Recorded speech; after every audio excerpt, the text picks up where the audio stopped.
ladies and gentlemen, to the road to the international playoffs. Here it is MLP Dota and John X Fire. Jonathan, welcome back, sir. Another year of TI. How the hell are you doing?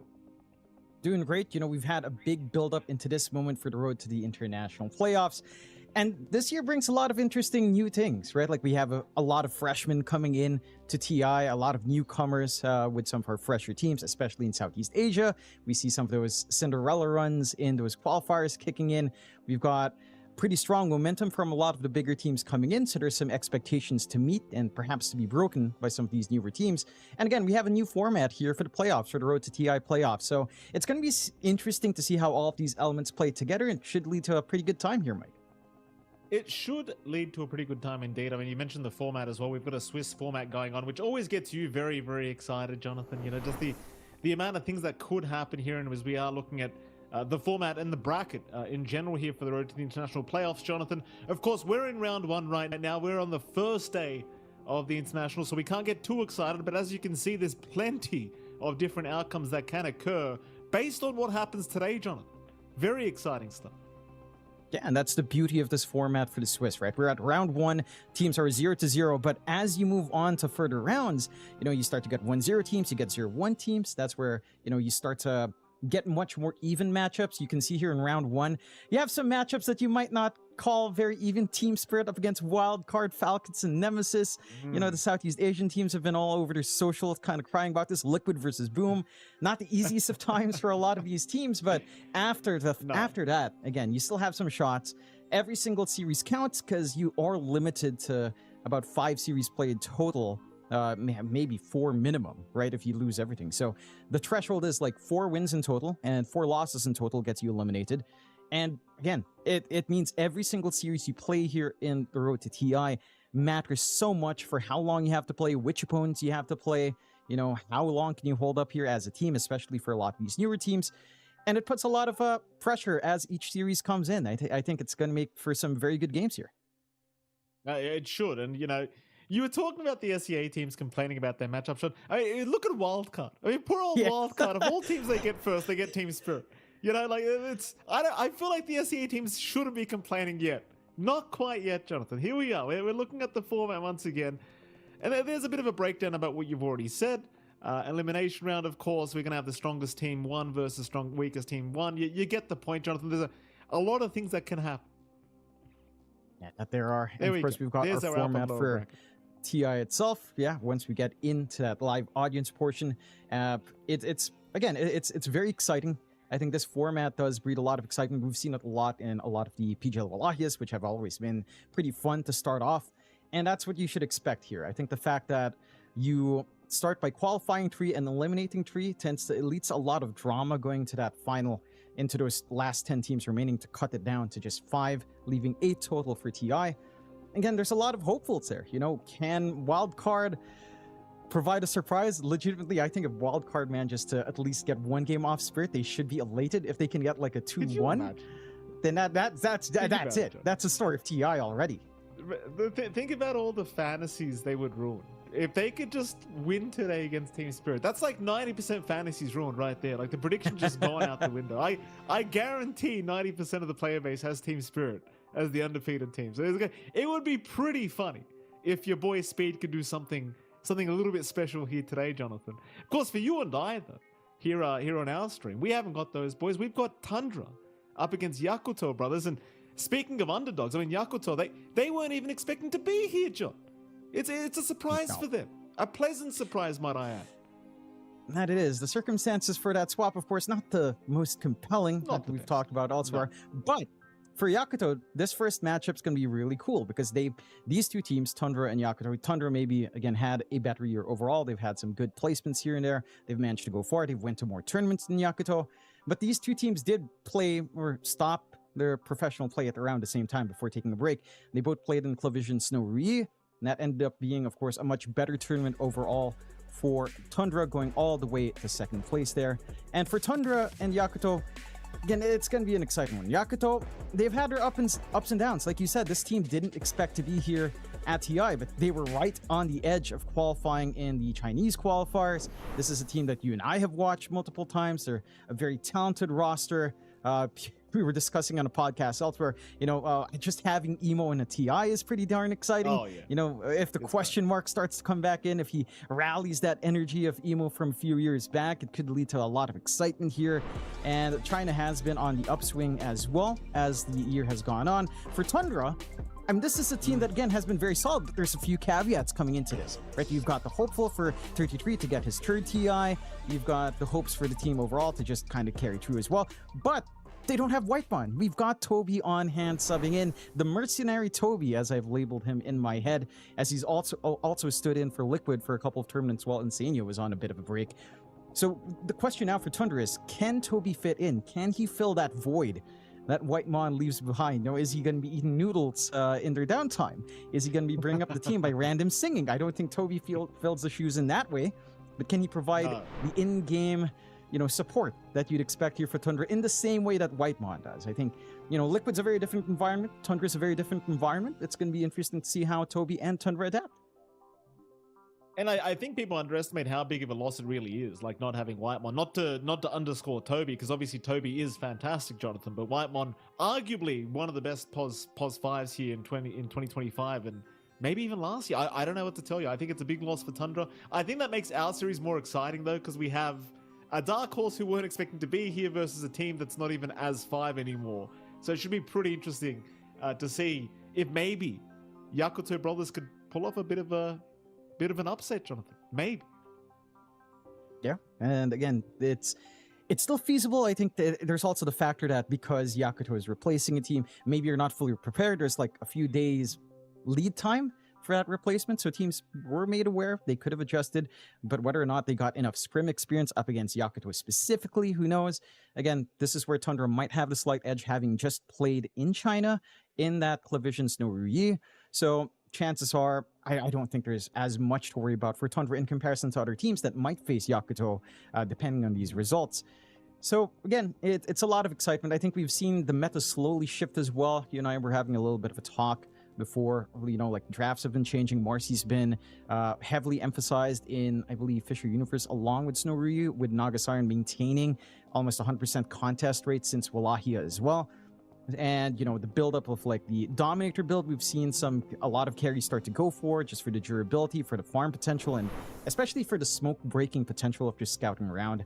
It's going to be really cool to see if that's something that kicks in. Again, a little bit of a refresher on how both of these teams have done in 2025. Tundra having much more consistent, much better results overall. Yakutou not qualifying for a few, not having the highest placements in the few common tournaments they have gone to, certainly does make them a little bit of the underdog here in Tundra. Again, they've been on the up and up. Maybe not as consistently in, the top three as, say, Game was back in the day, or the Gladiators used to be, but they are still one of the top contender teams. And again, they've had that consistency. Whether or not having Whitemon disappear, will that drastically affect the team? Who knows?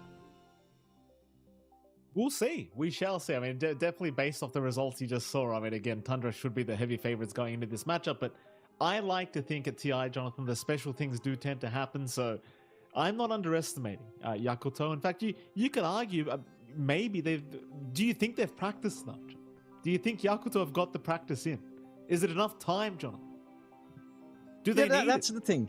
That's the thing. Do they need to practice? A lot of people would say yes. The safe bet is yes. I think the exciting thing is to say no, right? Well, like, you come in. Imagine. Yeah. Imagine the meta shifts, Jonathan. Every other team has to try and adapt to the meta, but they've got no meta. So they just shift immediately. It's genius. That's it, right? Like, again, you bring something left field, you bring something no team scrimmed against, no team has that much strong data up against, except for their pub experience, and that's where things can maybe get a little bit spicy. When you just play your comfort, and that comfort's against the grain, that could be one way for Yakutou Brothers to kind of work things out. Again, both of these teams have not played in the more recent tournaments. That is Fisher Universe is the most recent one. So there is a little bit of a window where maybe they can play against that meta, or maybe they researched it, they know what to do up against it, they have their own ideas as to what to do.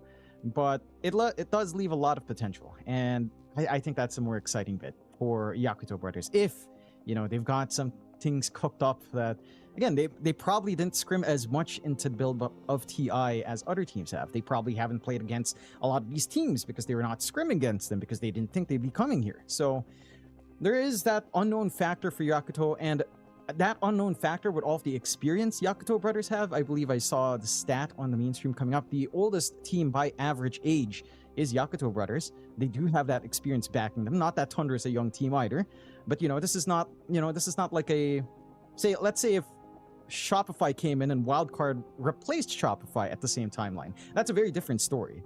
Yakutou is much more experienced. Yakutou has played together for a while, and they probably have some ideas as to what to get done here. Were you upset, Jonathan, that it wasn't an SEA team? Like, it wasn't Talon that got the replacement slot? Were you upset about that? What is it, John? Well, are you about to drop some information we weren't aware of, John? What happened? No, but if they did contact a C team, they wouldn't make it because of visas. We know this already, Mikey. You give them 1 week. Are you kidding me? No one can get a visa in a week here, Mikey. That's what killed me. I saw somebody comment somewhere on Twitter or Reddit saying, "Oh, it could be an SE. They could invite Talon." And I'm like, no, they can't. We all know they're not getting the visas in time. They're not getting it. Forget about it. They weren't even in the conversation. It was not even possible. Forget about it. I mean, now that's the mess that we're in for Tundra, right? Like Whitemon, he submitted his documents. He has like 1 million visas at this point, and just gonna get luck of the draw. There's some stuff going on in Indonesia as well, so it's been a bit rough. And hopefully at least Whitemon can sit back in the beach with a karaoke machine on hand, a microphone on hand, sing his heart away while watching a stream on his phone as his team does whatever they want without him. Just relax, just have some fun, watch the games, chill out a bit.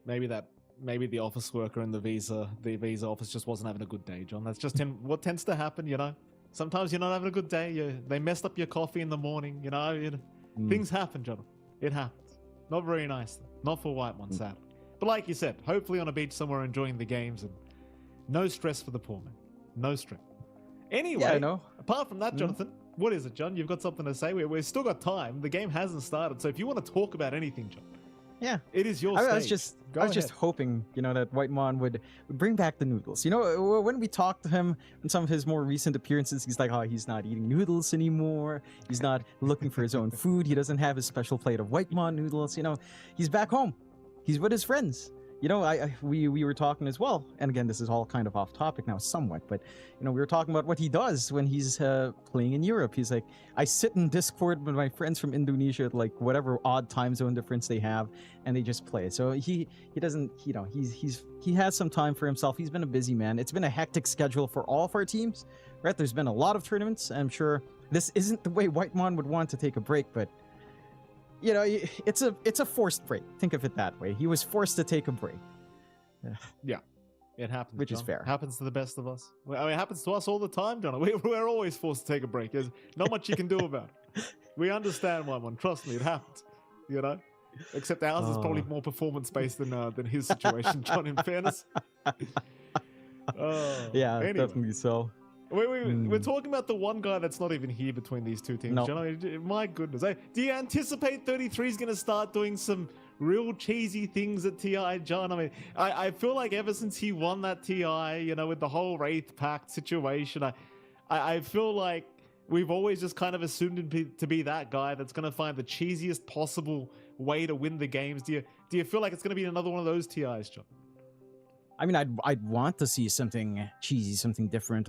Going back to what we were talking about, if Dominator works for safe lane, it could work for off lane as well, and it already has, right? Like we've seen a shift from Beastmaster into Dominator much more often than Ags Rush for the past half year almost, maybe the past 4 months. So that's certainly something that 33 could apply elsewhere. Maybe you start to see some Visage Dominator come back in, although Visage itself, since the nerfs to his facets, maybe not the best, but there is potential to kind of play it rough and tough here for 33 and see some of those special things come out. Who knows? Again, it's they've taken a little bit of a month's break. They've had some time to just sit back, study, scrim, and it's time to see some of those results come in, as we should be almost ready to get into that Game 1 draft. And again, with a Swiss format on hand for our Road to TI playoffs, every single one of these count. Every single one of these best of 3 series will matter. Yakutou will want to get off on the right foot. If you get a big opening statement here with a big win over Tundra, you maybe shake them up a bit, rattle them up a bit, maybe raise some doubts on, well, again, I wouldn't blame Toby, but raise some doubts on the integrity of the team without Whitemon, and maybe they're not as resilient as, say, Liquid with that replacement of Insania for a while. And again, we have that draft. Nothing too strange so far in our bans. Monkey King and the Nagasarian being taken out. Maybe you start to see stuff like the NP. The Pugna has been rising up just a slight bit as well. Marcy, NP, again, as always, pretty top contenders. I think we've seen a little bit more Bane as well, and I think that's very specific to Toby. If you want to take care of it, they'll ban out the NP on Tundra's end. So again, you still have that Marcy, which has been there quite a fair bit. I wouldn't mind it being a first phase priority if you kind of want to take it out, but Yakutou does have first pick. So if Tundra don't ban it out, Yakutou are probably thinking about, no, they'll ban it out themselves. They don't want to give that shot. No Marcy. But it really does feel too strong right now with the whole Helm of the Dom situation. Maybe they need to change that a little bit, John. Maybe make it so Marcy can only rebound off heroes or something. I don't know. That kind of sounds bad if you really think about it. It sounds really awful. Fair enough. Maybe you just can't rebound off dominated creeps, John. Maybe that's just what they do. It's pretty meh. It's pretty bland. Maybe that's just what they're gonna do, because it is pretty broken. 5 seconds. It's basically It's basically just blink once you have the Helm of the Dominator. Pretty much, and I think I think the Dominator itself is the bigger issue, right? Like for the price, for the stats you get, for the fact that you can maybe predict smoke ganks a bit better, you can push as a carry, you still get the gold, you farm faster.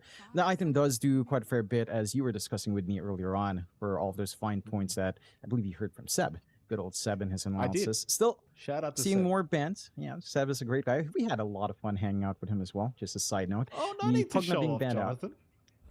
We all hang out. We were on the stage. We were having fun. There were some good discussions there, Mikey. Beastmaster banned out. Do you want to ask the producer to put your photo with Seb up on the screen, Jonathan? You want to really rub it in? Like anyone would have that on hand for whatever reason, anyone would just pull it up. I'll send it right now. You let me know. First pick Bane is what we've got here. Get serious, Jonathan. We've got TI here. Yakutou Brothers. First pick Bane is what we're seeing, Jonathan. How do you feel about it? An absolutely obnoxious hero. The Bane has been rising up in stocks very recently. And again, this is something Toby was running a lot while he was subbing in. So Yakutou does manage to steal it away. Very annoying to deal with in lane. This is a pretty good counteraction from it for Tundra already into the Lycan very early on. I think Pack Leader has been the go-to for safe lane, but if this is a 33 off lane, I would expect the Alpha Wolves to come in. But it was level 6 Wolves with hunting around. Bane does nothing up against that Menace, so this is a very good solution from Tundra. And, maybe it's one of those 33 specials coming back in. That micro coming in, that strength of the Dominator, it's harder to bully out an already tanky hero like Lycan. So I'm keen on seeing what Yakutou Brothers' response will be. Back to the points about the Bane. At the very least for Bane, once you get some points in Enfeeble, that attack damage reduction is massive. Like you severely cut down on the efficiency of some of these carriers jumping you. The issue is you can only stop one of them. So again, it's very exposed to this Lycan pickup, very quick pickup from Tundra as well, which I do like seeing. And the question is now, how do you kind of build up around that? Are you worried at all about Grip? What's your options for saves? Because there's still an Abaddon, there's still something like Shadow Demon here as well for the side of Tundra. Even something like Oracle is still on hand as well. There's a lot to worry about if you are thinking about this game in terms of Fiend's Grip. And you can't ban them all here for Yakutou Brothers. So Tundra's options are much wider open in comparison because of this opener. This Bane pick is going to get me really annoyed as we get into the game, John, because I always have this problem with Bane right now, right? Like, his skill set's amazing. Every single spell he has is amazing. Laning-wise, you'd love to go 1-1-1. You'd love it. Like, especially against the Lycan, just having that minus base damage is going to be amazing in lane. It's so annoying. But the mana cost of all these spells, John, they're just so high. You can't do it. You either max Brain Sap or max Nightmare, but you can't go all 3 spells. You'll never have the mana for it. It's just not fun. No. That's all I have to say about it, John. You can tell I'm a Bane player. I'm complaining again about the damn hero. Yeah. I'm just saying, Enfeeble's such a good spell. But do you go for the value point, knowing it's going to cost you 100 mana, right? And you need to have Nightmare and Brain Sap for the sake of trading. Yeah. Yeah, it's not a great feeling to be very mana limited. I'm curious if, Maybe they could work something like the Lich Innate onto him, you know, have some mana return when creeps die around you. Could be an idea. Maybe not so original. Have to find a way to flavor that around. We do get the Invoker coming out early here for Tundra as well. Like seeing this. Of course, this is something BZM loves, but it's open enough. We've seen a few Invokers go on support, and I would like to see emphasis on the other facets. I think the Wex facet has been pretty fascinating overall. I know a lot of people just default to Exort. Cataclysm is nice and all of that, but the Wex with the Tornadoes, the utility is quite nice, and the Quas with, I believe it's the Quas that's the Pseudo Radiance build, where you go Radiance and your Ags, and you just do a dumb amount of burn damage. Could be funny, if not slow, if that's the way you think. So the safe bet is probably just Exort, but maybe for some utility, Quas and Wex can have some good moments here for the facets. Yakutou Brothers just straight into the Void Spirit, which in the matchup against Invoker should fare with it decently well. You've got a lot of base damage, you can chase him down early. You've got a lot of durability in that closing of the gap here for the Void Spirit as well. And there's not a lot of control offered yet by Tundra, right? Like going for the Invoker, you don't have setups, you don't have quick catch for something like that Void Spirit yet. One thing about the Invoker as well that I didn't quite mention, Tornado itself already somewhat simplifies this process against Bane. So you have an answer for that grip. Even with the Ags, if you position yourself nicely here in BZM, you should still be able to catch out. Yakutou just going into the Enchantress now as well. So they've got a lot of sustain coming in. They've got decent hold with his Bane. Their lane setups are looking pretty strong. If you can get something that can kind of play with the Bane's control.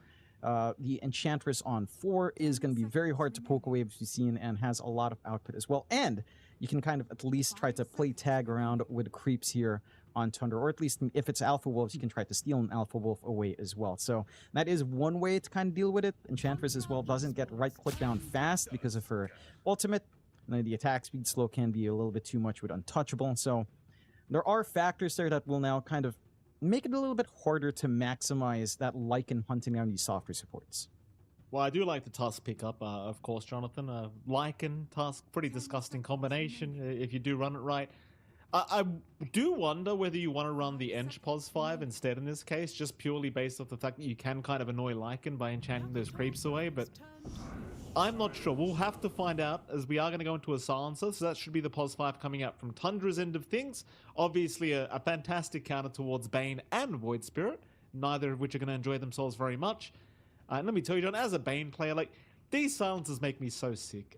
They just make me so sick. Like, these guys, they'll wait an eternity to watch that Fiend's Grip happen. They will wait the whole darn fight, and as soon as you press that button, you best believe you're going to hear that silence. Every single time. There's a TB pickup from YB. I'm done complaining, Jonathan. Go on, talk to us about the drone. It's looking pretty well stitched together. I like the Terrorblade in terms that laning up against Lycan shouldn't be too annoying. High base armor hero, has good range later on. You've got some good damage. You're not going to get completely melted by the physical output coming out here from Tundra, at least early on in the game. So you are kind of gunning for some good tempo here on Yakutou Brothers, along with Tundra. The one thing with Tundra, I will say is, again, you're very reliant on the silencer. That global silence has to really work wonders. I'd say less so on the Bane, more so on catching this Void Spirit, because it is looking relatively free to just Void Step in, just do everything you'd want, get the damage out, really poke and prod into backline for the Void Spirit here, and just rip it to shreds. So you will actually want to think twice about when you pop that global silence here, and just kind of work your way from there.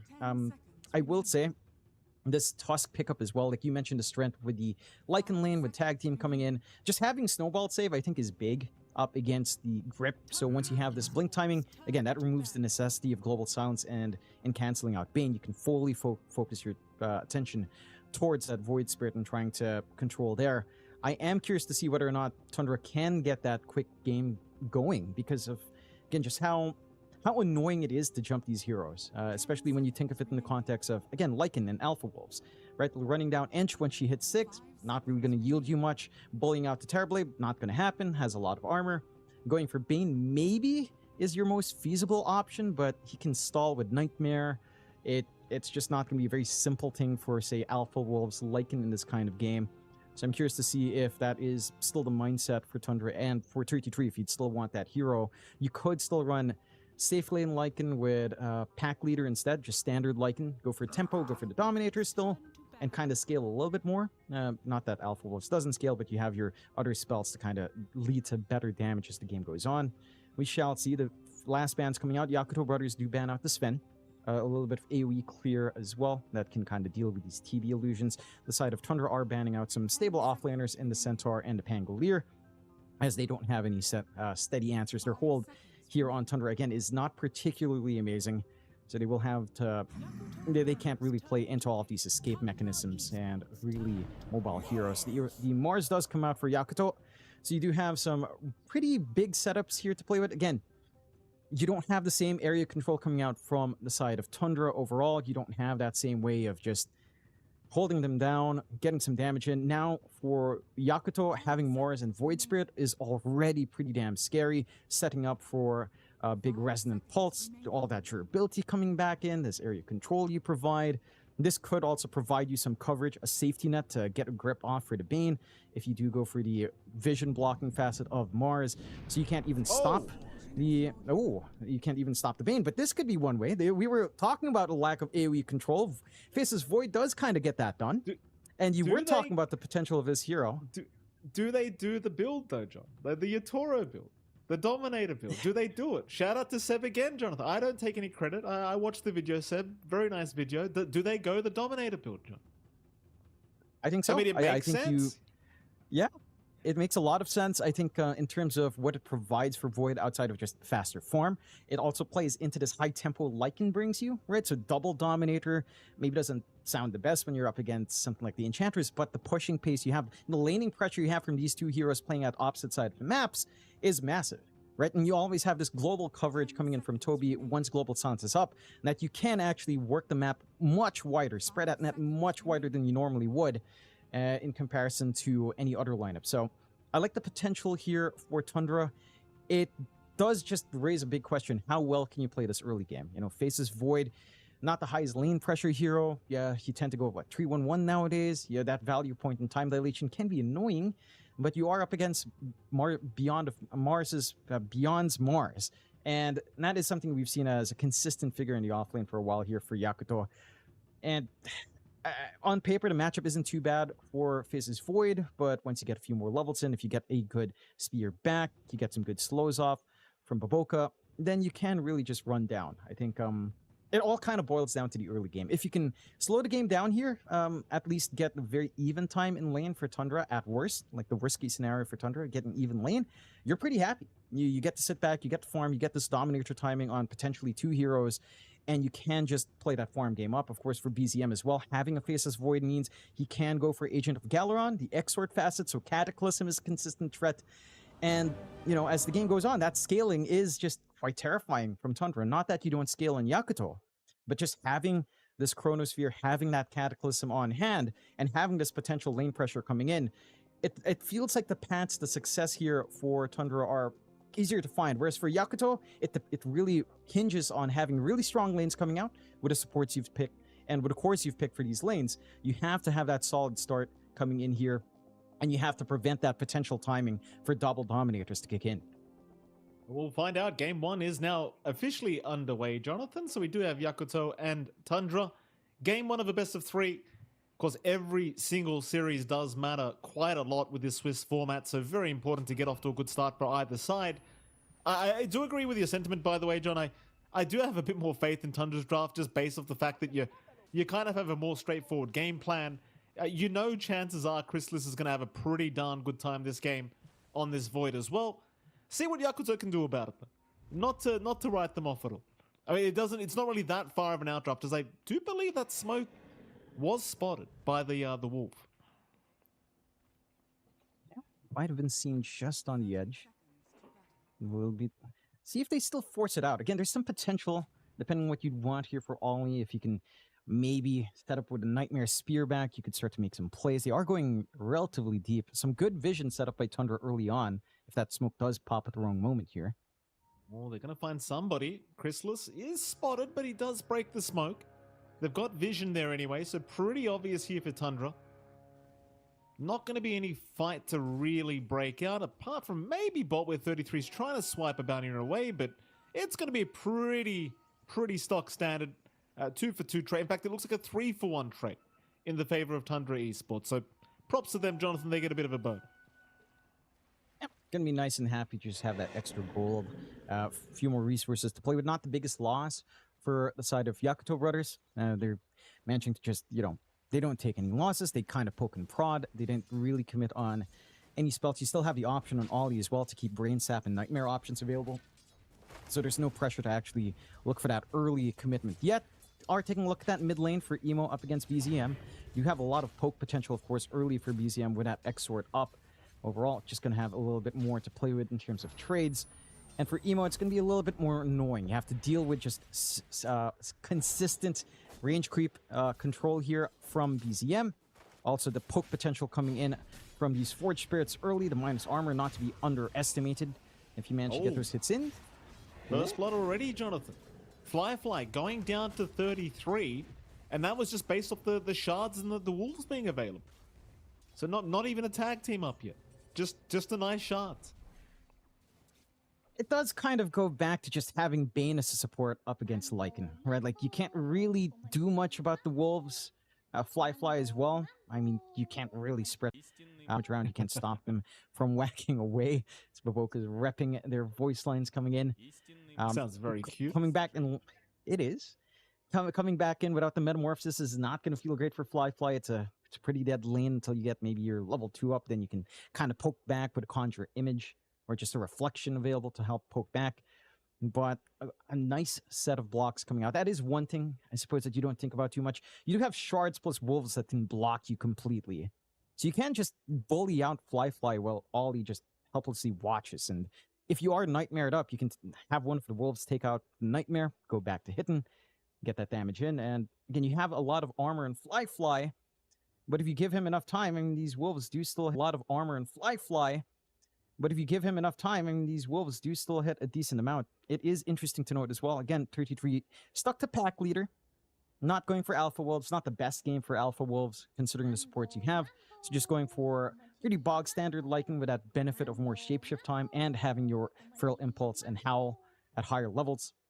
We are seeing 33 queue up that Dominator here as well. So already one set. And Pistolis is queuing up one as well. So we are getting that double Dom. Again, that leaning pressure that can come in with his timing. And for Yakutou, having this kind of start, like feeding First Blood away to 33, not a good tone. Because again, for Yakutou, you'd want to be winning these lanes. Not majorly. I don't think you're expecting to crush these lanes, but at least have the advantage. As you hand Tundra an even lane, or even, again, this kind of advantage with First Blood, it does get dicey once those Dominator timings line up. Like that laning pressure, again, it can be difficult to play into. It can be difficult to play into dominated creeps just blocking smokes by providing a buffer for when that smoke vision breaks. It provides a lot for these cores to just play the farm game and slow it down a bit. I wonder how much impact Baboka has on the Ench with all these Helm of the Doms coming up on the opposing side. Like, I feel like they don't care if you enchant the creep at all, right? Because you still get the creep bonus, like the bonus gold out of it.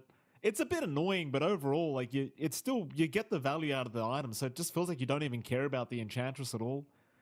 You know, especially for Chrysalis. Maybe 33 cares a little bit, but Chrysalis probably does not care whatsoever.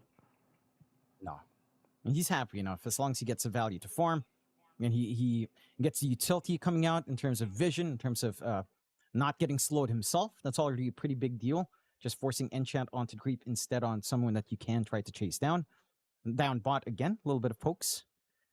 It's not quite successful with the Sunstrike. Fly.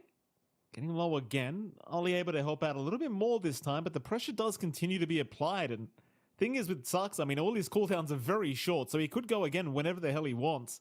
And he might just do so pretty soon if Fly is not too careful, but they do have a pretty big creep wave. So they will look to retreat just a little bit. Overall, things are pretty even across the lanes. We did have that one death earlier for Fly. In fact, we might have a secondary right now. Though a nice Nightmare from Ollie drags him out of the shards. And that's one way to do it. Just drag him right out with the Sleepwalk. Bit of a fight over the Healing Lotus as well, but Saxa is just going to give it up. But that's what Ollie needs to do. Just make sure Nightmare's available every single time, and chances are they won't be able to do too much. Yeah, it comes back to this one issue for the Bane you were mentioning earlier, though, Mike. Mana issues are abounding for Ollie. Forced to ferry out of Clarity, already out of Mangoes, having to pop them earlier as well. He doesn't have enough in the tank in comparison to just how often you can spam here for Saxa and for 33. So let's see if they can still keep that window. Again, in terms of farm, you are doing pretty damn well here on Fly. He's having a good time CSing up. 33 is having fairly free time. Both of the offlaners actually having a lot of fun here beyond up top as well. Getting a decent chunk of farm in, despite being in a relatively annoying lane of having to play up against a silencer and a Faceless Void with time dilation. Can kind of make it harder to look for these opportunities, and they aren't. And Baboka's just focusing on playing with creeps, preventing pulls, getting some farm for himself. So you are leaving this Void to be a bit freer than you'd expect it to be. You know, that's the one thing with Faceless Void. It can be easy to trap in lane when you have enough control, but this is not that kind of lane here for Yakutou Brothers. No, it certainly is not. It's kind of a scary thing. I mean, they are trying their best to at least chase down Toby, but Toby's doing a fantastic job of just staying back and not allowing too much harassment to go his way. And Chrysalis, once he has the Helm of the Dominator up, like we've seen this with Void, it just doesn't die anymore. It's just too tanky, sustains itself throughout the lane, and just starts jungling. And there's just nothing they can do about it right now. Like, Beyond's tried to slow him down. Props to Beyond. He's actually top of the CS board right now on the Mars anyway. But it's not really making too much of a difference in terms of slowing down this Faceless Void. In fact, they're going to try and move in now to see if they can maybe harass Beyond a little bit. Beyond going to be perfectly fine. But again, in terms of slowing down Chrysalis, you know, it's not too effective. Not too effective. Especially once the Helm of the Iron Wall comes out, which is coming out in 200 gold. Yeah, and again, that's when your farm does start to kick up as well for Crystallis once you start to assemble into, into that full Dominator. Quite interesting to see you're actually pretty close to it already as well here for 2T3. Just lacking that full recipe at this point. And again, that leads to that early timing where laning pressure is up, early ganks are going to be a bit harder to connect to. Just having this additional vision, these moving wards on hand, all of these stats to play up against. This timing is lining up quite nicely for Tundra's game plan. For Yakutou, it's not the end of the world. You're getting a decent time elsewhere. Like mid lane, Emo is getting the levels he'd need. Again, BZM's edging out just a little bit in terms of overall lane control. It's not like Emo is struggling too badly, at the very least here early on. Would want to start to see some power rune control start to kick in for Yakutou if they want to try to get some momentum their way. We'll see if that lines up as level 6s are also starting to line up here. There's certainly a much slower style of game to start us off here, but you kind of anticipated with these two drafts. You know, especially with Tundra, it doesn't feel like they're going to be trying to get too active at all, apart from maybe some sunstrikes from across the map. But it just seems like they want to play a slower game. If anything, Yakutou Brothers are probably going to be the ones to try and be a bit more assertive.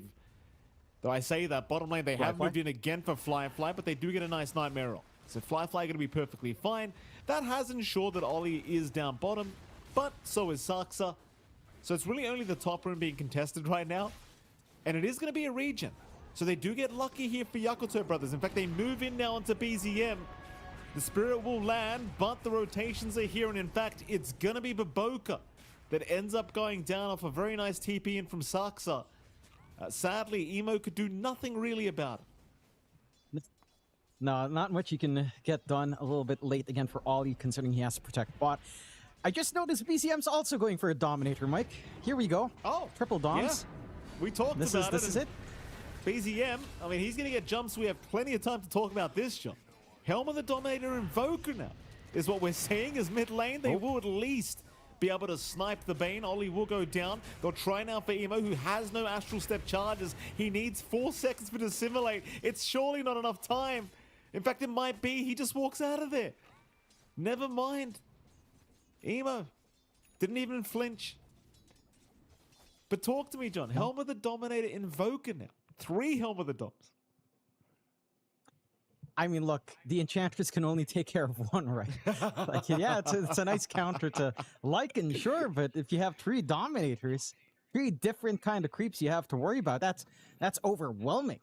You know, that's an overwhelming amount of stuff you have to worry about. Imagine, if you will, Michael Phoenix, if something like Lifestealer came back, right? Like you had Lifestealer plus a Dominator on him for whatever reason, so he has a dominated creep a dominated Ancient early plus a dominated creep as well. And infested Ancient plus a dominated creep plus these dominators on your other lanes. That's 4 creeps. That's the ultimate strategy. Mikey, I don't know why you're not as excited. You know, you love the book strat. This is as close as we're going to get. It's nice. I am excited, Jonathan. I'm very excited. I mean, I'm not as excited as Necrobook, you know? It doesn't have quite the same ring to it, but it's very exciting nonetheless, as we are going to fight over power runes once again at that 8-minute mark. Top rune is where we're fighting, and it is going to be top again, though Toby able to snipe out the invis. Now the silence does kick in. Emo in big trouble. Nightmare will buy a bit of time. He'll get the shield off as well, and Astral step his way out. He's okay. He will barely survive, but no power rune for the Void Spirit. In fact, he jumps back in now, trying for Toby. He's quite low on HP, though. Emo, can he survive this one? I don't think he can. The Arcane Curse, the Sunstrike, it's not going to land. Emo, he's still running. Oh, Emo, he's done it again. He's walked out of there just fine, Jonathan. The Arcane Curse, not going to be enough to kill him. He'll survive on 20 HP. Is now the TP rotation. But Boca down, but Saxa will drop to boot. And there's your Centaur. Compliments of beast here. Yeah, we've got 2 dominators up, Mikey. It's begun. This is it. Could this be the road to TI and TI meta? This is the meta. This is the meta. You will. Oh, goodness gracious me. Oh, Lord. We literally said as well, I asked you, do you think Tundra are going to do something really cheesy? And they decided we're all just going to buy Helm of the Dog. That's pretty cheesy if you ask me, John. That it is, Mikey. Beyond up top. Nice spear away, at the very least. Gonna be no fine. threat. I will say, you know what this feels like to me, Mikey? It feels like we're looking for a replacement for Rate Pack. Hey, if we can't reduce their damage, let's just all tank up. It's the same difference, isn't it? Do you think, though? Can't have Rate Pack? No, you can all just get bottom, this. 33, he got sundered. He's still in trouble. They'll move in with some illusions, an impetus shot as well, and eventually Baboka going to be able to secure the killers. Now the Fiend's Grip was out. Onto the Invoker, but there's your Chrono committed just to ensure they get Baboka. It's not flashy, Jonathan, but it does secure a nice quick kill, and Chrysalis will take it. So a bit of a mixed bag down at that bottom lane, but certainly feels like it came out on top here for Yakutou. Yeah, you managed to force out the Chrono early. No, it's not like you're looking for teamfight presence early for the Faceless Void. Anyhow, good rune control coming out from Toby to at least offset some of that, preventing Emo from snowballing even harder. I will say, you're still kind of happy on Tundra. Again, you're getting this early activity. Look at the push that's starting to form up down bot. Just the dominated creep plus the wolves starting to hunt around. Annoying. Yeah. It's so annoying. And he's going to chase him. He's just going to go for the chase now. He's got the vision. He'll force the TP away. Oh, the stun! He dominated the creep! Oh, 33. Oh, get this guy out of here. Get this guy out. I'm so sick of this guy. I'm so sick. I'm not even playing the game and I'm sick of him. You gotta love it. Look at those, just getting a unit count up to proc it, getting that stun out. They do manage to find bot mid, a little bit of a siege out from Baboka with that Dark Troll Summoner. So they can replicate some of that push here with the Enchantress, of course, but you're still working the map a little bit better. They are getting the mid for free, and there's a lot of room to give out here on the side of Yakutou Brothers that they can't play with, but I mean, we're at triple dominators up. You know, this is when the farm pace, this is when smokes become harder to find because you have these creeps going forward. If the smoke breaks early, you have enough time to try to respond and just kind of stall for time and kick that farming pace into gear in the jungle. You don't have that same build up on Yakutou, much more standard. Fly going for his Yasha, maybe a Manta this game. You've got the Yules coming in for Beyond. You know, it's Tundra, and that is, again, filling the void of Rate Pack with Tree Dominators, Mike. I mean, it's something, John. You find it funny at first, but then, you see all those tier 1 towers melt. You wonder what's starting to happen. There's creeps everywhere. I wonder if they even synchronize what kind of creeps they go for, John. Like, you got to have one guy with the Alpha Wolf. You've got to get all the auras going. I mean, this is classic Tundra. This is classic Tundra, Jonathan. Here we go. Saxa not going to find a nice shard opportunity there for himself, but he will find some wards while he's here. Do you think they synchronize? Like, do you think they get all the right creeps here too, Jonathan? Just all auras? Yeah, I think so. I think that's what you go for. You know, one Granite Golem later on if some Overlords start to come in, which you are getting, of course, on 3 I'm curious if anyone else will want that. Probably not. But yeah, the Alpha Wolf is great. Have a Satyr up for some HP regen and just run at them. Maybe, you know, a double Centaur wouldn't be bad if you'd want that as well. Just more control, considering that lack of control outside of, say, Chrono and Snowball here so far. See if Tundra starts to kick it into gear. 33 pretty far forward, but the rest of his team is kind of smoked right behind him, or at least smoked in that triangle. And they can easily connect, and it looks like they have some ideas to start to play forward. No forward vision coming out here for Tundra, though. A lot of defensive warding, so a little bit of a shot in the dark here to get this movement successful here. They're looking. They might run into Ollie. Ollie's being a little bit cautious, just not sure what's coming. In fact, they might run into Fly, who will show himself. Tornado will land. The patience has paid off for now. They'll get a snowball in as well. The Nightmare can't do enough, as Fly will just melt, and now the TP rotations as well might make matters even worse. If they're not too cautious, they will get a dominated creep for their trouble, and that'll be it. They won't lose any more bodies, but they do lose Fly. A big kill for Tundra. Yeah. And again, this is Tundra buying time, Tundra buying space away from Crystallis as well. He's just farming that jungle with his own dominated creep. He's got the Dark World Summoner with Raise the Dead for some more damage. There's no Global Silence though, so an opportunity for a grip here. This new Pokemon game's kind of weird, John, I gotta say. The graphics have improved though. Hey. Can't say that name around here, Mike. We don't want any litigations. I can't afford a lawyer, Mikey. I forgot about that. My apologies. Amp damage room picked up. Here we go. Wrap around. Crystallis? They're going to fight. Oh, no. They're going to see Crystallis, but sadly, they didn't get the Yules off here for Beyond. And well, with that, Crystallis is going to be able to just casually walk out of there and get back to farming. Yeah. Again, this is all you'd want to do. You've got the Dominators, you've got the creep speed. Hell, 33 has his Humpty Overlord up. He's got the Black Dragon already getting to work, helping clear out some creep waves, helping to control that bot jungle ult himself. And again, you've just got this time to wait out now. BZM going into the Ags. That will lead to early activity for Crystallis as well, even without the full Mjolnir. Just get the Chrono off, get the Cataclysm going. Agents of Galaron kicking in early in this game. And for Yakutou, I mean, they've tried to get that aggression going. They've got that full Spirit Vessel for Emo, you know, Beyond. The Yules you mentioned there from Beyond. Yeah, I mean, just even if he did catch the Void that time around, he had no help incoming. It's been a rather quiet game for Beyond while we're on the topic, right? Like, it's a matter of Tundra just not giving the opportunity. I don't think Yakutou Brothers are playing bad in any sense. It's just, there's no opportunities right now. Like, you're not seeing anyone on the map. Even if you did see them on the map, John, they've got so much disengage. It's just hard to take a fight, right? You've got Tornado from Invoker, you've got Chrono, you've got Global Silence. Like, what kind of fight can you actually take?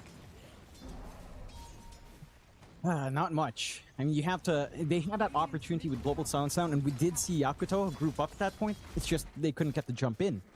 And again, in a very stalled out game, this just favors Tundra. You've got that Void, you've got all of this team fight utility. You've got control elsewhere to farm up as well. Immediate TP away. Ensures he's not near any camps as well, just in case.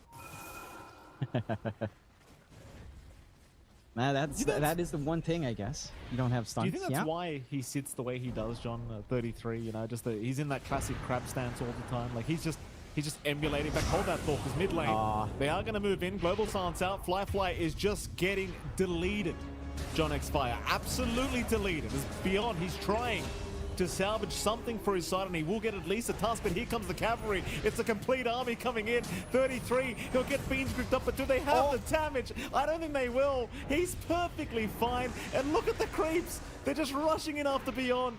Here comes Emo to try and clean up. He'll take down Toby. 33 to move back in. Deafening Blast, Chaos Meteor is out. Emo, he has no Astral Step charges, and there's no escape either. Continuing to try and run, but there's nowhere to go. Goodness. He's down to boot. I mean, it's not a bad fight by any stretch for Yakutou, but it's not good either, John. In fact, Tornado now out. It's getting worse. They're looking for a bit more. They'll try for Baboka. He's going to be okay. But my goodness, is it overwhelming from Tundra. And that it is, and you're just seeing the chaos that happens when you've got so many dominated creeps up. It's just so much utility. The auras start to come in, the damage comes in, the control comes in, compensating for this lack of stuns. Again, Yakutou Brothers finds the right opportunity. Global Silence was popped, but even then, you know, Crystallis wasn't there. If he had something like Chrono, that fight would have been dead in the water as well. In fact, you're inching towards that Chrono timing now because BZM is just about 120 away from full Ags. So Chrono Cataclysm ready to go relatively soon. Global Silence in 20, that should line up with that timing here for the Ags. Maybe a bit of a reset for BZM afterwards. Get some mana going. But this is where it gets scary for Yakutou. How you play into this team fight. Because you have to wait for GS to be gone first, re-engage after the fact. And it's just not simple to play that way. Unless you can somehow hunt down Toby. But their backline reach hasn't been particularly amazing so far. Feels like that job has to kind of go out onto Emo here. If he can kind of work his way into some self-dispel and hunt Toby down, or at least have that self-dispel for the silence, maybe these team fights start to simplify just a tad bit, but not quite at that point. Same thing goes here for Fly. Manta being worked on a little bit further away from the diadem. At the least, that will kind of save you from that global silence from Toby once those tools are available. Top lane, it could get a little bit spicy here, John. A lot of heroes from Tundra, not so many from Yakutou, but enough to force a fight. Saxa, he's going to find Ollie. Ollie will go for the immediate nightmare. Beyond's looking to think maybe go in, but decides better of it, realizes that he can't really see the rest of Tundra. In fact, now he can. They will run underneath vision. Do Yakutou want to try to force a fight by this top tier 1 tower? Because they finally know where Tundra are. The thing is, you're fighting into Chrono and Cataclysm now. So if Chris, like, he has one job. If he lands at Chrono, that is game over. That is the team fight done. Yeah, that's all they need. They don't even need to commit. Again, they've got this nice ancient Thunder hide. They already poked him. Fly on the side. Well, how did he... You gotta love that. How did he even die? I didn't catch it. Cheeky creeps and a Sunstrike, I believe, with some Forge Spirits on hand. Okay. Perhaps. Here we go. Top lane. They will jump in. Yule's out onto BZM. BZM going to be just fine for now, though. Actually avoids the Spear and the Ghost Walk as well. They'll get some sentries down eventually. He's actually pretty tanky, though. And here's the Chrono. It'll land on two. Cataclysm incoming. The fireworks are here. Tundra very happy with this fight. As Chrysalis will land a 2, man. And as I said, Jonathan, the fight is over. Where's Emo? He's the only survivor. He'll run down south. He makes it out, but he is the lone survivor. And this is the thing, like, this is the helm of the Domja. Like, it gives you 6 armor, and it actually makes the biggest difference. They can't kill you. No, they just can't. You know, they're so tanky. Again, the utility, the aura coming in off of that as well. Why would you need to buy Guardian Greaves or, you know, any of these health restoration auras, barriers? Who needs them? Just get a creep. You know, get the Satyr with some healing coming in. Yeah, the output is just wild. And again, this timing, I mean, it was a really good reveal out from BZM. He got really sneaky once that full Ag was up. He was just playing with Ghost Walk, hanging back, not showing that they had this full complement ready. And they just work it out. Again, for Yakutou, they get a good read. Global Silence gets forced out. They try to make something once it fades away. Emo's going to be a little bit cautious. I mean, he's got some teammates nearby him, but perhaps Tundra just deciding it's not worth the risk without the Chrono up. They are going to find themselves at least Toby. So Toby will get caught top lane. He is going to go down. Bit of a freebie for Vaboka on the edge. And I guess that is just the game plan for Tundra. Like, if Chrono's down, you don't need to force anything. You've got 3 Helm of the Dominators. You may as well just force in lanes and just wait for Chrono to be back up. And it will be back up in 49 seconds. So I guess that's when you go. And in fact, John, the next time Chrono's up and they do force a fight, you may as well just go Roshan straight after. Because you can. Yeah, that you can. I love that Crystallis is being a bit of a nerd as well. He uses his dominated range creep to drag wave back, holds it next to that camp. You know, just getting more efficiency across the map, keeping these lanes shoved in, just making it so hard for Yakutou Brothers to play around. He learned that from 33, 100%. 33 definitely showed him something like that. Disgusting. So, How about them Dominators, huh? Oh, you know, here we go, mid lane. Mid lane. Oh, here we go. Mid lane. Surprise. The Boca. See you later, mate. In fact, he avoids, but the Wolves, can they hit? No, they cannot. He's all right. He'll make it. No. Probably the best showcase we've had of Untouchable in a while. Been life-saving here for Boca. They've got Toby again, but he does have the Essence Ring to make him a little bit tankier. That they do take him down, but here comes Saxa with a nice setup onto Beyond. They've got the help from 33 to boot. Beyond in a pretty tough position. Will end up going down. So not a very favorable trade at all for Yakutou Brothers. But again, they're in this weird kind of game where they've just got to find any kind of pick-off they can. Because now Chrono's up. So now, if you're Tundra, chances are you're going to group up and start hunting again. You can. You've even got Global Silence, as Toby didn't have to pop it on his debt. So you have a lot of options to play with right now on Tundra. For Yakutou, I mean, you have some two ults. Manta up on Fly, Manta up on Emo. GS isn't the end of the world, but it's a Chrono that you start to have to worry about. And whether or not you can counteract. Like, can Ollie get a good grip once Silence is down? Can you actually control someone? They've caught Emo. Global Silencer not going to do much, as he does have the Manta style up. So happy days for Emo. Does surprise reveal the item, but at the very least gets a Global Silence expended. And that might mean Tundra just don't fight again. They might just wait that one out.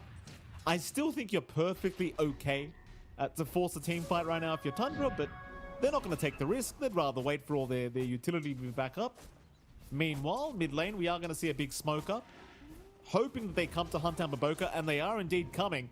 This could be a very nice trap. Oh, good smoke. Though Saxa will not make the jump in. The smoke has been broken, and Toby's the one to get caught out eventually. The TP rotations are coming in. Another Chrono. It's going to land on two. Fly. He's trapped in there. They can't help him. He's got no time for the Sunder. Absolutely zero time. It's Beyond. He's got nowhere to go either. In his own arena, he's trapped up. 4 down for the price of 1. Emo, the only survivor. And guess what, Jonathan? Call me a prophet. It's Roshan time. Yeah, nice and quick for the side of Tundra. And you can see the desperation almost in how Yakutou is playing, right? Like, they know Global Silence is down. They instantly smoke. The smoke gets broken by BZM on mid in the Ghost Walk. They're still forced to go hunting. Like, they know they have to take that opportunity while GS is down. But they clump up so hard. They kind of tunnel vision into a choke point for that Chrono to play, for that Cataclysm to kick in, and for the follow-through to just not be clean enough from the side of Yakutou. You need so much more. Like, again, these Mantas are a start. I feel like with the Mantas up, you actually do want to play into the GS, into an opportunity when Tundra maybe overextends, maybe pops GS a bit early, as Emo's already escaped. I think you try to bait Tundra almost, right? Now it's kind of your opportunity here on Yakutou with Chrono and GS still down. Oh, 33. 33 is in a pretty awkward scenario, but a nice save from Saxa. Gonna allow him to get out. And I say he was in an awkward scenario, like he still has his BKB up. He's still pretty darn tanky.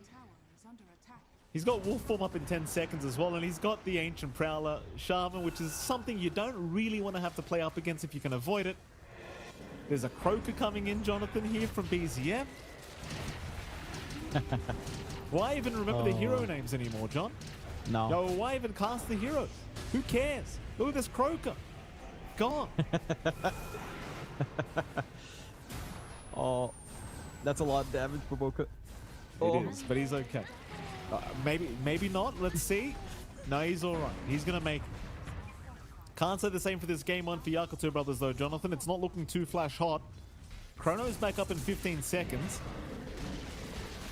That really does feel like the least of their worries right now, to be honest with you, John. No. Now an Ancient Croaker. I don't know how you play into this. It's just a little bit terrifying, right? Like, GS is back up, like you mentioned. Chrono is coming back up. You have this massive creep army just working every lane. They can easily go for mid still. They still have their BKBs. Like, your engagement has to be perfect. Almost feels like ideally you have Beyond. That was not perfect, but that's okay. He's not punished for it. There goes your tier 3 tower. No commitment by the side of Tundra. None necessary, in fact. And they are doing a pretty decent job of sinking the creeps, by the way, John. Like Chrysalis, he holds the Alpha Wolf. 33 does go for the Ancient Croaker for the stun. kind of nice. Even the aura that it provides, not too bad. Here we go again.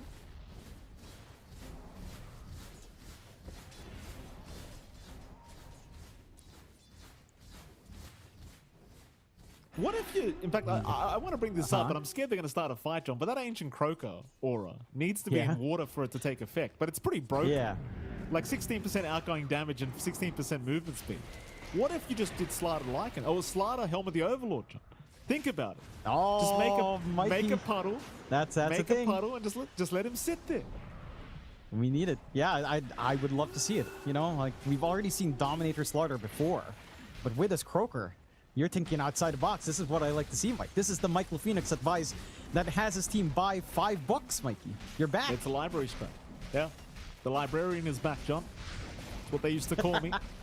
Midrax is gone. Absolutely zero contest.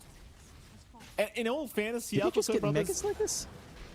Yeah, I think they do, John, because there's nothing you can do.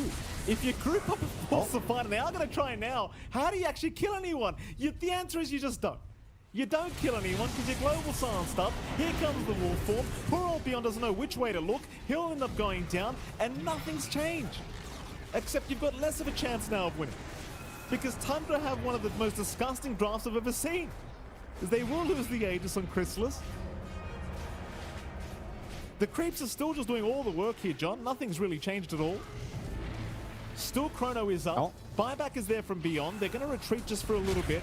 Jump in, spear out, Arena down. They've caught Chrysalis, but it's doing absolutely nothing for now. It's a Snowball will save. And the Chrono, is it coming? Is it coming? Not quite yet, but there it is. The two-man Chrono right in the backside, catching both supports. And that'll be Fly getting asunder at the very least, taking down 33. But he's being chased by Chrysalis, who might be going a little bit too far this time around. Maybe they can punish him, but they are going to lose Fly. In the process, they do get Chrysalis, but they've got Megas up. I'm not sure how much it's going to matter anymore. Chases on onto BZM. BZM should be going down. We'll go for the Tornado TP play, but can't get out. Emo will secure his life. Saxa the last piece of the puzzle. Should eventually go down. He's gone, Jonathan. A full team wipe. But it costs you all your racks. All of them. Yeah, all racks. All racks, 3 buybacks for that. And Tundra, I think you're still sitting pretty damn happy considering how much Yakutou had to pump out. Now they have to hold up against the Megas. They have to find a way to still play into the same conditions they've been playing into anyhow. You've got the Overlord being queued up by Crystallis at this point as well. So 2 Ancient Creeps that you have to settle with that the Enchantress can't handle. It's not so easy going. Look, the buybacks from Yakutou did count for a lot. I think that decision from Crystallis to Chrono backline as well maybe made that fight a little bit harder instead of just going for the commitment onto Fly early, get that kill before the Sunder comes in. Perhaps that fight ends up a little bit different without that Sunder counteraction from Fly. Still, you got what you came here for the side of Tundra, and now it's Yakutou's turn to find a way to hold up against this, because it's not simplifying anytime soon. You're still playing into Phases Void. You're still playing into Global Sounds, which, yes, you counteract with a Mantis to an extent, but it's a matter of how do you execute, right? And we've seen it from Beyond. I think this big timing that's lining up, well, I would have said a big timing lining up here for Emo. He does have the Divine. He does not have his Hags. It feels like they need reliable jump in from Yakutou, right? Like, you go in, you got the AoE sounds with Resonant Pulse with your Hags on the Void Spirit. Things start to seem better, but the Divine, I mean, look, more damage is always good. I guess the biggest disable in Dota 2 is dying. So if you can burst them down on Emo, you're pretty happy. I mean, it's going to be a lot easier said than done, Jonathan, but I appreciate Emo with the all-in play. Of course, you may as well, because these previous fights, they've just shown you absolutely zero opportunity. So you may as well just go all in. See what happens. Tundra, of course, in their classic fashion, are being very patient. They will eventually smoke up as 3. So Chrysalis will join in.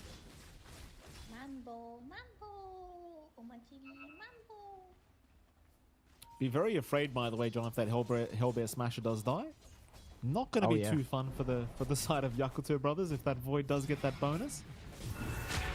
Here we go. Jump is there. Kick is the wrong way, I do believe. Saxa does get speared and arenaed up, though he still has his snowball and a shines onto Beyond, waiting out the arena. He'll either Lotus is what he ate, but he is going to end up going down.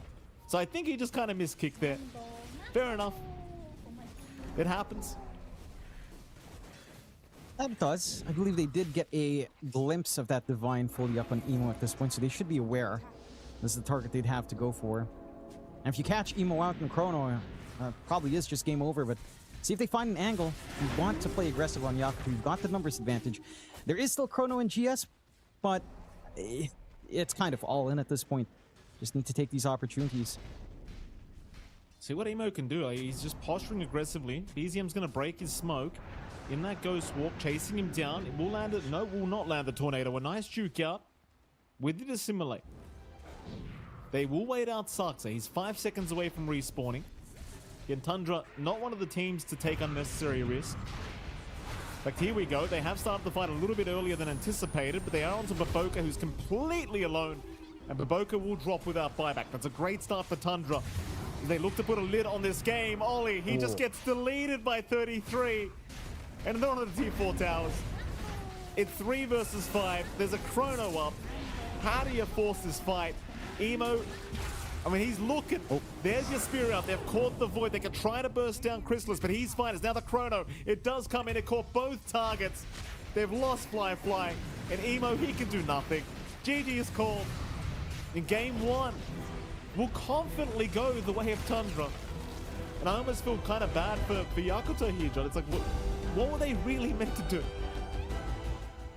Not much. Not much when you bring out the triple Dominator strat here for the side of Tundra, and you have to appreciate that from Tundra, right? They take it a step further. We were talking about, you know, you were saying, we were having that discussion before going live, you were saying, hey, Dominator tips coming up, and I was like, yo, you know, it works on offlane as well. I didn't think you'd pull it out mid for Invoker here for BZM, but you know what? The more the merrier. The stats are good. You know, the vision it provides, the control it provides is great, and you're seeing the result of that from Tundra. Again, it feels like we're looking for a gap, a space left by Wraith Pack, and we found a solution.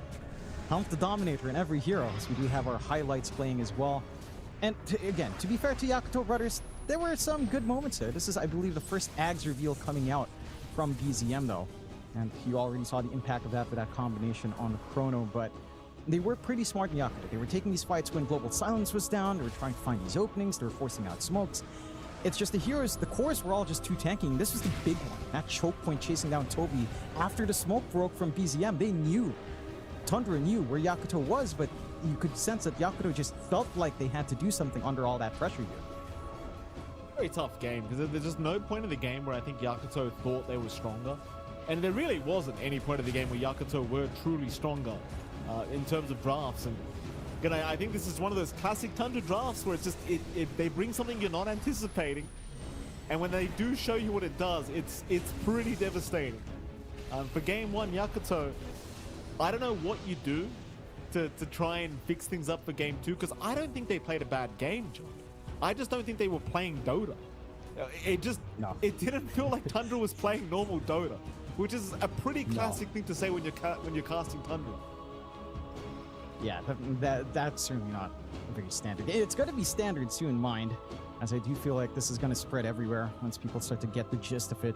I mean, the safe lane evolution for the Dominator, we've already talked about the rising popularity, but even on off lane, mid maybe is a little bit less so. It does make sense on something like the Invoker, but I don't know if you'd spread that out elsewhere. Who knows?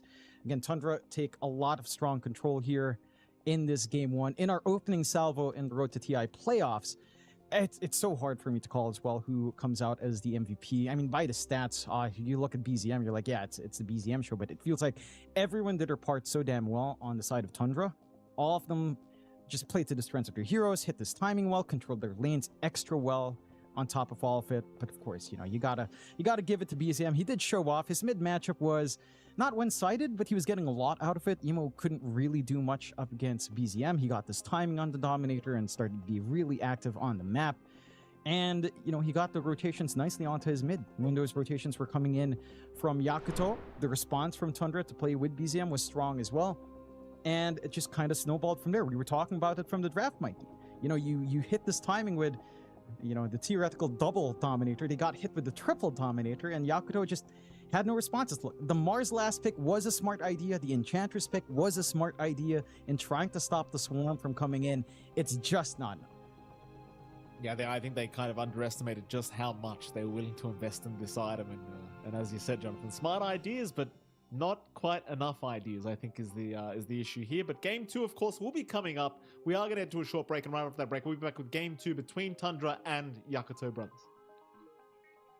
I'm here with Saxa. We're having a chat. How would you describe your guys' season so far, leading up from last TI to this TI? How's it gone? Turbulent, I guess. We've had a lot of roster changes. Even the first tournament we played with stand-ins, we've had to change many people. We had to have stand-ins many times. Also this TI. Also this TI, unfortunately. But we've kind of had a successful season, I guess. We've won 3 tournaments. We've got the top place, second place a bunch, third place 2. So I would say overall it was a successful season, but a bit messy. I mean, definitely looking at the results, you guys, like you said, you've had tons of good results, but do you think that losing Whitemon this close to the start of the tournament is going to be a problem, or is it like, we've had a whole year practicing with stand-ins, no problem? I mean, it's definitely going to be a problem. Whitemon is a big part of the team, and it was also kind of last second that we realized we weren't going to play with them, so for sure. But we will try to make the best of it. We've kind of, I guess, like you said, we have experience here, so we will do our best. So what are your expectations at this TI as a team? What goal have you set yourself? And how do you think you're going to do in general at this TI? I think for now, no expectations, but our goal is to get at least top 6. We want to make it to the playoffs, play on the main stage, get the top 6, and then after that, I don't know, just try to win as many games as possible. You never know, it's TI, anything can happen, and we'll just make the best of it. And what about the format this year is using Swiss? Like, is that something the players enjoy, or does it feel like it's more tension for the team? Swiss, it's kind of like a nice breath of fresh air. I think we've had the same format for like years. So having Swiss, I mean, this time the Swiss is even different. There's like 2 groups, not 1. So, I mean, we will see. I like change. I like some new stuff. I like some excitement. So I think it's going to be good. Cool. There was a Tundra vlog before TI that I saw. And it said that you guys play a lot of overthrow. And I want to know, first of all, do you think that's good preparation? Because I know quite a few teams do it. And second of all, what is the most busted overthrow strat that you've seen so far? I think playing something together is good. Playing overthrow, I think probably not good practice. But yeah, we like to play some games, I guess, sometimes before tournaments. Nowadays, the meta is Atomic War, which the others play mostly. The most broken, I guess, any of the zoo heroes like Meepo, Visage, Enigma, Brewmaster with Yags, yeah, any of those. So any zoo heroes in overthrow, you're saying busted? Pretty much. Either zoo or heroes that kind of kill steal, like Rubik or something with Fate Bolt. Right, right. That's the best way to win. What about Lion? He's average, okay. He's average, yeah. Okay, all right, I'll bear that in mind. You guys came third last year. You lost to Gaming. Gaming didn't make it at all. So does that mean you guys automatically make it to the grand final? Sure. No, but I mean, we will see. I think the competition this year is a bit different. It's a lot tougher. It's not like one team. It's like 6 at least good teams that can kind of, I guess, even win TI. So the competition is in that sense a lot tougher. So we will need to perform. And which 6 would you say that is? Spirit, Liquid, PVISION, Falcons, Bed Boom, Aurora, and I'm forgetting one, maybe Tidebound. That's like Tundra. 8. You're meant to say Tundra. Yeah. And Tundra. Tundra, yeah. Saxa, thank you so much and best of luck. Thank you.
Welcome back, ladies and gentlemen. Road to the international playoffs is where we're at. Of course, we're into game number 2 between Tundra and Yakutou Brothers. Jonathan, game 1. I mean, I already said it. It wasn't even Dota. You know, it really just didn't feel like Dota at all. I'm not going to say it was close. I'm not going to say Yakutou played bad because they didn't. They just weren't playing the same game. Props to Tundra for finding a way to make Dota feel like any game but Dota. We were playing Monster Hunter World or something. I don't know. I can't use the other one. You know, we don't want to get in trouble. No, certainly not. But yeah, I mean, look, we were talking about one Dominator came out. Yeah. I was saying offlane Dominator makes sense. Came out. Mid Dominator, I think, was a step further from BZM, and you know what? You were having a good conversation in that break, Mikey. Why not all 5 with Dominators? Why not bring back Book of the Dead, Necronomicon? Right? Bring it back. You know, buff the stats. That could be the way to go. Not relevant, but something that you dream about. I know, Mikey. This is something that you pull out that Necronomicon as well to tell the 2 kids their lullabies. I'm sure. Yeah, I'm sure you have one hanging around there. Forget. I don't want the youngins, the young people out there, all 2 of them that have just joined Dota 2. I don't want them to forget about the Necromonicons, Jonathan. You know, I want people to be like, well, what are those? Why aren't they in the game? You know, that's what I want. We'll see down the line. Still, I'm curious to see if there's any big draft adjustments here from Yakutou Brothers. So we do have that draft for Game 2 already underway. We see some of these bans coming in. The Beastmaster and Marcy being banned by Yakutou, not too strange. Tundra back to the Disruptor and Pugna that we've seen. There's the Lycan ban that Yakutou bring out because you don't want to have to deal with 33 Lycan. Right, like you had this idea with Morris, didn't really do much. You had this idea with the Enchantress pickup, didn't do much. Your Bane certainly didn't do much against it, as that was the point of Lycan, to just crush that Bane. As we do see the darkness that Tundra sits in to think of these evil ideas in their den of darkness, Mike. You and I, we've been to enough lands to know that these players don't like light, John. Light does not suit the players at all in Dota 2. They don't like light. They complain every time there's too much lighting. So what do, John? Remove all the darn lights. Get rid of them. No excuses. Here we go. No. Nature's Prophet, Jonathan. Here, the units has already started. We've already got some zoo going. How great's that? Oh yeah, this is fantastic. Of course. Yeah. But let me just interrupt right now, because I said this to you earlier, right? We were talking about the Helm of the Dom, and I was saying to you, heroes like Spectre can actually perform with Helm of the Dom, right? Because you can actually farm. It's a cheap Midas. Now you've got Prophet, so you've got the global strat. We see a lot of Nature's Prophet and Spectre, at least in pubs. You know, John, it feels kind of nice to me to go Helm of the Dom Spectre this game if you want to. I wouldn't mind it. I think there's some cheeky things you can do. You can also run NP1 with the Dominator as well. That idea also works, right? Like that could be one way to go. Why not? Would you do that, John? What do you mean, why? Why not? It improves your push capability on NP. It allows you to play the map even more. So you're literally split pushing even harder with your Treants plus a big creep to buff them up. You still get some of that dodging if you're going in the jungle, just in case. You can scout out nicely. I love the solution from Yakutou, though. The Dawnbreaker has been a hero that has felt stronger and stronger as we've gone through the past few months. We've seen it on support. This is something that you can flex a bit on Yakutou. Same thing with Tundra with the NP, although it does feel like that's more likely a core, but again, open enough with Nature's Prophet nowadays. Very obnoxious core to play up against, though. The damage output of NP just feels ridiculous. What are we looking at? I mean, it's dark, but it's not dark enough for me not to notice what kind of headset that is, Sean. Oh, my yeah, God. You know they love those headsets there in China, Mikey. Get it Come on. out of it. It does. Get it out. No. What are they doing? Let him How be. is that allowed? Well, how's that even allowed in the country? I'm surprised his visa wasn't revoked, Jonathan. My goodness. Get them out of here. Hey. Look, Fly's not even at his fullest power. That should have some RGB lighting on it, all right? And if you would recall, I think Ame has some RGB lighting, okay? So he's not even fully kitted out. Oh, yeah, Ame does has it too. Ame has it too, yeah. Yeah. He lacks the he's got RGB pink version, ones. you know? Yeah. Yeah. Very So exciting. not full power yet. Let's see what else we see banned out. You see the Naga Siren as per usual, along with the Enchantress plus the Quap being banned out for Tundra. So again, leaving a lot of options in the pool. The Spectre ID you mentioned still works out. I'm surprised. Well, Invoker was banned out by Tundra, not wanting to give that away to Emo. So no cheeky Sunstrike setups here from our Nature's Prophet for early ganks. Curious to see which way to go. I mean, I'm surprised you picked Dawnbreaker without banning at least the silencer, because that's one way to just ensure Solar Guardian never comes in. There you go. Does come out for Yakutou. I'm kind of shocked as well we didn't see a respect MK ban in some sense as well, right? Because Chrysalis is here and we know how much he loves Monkey King, and I mean it's not quite as global as, you know, Spectre, but it's, you can still do some really cheeky things on Monkey King if you want to get across the map really quickly. So, and it is Chrysalis, he's the guy, you know, that's his hero, Jonathan. There's no two ways about that. Nope. See if Tundra want to do it. I'd still rather the Spectre. But if they wanted to go comfort and just take the hero, I wouldn't blame them, John. Yeah, it makes a lot of sense. I think the matchup against Dawnbreaker is pretty alright for Monkey. It's a winning matchup. There you go.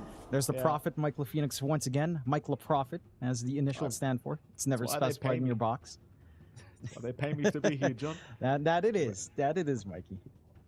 Oh, at least we have that. The Monkey King coming in. The lane now, if you are running a NP support, is pretty cool. There's a lot of output. There's a lot of free damage that can come out, free control coming in, and a lot of escape avenues here for the Monkey King on top of that. I'm curious to see which way they'll go on Yakutou later on if we do get the Bat Rider coming in for Tundra. This is a hero that you and I saw a lot, especially in our TI qualifiers. We've been seeing this on mid. We've been seeing it on support. The Arsonist facet has felt insane.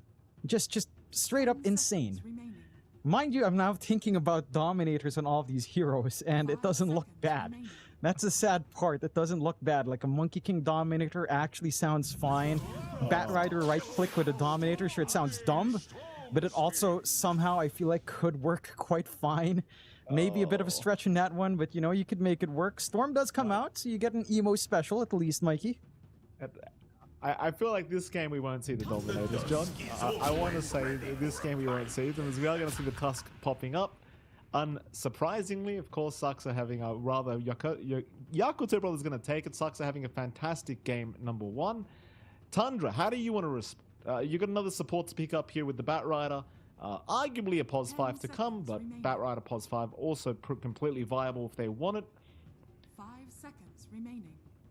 And I know you're probably at some point going to bring up the fact that you have like the Arsonist facet, Jonathan. We're not going to see Arsonist, you know?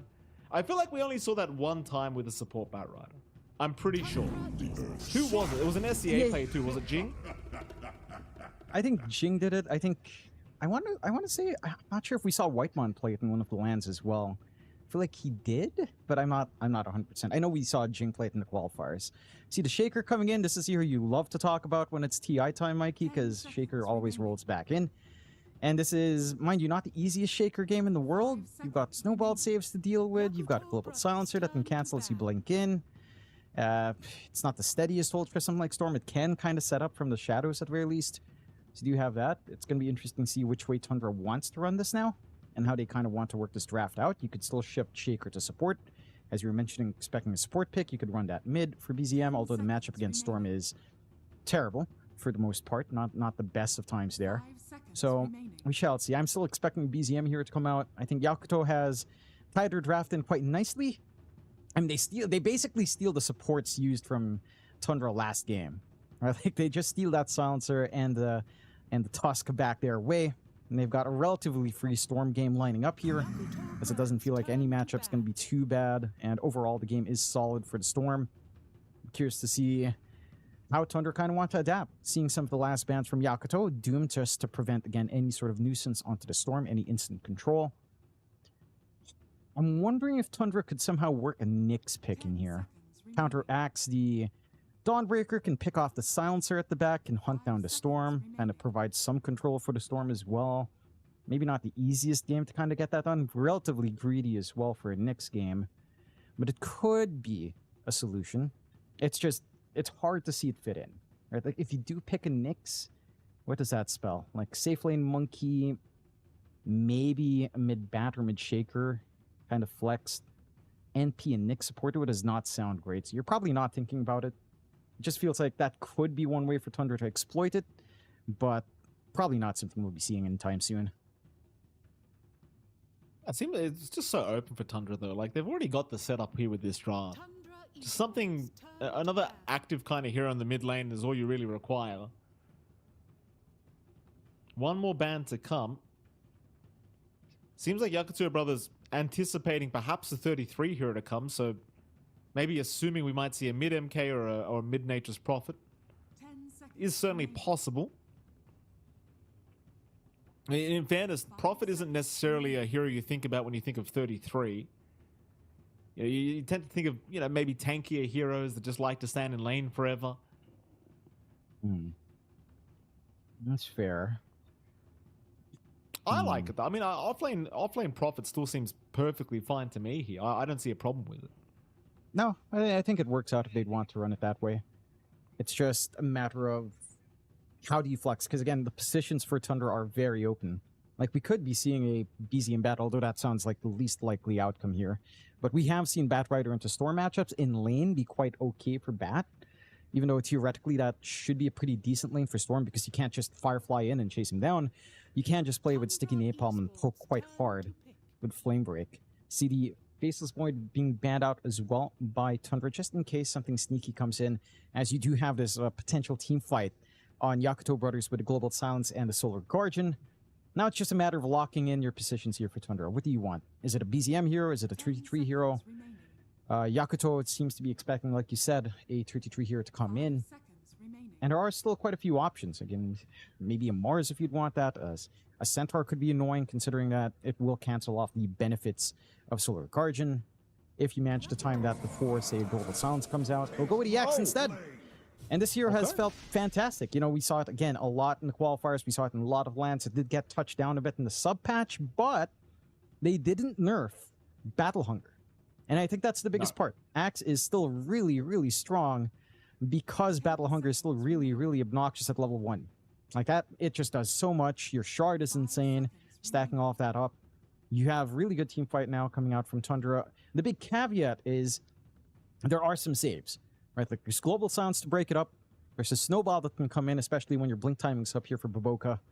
It can be pretty rough for the Axe, especially if you get countered. Let's say you get the blink call, Solar Guardian comes in. It can be awkward if you don't instantly burst there, if you're not finding a big call for 33. So yeah, it's a little bit more back and forth. I'd say Yakutou Brothers has a lot more to play with this draft. It's just a matter of what are you looking for now in your win condition? Because you could still flex Dawnbreaker 1. Likely, I mean, you're likely not going to do that, but you could still run that instead and maybe look for more playmaking on the off. Kind of try to play high aggression with, say, the pseudo-global strat of Global Silence plus the Zip, it's Solar Guardian kind of combination. Tie it in with an off lane that kind of joins the fray as well. And you have this ultra high tempo that you might be able to run down Tundra with. See, it's open enough in Yakutou. Of course, if you are expecting just play into Axe, I mean, it's Axe, it's Monkey King Razor could have been fine, but they'll go with a safe DK pick. So a nice safe pickup coming out for Yakutou. Not the most exciting thing in the world. Curious to see what facets we do stick with here. It is just going to be Corrosive Dragon, as we've been seeing time and time again. For Fly, we're seeing Beyond go for Solar Charge, so the lower cooldowns per hit on the swipes per Luminosity hit is kind of nice. I think the attack speed has felt a little bit better, but having more uptime is always great as well. I am curious to see how Tundra decides to itemize. Will we see some Dominators? Because it's not as overwhelming of a game for it, like you mentioned earlier on, Mikey, but you could still somewhat make it happen. Maybe not on 33. I think Axe Dominators maybe a step too far. Yeah. But hey, it's stats and armor. Axe also likes those stats. It's just that you need a blink and blade mail, so probably not. Funnily enough, if you were to choose an item between like Helm of the Dom or Vanguard, you'd go Helm of the Dom, right? So I guess in the event that you wanted a Vanguard, he probably would just choose Helm of the Dom instead. But I think you are correct, John. I think this is the game where they can ignore the Helm of the Dom build-up on all these heroes and just go for your standard build-ups. I don't think you need to do anything crazy. I mean, maybe BZM could, I guess, on this Earthshaker, but even that seems kind of silly because you could just, Echo Slam a billion Ancient Creep stacks and have your Blink Dagger up in like 10 minutes. Yeah, no need to really push the envelope too hard. I will say this is a much rougher matchup for BZM. It is a Shaker into a Storm. This should be a very easy time for Emo. Mainly because your laning presence on Shaker has been cut down, right? Like they nerfed the innate, taking what was it called? I forgot already. I mean, that old facet where you'd fly the bodies, making it innate, but wrecking the damage values down. It's not as much laning presence in matchups where Shaker used to kind of come back in up against range matchups by pulling the creep wave back and denying and last hitting. Not as nice now for the Shaker. So Emo should have a better game. And again, shifting away from the Dominator buildup does mean that you're not going to get under that extreme early pressure that we were seeing there from Tundra. I mean, there is still some potential for pressure to come in, right? Like there's this NP that can be flying around from Saxa, just kind of setting up. You have an explosive support duo here with a Bat Rider on top as well, but the response from Yakutou is stronger. Global Silence to break it up, a Storm that zips around, your hold for the Storm isn't amazing, and Solar Guardian to cover. So a little bit more challenging here for the side of Tundra to run it down, and for Yakutou, more angles to play with could lead to some easier solutions to even out or take the lead in the game. Should be a very interesting one. Group up again by the runes. Perhaps a bit more action to come this game around at this banner rune timing. Quick, already some wards being placed here by Baboka to block off the camp. So we do see stacks tend to be made quite early on when you do have this Shaker core, and of course it does allow you to get that very early blink by just slamming all the creeps. And Baboka is going to have his smoke broken, but we'll realize that they are hanging by that Radiant Triangle. So will not get caught. As I was trying to say, John, it's pretty important to ensure that you block these stacks being made, because if you give this Shaker the early blink, things can get very, very challenging for your team. Here comes Tundra. They've wrapped up through the top jungle, right behind Fly at the moment, but they have a ward there, so chances are Fly will eventually see them, and now he does, though they do see him as well before he reacts, so the chase is on now.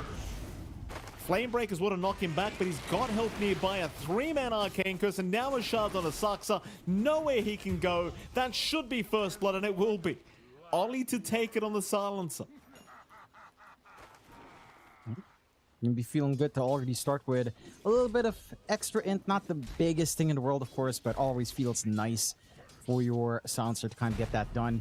And already a nicer start here for Yakutou, right? Like, yeah, you have a lot of early damage here for Tundra, but running into a Silencer, you know, going on to DK first. This is a very tanky hero with his innate, not an easy target. Taking a look at that mid, of course, you've got BZM on that Shaker up against Emo on the Storm. And again, this is not going to be a fun time for BZM. He's got some lane control at least. He can get some CS, but... I'm looking at 33. Yeah. He's got 4 rings of protection already, this guy. Yeah. Just, that's how you go. I mean, I know it's the build. It's just every time I see it, it just looks stupid, you know?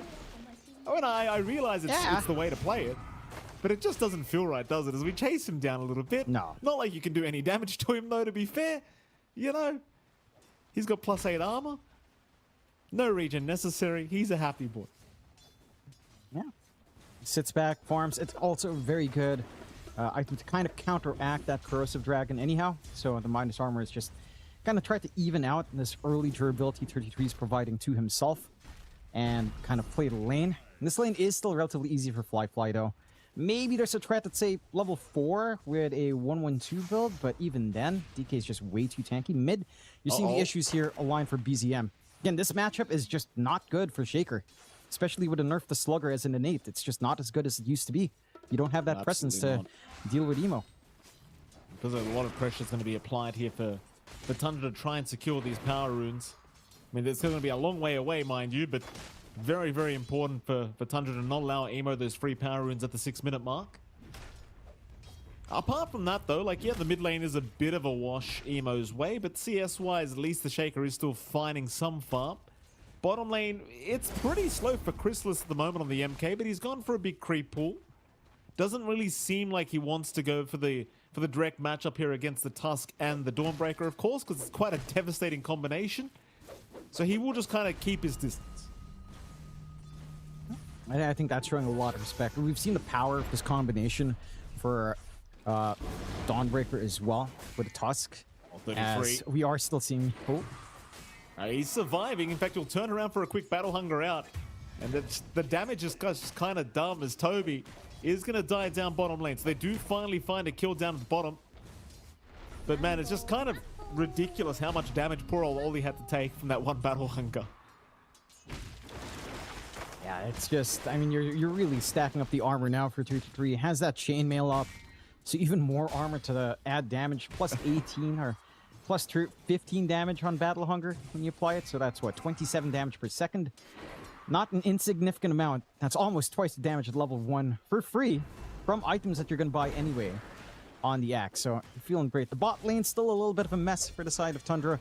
Again, you're finding better grips here for Yakutou, much stronger lane setups to play with. Again, this Dawnbreaker Tusk is something we saw all the way back to Saberlight TSM days. That's something that they absolutely love to run. It felt really strong back then. It was quite some time back. Basic foundations with it are still strong. Mind you, as the levels go up and more presence comes in for Crystallis, this could get a bit dangerous quite fast.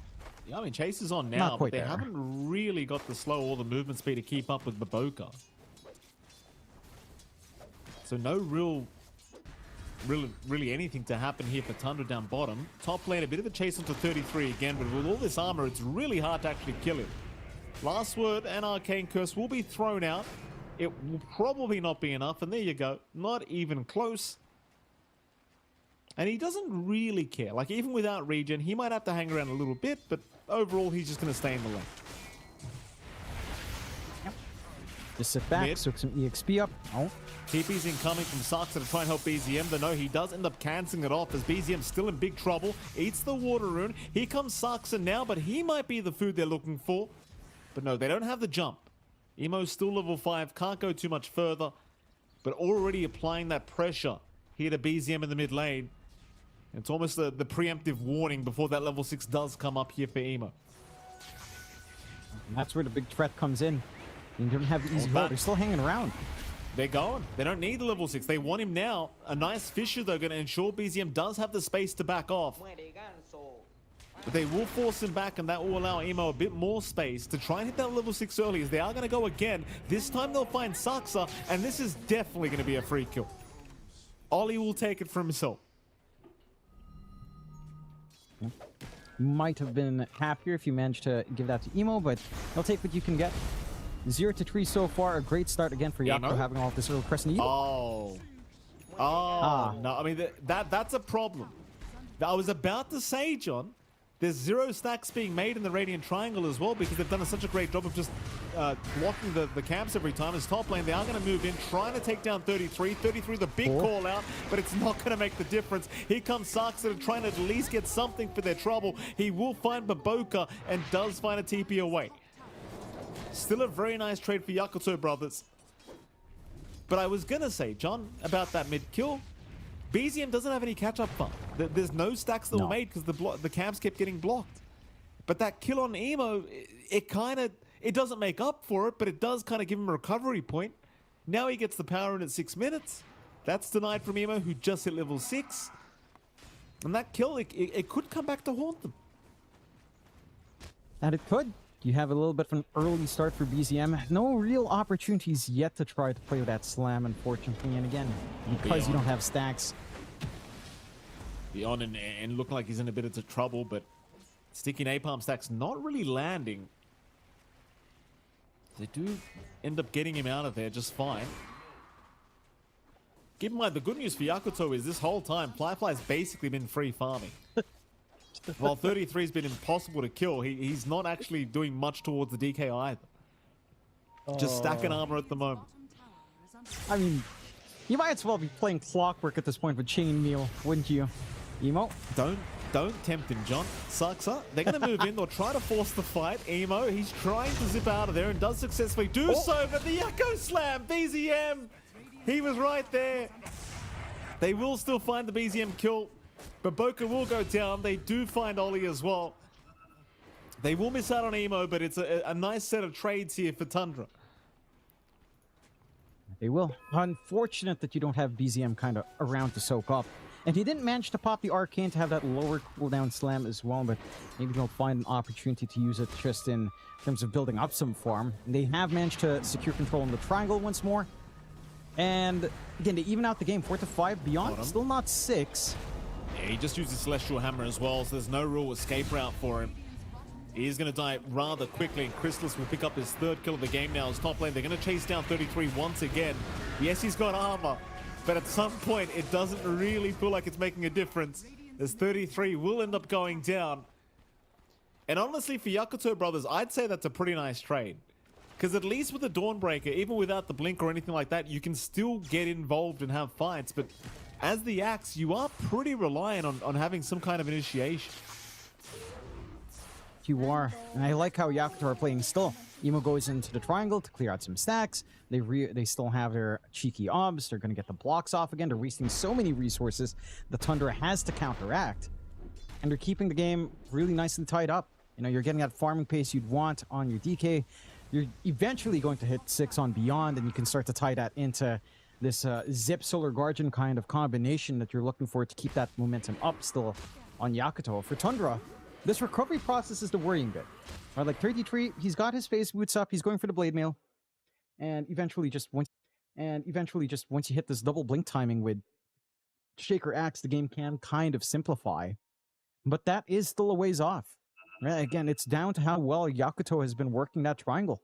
How well Ollie's been consistently dropping these wards, dropping these resources in, just to ensure you don't have that quick build-up for BZM or for T23, who's had rougher lanes on top of that. So they have stronger lanes, they're controlling the resources, they've got the tempo lining up on Yakutou. I mean, by the time you get this next Dragon form up, you can start to think about objectives that will tie in with, again, that Solar Guardian on Beyond.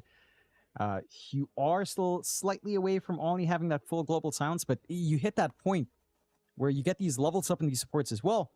And the team fight for Tundra just looks pretty terrifying to play into. Like, you need so much more time here. Right? Like Toby, again, because he couldn't stack, isn't getting that free gold. He's not getting that free gold. He's not going to have fast Tranquils, fast Force Staff, fast Blink. So that key momentum that you can tend to see from Batrider isn't coming online anytime soon. Monkey King just needs time to farm up. As Crystallis knows, he is going for the Battle Fury build. Kind of old school, sit back, farm. And that means all of the tempo really has to come in from BZM and from 33. But these two heroes are very item dependent as well. So you are stuck in a bit of a dead zone for Tundra unless, you know, someone overextends once more in Yakutou. And for Yakutou, as we approach that 10-minute mark, this game starts to look better and better. You know, they've got a very clear strength from, say, 10 to maybe 18 minutes if they keep that tempo up and kind of keep these cores shut down. Whether or not you can keep them shut down for that long, though, remains to be seen. But they have the tools to get that done as this timing starts to approach here, Mike. Absolutely. Just noticed as well, Jonathan, I was looking at the heroes up top at the scoreboard, and Chrysalis, I believe he's a Grandmaster tier Monkey King, John, but the levels do not indicate so, which means that somebody hasn't subscribed to Dota Plus, John. Very disappointing.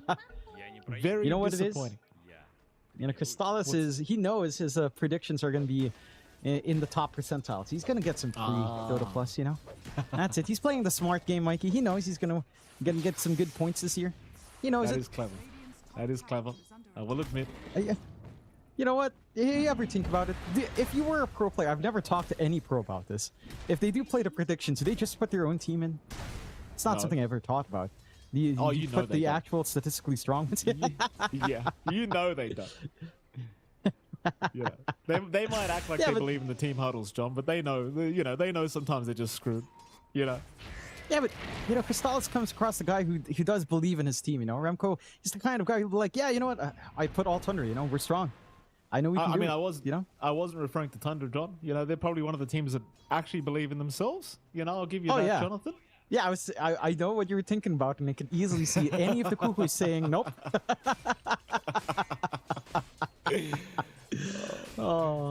Pink's top lane.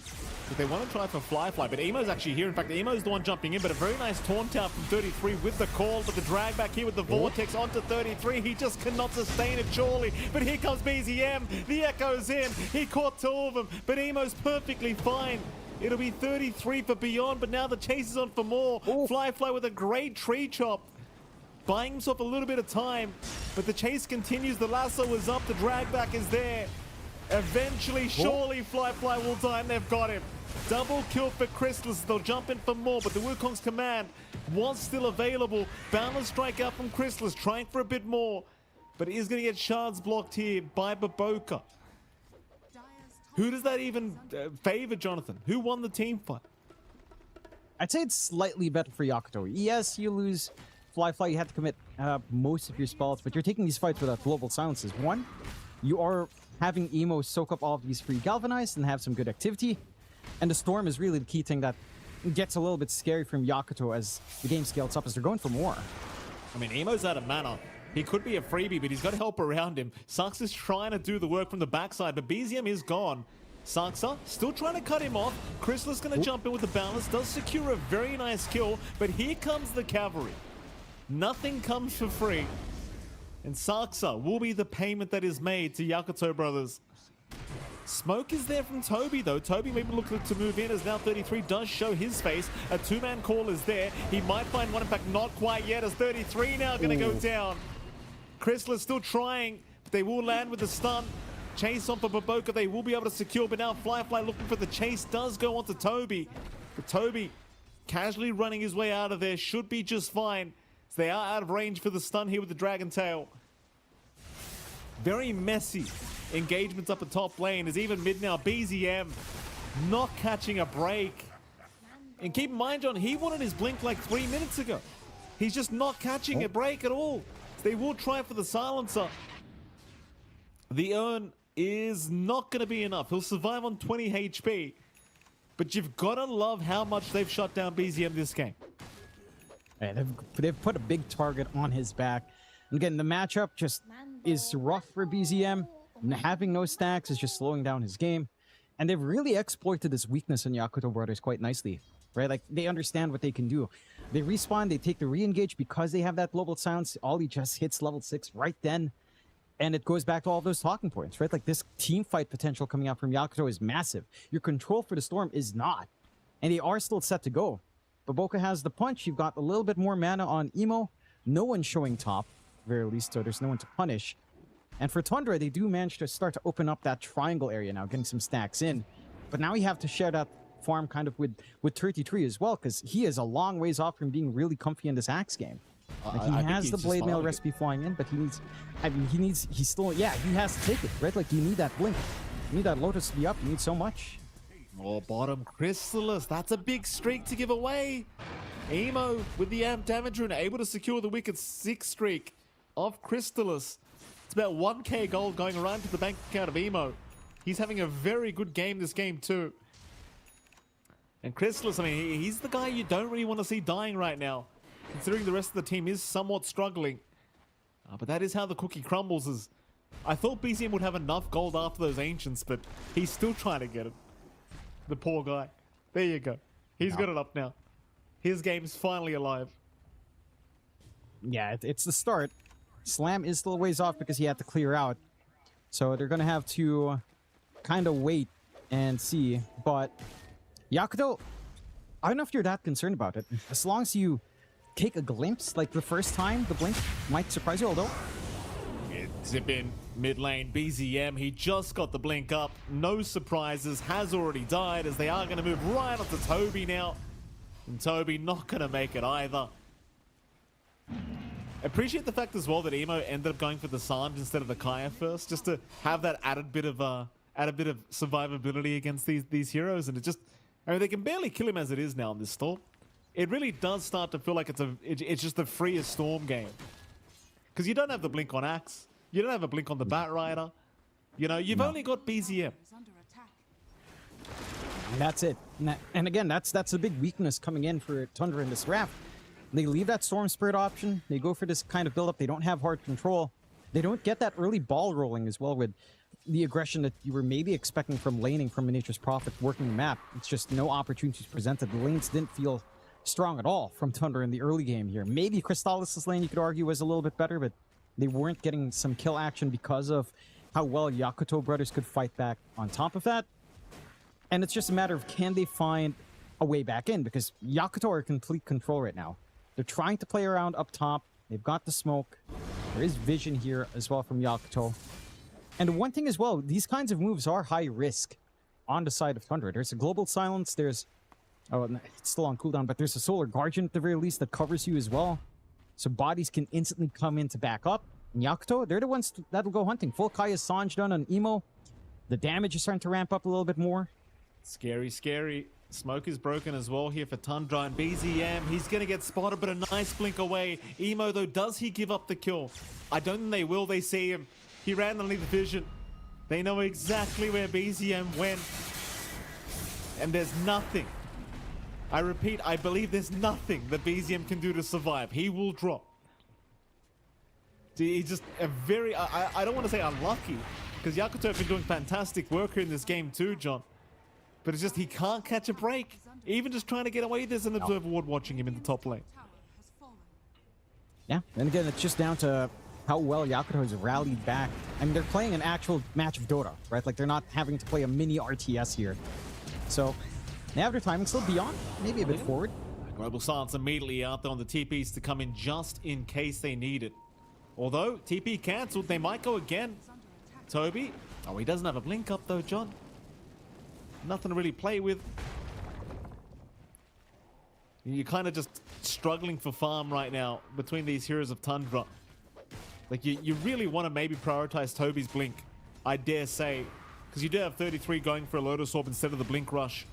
And that's fair enough, but it does start to feel like you need that initiation against this Emo Storm.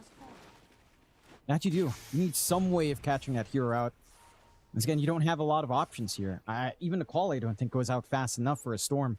That's considering Emo as well. Like, he will have a window to respond. A very narrow window for sure, but not something unplayable for that Storm Spirit. They do have some good forward wards now set up on Tundra, at least in this triangle area. So they can kind of feel comfy in farming.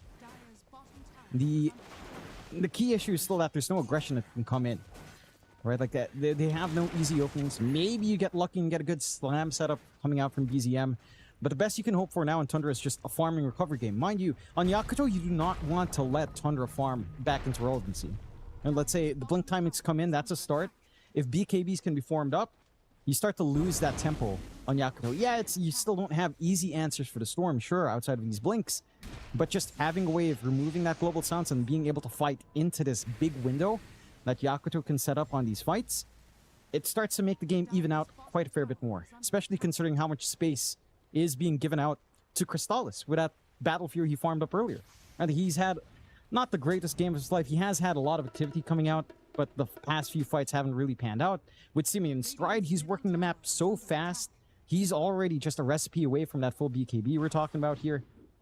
And once that's up, he's going to have the confidence to actually follow through with his team. Have that, not care about the global silence, not care about the control. Just go all in, stand in the middle, and hope his team can kind of follow through. Their area control on Tundra, if they can leverage it, is still pretty damn high. It's just a matter of playing into global silence somehow and getting that initiation. Well, it certainly feels like Yakutou Brothers are probably the ones that should be forcing some fights right here. So again, it does really start to feel like a bad idea to allow the catch-up farm for Tundra. And I think that the 3 blinks being up is going to be very concerning for Emo. You know, you've got 2 ways of just piercing BKB as well for this Storm. It's not going to be very fun. Emo now, he's on the hunt once again. They'll head towards the bottom lane, just wrapping through that Radiant jungle. Tundra, though, being very good about their map awareness, are all going to retreat and head to the opposite side of the map. So no kill to come here for Yakutou Brothers, and this tends to be one of the big frustrations when you're up against a team like Tundra, is they always find a way to make you dance across the map and find nothing. And that is one big strength for the lineup, right? Like, you have Simeon Stride and Crystallis. Again, he can move across the map quite fast. You've got Nature's Prophet just farming up top in this very nice defensive corner where they do have vision set up as well, although not quick enough for Emo. And this is all they want, right? Like, waste time, prevent that plump up, prevent this utilization of, say, the Zip Solar Guardian, especially with fresh Ags up here on Beyond. You're not getting any activity. It's been maybe a good solid 2-3 minutes of dead time here that Yakutou wants to be able to fight into. Now Tundra are kind of getting set. They've got that full Lotus up in 33. They have the farm. And they have a good idea where Yakutou is hanging out as well. They've got the blink up on their Bat Rider to boot, so you've got to be a little bit wary here as Emo, but it looks like Toby doesn't really have a way to get there. He's got no TP available right now, so they're going to make the jump in onto 33. It's a 4v5 scenario in favor of Yakutou Brothers for now, so the Global Silence will come in with a beautiful Solar Guardian. Crystallis, though, is still surviving in the Wukong's command as they do take down Baboka. Toby, he's right around the corner now. Not looking too good for Yakutou Brothers. They caught Fly to boot. And well, now you've got the whole team nearby. Ollie, he will get the TP off just barely. Can't say the same though for Beyond, who also gets caught. And even Emo's still around the area, but he will not get caught himself in the storm. Although he's thinking about jumping in for this Tormentor play. Can Emo time this? This could be pretty scary for Tundra. They're going to get Toby out of there. The Tormentor not dying. Now the zip in, trying for Chrysalis, and he does get him. He does get him. He wants more as well. Zip through. He's going to miss out on BZM. He'll miss out on Toby. But he does get something for his trouble, John. You know, there's no Torment to take. No. Still stays alive. That sneaky vision that they've set up here on Yakutou paying off. Still a pretty rough time for Yakutou overall after a very strong start, right? Like the net worth lead has disappeared. You are seeing the strength in having these blinks and having these dispels on hand with that Lotus pickup from 33. Having some options to play into some of this control is massive. Having all of this extra armor as well, providing quite a fair bit of a buffer for 33 to actually get his call and dunks off. For Yakutou, this is now where maybe some of the issues come in, right? Like, it's not too long till the next GS. It's not too long till the next Solar Guardian as well. And he can still look to play. Emo, he got caught with the lasso, but he's actually fighting back here. He doesn't seem to mind as he just jukes out everything. Every single stun they threw out did not land. There's now the jump back in here from Baboka, trying to find an entry point to this fight, but he sacrifices himself. But they do at least pick off Saxa as now Fly. He just wants out. They missed the Boundless though. The Flame Break, not the best, but they're still onto Fly, who cannot fight back through the BKB of Chrysalis. They'll drop the Solar Guardian, try to help out this DK, but how do you keep him alive? Well, you'll take down BZM first, and now Chrysalis, he's a sitting duck. Fly won't die. He'll survive all, but it's now 33 trying to salvage. Will take down at least the DK. Chase is on. They won't find 33. But it's still a great fight for Yakutou. And it's all off the back of Emo just juking out all those stuns. I mean, you're just seeing how much you have to commit on Tundra to try to catch out Emo. It's just, he is still slippery. Right, and again, we were right before that fight. You know, Ollie was only a few seconds away from Global Silence. Solar Guardian wasn't too far off. And that's without even the level 15 talent up for Beyond. You get that minus 15 seconds up, and you never know if it's safe to jump Emo. You know, it feels like the uptime of Solar Guardian is just too high. What he ags up, with how much healing it provides, that reset in the middle of an engagement for Yakutou is just insane. You've got the Storm now that's snowballing out of control. 17 Galvanized stacks up, going for a BKB next. And really, once that BKB is up, you have serious issues. You do have some debuffing into Pierce, but that removes the impact of BZM finding his targets. And, you know, getting that control, that follow-through control they'd want, or setup they'd want for the Blink Lasso. In a game that's already difficult, I mean, your options are shifting around here for Tundra. For Yakutou, they managed to recover back in. You know, they regained this net worth lead back. But there are a few solutions from Tundra. Full Orchid up for Saxa. At least that avenue of control is there, if they can find the right target here. Smoke out from Yakutou, though. Comment. Saxa may have revealed himself, and he does with the Sprout out. They do catch at least the Prophet, but he has helping round. Lasso is going to connect onto Emo, but there's no follow-up to it, or is there? The fish is going to land. Emo, no, he's perma-stunned. He is perma-stunned by BZM with the shards up, just not allowing him to leave. I didn't think they'd have enough damage, but they certainly had enough control. So they'll move in for more now. Tundra trying to at least start sniping Fly on this DK. Chrysalis, he'll jump in. Onto the silencer they'll go. Ollie, a sitting duck, he is down. Fly, a lot of sticky napalm stacks applied. He'll pop his BKB, but the chase surely continues. Because without the BKB up, there's no chance he'll be able to make it out of here, I don't think. And there you go.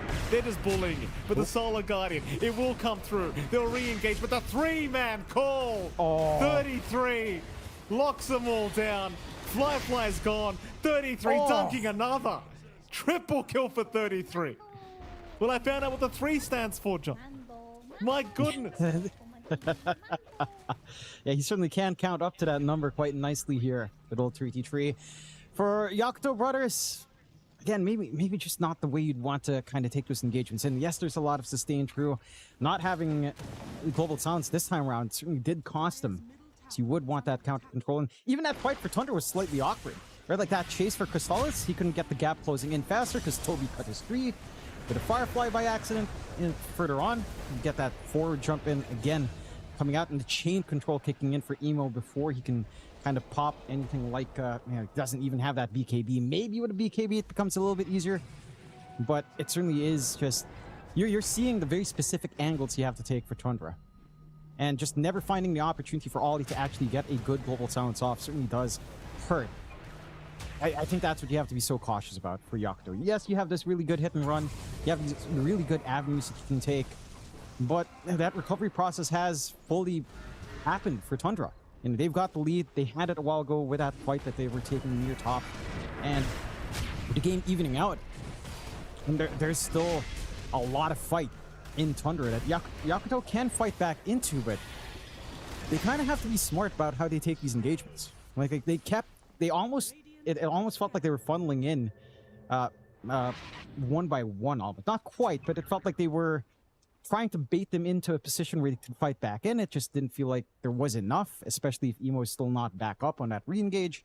You need that Storm to be with you, as he is the key aspect for all this. Like, you're winning most of these fights on Yakutou because Emo is baiting out so much utility, because he's eating all of it without dying. If he does die, it's a very different story there for Yakutou overall.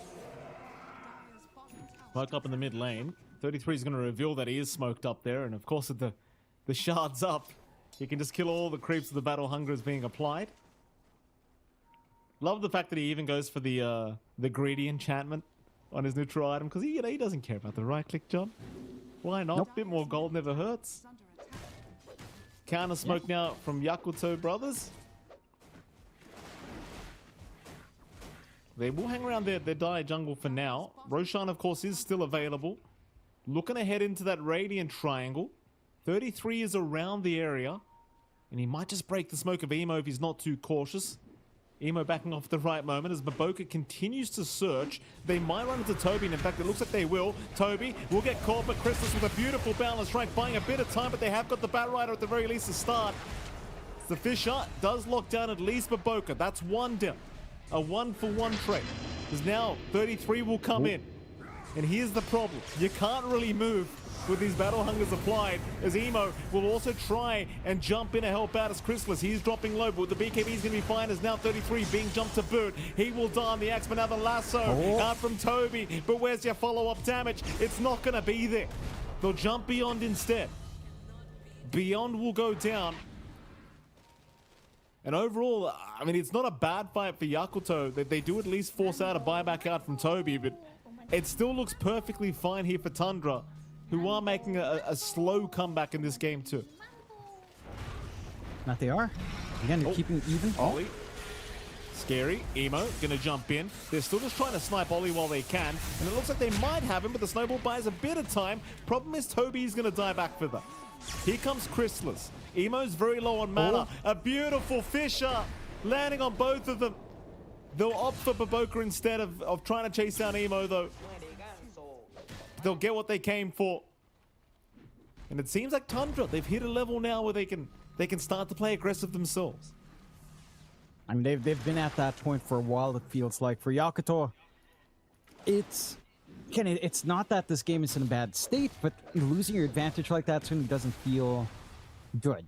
I think it's just a matter of how do you layer your spells? How do you take these engagements? Tundra are looking to break you apart piecemeal, right? Like they're looking to drag in Yakutou one by one, force maybe earlier usage on Solar Guardian or on the Global Silence than would be ideal for the execution of these fights on Yakutou. Not providing that window for maybe Emo to zip in and out during Global Silence to look at backline.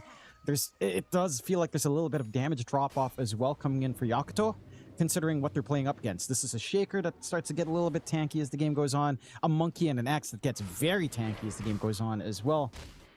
So even if you are kind of seeing them come in, and you can get all of these spell uses out, can you even find burst damage to kind of deal with it? They take that free Torm now on the side of Tundra, and they do get that free shard going for good old Saxa. So he does have that Curse of the Old Growth to scout out in the tree line as well. Roshto being taken by Yakutou. Again, this damage is lacking. Like, there is Scanned. no real fast burst here.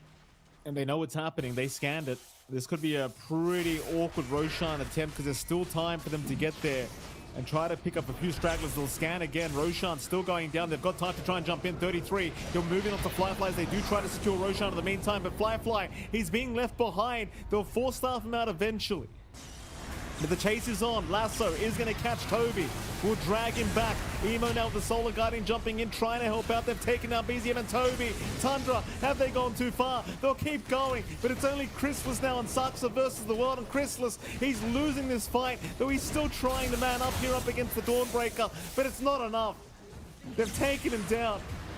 They've got Saxa to boot. It's a full team wipe. And I thought Flyfly jumping up that staircase was going to be a bit of a problem, but they just don't have the damage output to finish off the kill. Just way too tanky. And again, they stagger their spells much nicer here on the side of Yakutou.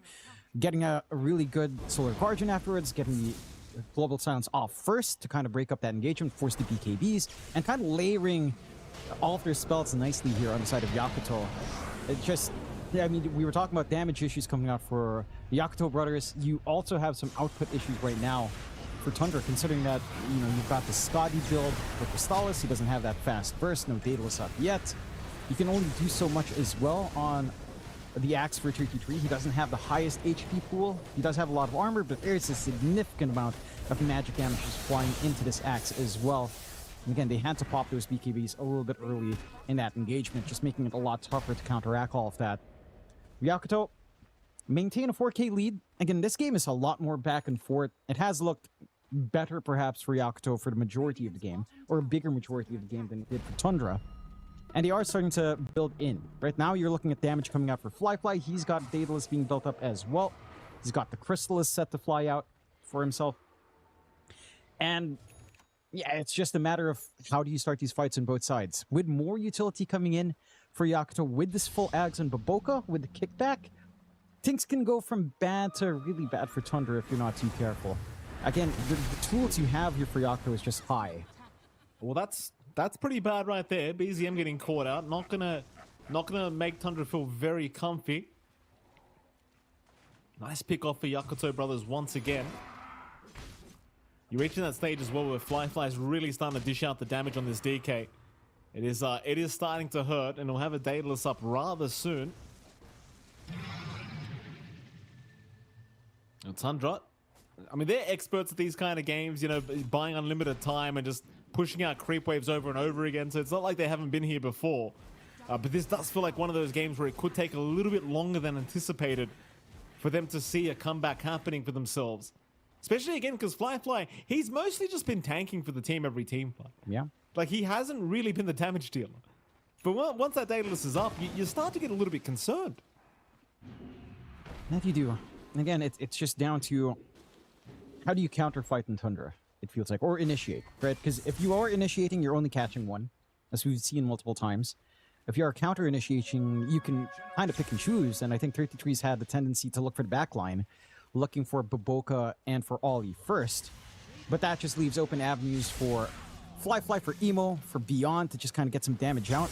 Saxa just managed to TP away from that jump from Emo. But you can see the confidence racking up here on Yakutou. I believe that should be that full Daedalus flying out now for Flyfly. So his damage is starting to be overwhelming. And for Tundra, and again, it's not unplayable. It is manageable, but it gets pretty tricky. Because the circumstances where they found these big openings are if they can isolate Emo fully. You know, they have to commit even just a one-man slam to keep the chain stuns going, to get that damage off. And that's getting harder and harder. He's got the full Shivas. He's got a pretty decent chunk of armor to eat through. And it just makes it a lot slower for you to actually look for that window here. Jump in, BZM again, being the first one to get caught out, and he is just deleted here by Yakutou Brothers. And right onto the tier 3 tower as well they'll go. Nobody from Tundra is here to try and defend this, as there's just no real hope without BZM, I don't think. And even through the backdoor protection, they'll get rid of the tier 3. There is a creep wave coming, even though Toby is trying to skip the creep wave as best as he possibly can. It's not going to make the difference. They are at least losing this bottom racks. Thankfully for Tundra, they still have their T2 towers. The 33 is going to get caught out, but a nice Lotus to force the stun back the other way. Snowball's going to be there as well, but the BKB does come out. He does go for the call, but it doesn't look too good as he does try for the TP, but it doesn't really pan out. And now Saxa also going to die as a 2-for-0 trade now for the side of Yakutou Brothers. Radiant's bottom barracks are And with that, I mean, Tundra still looking for a way back into this game, but it's looking pretty dire. And it is. Again, it's just so hard for them to play into the clump up of Yakutou. It just has to be their own clump up, their own full commitment to try to burst down Emo, as we've seen before. Feels like that's where a lot of their success comes in. If you can just fully focus the Storm, if you can catch him off guard, you get a good lasso, you get the chain stunts out from Toby, you get the call even afterwards to set up. And that's where things can get rolling. Unfortunately, it just hasn't been happening. Emo's been a little bit smarter with their position. They've been using Fly as bait. It's a lot harder to try to look for Emo because there is a feasible threat in Fly that you also have to control this DK. He does show up, and he's already just buying out the full Ags. And does have the full gold for it now, so that extra level in the Dragon as well, with the Black Dragon coming in, it's an added menace to have to contend with. Right, so even if you try to ignore everyone and look for Emo first, you're just gonna die anyhow. You have to find some way to do this. With the high ground, however, if they can kind of play into this high ground defense, and with at least this Aeon Disc coming out in BZM, he won't be insta-give. And you have some repositional plays of your own. Like you've got the Blink Lasso back with Force Staff. You can drag someone very far in, try to get some punish. It just feels difficult to see that being successful when there's Solar Guardian to cover anyhow. So even the kidnap plays don't feel like a big comeback mechanic yet for the side of Tundra. I mean, this Ag's Solar Guardian has certainly been an absolute pain point for Tundra, that is for sure. Daedalus now completed on Chrysalis. He has got a Divine Rapier queued up straight after that. So making the choice to go all in after this Daedalus was picked up. I don't know if they're going to have the time, to be fair, Jonathan, because tier 3 towers are now being knocked on. This DK with the magnifying monocle not going to be in too much risk as they do jump in now. Saxa already caught on the Prophet, though a nice 4-staff away. Will allow him a way out of there. But how do you protect this Rax? Well, they'll try to drag him in with the lasso, try to get him by the tier 4 towers, and he is there, but they'll kick Chrysalis away. He's still in the Wukong's command, though. He's still fighting this one out, but they can kill nothing. Tundra are falling apart here as Yakutou Brothers just so darn tanky. They will give up nothing for their trouble. An immediate tieback, or rather death on Chrysalis. No buyback available for him as 33 now going to jump in. Big call out, but the Snowball's going to save. Nothing's coming out of this. They'll kill off Baboka. Ollie also to go down, but they've lost 33 a second time. Ultra kill for Fly. And they haven't called it. They're holding out. BZM also being chased down. Will go down by Beyond. Onto the Megas they'll go. And Yakutou Brothers, well, there you go. The GG's finally called. It almost looked like they couldn't believe GG wasn't being dropped yet, Joe. Yeah. In fact, Emo couldn't even be bothered dropping the second G. Just says G back. And that is a 1-1 to kick us off here in the Road to TI playoffs. A very good return for Yakutou Brothers because, hey, guess what? Game 2, no dominators, no shenanigans, just straightforward Dota.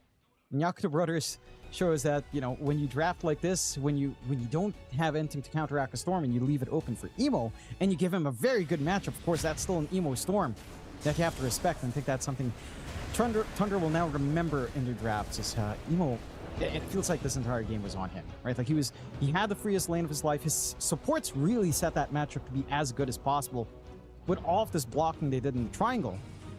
And because of that slow start, BZM didn't have impact. It took longer for 33 to hit his spikes on the axe. Chrysalis was having a relatively good game overall, but without their initiation tools coming out quick enough, even Toby as well in the Bad Rider, just because you don't have stacks to feed off of, also had a pretty slow timing for the Blink Force Staff.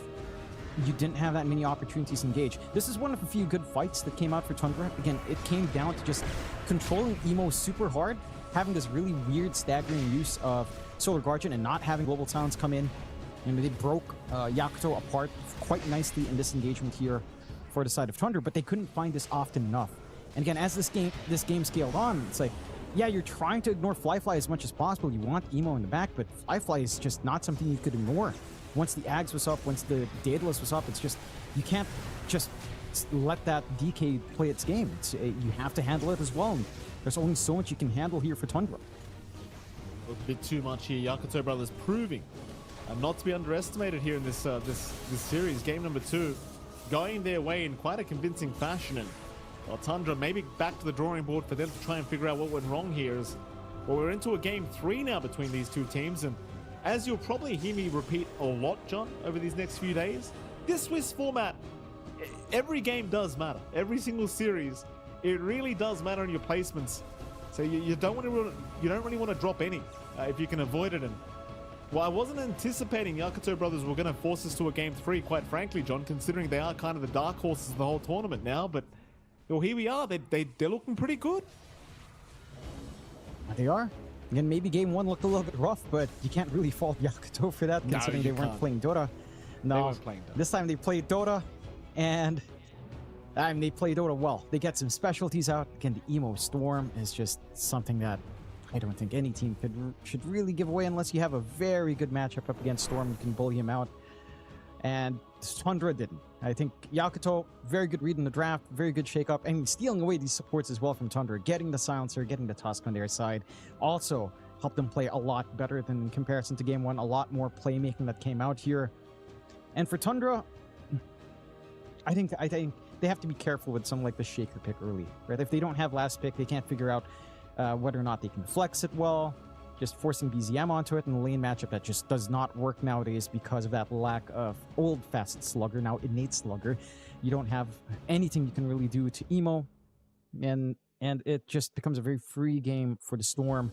So big props to Yakutou for dragging it into game 3. Like you mentioned, Mike, every single game, every single series is important.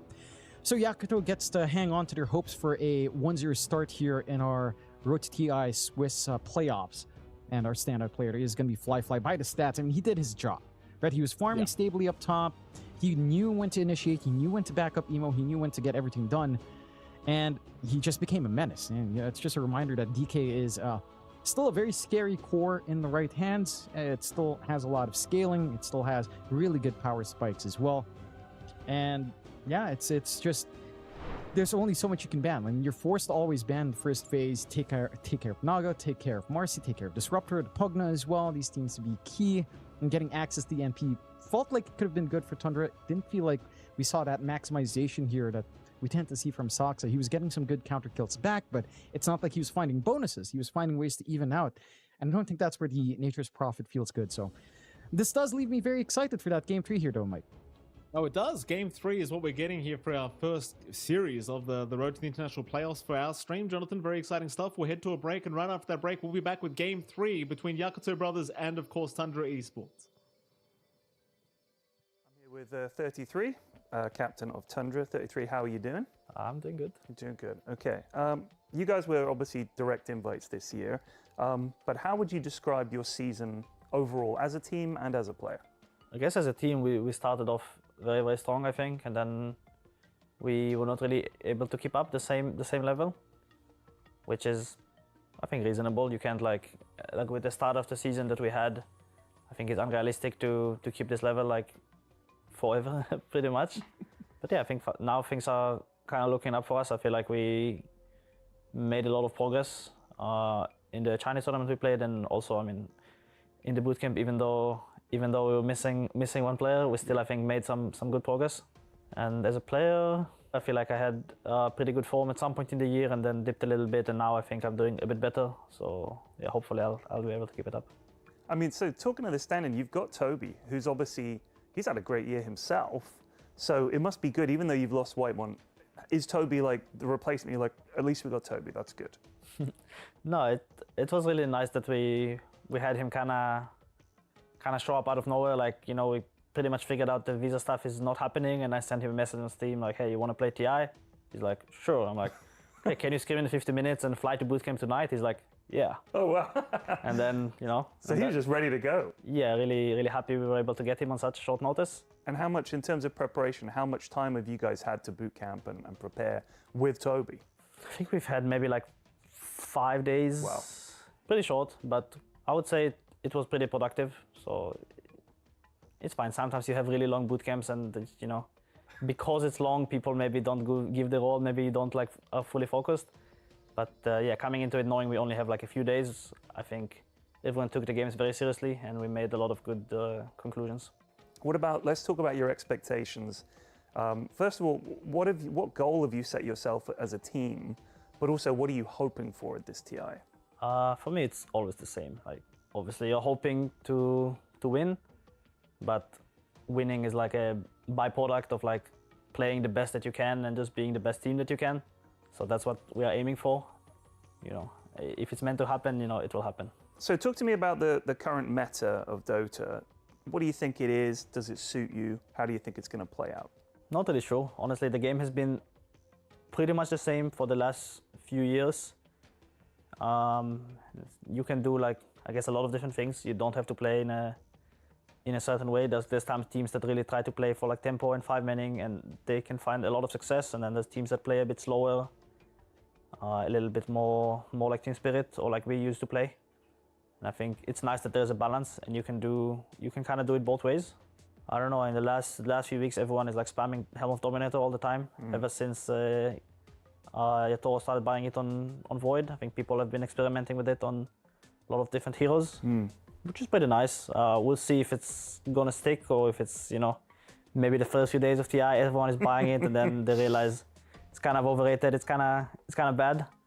So we'll see. There's definitely something to this item, and I always enjoy buying this item. So if it is very good, then good for me. I'm happy. So if it's suddenly just before TI, it's a Helm of the Dom patch, you're like, fantastic, that's great. Yeah, that's pretty good. I was going to say as well, your team has had a lot of changes this year with all the players and stuff like that. But you've won 3 tournaments, you've come second and third a bunch of times. How are you able to just keep having these great results, even though you were like, oh, you know, it's been a bit up and down and blah, blah, blah. How are you still able to win all these tournaments? Yeah, I guess that's the question, and that's why it's hard to keep up your like a really good form, because a lot of times when you win, you don't exactly know why. So it's a bit hard to tell sometimes. But I think overall we had a very good structure in our games. So yeah, I guess that's that. Brilliant. All right. Thank you, Neta. That's great.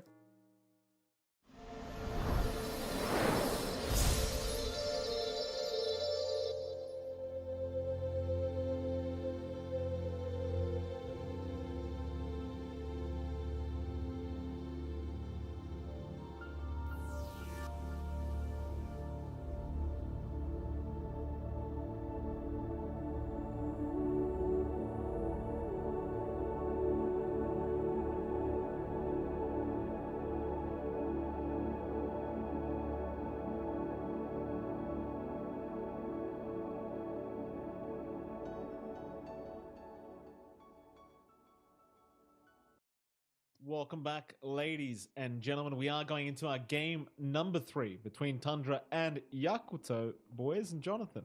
Yakutou, excuse me, I said boys. Brothers is what I was meant to say, Jonathan. Yakutou Brothers. Surprising me at the very least, Jonathan. I really wasn't expecting a 2-1 series score here. Again, considering these guys kind of came in on late notice. They haven't had most time to practice. It is Tundra Esports that made Game 1 look like it wasn't even a game of Dota. So you kind of anticipated something similar was going to happen in Game 2. Yakutou made sure it didn't happen though, John. It did not go down that way, and we're into a game number 3. And as I'm going to repeat about 1,000 times, every series really does matter when you're in this Swiss format. So not exactly where I was anticipating us to be, but I'm happy to see it. Yeah, it's leads to a lot of excitement. Of course, again, this is something we talked about quite a fair bit in that last game, but this time around, Yakutou could play an actual game of Dota. You know, they're not playing some cheap RTS. They're not kind of having to deal with this map constantly shoving in, with all of this micro coming out, with all of this vision being taken away, or, you know, smoke advantage being broken just by having to run into critter first. They played standard Dota. They had really good lane matchups coming in. I'm surprised that the Storm was left behind for Emo. I'm surprised that Earthshaker was made to lane against Storm Spirit, as well as it's not a lane matchup that I don't think any Shaker wants to play nowadays. It's just not a very good time. It really reflected for BZM. Yakutou as well had this really good understanding to block the triangle and take control. So their macro game sense was good. Their micro game sense was really good as well.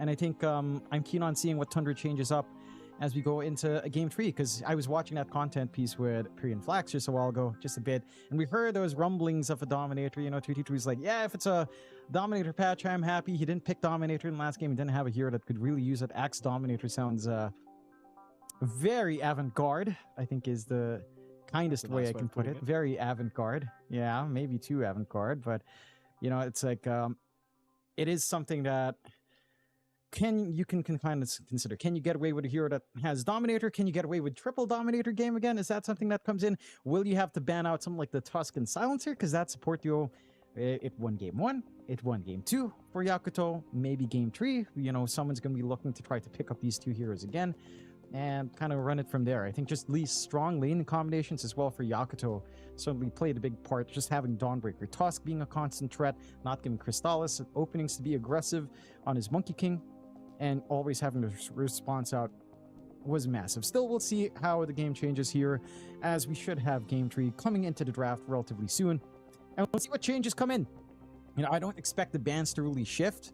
I think what we've been seeing is kind of a reflection of what we've seen from tournaments before, and that has happened recently as we approach the road to the international playoffs here, and it is reflected, right? Like, Beastmaster's banned, Marcy's banned again by Yakutou, Tundra ban out the Dawnbreaker as a little bit of an extra. Whether or not they want to ban out, say, the Nature's Prophet or anything else, we'll have to wait and see.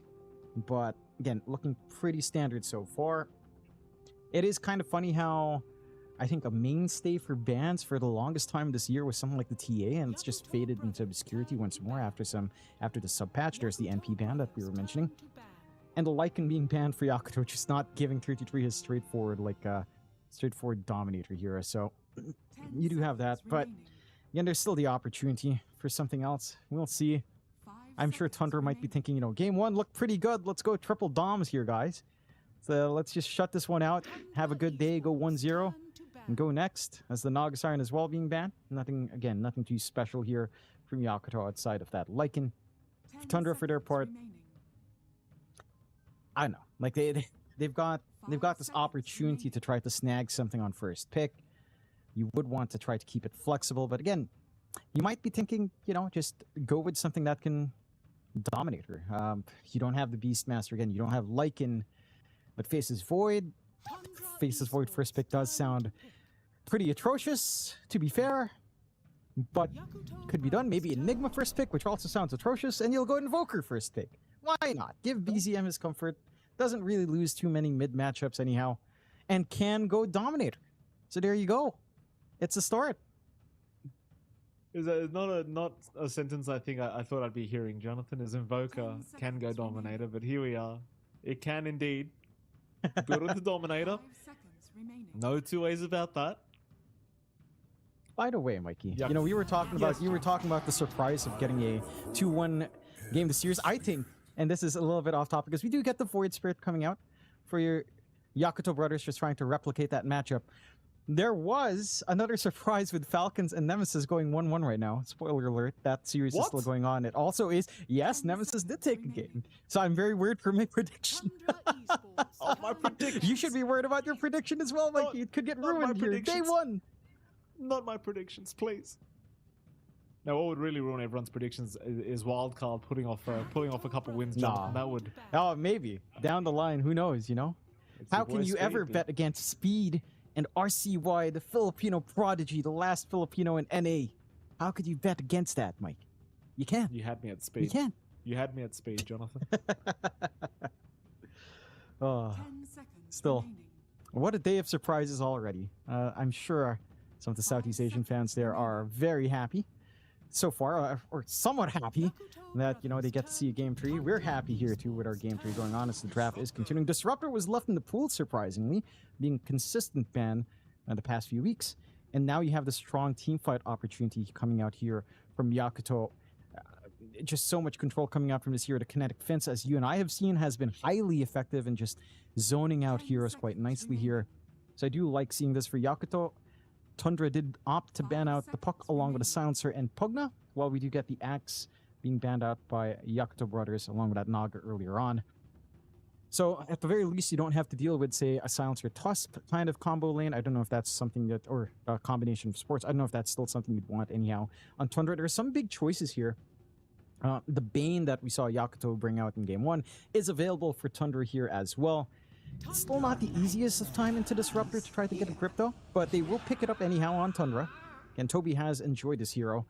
And if you can find the grip on that Void Spirit, then it simplifies this entire control process. The issue is, this Disruptor will be the bane of the Bane's existence, right? Like Static Storm, Glimpse, interrupting that grip is not too difficult here for Yakutou. And you add the Tiny into that mix with, say, a Blink Avalanche Toss. It's also not a very simple game, again, to get that key control going. At the least, there's some ways of maybe isolating this Disruptor away now for Tundra, getting that jump in, looking for the back line, and taking care of that Disruptor. You had some words about Tiny a few months back for the qualifiers, Mike. How are you feeling about it now? I mean, what is it, support or core, John? That's the important question here. Is it support or core time? Right? Because if it's support, I don't mind. If it's core, you know I'm going to get upset. It's Yakutou Brothers. They will pick up Abaddon. So cursed. Maybe things have changed, Jonathan. Maybe things have changed with Tiny. I will reserve judgment, but I still don't like core time. No, I agree with you. If this is support, I don't mind it too much. I think you have a lot to do with crash landing on, say, pause 4. Again, finding the backline is going to be key. Really intrigued with Yakutou going back for the Abaddon here. Really good save against the Bane. So you do have a strong Dispel on hand. The Bane is not going to feel as impactful as you'd want. And that is something that I think Tundra is going to have to try to work against somehow. Maybe you target the Abaddon first now, try to burst him down, but he has such a big window of opportunity because of his ultimate as well with borrowed time. You just can't take care of that issue fast. And now we got the Rubik out as well. So maybe the core Abaddon coming in on safer off. You've got the Rubik with a lot of good spells. Like the grip is just something consistently easy to find here for Baboka. And that is concerning. Even Invoker spells are going to be nice to steal away. Tundra will go into Darkseer for 33, so you've got this Darkseer Tiny combination, which is good. Yeah, I mean, it's a Dominator game for their two heroes. The issue is I do feel like Yakutou is now, they're drafting correctly. They're not, look, in game 1 they went for Mars, right? They went for mainly the Mars and trying to counteract the Enchantress as well to counteract that kind of gameplay. Went all in, didn't work. Now they're playing their own game.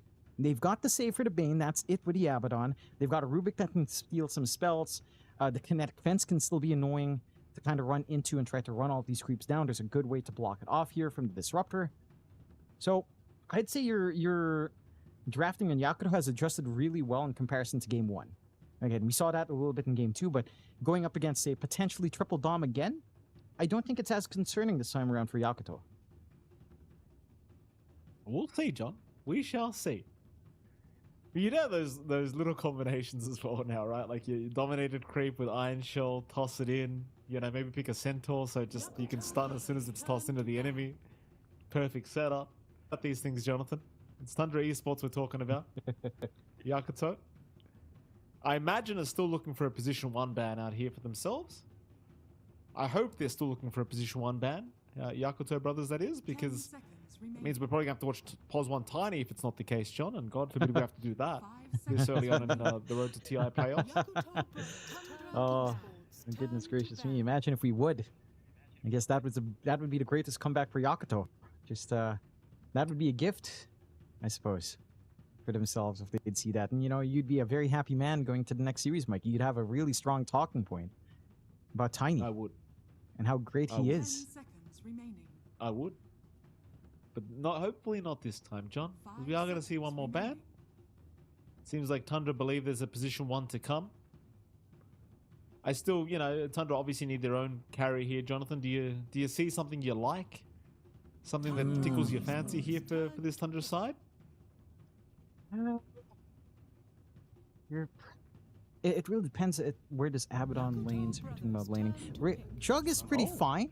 Jug is a fine choice. I like it. Juggernaut has felt good. Okay. This is also potentially a Dominator hero as well. It's actually not bad in Jug. It's actually not bad in Jog, funny enough. I think I've seen I it. know. So this could be triple Dom.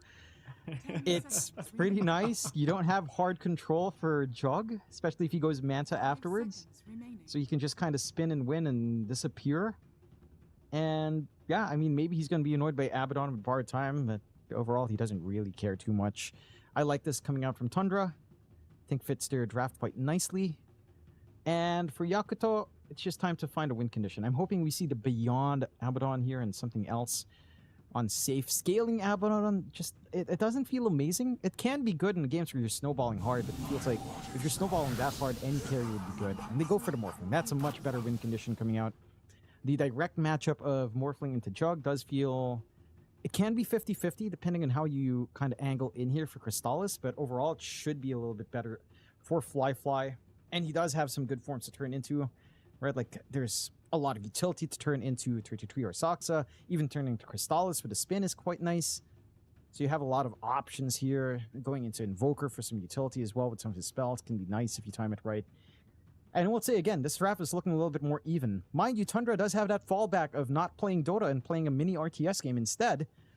Whether or not they'll go for, say, triple Dominators this time around remains to be seen. I'm a bit surprised BZM is still going for Agent of Galeron, because there is no big control outside of Vac Wall Avalanche, right? So your window for playing with Cataclysm is a lot smaller, which is Vac Wall Avalanche to kind of bring that combination together.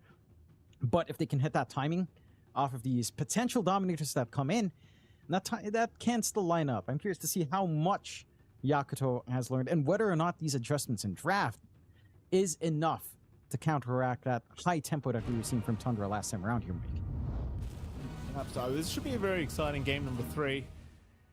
Fully anticipating we are going to see the triple Dominators here from Tundra once again. Let's see if that is going to be the case, as I'm sure Yakutou this time surely have some form of an idea as to what to do about it if that is going to be the case. We'll see. So cheeky Sunstrike right onto Fly. We are into game number 3, of course. Yeah.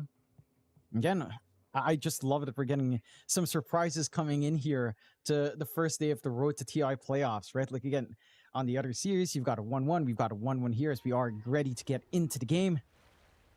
And now it's a matter of who goes on top of who. Game 2 was even. Game 1 was very much in favor of Tundra. Game 2, of course, even, but was better for Yakutou for a longer time. And that does reflect with a win. And there were some moments for Tundra. This time around, I know, it feels like a bit of a hybrid. It's not as all in on this potential for, say, Ags with Agent of Galeron. It's not as amazing unless you really nail that Avatos with the wall, with a Vac Wall. Smoke on Smoke, already broken out here, though, on Emo. So, see if they can start to angle around. Level 1 is pretty nice for Tundra, but you're not playing into Kinetic Fence as well, so maybe it's not too bad. Like, you're not going to be blocked off with the insane amount of spam. You're not going to be at least locked away here. We're waiting, though. Yakutou certainly wanting the attempt at a kill. And they're going to see BZM. They'll also find 33. But there's no real fight to break out. Everyone just kind of holds back. Is going to be a 3-for-1 trade in bounties in favor of Yakutou Brothers this time around. So a nice little bonus for them. Bit of a chase onto Crystallis, but he'll be just fine. Looks like 33 already trying to get perhaps the blocks going on this creep wave, even the Iron Shell, but no, he doesn't bother. Meanwhile, Toby going to show up there for a second, cops the Thunderstrike, but will be just fine. It looks like Sax is even around here just in case. They will, of course, TP Toby out of there. There we go. I mean, bottom lane, of course, you are going to have Darkseid Tiny against Disruptor Morphling. It doesn't really feel like you've got too much to be concerned about here as Fly. Just make sure you don't get caught with your pants down with low HP against this toss of Saxa. Yeah, shouldn't be too rough here for Fly. Maybe you have some opportunities once you have that level 2 Iron Shell. And whether or not Saxa can kind of get that spacing, you're probably just going to be looking for pulls here as is standard for Tiny gameplay in lane in the year 2025. Whether or not he can, though, is the real question. Ollie already burning through a lot of his mana with all this Thunderstrike spam can kind of simplify the lane a bit. He does have at least a Mango on hand. Would love to be able to get Lotus control as well later on. We'll have to see if they can manage that lane properly to get these resources lined up, but gonna be pretty static until at least level 3 down bot here. Unless, again, a severe misstep happens. Bit of a back and forth up top as well. Not quite connecting. Strike out bottom lane. So I guess there's another thing Fly does have to be severely concerned about is these constant sunstrikes flying in. But it'll be just fine for now. All lanes going pretty smoothly, I might add. Of course, the top lane, no real contest at all for Chrysalis, but you could say the same for Beyond on the Pulse 3 Abaddon. And even I was just looking at mid, like, Emo is going to find the CS advantage in the Void Spirit, which is kind of anticipated. But we saw this in game 1. Like, BZM, he doesn't really care too much. He understands he's going to have that disadvantage in CS. It's all about the XP for him on the Voker. And of course, he has also queued up the Helm of the Dominator. So, you know, he's got the catch-up to come. That he does. Bottom lane. Ollie, back to back. They're going to try for the kill, and they've got it. 33 able to secure as Fly. Able to find the trade. He's getting a little bit worried about him because he wasn't strength morphing, but he does make it up. And does. You take that trade any day here for Yakutou. You do give away a little bit of a bonus, of course, but you get some soul XP for Fly. That level 3 spike comes in a little bit faster for him. And he's going to get some free regen as well out from Ollie. A couple of... There's a salve in the backpack. There's some tangos left to share. Fly is going to be nice and happy. You're, again, seeing some of that potential come in, and that's without the level 2 Iron Shell up on 33. So there is more damage to come out once you do hit these level spikes up for Tundra. They're not able to get the pulse, but you are playing a more aggressive laning support here for Saxa in trying to utilize this Tiny. And again, it's going to be down to how well your timings line up, because last time 33 had a really quick timing into Dominator. And he is now at the point where he's just lacking the recipe, so I guess it's going to be another quick timing for him as long as the sails keep, the wind keeps blowing into his sails. The other lanes, like you mentioned, still pretty static. You are starting to pull ahead on Crystallis. There's not too much presence that Beyond can really do. The Abaddon Rubik lane is just really a non-threat. It's very defensive by nature, so there's not really much you can do to kind of punish there. Still a lot of diving down bot, though. They're going to find Ollie as well. That's the one they wanted. They were ignoring the morph. They just wanted the quick disruptor kill. And it looks like Ollie, I mean, as annoying as this electromagnetic repulsion is going to be, he's still in pretty big danger. Sunstrike won't land. So he will make it out for now. But the thing is, like, you're getting closer and closer to the Helm of the Dom. And once he's got that up, you're going to feel a lot more confident just diving in. Even setting up with a toss onto the creep with an Iron Shell is going to be a big problem. Mid lane. Bit of an attempt onto BZM. Just some harassment, though. Yeah, it's kind of the thing with this matchup. Like, you get the CS advantage as the Void Spirit, but in terms of kill potential, you're not really finding much. Bottom, Glimpseback was there onto 33, but he's going to be perfectly fine as well. Just going to be able to skedaddle away. We're getting a much quieter time in our lanes. The lane setups are kind of geared towards that. Top is slower, bot is slower as well. For Yakutou, the safe lanes are relatively slow lanes. Although maybe more aggression can come out from Tundra, but you're playing into Rubik Abaddon, so you can't really hope for a Nightmare spin in. Mid lane is, I will say, a little bit better for Emo in comparison to game 1. Like, this is a much more smooth time laning into this Invoker. His network, his CS advantage is a little bit cleaner, and he's not copying as much random damage from BZM because BZM keeps trying to go for these Suntracks across lane. He's not having as many resources to pump in onto mid with his own spell spam there. So it is holding back in how much he can stop Emo. And then the question then is, how well can you control these runes coming into 6 minutes? Because that's the big one, where Emo is going to be approaching level 6. He wants that first power rune. We saw that commitment earlier where Tundra was finding the better end of the stick because of how much pressure was on bot. This time around, you don't have that laning pressure to hold back these supports from rotating early. So there should be an opportunity here for Yakutou to get a smoother start with that first power rune spawn in a few seconds here. Not sure if this is part of the game plan, Jonathan, but concerning signs for Tundra, Chrysalis has not queued up a Helm of the Dominator yet. Well, what's going on? Oh, no. He's queued up a Battle Fury. What's going on here, Jonathan? He's playing it smart. You know, I mean, the Dominator does make sense, but this is a jug. He wants to farm. He wants to farm the good old-fashioned way. You know, it is what it is, Mikey. Mid lane. Karune's being denied away from Emo, but he will jump in, trying to chase down this Tiny. Those Starks with the Fairy Fire actually still surviving, but they will glimpse back the Tiny, as now the chase continues for Emo.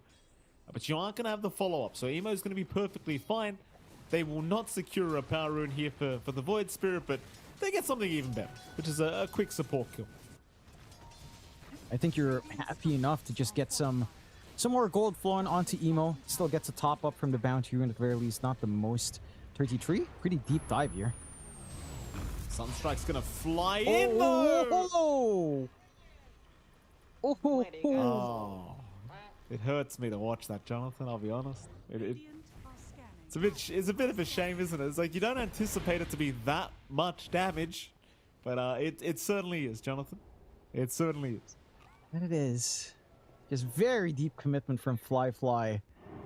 Understandable, the timing is into that 7-minute Shrine of Wisdom. Emo will find it, but there's a Dominator being revealed as well now. Oh, 33. Oh, here we go. Toss back, Emo. He's got one Astral Step charge. He's trying to get there, and he will eventually, but they've got the cancel. The shenanigans have begun. He almost took the Shrine away with that Hurricane play with the Wild Ring Ripper. Almost got it. Almost, not quite, but man. A mid kill for a Shrine of Wisdom, you're happy enough. You're getting some EXP flowing on your supports anyhow. Kind of compensate. Fly? He's okay. What he forms out, I mean, I can't imagine they'd kill him that easily anyway. So he will be able to make it out just fine. Top lane, I mean, it's still just no contest here between Chrysalis and Beyond. Both of them CSing very well. You wonder how concerned Yakutou Brothers are feeling about this Jug right now, because he's just having the freest game of his life. They will try, but of course the spin TP away, just going to allow him a way out pretty safely. Another power rune as well in the meantime for BZM, picking up an illusion, so another denied power rune here from Emo. But overall, still a relatively slow game, which again is kind of what you anticipate with these Helm of the Dawn plays. You know it's going to be a slower time. Not much happening in the way of action right now, but it makes enough sense. They do try onto Emo, but nothing comes up. Not quite the timing you're looking for there for Saxa to land a stun. Maybe a bit optimistic anyhow. I do agree with you. I mean, again, when you're looking for Dominator plays, you are looking to play it slower, but that farm will ramp up. And you've got the Dominator for BZM. He's already playing around in the jungle as well. You've got the bot lane completely freed up here for 3T3 to just play. Top lane is freeing up for Yakutou as well, but Jug can easily sit in that jungle just fine with Cornucopia up. You've got enough stats to play with. Maybe another attempt onto mid. But again, Emo's not the easiest thing to go for. And you do spot Saxa anyway. Just hanging. You've got Ollie, but he comes 33. Now, this could make things a little bit more complicated. He even got the Satyr Mind Stealer as well, just to be an extra nuisance with that mana drain while he's at it. Jump in, toss is there, they'll drop the wall as well, and they've got the kill! Alright, well, I wasn't anticipating they'd have that much control and damage, but apparently they do, Jonathan. That they do. Just enough. Good set of chain stuns coming out with BZM on top. And yeah, I mean, if you can't dodge out the Sunstrike, that's where your damage is coming in. Mid-tier 1, a pretty devastating blow for Yakutou, but again, when you have double Dominators and all of these creeps that can just help siege so fast, you do lose map space quickly. Mind you, Yakutou still has good control in the triangle. They have small stack built up on the medium camp. Oh, regen rune. The Boka. He's trying to deny it away. Here comes Emo to help out, as maybe BZM going a bit too far, but he'll drop the Chaos Meteor just before he does go down, though he's still alive. They'll find Baboka. Regen Rune picked up here from our Invoker, so he's still running. They'll glimpse him back and finally take down BZM. It's almost thought he was going to get away with it. Zemo chasing for more, but won't have enough follow-up to secure the Bane kill. No. Well, they're still going. Emo's going to be a little bit cautious, but he will make no Fiend's Grip yet. Not quite. Not quite enough EXP up there on Toby. If you did have that grip, maybe a little bit of a different story. Still, you can see just how much Tundra is working the map. Again, these fights are happening away from Crystallis, away from 33 as well. They already took mid. They might be able to try, but Emo is still slippery. Still like one creep away from Fiend's Grip being up. They're still going to try and chase him down. He has an Astral Step charge, but maybe they can time a nice Sunstrike here. And it won't be enough anyway. They won't bother. 33. Starting more shenanigans across the map as there's your tossback plays into the creeps, and well, this is a bit annoying for Beyond. He will make it out, but it's starting to look a little bit scary. Keep in mind now, Toby has the Fiend's Grip up, so if it wasn't already kind of scary enough for Emo as it was, now with the Fiend's Grip, you've got a guaranteed way of just holding him down. You do, and you see the confidence coming out from Tundra now. Just crossing that river into that bot jungle and dragging off this attention away from Crystallis, who is very close to the full Battle Fury, pretty much just lacking Quelling and the recipe itself. They're still looking. Toby, he's going to get jumped. Toby should be going down here as the Static Storm not going to allow him any kind of play. So a very nice pickup now from Emo. And finding some forge spirits for themselves here for Baboka. And oh, Yakutou, 4 to 5 so far, not doing too badly, though again I do get very concerned about the fact that they've left this jug alone this long. As I say that though, Fly, he's still keeping up in farm pretty well. In fact, he's ahead of him at the moment. But it is that Battle Fury timing you start to get a little bit concerned about, and it is coming now. And it is. And again, you've just gotten so much off of this investment on Turkey Tree. Mech already up, going for the full pipe, mitigating a lot of that early output we're seeing here from Yakutou Brothers quite fast. Yakutou do have the right idea, and they've warded up top. They know the general area where Crystallis has been playing because he's not been showing on the map. The issue is trying to jump the jug with Blade Fury is just difficult, to say the least. So even if they manage to catch him up, whether or not they can kill him is another question as well. It doesn't feel like they really have the best tools. And again, when it boils down to this kind of game where both of you are kind of trying to eat each other's map, the side that farms faster is just better off, and that is certainly Tundra right now. With all of these dominators, they're able to keep that pressure on mid tier 1 still standing for Tundra's end, relatively healthy as well. And once these auras are up, that's where some danger starts to really pop in for Yakutou. Still, Yakutou looking for a smoke.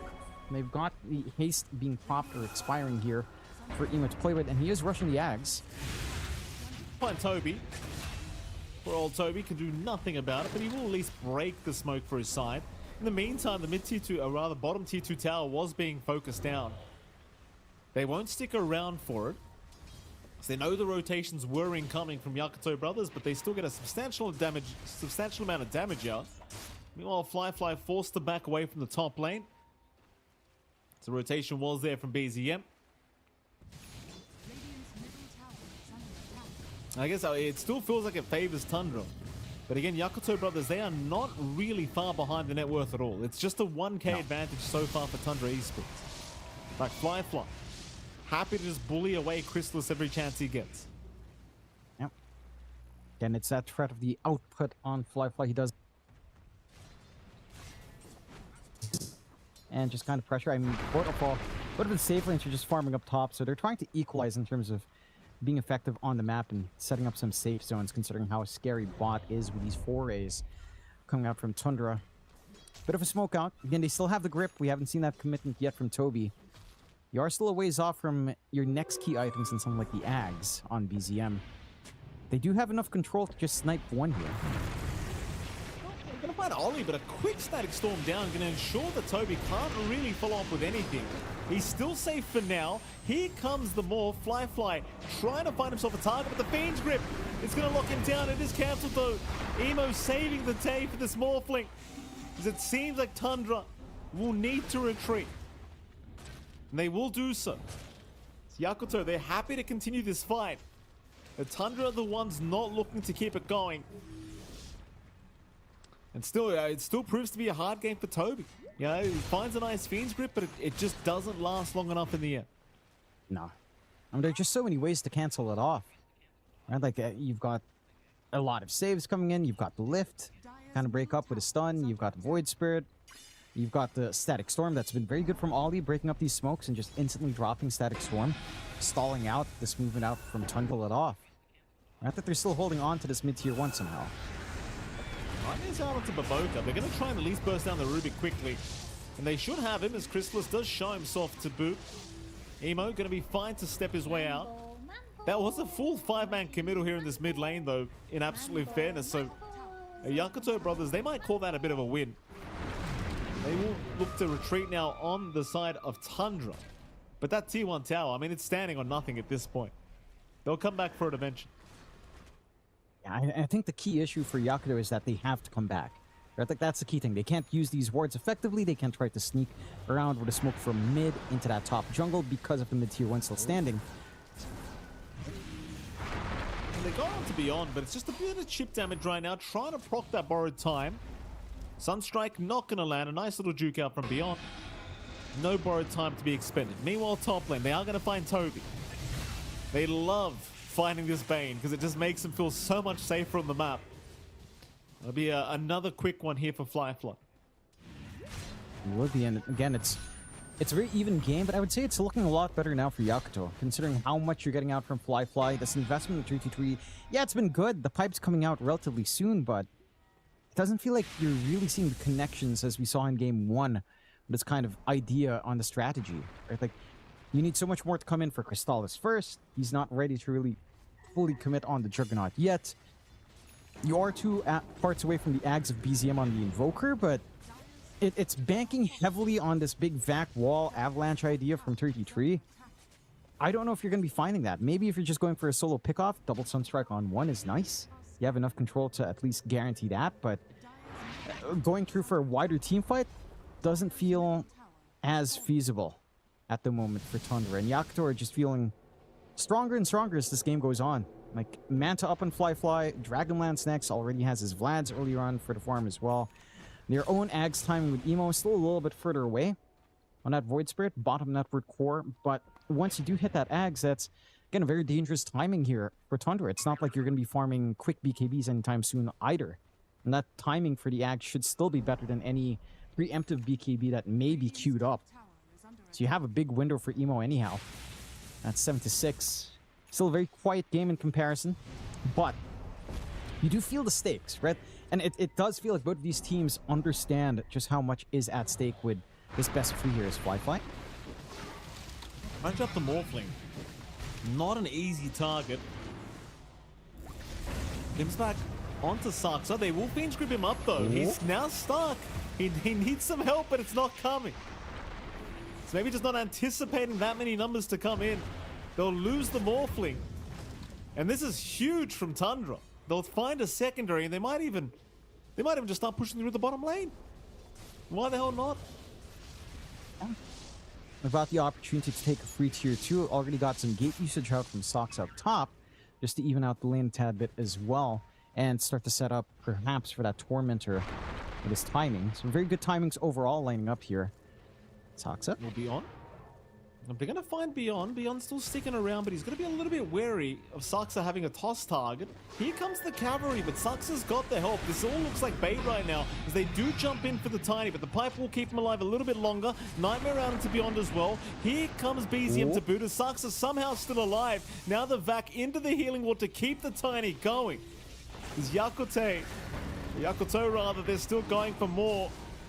They'll move in on to Beyond now. Beyond, he still has that borrowed time available. Sax is still being chased down some way, somehow. They'll finally take him down. There goes Toby to boot. That's 2 supports gone now for Tundra. That'll be enough for this team fight. They'll need to get out of there. But Emo, he's on the chase. Ash will step up in a few seconds. They don't want to mess with the Croaker, though. They'll leave the Croaker alone. Yeah. Really a lot of wasted time coming out from Tundra. It's just that they can't capitalize, right? Like, it's so hard to look for an angle for Crystallis to get something like a good Omni Slash off. They've got the space now for Yakutou to take that Tormentor, and they get the D-wards off. So a snipe here from Tundra doesn't really seem feasible. Timing on the Sunstrike just slightly off for BZM. And now you have the upgrades coming in for Baboka. Free shard up. Having that defensive lift back can be massive as well in terms of, again, saving from this single person control that Tundra has. They are looking to force the fight in, though.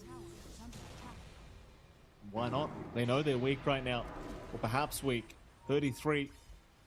Not going to find the angle to move in. They are still posturing around that top tier 1 tower, but they haven't really found the opportunity. As now a counter smoke is out, but it seems like Tundra, they might be aware, but the Nightmare is out now from Baboka to lock down Crystallis into the static storm. Do they have a way to help? A big back wall out from 33. It's kept him alive. The Jug can fight back. Borrowed time is out. How long does it last? Does it keep him alive? It does, but Baboka's the one to go down. It's another Fiend's Grip. Emo got caught, but the Aphonic Shield is going to allow him to get away. Now the Omni Slash is going through the whole creep wave. They'll even glyph it up to ensure it does no damage. No creeps will die. Crystallis continuing to run with the healing water. It will finally go down. They'll try for Toby once again. Now the turnaround in with the avalanche up from Saxa. There goes Beyond, and now the vacuum onto 3 targets. Fly. He's trying to fight back, but there's no fighting. He is gone, and even more now. It's the nightmare out of Toll. He will catch another target. Triple kill for BZM. Oh, you just can't go for these prolonged fights against Tundra. No. I mean, there's just way too much sustain, way too much utility, and this is all boiling back to just giving 33 the space to form the auras. Right? Like, there's a lot of healing just spreading around. You've got the healing ward as well from Crystallis to get some easy resets in the middle of these engagements. The Static Storm as well was all in commitment and trying to catch out Crystallis, and he manages to even get out of that Static Storm with a good Nightmare save from the wall. And it's just awkward from there. Like, yes, the grip from Toby wasn't amazing. There's still the glimpse back. There's still ways of canceling off. You always have to be a little bit weary of just the standing position like that. But they managed to get the damage. And again, you're playing into Auras. These prolonged fights just do not feel comfy for the side of Yakutou. If you had Fly show up a little bit earlier, perhaps it starts to feel a little bit different. You know, he could look for those isolated plays. He could look to get a quick burst off. But instead, his decision to come in at that moment with combination coming up from BZM, he just gets crushed. Completely crushed. Very tough indeed. And multiple very, very nice avalanches and just vacuums over and over again here between Saxa and 33, making life just so challenging. Well, now you've got BZM available with the full Ags. I didn't realize. Yes, Jonathan? I didn't realize he switched to Scholar of Chorix this entire time. I was talking about Cataclysm this entire time. He's got the funky ice wall. Oh, that's right. Yeah. He did switch. Yeah, I mean, I saw him on Galeron for a while before he switched screens. So I was like, all right, it's just going to be an attempt on Vac Wall. But this is actually kind of crazy. He's not going for the meme build that you'd see in your pubs with Shard Radiance. That's not the thing. But this Ice Pat is just nuts. Like, that's slow. Insane. You have no easy way to disengage outside of your highly mobile heroes, but everyone else is going to be stuck in the middle of the ground taking a heap ton of damage. Have to be a bit concerned. Roche opening up as well. Yakutou not in position to contest this freebie. I mean, the game is in Tundra's hands now with a 5k lead, but giving Roche away for free as well. It's pretty dangerous considering all of these timings that we found here on the side of Tundra. Certainly very dangerous now. The Yakutou brothers, to see how they want to try and approach this game with the Aegis up on the other side. Saxa going to reveal himself on an illusion. Clears out the creep wave, but of course they do want to fight. Here on the side of Tundra, they're very confident now. Saxa having a look around to see if he can find anyone. He'll see a Fade Bolt thrown up by Baboka, but he's out of range now to chase him down. The 33 still wants to give it a crack by the looks of it. We'll get the vision. Saxa, he will blink within range for the Avalanche Toss combination. The Baboka trying to force stuff his way up, and now a back wall. And they caught an extra. Fly. He will make it out. They're forced to drop the Static Storm just to ensure there's no follow-up to the Vac wall onto the Morph. There was a Fiend's Grip available, so that could have been really scary for Fly, but he does barely make it out. That he does, but again, what do you do about this siege coming out now from the side of Tundra? One outer tower left for the side of Yakutou Brothers. You don't have anything defensive coming out anytime soon either for Fly. He is, relying on his team to save him. It's getting a little bit easier though. Emo with a full Ags does mean jumping back line, preventing, say, the chain stun onto this Morphling should be a lot easier for the Void Spirit to accomplish. Again, this grip is not getting any easier for Toby to find with that Resonant Pulse Silence now in action as well. But it doesn't even feel like that's the key thing. But the concerning thing is Fly having to choose when he wave forms in. Because if he wave forms into the Ice Wall, as we've seen in that top fight, and that route is enough chain control to tie in with everything else to actually get that burst window going on this Morph. And that slow from the expanded wall is also just hilariously slow. Like, it's actually so funny how much you get out with this Scholar of Chorix facet. Quite cool. I was oh man, You know, we were talking about Invoker all this time in the past few tournaments, Mike. I was rambling about how I wanted to see the other facets. This is cool. It is cool, but Boca is not feeling so cool at the moment as he does get caught by a nightmare, though it is taken off by somebody. But Boca, though, still getting back, just cannot catch a break. And still will go down. Definitely no way to run out of that ice wall. So now Baboka down. No buyback available. 35 seconds on the respawn board. And it seems like BZM will slowly but surely start chipping away at this tier 3 tower with the Forge Spirits and of course the rest of the team to move in and help out as well. And you're kind of in a similar situation to game 1 where it just doesn't feel like you've got the answers for all these units being thrown at these objectives and just everything else being offered. No, I mean, maybe if you had something defensive in Emo, if you had a BKB, try to commit into backline with his Ags. Doesn't quite have that. I mean, he's trying to go even for the shard just to have some utility here, but you don't have that opening. You don't have that safety net of jumping in. Trying to rely on Beyond to get the Aphotic Shield off. Very difficult without any sort of added cast range here for the Abaddon to try to save. You're in this weird position now where you just wonder how you force a fight. Look at that slow. I mean, Emo, you know, it is slow, all right. Beyond is just slowly getting chipped away. He might have to prop to borrow time as soon as they are jumping in onto Chrysalis, but there's just no damage for him. He's fine. Healing ward out. Aegis is still up. He'll be more than happy to just continue. Borrowed time is down now as well for Beyond, so he hasn't got that safety net any longer. They'll jump in onto Saxa to try and set up something, but it doesn't work out at all. So they just continue to completely ignore them and go for this bottom racks. Here they go again. Fly. He'll make it out.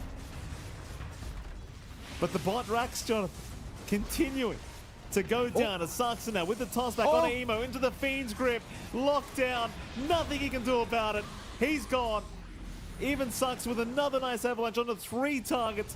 Looking for more target priority. They'll jump in onto Fly, who does cop the Omni, but he's going to be all right with the Strength Morph to get out of there. This Chrysalis, I mean, he's still got 40 seconds on the Aegis anyway. You just keep going. No need to back off.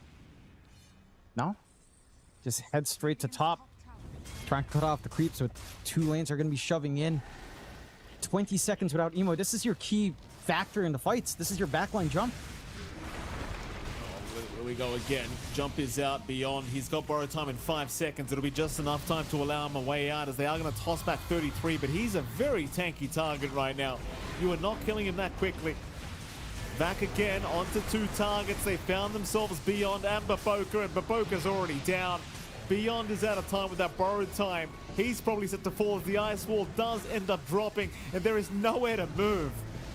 There's nowhere to go. Obnoxious. It's so sad to watch them just moonwalk through the ice. Beyond will come back. He'll buy back into this. Emo almost going down. Actually does end up going down. 33 will find him. There goes Beyond as well, and they'll call it GG. They've seen enough. So Tundra, they had a bit of a misstep in game 2, but game 3 they go back to the helms, and well, wouldn't you look at that, Jonathan? It works out quite easy. That it does. I think the shift in playstyle for Tundra as well is just really smart. Again, when you have a nerd like 3D3 on the offlane who knows how to utilize all of these stat advantages, you get these timing advantages with something like the Dominator, and allowing him to just build into the auras, you're asking for trouble. I think there was a lot that came out here for Yakutou. I think their ideas in how to take this challenge on was a little bit better than game 1, to be fair. I think their ideas were sound, but again, it feels like they're kind of thinking really hard about like counteracting, say, in this case, the Bane, right? Going for the Abaddon. It didn't feel like you had a lot of presence coming out from Beyond.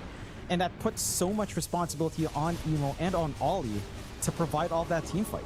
I mean, all Beyond could do is just toss out an Aphotic Shield, hope for the best, and stand in the middle of these engagements, copying some hits, trying to play with the Radiance, but he couldn't really playmake and follow through from when, say, Emo would come in. This was the fight that was really, really rough for the timing of Flyfly. Like, he jumps in, he gets comboed out by the Invoker, pushed back into the ice wall, and gets rooted from staying there too long. And you're just a sitting duck. I mean, the Invoker's facets are just hilarious.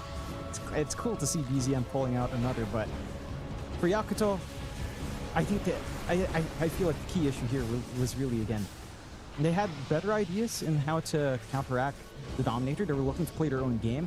I feel like in this case, the Abaddon pick to counteract Bane, in theory it's sound, but in the wider picture of their draft, it just didn't really do enough, right? Like, that save wasn't doing enough work considering how well they were playing against it on Tundra and how much damage they'd have to eat through the shield, even if he'd save from one key piece of control anyhow. They had enough follow-through from this Invoker, from this really amazing plays on Saxa's Tiny as well, that it's just not enough for the Abaddon to save there. No, absolutely not. It's certainly a very challenging game here for the Yakutou Brothers. And well, props to Tundra, Jonathan. A 2-1 victory to start off the road to the TI playoffs for themselves. Do you have a standout, Jonathan? I mean, it just feels so hard with this Tundra side, considering that they're always just looking so good as a unit. That they are. I would say I would hand it to Saxa this game. I think his Tiny did so much work to set up for all of this, enabling BZM to get the follow-through control, to get the damage off, enabling 33 to kind of get the setup as well, to get everything done. And yeah, Saxa just did. He made the Tiny look great in the support. You know, he's showing us why outside of Southeast Asia, at least from our experience, Tiny is a good hero, Mikey. And it certainly looked like that in this game for Tundra. So big props to Saxa for kind of really maximizing that here to its fullest potential. I feel like that was one of the best Tiny games we've seen in a long time. And for Tundra, again, showing us on day one, series one, that this Dominator is something to watch out for. It's not a flavor of the month. It's not a one-trick pony kind of thing. They played into like direct counters in game one, if you think about it. Like the Mars Arena, he had an Enchantress as well. Didn't matter in this game. They got away from the idea of counteracting Dominator, tried to play their own game, but then they kind of lacked in the team fight. So I think teams are going to have to figure this out. Tundra already ahead of the curve, utilizing it well. We'll see if other teams start to pick up in that trend, Mike, but a good start for Tundra already. Absolutely. To round up, Jonathan, of course, complete domination, if I do say so myself, here for Tundra in this 2-1 series. You don't tell me you missed the pun, Jonathan, as we are going to head to a break, and right after that break, we'll be back with our second series of the day between Tidebound and Na'Vi. We'll see you soon. I'm here with Zayats from Na'Vi. Zayats, the last time you were here in 2022, how does it feel to be back at the International?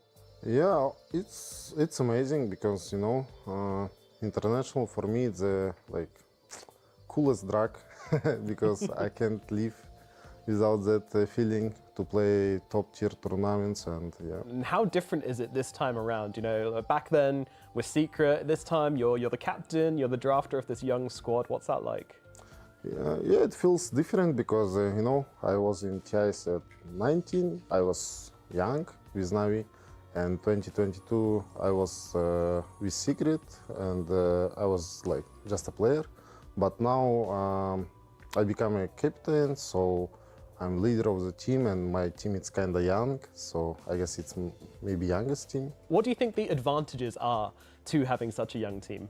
Yeah, I guess it's flexible and just feeling that we want to win. Quite an easy team to captain. Not that easy, but yeah, it's kind of cool to work with them because they're, you know, listen a lot and they're ready to learn. Sometimes it's easy, but sometimes it's hard. So what was it like when you very first joined the team? Did you take a bit of time to listen, to learn, to figure out how they played? Or were you immediately coming in and, you know, trying to make changes? First, I was feeling a lot of house, especially in our communication.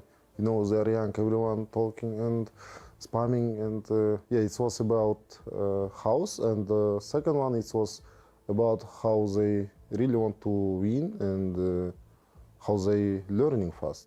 Well, we hear a lot from Niku. You know, he's very, very vocal, and you know, I've talked to Riddies as well. Can you tell me a bit about like PMA and Got the Juice? What's their biggest qualities as teammates? Firstly, starting with PMA.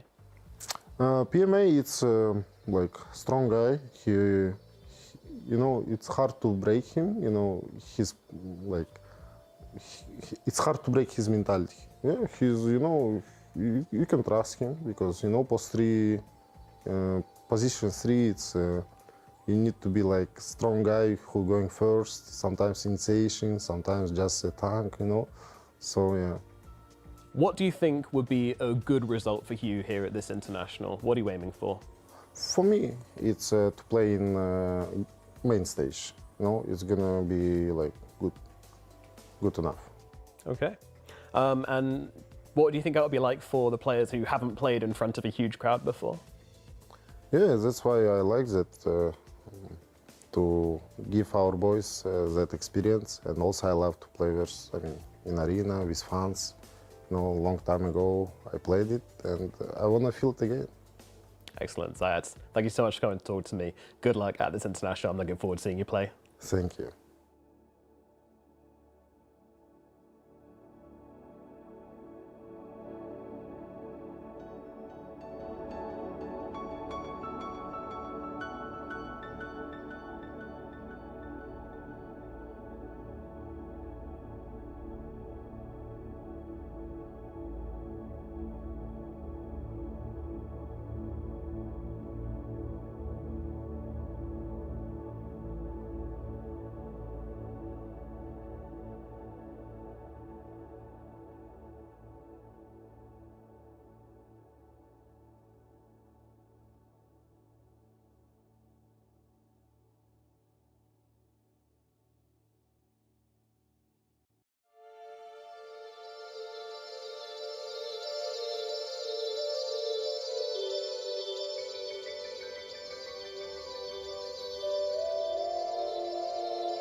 Welcome back to the road to the international playoffs, ladies and gentlemen. We are going into our second series of the day here for the Dean stream, and it is going to be Tidebound up against Na'Vi for our second series, Jonathan.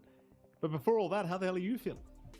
Feeling great. It's pretty good that we've started off our road to TI playoffs with, our first best of three going 3 games. I think maybe not a lot of people expected Yakutou Brothers to take a game off of Tundra, but they did manage to play a normal game of Dota. Unfortunately, they couldn't keep playing a normal game of Dota as Game 3 brought back the return of the Dominators. I'm curious to see if we'll actually get some more Dominators in the series, because this is going to be a very interesting one. I don't think this...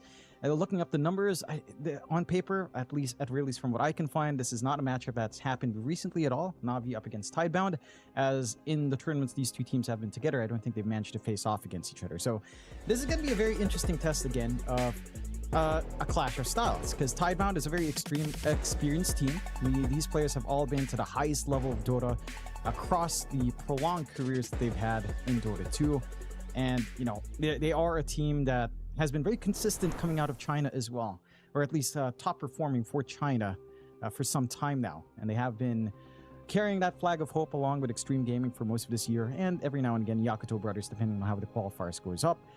But, can they adapt fast enough? That's the one thing, right? Like this is something that we hear about China all the time. Can they adapt enough to what other teams are bringing? Because Na'Vi, with the youth of the squad, with the direction of Zayat, this is the kind of team I can see adapting really fast to what's hot, right? This is the kind of team that I can see going for 2-3-man dominator buildups, going for these heroes that are hard to shove away from lane, that can just kind of control these lanes as well once the dominator timing is up, and just kind of get that tempo going here. I'm curious to see if Niku actually finds a hero he'd want to play mid with Dominator. I can imagine actually one thing for Niku here. I can imagine a Husker Dominator perhaps being something that he'd go for. And honestly, that doesn't sound so bad if he'd want to try that out, if he has a good matchup for it. I'm looking forward to seeing what is going to come out. Of course, Na'Vi, we always talk about this squad in particular, but they're very interesting because their drafts are pretty wacky. You can't underestimate what they're going to bring out. I mean, Niku undying in the mid lane has been devastating the times we have seen it. I'm looking very forward to seeing what they've got planned here. I mean, again, Tidebound's certainly going to be the team coming into this with a fair bit more experience. And, well, as you can see by their placements throughout the year, Jonathan, the only place we can actually compare is PGL's Wallahia Season 4, where Tidebound came 4th, and sadly Na'Vi came 7th to 8th. So, there we go. There's a couple more there, Jonathan. A couple more. Ironically, though, Tidebound did not qualify for the events that we'd like to compare with. So, sadly, not too many comparisons. But I dare say Tidebound still arguably the better team based off results. That they should be. I mean, they play the most recent tournament so far here, right? They played in Clavision Masters, they played in Fissure Universe. They placed first in Clavision, maybe not the result they'd want in Fissure, of course, 7-8. But again, this is a team with a lot of experience. This is a team that has played some games on this patch with some of those revelations that we've been seeing. You know, there were already snippets of some of that Dominator coming out. There were talks of it at that point on the later stages, especially for Fissure Universe. So whether or not Tidebound has integrated that, whether or not they've learned how to play against that, they should have a slight edge in the sense that they've at least kind of encountered that in their talks here. For the side of Na'Vi, and again, this is the thing where they haven't been playing as much recent tournaments. The last time we saw them was in the Esports World Cup, and that it feels like that's been a lifetime ago now, considering how much tournaments have been happening. And before the Esports World Cup, it was Wallahia that they were at, which is also just, it just feels like so long ago now, even though it wasn't that much time back. So I think I'm just curious to see how much Na'Vi has learned the past year, because this feels like, you know, considering how young Na'Vi is, this feels like the year-end test. You know, you're ending your school year. This is the final exam going into TI. These are the first few questions in the Road to TI playoffs in the Swiss format, and it's a very punishing test because you can only get 4 wrong answers, and then you're in the danger zone. So, or you're out after 4 wrong answers. So you can only really get 3 wrong answers here for the side of Na'Vi. They have to get some answers right, and the question of Tidebound is not a very easy one to solve, Michael Phoenix. Not one easy at all. No, it's not. But then again, you know, if there was a team that was going to bring out some really weird stuff going into this series, it probably would be Na'Vi. We've seen interesting stuff so far, as Tundra, of course, showing us the 3-core Helm of the Dominator meta that they might be running throughout the whole tournament. I'm pretty sure that's going to be the meta that we're looking at throughout this TI. Does Na'Vi have something special? Did they practice all these Helm of the Dominator plays, John? I don't know. We're about to find out because Game 1 draft is slowly getting underway. Yeah, and I think, again, if there's any team that probably would enjoy that, I feel like it's going to be Na'Vi. It's going to be Na'Vi that's probably, you know, playing a lot of pubs. They're like, hey guys, this feels strong in pubs. You know, we should try to do this. We should try to do Dominators and these heroes. Try to get these kinds of, this kind of tempo going on for ourselves. And let's see, as we do have that draft underway, nothing too strange yet in bans. And again, NP being banned out by Na'Vi, Naga, Marcy being taken out by Tidebound, Beastmaster by Na'Vi. No difference whatsoever from the last series. It's a matter of, will you ban Disruptor? Will you ban Bane? Will you ban Silencer? I think that's pretty much the key things. Chen being banned out by Tidebound, very specific, I suppose, for Zayats here, which fair enough. Considering how strong the creeps have felt, I think that's something you do not want to have to deal with. Along with the Abaddon ban, maybe opening up for something like the Bane themselves here on Tidebound if they'd want. So, excuse me, still relatively open in this draft so far. And the Dawnbreaker gets banned out, which I feel like has had its shining moments with a flex. The Super does slide true for Na'Vi, and we have seen this hero do quite a fair bit in the right circumstances. Didn't quite have, you know, the best of times for Yakutou, but the impact of this hero can never be underestimated. I feel like it's innate, its repulsion is just, on a 5-second cooldown, it's obnoxious in the laning stage, so just trying to look for trades on him is just annoying, to say the least. And again, the potential for kinetic fence is just insane. Like, the way you can block off, the way you can control and dictate these fights with kinetic fence is quite the sight to behold if that's the way they'd want to do it in Na'Vi. And it doesn't really reveal too much in the draft, so I do appreciate this from Na'Vi. They're not showing their win condition, but Disruptor is a strong enough tool that on first pick, it is a justified pick for first. So what they want to follow up with here on Tidebound's end?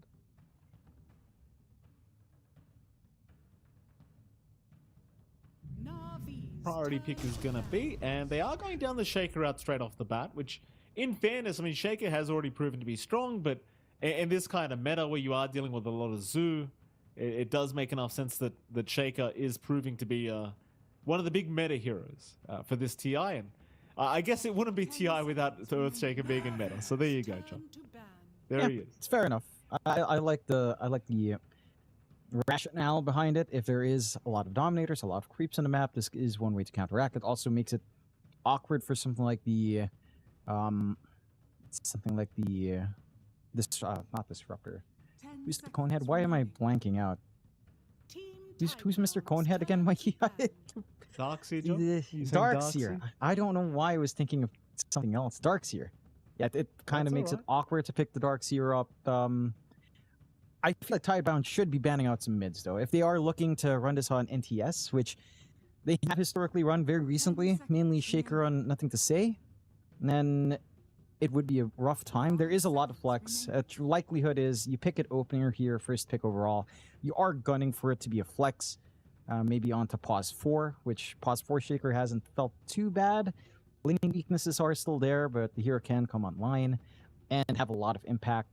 Just even from, you know, the blink timing is of course the big one, but even just say a 4-staff if your game's going rough can be quite nice. The Shard can be quite impactful with your wider Aftershock AoE facet, so it could be one way. The Pugna does slide through, and we do actually see the TA ban from Tidebound, showing some respect for God the Juices. We've seen him play that.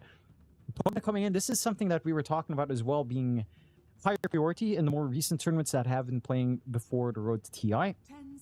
And it is fairly obnoxious to have to play into just a lot that you have to manage, right? The ward providing healing to Pugna when you're spamming spells at him, making him harder to pull down, him having Decrep on hand as well, so you have to go for something like a Nullifier, especially towards the late game, him being able to top up his allies still by HP, prolonging fights. It's a lot to have to contend with for the side of Na'Vi, so I'm curious how they'd want to manage it. Disruptor alone, probably, it's just not enough. It's not really Magical Burst. You can stop the life drain at the least, but not really the most amazing response to something like a Pugna, so you would want to build up in that. The Dazzle is the response. So instead of looking away to counteract the Pugna, they're going with their own healing. Dazzle, with again, the changes to how healing amplification works with his Nodal Boon facet, or the Weave facet, you get so much healing coming out. And now, are we going to get that Niku mid Undying? Because it's looking spicy here. It certainly is, mate, and I think we are probably going to see the Niku Undying coming out here, Jonathan. 10 seconds. I mean, it sure feels like it. It could still be the offlane Undying for all we know, but I do believe Niku probably will just say, let me run this hero my way. And it could be really devastating with the addition of the Dazzle on top. Keep in mind, if you're planning to run this mid Earthshaker as well, you don't really want to play against this Undying. It's not very much fun, so I'll see how it all works out. Yeah, I think there's a couple of ways you can go in this draft as well for Na'Vi. Say, you know, you bring out this Undying, you bait them into thinking it's mid, shift the Shaker to a different position for the side of Tidebound, as they will get the Shadow Fiend. Oh my god, that's a jump scare. For some reason, he just suddenly spawned right in front, and the Ogre along with it. You have the opportunity now to kind of try to bait out Tidebound, right? Maybe you shift that Shaker onto off lane. Maybe you try to shift Shadow Fiend mid, which is still a plausible thing, into Undying. That's not a bad lane. And then you shift things around. Na'Vi can switch the position of the Undying onto off lane and say, maybe think about Husker. There's a Dazzle on hand. There's no AA. It's been banned out. Na'Vi can do something very, very funny right now and think about a Husker. Certainly is, John. We'll find out where they are going to go with this. Of course, fourth pickup to be had for Na'Vi. They will go down the Ursa route, so that'll be the pos 1 for Na'Vi being revealed. So the Undying, I guess, is still pretty flexible here in this game for Na'Vi. If they did want to flex to the off lane, still assuming it could be the mid Niku Undying. For now, final bans to come, though. Seems like the bans should be a little bit more complicated for Tidebound than they are so for Na'Vi. We'll see where they go. Do you assume it's going to be like a mid Earthshaker? Is it even a core Earthshaker we're looking at? It ought to be, at the very least, mid. Nothing to say has been playing the Shaker for them in their most recent matches, so I would expect it there. I don't see him playing Pugna mid, and I think that concept is just kind of dead. Pugna mid just doesn't scale up fast enough, it feels like. So probably not the way to go. Shaker mid against Undying still rough. I don't know. I feel like I'm just thinking if you flex now, if you flex this Undying to offlane now, into the Shadow Fiend matchup, it's not that good. And that's the issue here. Right? Like with the Shadow Fiend pick, this flex potential of baiting Shaker into mid, you kind of have to commit to playing against the Shaker and looking for something else offlane to try to manage this SF. They are still banning mids though on Tidebound. Take care of the Lesh. It should be a Husker ban unless they're very confident against it, but I feel like Navi is setting up for it. Again, the early pick Dazzle, early ban AA to play with a sustain. You are going to lack team fight if you are going for the Husker. For sure, you lack control. You're very reliant on Static Storm and Kinetic Field or Fence. But this Husker can absolutely run down this game. Like it is going to be obnoxious how much you have to do to try to kill him off here, if they do get away with that kind of pick. Let's see if they do. Final ban for Tidebound now. Thinking about it, they did ban out the Lesh. Tidebound. They'll get rid of the Husker. There you go, John. They're not going to allow it. I can appreciate that. I can appreciate it. Don't do it to yourselves, Tidebound. No. The Navi. They respond. I mean, we saw the Lycan ban out, so perhaps assuming an offlane to come for Tidebound here for Faith Beyond, or rather Bark, as he likes to call himself now. 5 seconds remaining. I mean, there's still stuff like, I don't know, Mars doesn't feel particularly amazing here. There's like, Timbersaw wouldn't be too bad into Undying and Ursa. There's not much stuns as well outside of Glimpse, Kinetic Storm, Static Storm. So you could kind of get away with some like a really good frontline Timbersaw. Just rip them apart. Mind you, getting your strength sapped away by Undying is rough, but you can also rip that Undying to shreds. It's just a matter of laning into Ursa's Timbersaw is not particularly fun. It's a very 50-50 lane that a lot of people would argue is still better for Ursa. So it might not be the way to go. If you're just thinking about how to work the lane, maybe some like Razor could be one way to get that done. Ursa hates that at every stage of the game. Your team fight might be lacking, but you have a Shaker on the side of Tidebound, so you might not care overall. They'll ban the Enigma on Navi, big team fight, along with a very decent Dominator builder as well, that Ursa would be pretty annoyed playing into. So I appreciate that, just because you don't have an easy way to cancel Black Hole once it's committed with BKB later on as well. It's just a matter of kind of showing your offlane now. Your options for Navi as well feel a little bit more limited. They could make do with like a Mars. They'll go with a Primal Beast instead. So that is, I think that's actually quite solid. Like you have really good ways of playing just durability. You have 3 ultra tanky heroes that aren't going to get insta-gibbed by the heroes on the side of Tidebound. Even like a Blink Requiem might not be enough as the game scales on to take care of all of these heroes with all of the saves on hand from Navi. They will have to play a very fast run and gun, it feels like, right? Especially as you approach this key timing on your Ursa. Once Got the Juice has a Battle Fury Blink, you'd want to start these fights. You'd want to look for Roshan early. You'd want to constantly be right on top of Tidebound before they can start to farm up into the full Yashakaya and SF if you're going to go Magic, or his full, build up with Hurricane Pike, Sanjin Yasha instead if you're right click, and the Daedalus coming out at some point. The tempo has to be a Navi with this kind of draft for sure. Tidebound, again, they have a lot of room here for what they'd want now on their Bach hero. And they'll go with a Quap, so it looks like maybe an offlane Quap for Bach. I think that can kind of pan out, as it does look like we will get the Nothing to Say Shaker, and it is the Bach offlane Quap. So there's some good poke. I think that lane is manageable for a Quap. You're not going to get pressured too badly by the Ursa. There's really not much lockdown for the Queen of Pain whatsoever here. Actually, there's no real threat of pinning her down outside of probably the Pulverize from PMA is your most consistent option. we are getting that Niku mid Undying at the least. And again, this is not going to be too fun of a time for Nothing to Say as the levels go up there. So that is one big advantage here for Na'Vi.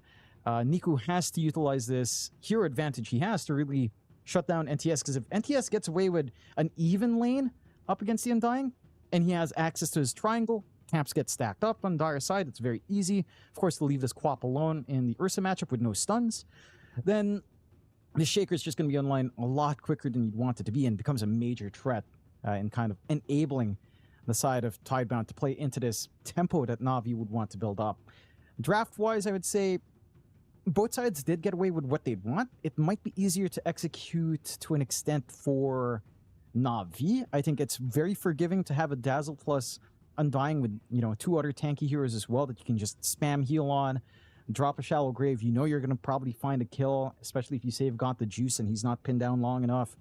So it is a little bit easier to play Na'Vi, but Tidebound isn't too far off either. And I think if you don't get that start here on Na'Vi in the way you'd want, if your lanes are weaker than you'd expect, then you have some issues to sort out, because this core SF, we've seen it before. It doesn't take too long for it to get online once that ball is rolling.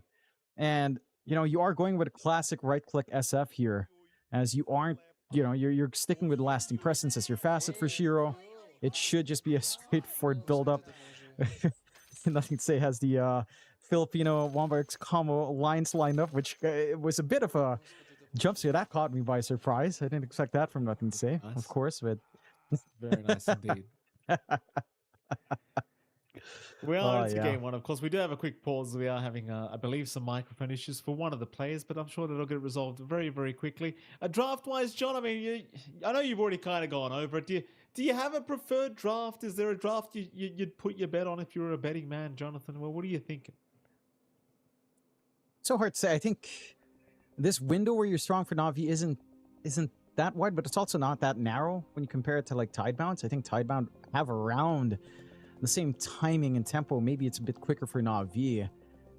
I feel like Na'Vi's draft is easier to play overall, but Tidebound isn't too far off. And it's just a matter of how well can you execute on Na'Vi in comparison to Tidebound. I think draft-wise, I would lean Na'Vi. I feel like Tidebound should still be the better team, considering, again, a very recent victory in the second most recent LAN in Clavision. So it should be a Tidebound favored game, but the draft does feel nicer for Na'Vi, if only marginally so. That it does. I mean, I have a lot of faith in this draft from Na'Vi, I'm going to say, John. It's hard to just call the draft. I mean, it is going to be a lot about what happens in the game. And I think something I'd like to see a lot from Na'Vi is what we saw earlier on in our previous series from the Yakutou Brothers. And that's just making sure these camps in the triangle just can't get stacked. You know, just ensure there's support with sentry wards ready, available whenever, to ensure that those stacks never happen. And by the time you get the blink up on the Shaker, it's around the same time POS 4 Shaker would have got it. So it doesn't really feel like you're playing against the core anymore. Yeah. We'll have to see if Zayats can get that done. I think that's going to be the key part. Can he kind of sneak away? It is a Quap matchup, so theoretically it shouldn't be too ugly for Ursa, but a ranged matchup versus melee matchup in favor of Quap is always nice. This should be... I'm expecting this for Bach to be a Shadow Strike lane, as he kind of wants the utility. He wants to be able to poke and prod, make it awkward to kind of just leave Got the Juice alone, to open up that triangle a bit more. I mean, if he does go for the Scream of Pain build, I wouldn't mind. The Flash form coming in for Quap's going to be nice, but it feels like in a side lane scenario, you might be happier with Shadow Strike here overall, because you don't really have the sustain to spam Scream of Pain anyhow without like easy water rune access. A bit of a late smoke out from Na'Vi. See if they can manage to get anything going. Already some early wards though to spot a good smoke break here if Tidebound has position, but they're not even running into that area anyhow. Both sides run the opposite way. I mean, you know Na'Vi wants this level 1 fight though. They've got an Undying. They've got a Primal. Got a Pugna, rather not a Pugna, but you're happy to fight if you can force the fight against Tidebound, but it doesn't seem like they're too interested in giving the opportunity over. They might contest for this top bounty rune. Nothing to say is hanging around. It doesn't really seem like anyone's in position to try and force a fight. You have Shiro moving as well. And they will get away with a 2-for-2 trade anyway on the... Got a Pugna, rather not a Pugna, but you're happy to fight if you can force the fight against Tidebound, but it doesn't seem like they're too interested in giving the opportunity over. They might contest for this top bounty rune. Nothing to say is hanging around. It doesn't really seem like anyone's in position to try and force a fight. You have Shiro moving as well. And they will get away with a 2-for-2 trade anyway on the bounty rune. So no fight to break out here at this level 1 mark. Or play with a kill opportunity, perhaps. A good, if you shove the lane too hard and nothing to say, you're going to get just dive with some good tombstone placement. You can also just push really hard Niku to get that dive going your way. Bit of a mic test coming out from Got the Juice. You know, these Navi boys are a little bit sassy. They Testing are things up. sassy, John. Very, very cocky boys as well, as I like to always say. Or at least Niku is. Not sure what Niku did for me to keep referring to him as a cocky player. He's literally never talks to us, John. But in fact, he does talk to us, I might He add. does talk to us. Should say, he's a very We never friendly approach guy. him first, too. Yeah, he's just pointing at us. It's like, hey, you guys. And tells me to shut up. For whatever reason. He does say you to shut up. It's fun. I love this guy for that reason. Yeah. He literally just tells you to shut up as soon as he sees you. It's great. Yeah, it's great. He's going with a bit, you know. How many players ever go with our bits? No one does. No one cares enough to follow a bit, except Niku. God bless him. Still, into the game we go. Finally getting game. It almost feels like Southeast Asia here with all the pauses we've had. Fortunately, we're getting going. You know, still. Like you were saying, a mid matchup shouldn't be too amazing, but nothing to say is working that enchant totem quite nicely. Again, it's a lot of harassment to apply onto Niku, and it's not like Niku is getting a lot of strength, like he's decaying 1. It's not like he's getting ultra durable to kind of deploy himself forward. Yeah, he can kind of trade. It's very mana costly as well for him. It's cheaper for nothing to say. Oh, With the enchant, although, gotta be careful about that. Yeah, A little almost. bite there. Almost. Even the little hand wave at the end. Little hand wave, little cheeky hand wave to wave him goodbye. And, you know, it is what it is. Nothing to say. Still surviving. Still CSing just fine. But as the levels do go up, as you can see, John, it is going to get much more challenging. And level 2 decay finally deals a bit of does a lot more damage. And, well, this is where things can get a little bit more intimidating. How have the side lanes been going? Shiro's having a great old time up at top lane by the looks of it on this SF. Complete free farm, no real contest to be had. You don't really anticipate he's going to be in too much danger later on either. No. This lane does take a while to get going for the Prowling Beast, especially here for PMA. Like playing into SF, there's a lot of magic damage as you're trying to charge in. Presence of the Dark Lord. You're not a high armor hero on Prowling Beast, so every single minus armor you're getting for free here for Shiro just amplifies that rougher laning presence here overall. And you have a tanky front line for the SF to play behind in the Ogre Magi. So just a little bit trickier. Maybe by, say, level 4, I would say, is when you start to get a little bit comfier on Primal Beast. Maybe you get that value point in the Uproar and get the level 2 Trample up. And can start to consider some plays. It's just really hard to see that spacing. And for the SF, you're not looking for aggression. You're looking for free farm. You're finding it in spades here up top. Every lane, actually, for the side of Tidebound, looking like it's going pretty well, except for box lane, but this is the lane that we'd expect that to fall a little bit short. Yes, the Quap can kind of harass back.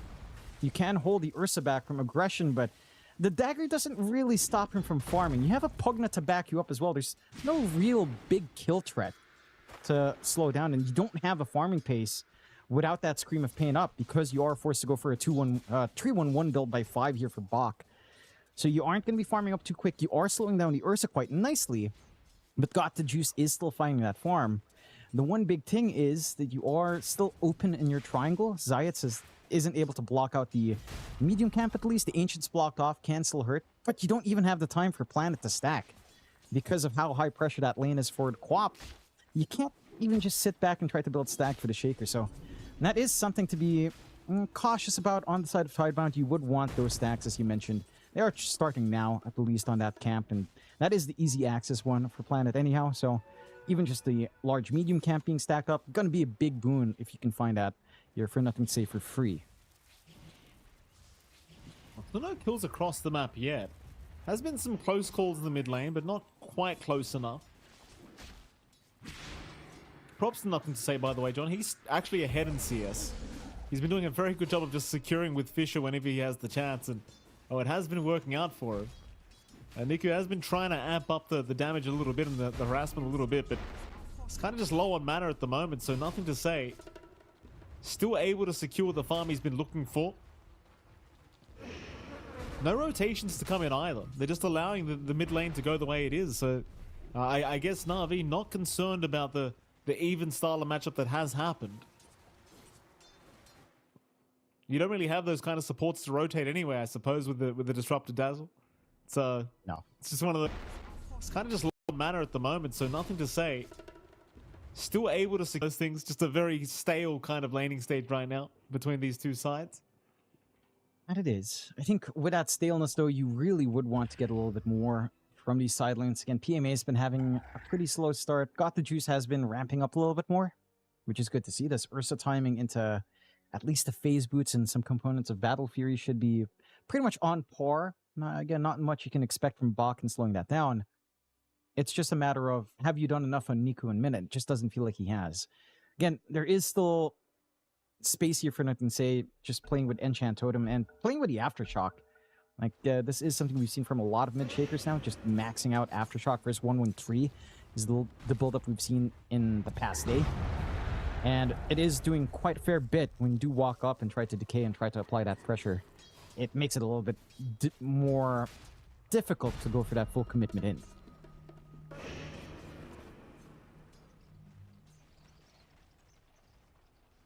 Both safe lanes at the moment. Having a great old time in terms of CS. You've got the Juice that's about 4 CS behind Shiro at the moment.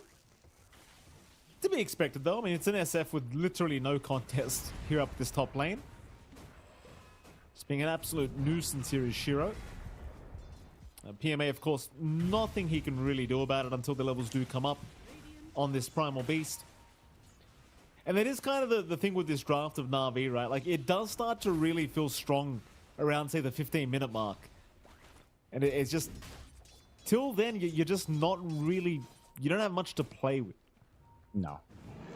It's going to take a little bit more in the ramp up. Power Rune's coming in. At the very least, Riddies tries to contest, but I can say does get his bottle topped up.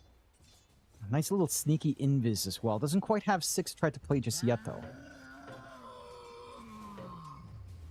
They do hang around the mid lane, of course. That was just to secure the power rune of nothing to say. PMA copping a fair bit of damage up top lane, but won't die. Certainly not feeling very comfortable, though, that's for sure. You do still see Planet hanging around just a little bit in that mid lane, but eventually he will leave. Just seems like Bark doesn't really need the help anymore with that level 1 blink up. Feeling relatively safe on the Quap. It seems like Planet finally has a bit of time to get those stacks going. There are no ancient stacks being made quite as of yet, as it looks like that camp was blocked. Rotations up top, not really going to amount to anything. It's nothing to say with the Invis not finding the angle. Maybe he could try mid. He's got Echo up. But no, they'll miss out on the angle.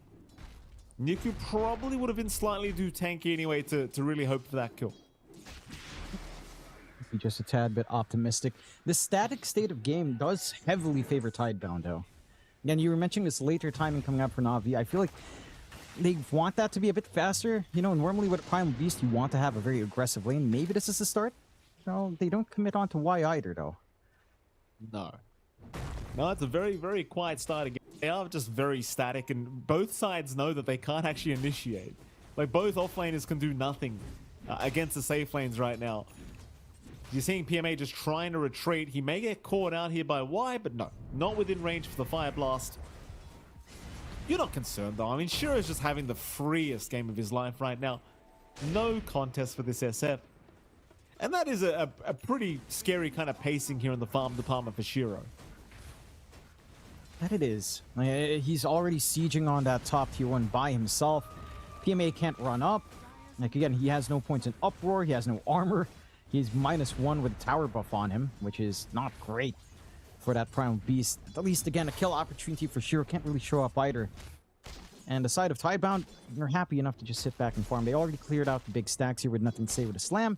So phase boots are up for our Shaker, and the Blink on its way to being farmed up next. Now. Maybe now? We might have we might have a first blood. I think we do, John, because you've got Glimpse up. You're committed. Y going to get pulverized. No help to come. In fact, Fisher does land, but Y does go down. Now a big onslaught in from PMA. No follow-up yet. They've got to be a little bit careful about these decays stacking up from Niku, because it seems like they need to leave with this tombstone. Rather, no tombstone, but just the decays being such a nuisance. But now Niku, he's in trouble. Sonic Wave to land, but the Shallow Grave will keep him alive. He does still have Shadow Strike applied, but is going to heal himself up. And so they will get away with first blood.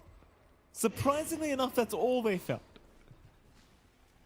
Yeah, you're seeing how cautious the side of Na'Vi is. They show a lot of respect for the fissures coming in from Nothing Say. They maybe expect that Slam is still there. They don't quite see, of course, that he's already slammed out some stacks. So they just don't want to be in that clump up. They know that they're not durable enough yet on PM to run in. I think the big benefit here for Na'Vi is that all of this action happens away from Got the Juice. So again, this Ursa is being left alone. This build-up into the Battle Fury is lining up pretty darn good. And once you do have this Battle Fury into, say, this Blink BKB, that's when things start to kind of line up for the rest of the timings here for Na'Vi. Your damage is going to start to rock up. You're going to have to start pushing at that point. But before that point, you know, it's going to be a farming game. Again, this is a farming game that Tidebound doesn't feel too bad about. You have sacrificed Nothing Say's initial farm. Bach has managed to recover. Already has the earn. No charges yet, unfortunately, but going into the Spirit Vessel next as well to cut off some of that sustain coming in from Irides and from Niku. Just will need a kill to get that going. Up top, a little bit of poke again on PMA, but they've ridden through the rough point here for the side of Na'Vi, at least in terms of PMA's lane. A bit of a smoke out now for Niku. He does have that value point in Tombstone up. Maybe can go for a bigger commitment in some of these fights now. They're coming. Bottom lane is where they'll go. They run right into Planet in just a second. Planet shouldn't really have the greatest way out of here, but he will start to life drain and be a bit of a nuisance. Of course, they'll hold on to the Glimpse for now. The zombies keeping up the vision onto Planet, but he will decrepify, drag him back with the Glimpse, but it's just not enough. They're not committing. Eventually, though, they will get Planet. But of course, they are going to lose Zayats in the process as Niku, just trying to run out of there, will be forced to pop the Flesh Golem. And is in fact going to try and look for a way to fight back, but he is just being kited away. Spark will now jump in with the Shadow Strike being a bit of a nuisance. But it amounts to nothing. Just a one-for-one support trade between these two sides. Oh, you're seeing how much it takes, though, from the side of Na'Vi to even find that kill. And Pugna is just so disruptive. You have the decreps, you have that life drain to just keep that going as well. Just so much HP to have to dig through HP regen that you have to counteract. And I guess the one benefit, again, is that Got the Juice's farming that was in his area, so it wasn't the safest for him to just work the lane, unfortunately. In comparison, you are giving so much free space out to Shiro. Like, this SF, still #1 in that word, has complete control of his camps behind his tier 1. No fear of any sort of gate movement, no fear of any sort of early aggression. And that is really the rub here. Like, yes, you're farming your Ursa. You know, he's keeping up. The pre-Battle Fury is pretty darn good. But can you get enough into that Battle Fury timing? You know, is Sheer going to be willing to join in, say, after a quick Dragonlance? Because that's when the early spike for SF kicks in. Just Mask of Madness, Dragonlance coming up, and he's not too far off from that second item coming up here. For Na'Vi, it just doesn't feel like they've found enough with this Undying mid. Again, there's still a lot of room to grow. There's a Blade Mail that's going to be coming up next. There's a BKB queued up afterwards here for Niku. But now you have to play into that full Spirit Vessel. That you have no easy dispels here. That healing induction will do wonders for the fights in Tidebound. They try again for Planet. Planet's got plenty of help incoming. But drop the Static Storm. And Planet, he's left on an island of his own. So he's just going to die. They'll take the Tombstone as the trade. It's really not that big of a deal at all for either side. That'll be about it. I still think you should probably be a little bit concerned about how well Shiro is farming in the meantime. Because he's well and truly ahead of anybody else right now in this SF. But it seems like they are maintaining faith in Got the Juice to get the job done. And, well, in fairness to Got the Juice, he hasn't got a Battle Fury yet. So his farm is set to escalate very soon. And it is. Again, considering that lack of the Battle Fury, this farm pace is really good for Na'Vi. It's not as dire as one would expect here. It just doesn't feel great when you're not really finding these early clump ups that the Undying would really leverage. The Undying and the Prowling Beast to an extent would really leverage quite nicely here. They're just doing a fine job of waiting here on Tidebound for the side of Na'Vi to come in, trying to punish, kind of willing to trade. Blink up now for nothing to say, so the Blink Slam is ready. The Blink, even just Blink Fissure is coming out to cut off. Blink Enchant Totem to cut off. Can start to be a little bit of a concern. And this should be the signal now for Tidebound to go for that smoke. They will. 2 supports with nothing to say. Swing around. Oh. Here we go. Niku jumped. Echo committed immediately, and they've got him. Very nice pickup. Blink reveal for nothing to say. No kind of contest for it either. Riddies just could not react quick enough to save him. Will, of course, be up immediately as the Undying, thanks to that Ceaseless Dirge, and they are going to try and smoke up and go again. Still got the amp damage room bottle up as well as this Undying. But Tidebound being very cautious not to give the opportunity for another fight. And even Shiro backing off the right moment, realizing that something might be a little bit wrong. A good scan right at that point on the smoke and just kind of hold back. I mean, Na'Vi, it's the right call to make. They know Slam's down. They know they have an opportunity. It's just very telegraphed as well, considering. And there's not much you can really do about it at this point. Again, your big benefit is that Battle Fury's up and got the juice. The network gap is insignificant at this point. 200 gold lead for Shiro. So your timings are lining up, and this is where, again, earlier on, this Ursa can be a little bit more of a menace, especially as the Blink BKB starts to become a reality. I'm going to be trading away top for a little bit of a siege on mid, and Tidebound aren't willing to fight into this area, so much more significant map control coming the way of Na'Vi. Mind you, this is the first tier 1 tower they've taken, so the side lanes are still secure, but the deeper jungle is now a little bit more susceptible to some movement here from Niku and company if they want to make that move around. Tidebound, though, again, when you consider the draft, you consider the heroes they have, they're still happy. They eventually got the juice, will start to overtake with that Battle Fury up, and again, the Blink is starting to approach here. But you still have to play around this. You still have to find this opportunity to take a team fight into Roshan, or find a way to sneak in Roshan first. Not too easy up against the experience of Tidebound, who will be looking at that timing as well. Still trying to hunt into that triangle, but Tidebound are just so disciplined, just not giving any free opportunity away. I mean, it doesn't look pretty, but it certainly is very effective. They are going to see why now, but why is a tanky boy? And the TP rotations is just so quick, there's nothing to say with a beautiful Fissure. Sonic Wave is going to barely be there. Niku in big trouble, trying to run away, gets healed up just barely, but can't get out in the end. Perfect setup from nothing to say, a fantastic Fissure. Even the glimpse back on Barkin, the fact that he basically missed that Sonic Wave, it just didn't matter. No. Really doesn't. And the key issue right now for Na'Vi is that it feels like they only have 1 quarter playing around, and it's only Niku. Right, like you're not ready to go yet on Got the Juice, which is to be expected. But PMA as well isn't ready. Maybe now with a BKB? Planet. Find a bit of a freebie at least.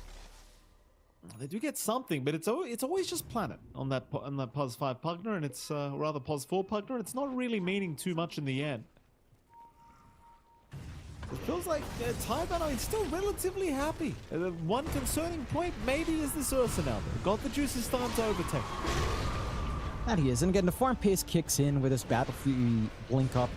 It's just a question of can they find the opportunity to translate, say, Battle Fury Blink BKB into Roshan. I mean, maybe again with this BKB on PMA, Niku actually has some backup to play with, because in a Void, this Undying alone just does not do enough. Trying to force a fight now. Nothing to say. Actually, very, very low already. Will barely survive. Glimpsing back into the Sonic Wave, though. Rather blinking in. Did he blink in or get glimpsed in? He must have got glimpsed. Yeah, he did. All right, never mind. Mid lane. They do go in with the Pulverize. Bark's going to be all right. So very nice. You get nothing to say. They'll jump in again. They want a bit more. Planet will go down. Has got the juice. He's a very tanky target. They'll try to heal him up, though. He's a bit too excited, it seems like. They'll drop the tombstone to try and protect. Sonic Wave, though, is going to land on 2. Buck with a perfect angle. But can he get away now? The Blink's on cooldown for a while. They'll channel the Requiem. Niku gets hit. Niku's down. Oh, Na'Vi getting a little bit too excited. They didn't have to jump back in, but they do. And they get punished heavily for it. Yeah, that's a step too far there for good old Got the Juice. Not really fully respecting all of this turn that Tidebound still had.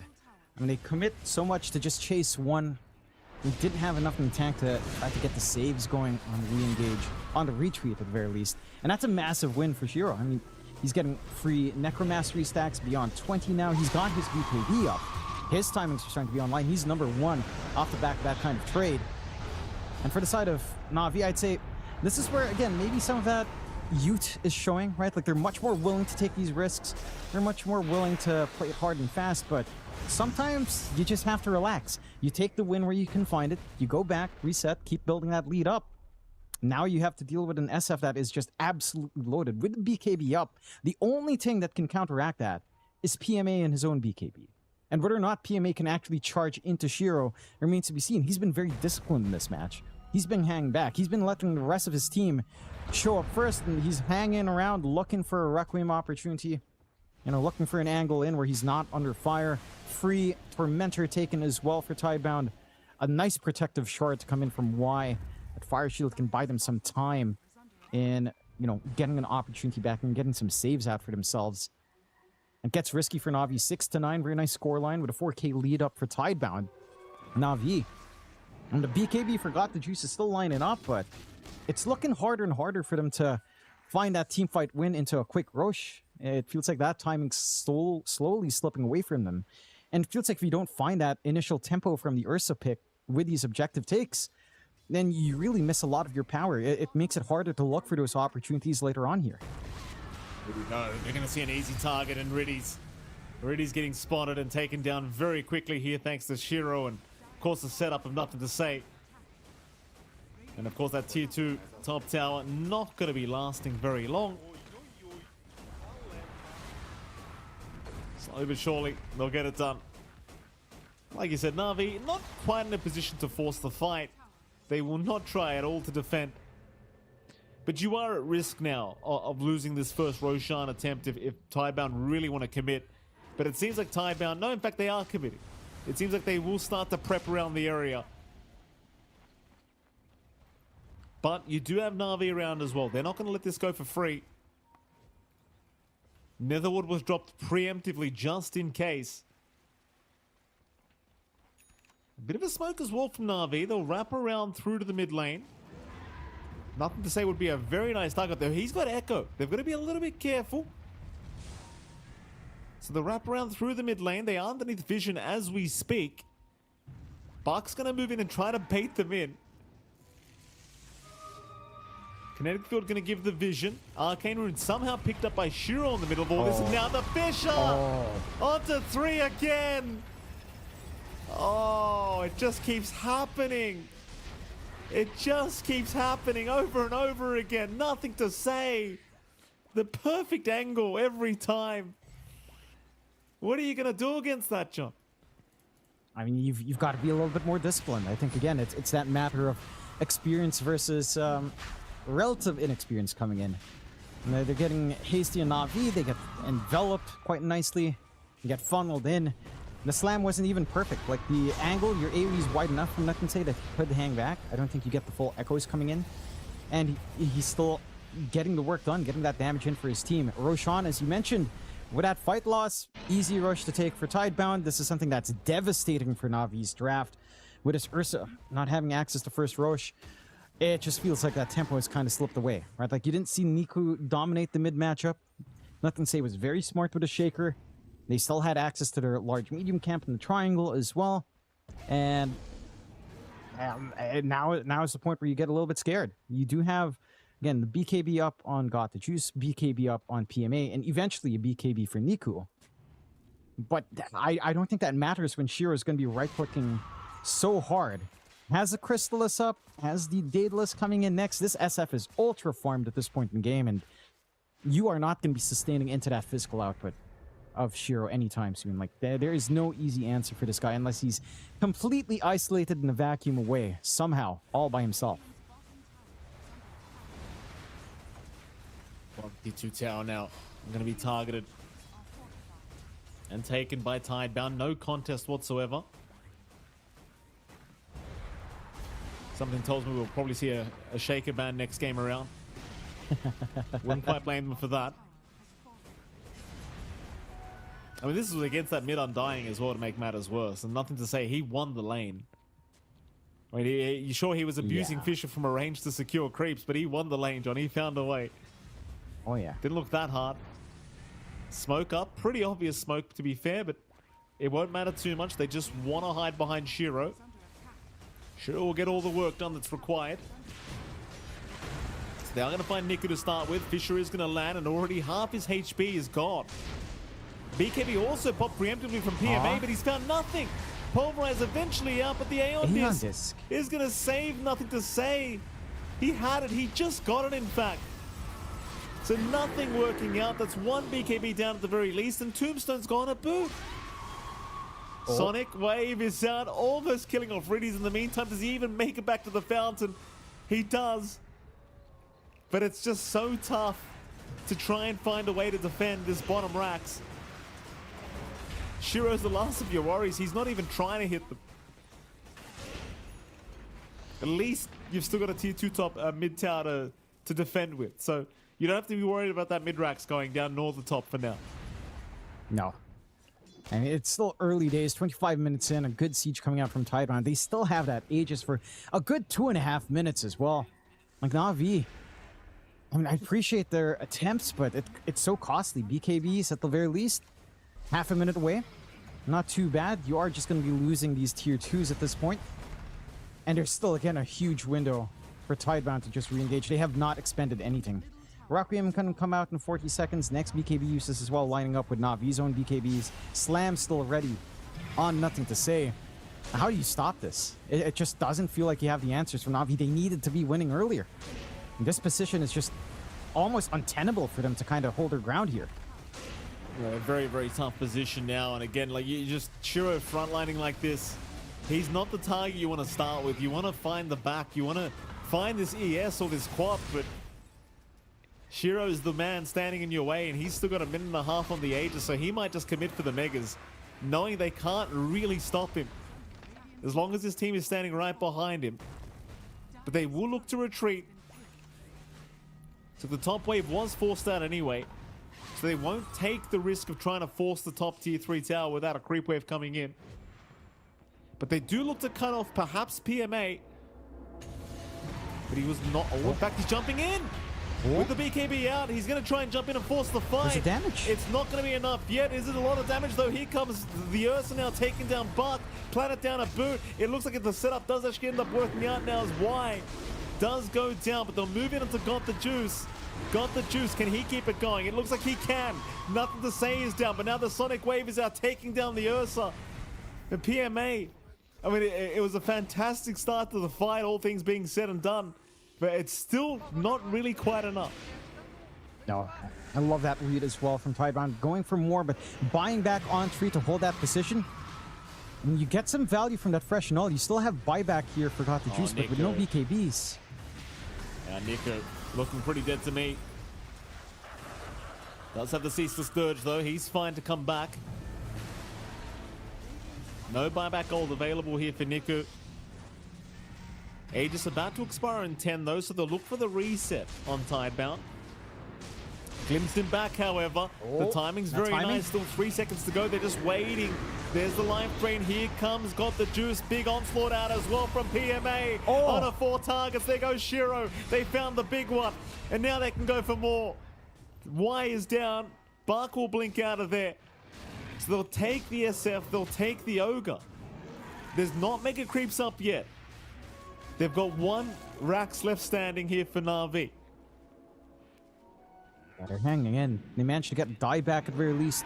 They get some good punishment out. A huge gold swing just off that kill on Shiro. 5k to compensate Na'Vi. And you are starting to see some answers, right? Like, Got the Juice has that damage. He's got the output necessary for the team. He's got the nullifier to prevent the saves as well. Taking care of that Aeon Disc, taking care of that decrep. The issue is looking for these angles. Like, it is looking like PMA is getting comfier and comfier to engage, to take the front line for the team. He's been holding back quite a fair bit. It's been Niku just running in as the Undying, trying to hope for the best. But having this Primal Beast actually take a stand is starting to provide some opportunities. The issue is your 2 racks is down. Right? Your 2 racks is down. You need to look for opportunities. The next Roshan still a minute 40 away until the instant respawn. So it's still a long ways to go. You can't take some quick, easy, big objectives to secure the next movement out. Maybe you start to think about some tier 2s to come in, but the lanes aren't shoved out hard enough. And again, you're up against super creep, so it's easier said than done. Even up top, they're not looking for the commitment from Na'Vi with quick respawns on Tidebound. They need to find a fight like that again, which means they kind of need to sit back and wait a little bit until Tidebound's going a little bit further out, or if they can play in an area where they can establish vision, which isn't much at this moment. Not too many areas with wards right now for the side of Na'Vi. What the big thing Na'Vi can't allow, though, is the next Roshan to go away again. So they have to wait for next Rosh, try to take a fight closer to the respawn time, hope for a quick timer, and get that objective for themselves. If they can find Roshan somehow off of a pick-off or fight, that's going to be an opportunity. You know, the high ground can start knocking. You do have damage on the Ursa to dig through that. Their backline is starting to get a little bit more protected as well. Riddies is, you know, if you can hang back with that Nodal projection, if you can get a shard up somehow, having that quick save, a last-minute quick save on Shallow Grave, can really turn things around here for the side of Na'Vi, but it's easier said than done. They are blessed with an amp damage rune as well. And that's going to provide a little bit of a smile on Got the Juice's face. And they have equalized. Again, this network lead from around 7k has dropped back down to 5. It's a manageable position outside of just the super creeps constantly shoving in. They just need to find an opening somehow in Na'Vi. Dire's turret has been killed. They're looking, John. They're looking. Find a courier here from Planet. Moment also taken here. Free chance for the Pugner.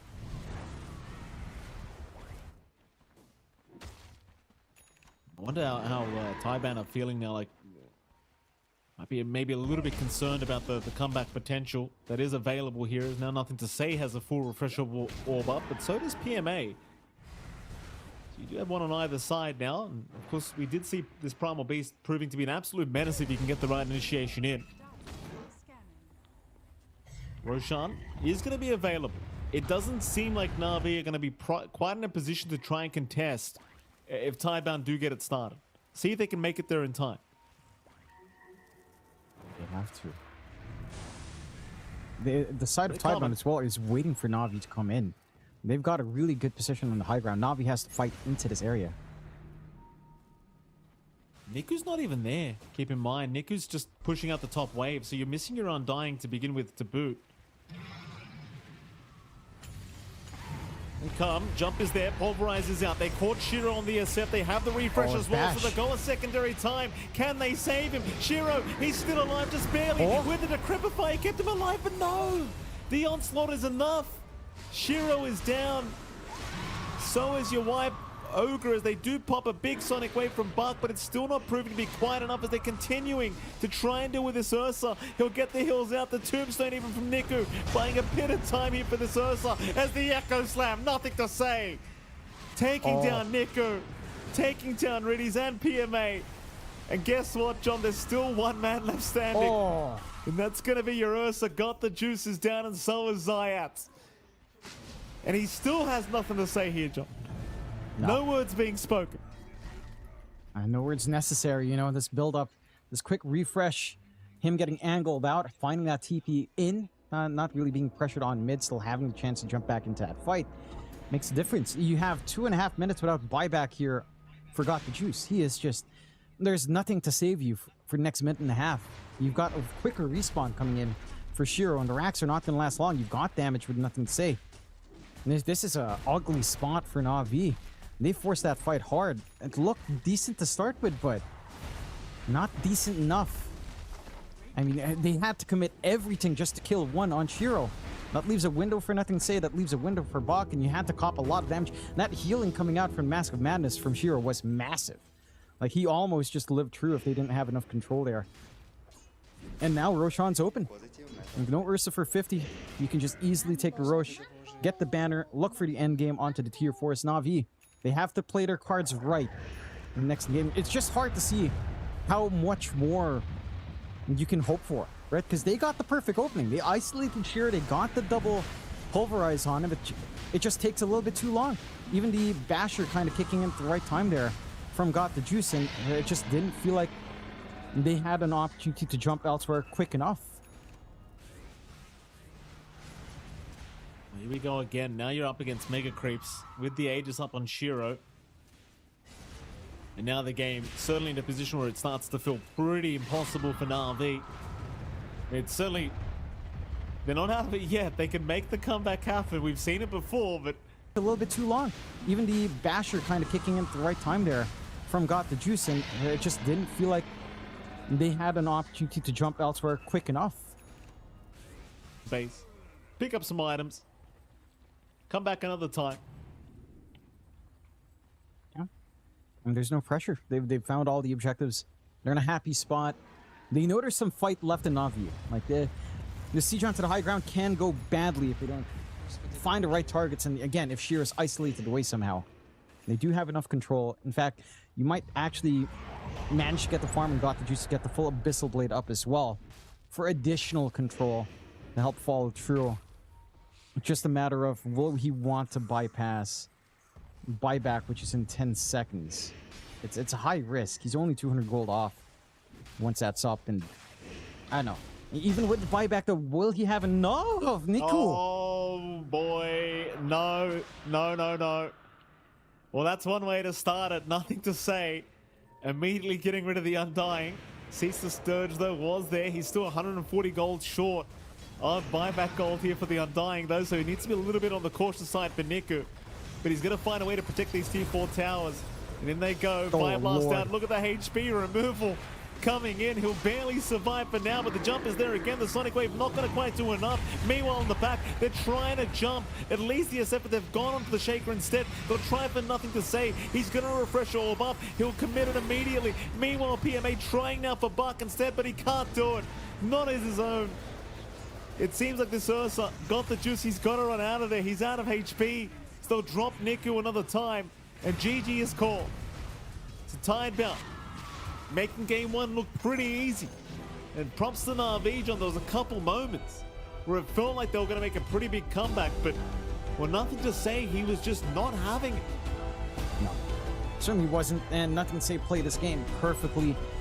Again, mid-matchup for Undying. Shaker, theoretically, is supposed to be a little bit better for the Undying, but Nothing to Say just goes back for that 1-1-3 build, plays with the Aftershock, plays with the Fisher perfectly. We saw some even earlier on, we were seeing some great blocks in the earlier engagements. His Fishers were on point, his positioning was on point. Na'Vi had some good ideas, but they really had to win the lanes. It just felt like they couldn't find those opportunities, especially with the supports they had. Niku was looking for these early engagements with the support duos himself, but there's just not enough control and real threat with Disruptor, Dazzle plus Undying. Like, they needed PMA to be around earlier, and it took some time for him after that slow laning start to get that Blink BKB going. And with that tempo gone, like, it feels like this Undying pick just doesn't do you much. Doesn't do you much good at all. This was also, again, that early aggression, that over-aggression from Got the Juice, going forward for more kills, costing the team so much more after already getting a pretty decent win to start with. And that's something that kind of has been plaguing Na'Vi. Again, it's down to them being a fresher team. This is really their first year getting into big lands and all of that. We had their first few land appearances this year, but this does feel like something they need to kind of sort out, right? Like, they need to calm down those nerves for their first TI. They need to just relax. They've shown why they deserve to be here. They've shown why that they are at this level, but you have to play it smart as well. You know, it can't always be just, we're strong, we'll go, just keep that momentum up. You have to weigh your options up here. You certainly do, and I mean, props to Na'Vi. They try to start on a strong foot here with this kind of draft, but it doesn't really pan out for them. MVP wise, I think we can all agree it was probably nothing to say. Jonathan, plenty of times that he just completely saved the game for Tidebound with these big echoes, and the fishes even were just ridiculous from our shaker this game. So nothing to say.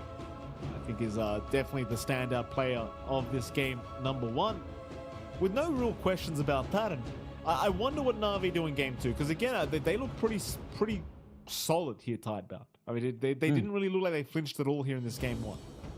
No, I feel like for the side of Na'Vi, this Undying pickup is something that they can't commit too early. It just felt like it was a very early pick for mid Undying to pop in from. And, nothing to say, has a very wide pool that can kind of play into it. As we've seen here, the Shaker is one option.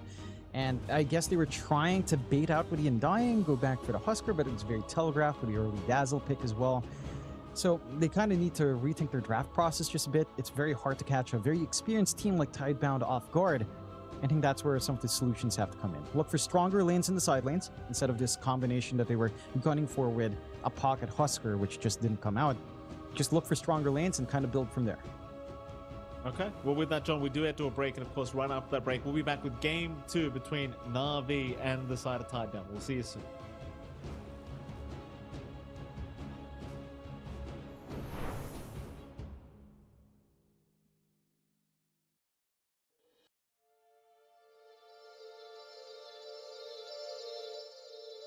Oh. That's okay.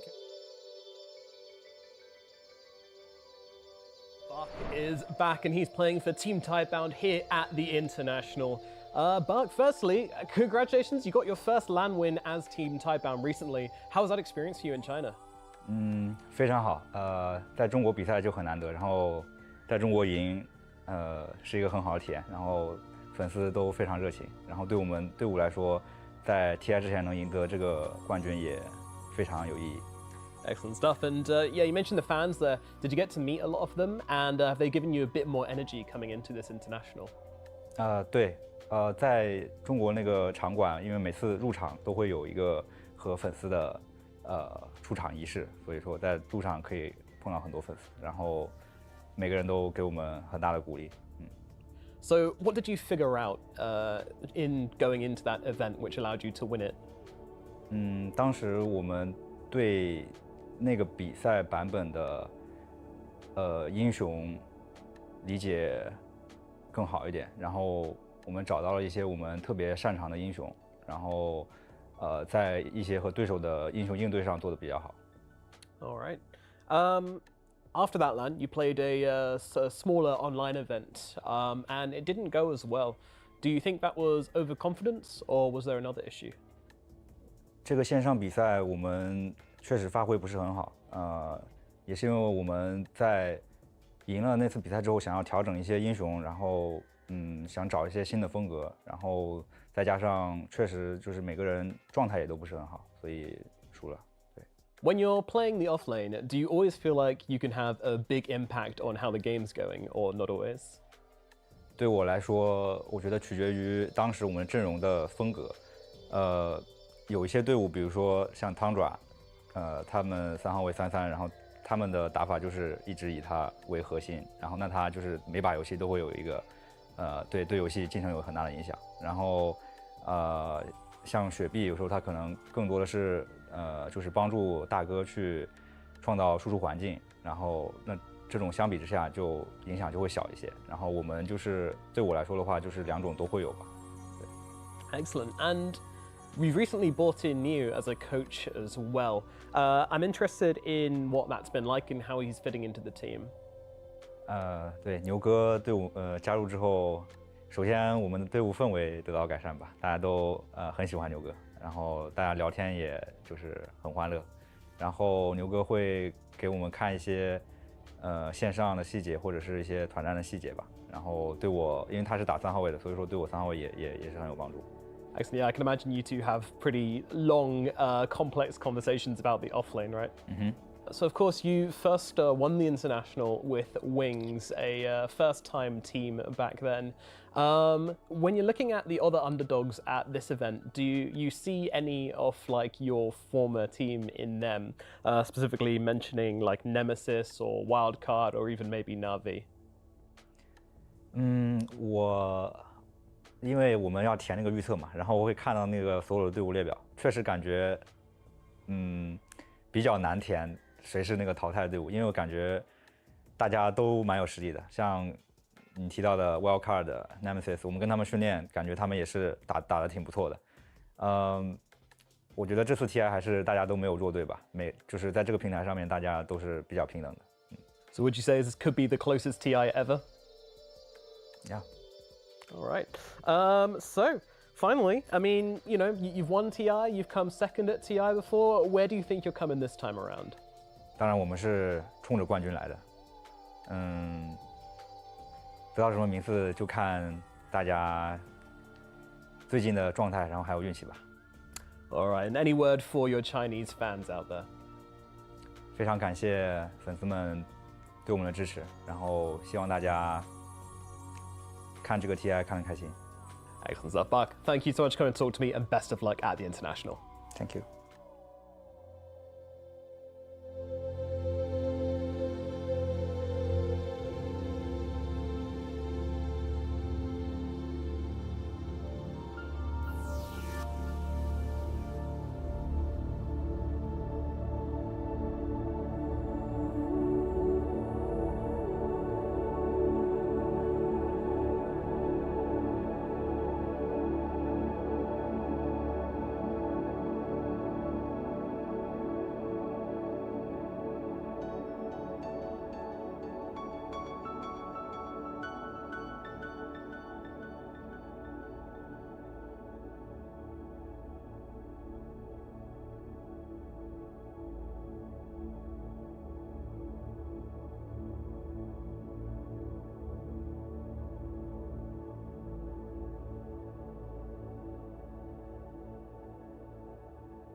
Welcome back, ladies and gentlemen. The road to the international playoffs is where we are. Of course, we're here for game number 2 between Na'Vi and Tidebound. And Jonathan, game 1, Na'Vi brought out the Na'Vi special. They brought out the Mid Undying. We've seen it before. They even brought out the PMA Primal Beast, which has been really popping off. It got the juice on the Ursa. It felt like all the signatures were there. And yet Tidebound just said, no, not today. Not for game 1. It's not going to work. And it sure didn't, Jonathan. It sure did not work. Of course, it was a very slow start to that game, but nonetheless, it obviously was very effective for Tidebound. Game 2, where do you see Na'Vi changing things up, John? I think the core picks were fine. I think this idea of running the Disruptor Dazzle support duo is maybe a little bit rougher, considering that they had nothing that could really initiate. Like, PMA had such a rough lane that it took a while for this Primal Beast to even be a factor. So I think what you look for now on Na'Vi is to maybe just build stronger lanes coming out. I don't think any of their laning duos were amazingly strong, amazingly oppressive to play into. I think it's a lot harder for them to look for those laning wins. Even a mid lane for Niku, right? Like, that Undying mid didn't really crush Shaker mid at all.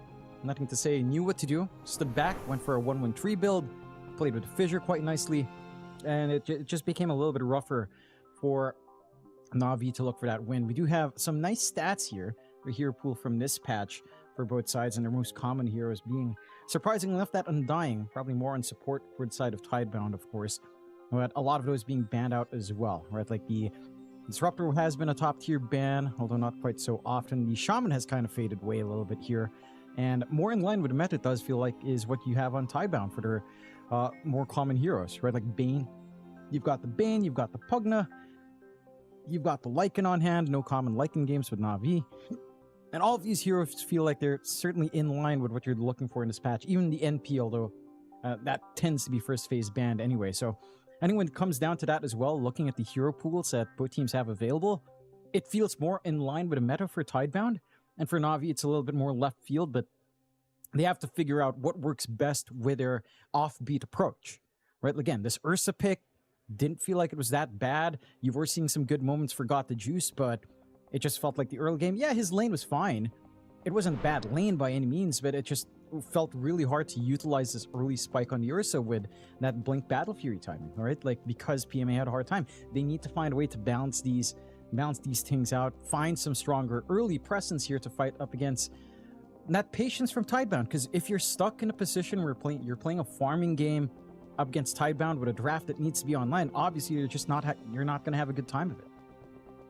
No, certainly not, and that was certainly the case in our game one. It just felt like the game just went a bit too slow on Tidebound. We're very happy with the slow pace of game one, and again we'll see what Na'Vi do here for game number two. Do you go for a draft that wants to play slow? Do you just go for some ultra aggressive stuff? We'll have to wait and see.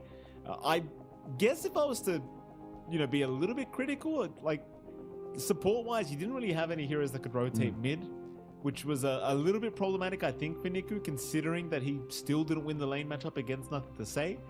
And we also didn't really see the ward blocks on the triangle that we saw that was so effective in Series 1 of today. So I'm not sure if it's fair to be that critical, John, because, it's a lot easier said than done from our perspective. But there you go. Maybe some relevant changes to be made. For sure. We'll see if those adjustments are made. We've been freezing through these bans as the draft is underway, and just very fast bans out from Tidebound, taking care of that Chen once more, the Marcy, the Abaddon, and the Naga Siren. Same thing for Na'Vi, same thing as game one, with Nature's Prophet and the Beastmaster taking them out of the picture. So no major shifts in bans, and I think that makes sense because it didn't feel like either side was drafting heavily into the meta anyhow. I'm curious to see, again, like you mentioned, what kind of adjustments come out here from Na'Vi. Shaker Respect ban coming in is already a big boost. I mean, you got to respect ban it from Nothing to Say. You were saying it in the last game as well, Mikey. Likely to see it in game two. It does come out. Now, what foundation do you want to set for your team? This is the point where we saw the Disruptor come in, which again was a fine pick, and it is picked up again. It's a stable foundation, but you really need something else on your 4 to compensate for a hero that doesn't really initiate. I mean, it can. When you get a good glimpse, you have some good vision out, but you want something that can really jump in and help your cores. Something that can set up with some control. Dazzle was not it in the last game.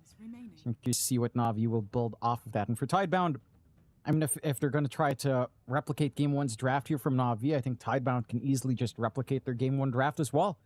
Because the one adjustment they'll make is, if ever, let's say everything stays the same, which so far it is with a Shadow Fiend pickup, if everything stays the same, but the only thing is that Nothing to Say doesn't have Shaker, I don't think the Undying mid is that insane that you can't think about like a Lina mid anyway, right? There are still heroes that crush that Undying mid, even if it's not a Shaker. Maybe not a lot of melee heroes, to be fair, but a lot of heroes otherwise that naturally play in mid anyhow.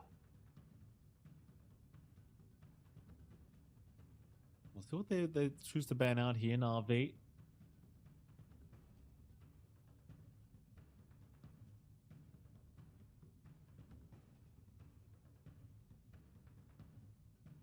Take a bit of time here with this these next ban outs. We'll see the clock being removed.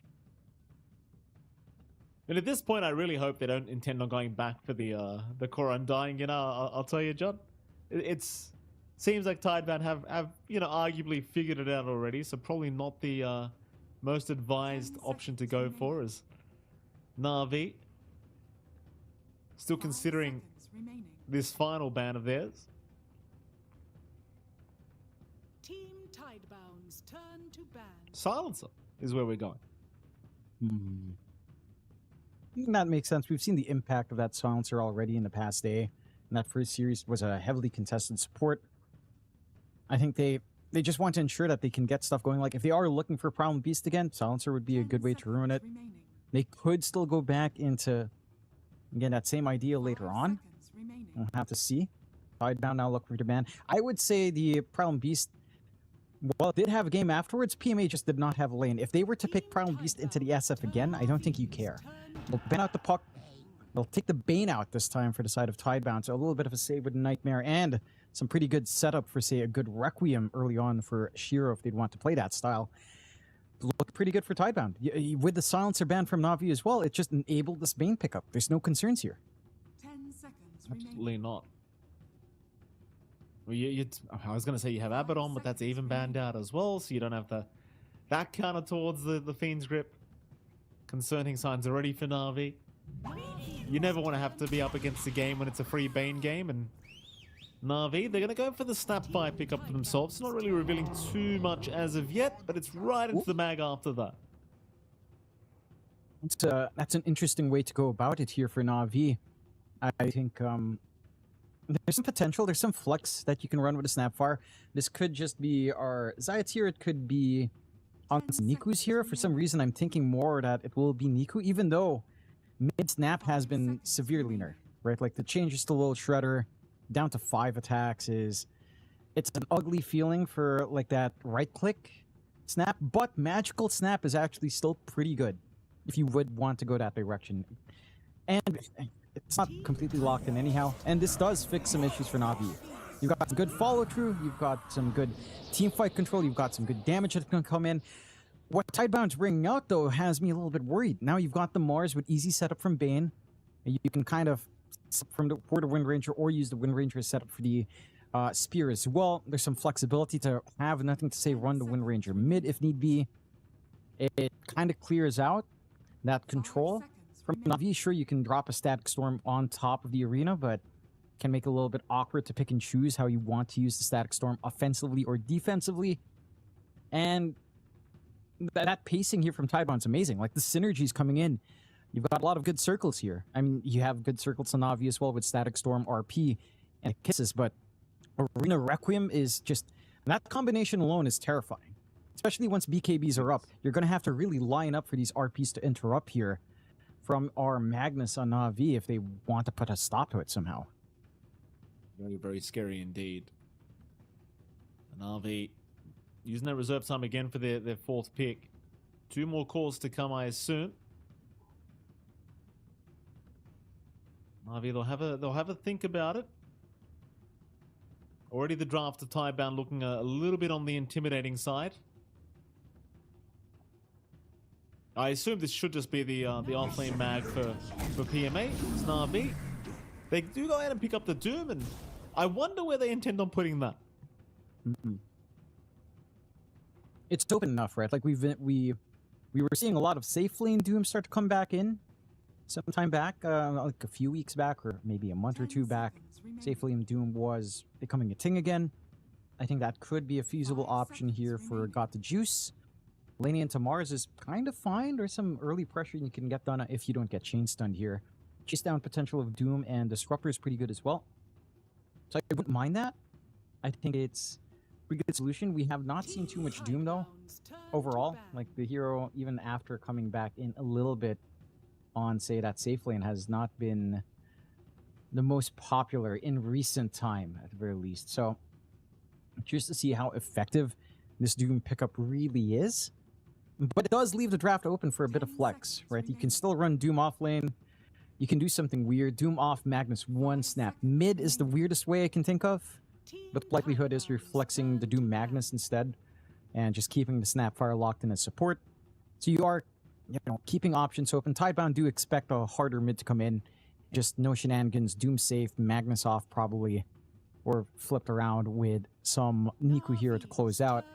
With nothing like a Dazzle as well, it's not like you're concerned about something like the Husker. It could still come in.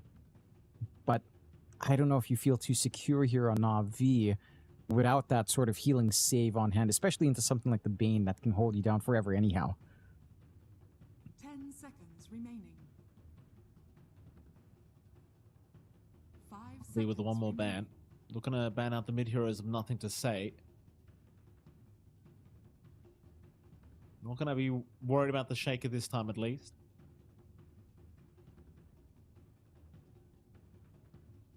Well, I wonder what he is thinking here for the mid lane of Na'Vi, or rather of Tidebound.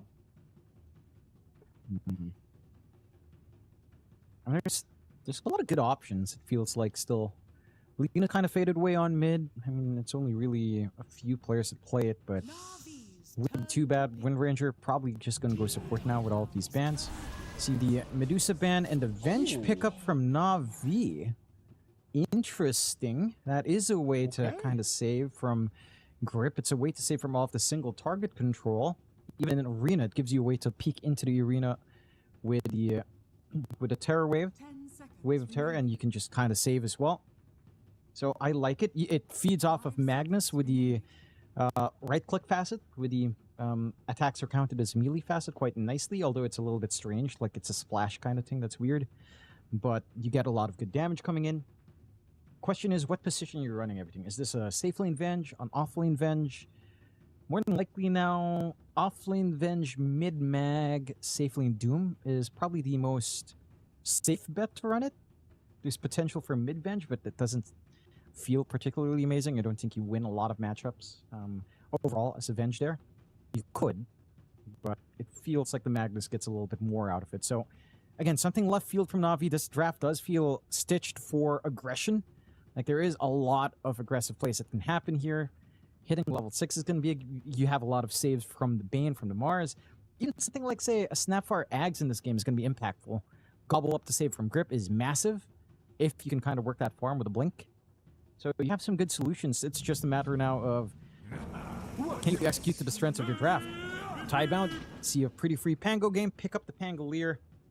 And that is nothing to say is here on mid. We will actually get the Zayat's Magnus, and we will end up with the Niku Snap. Oh! So it is a Snapfire up against the Pangolier, which, again, right-click Snap is sort of dead. They did try to buff it back up just a tad bit, but Magical Snap is still strong.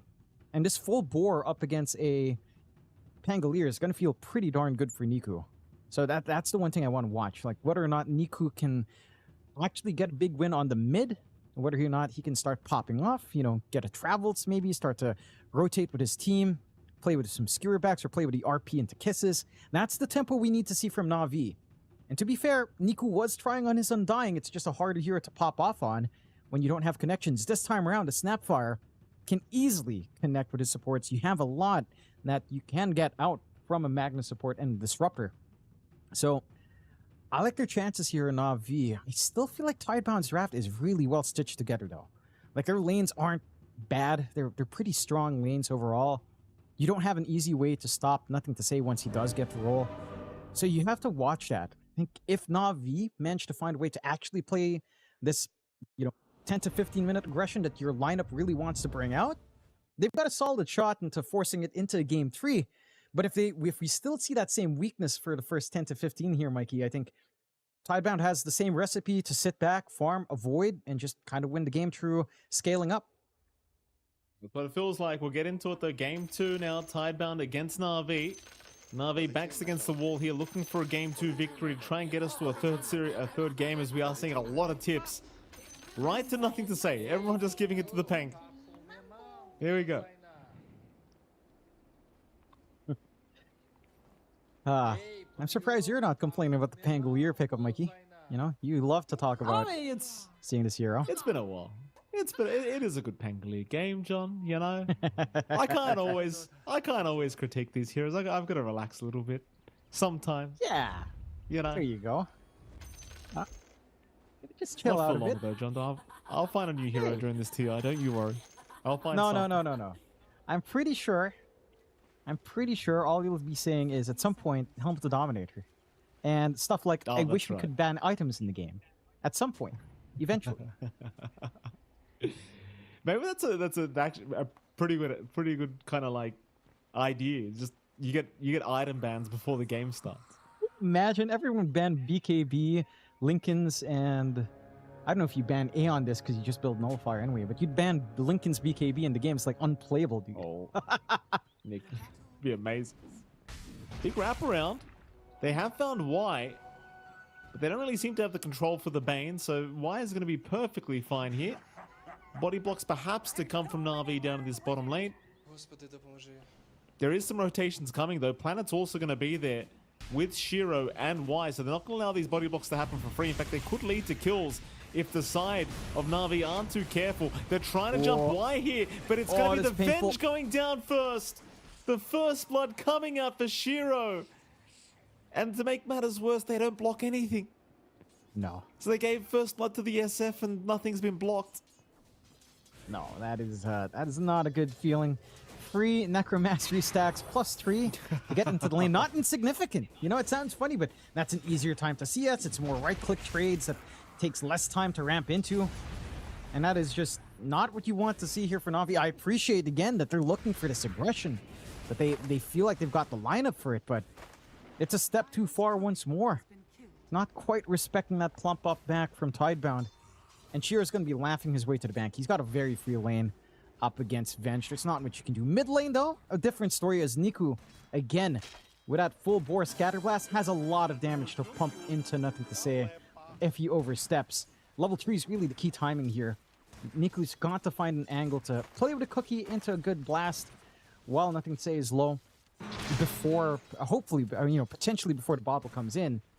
If you can get that done, again, your lane mid is pretty good.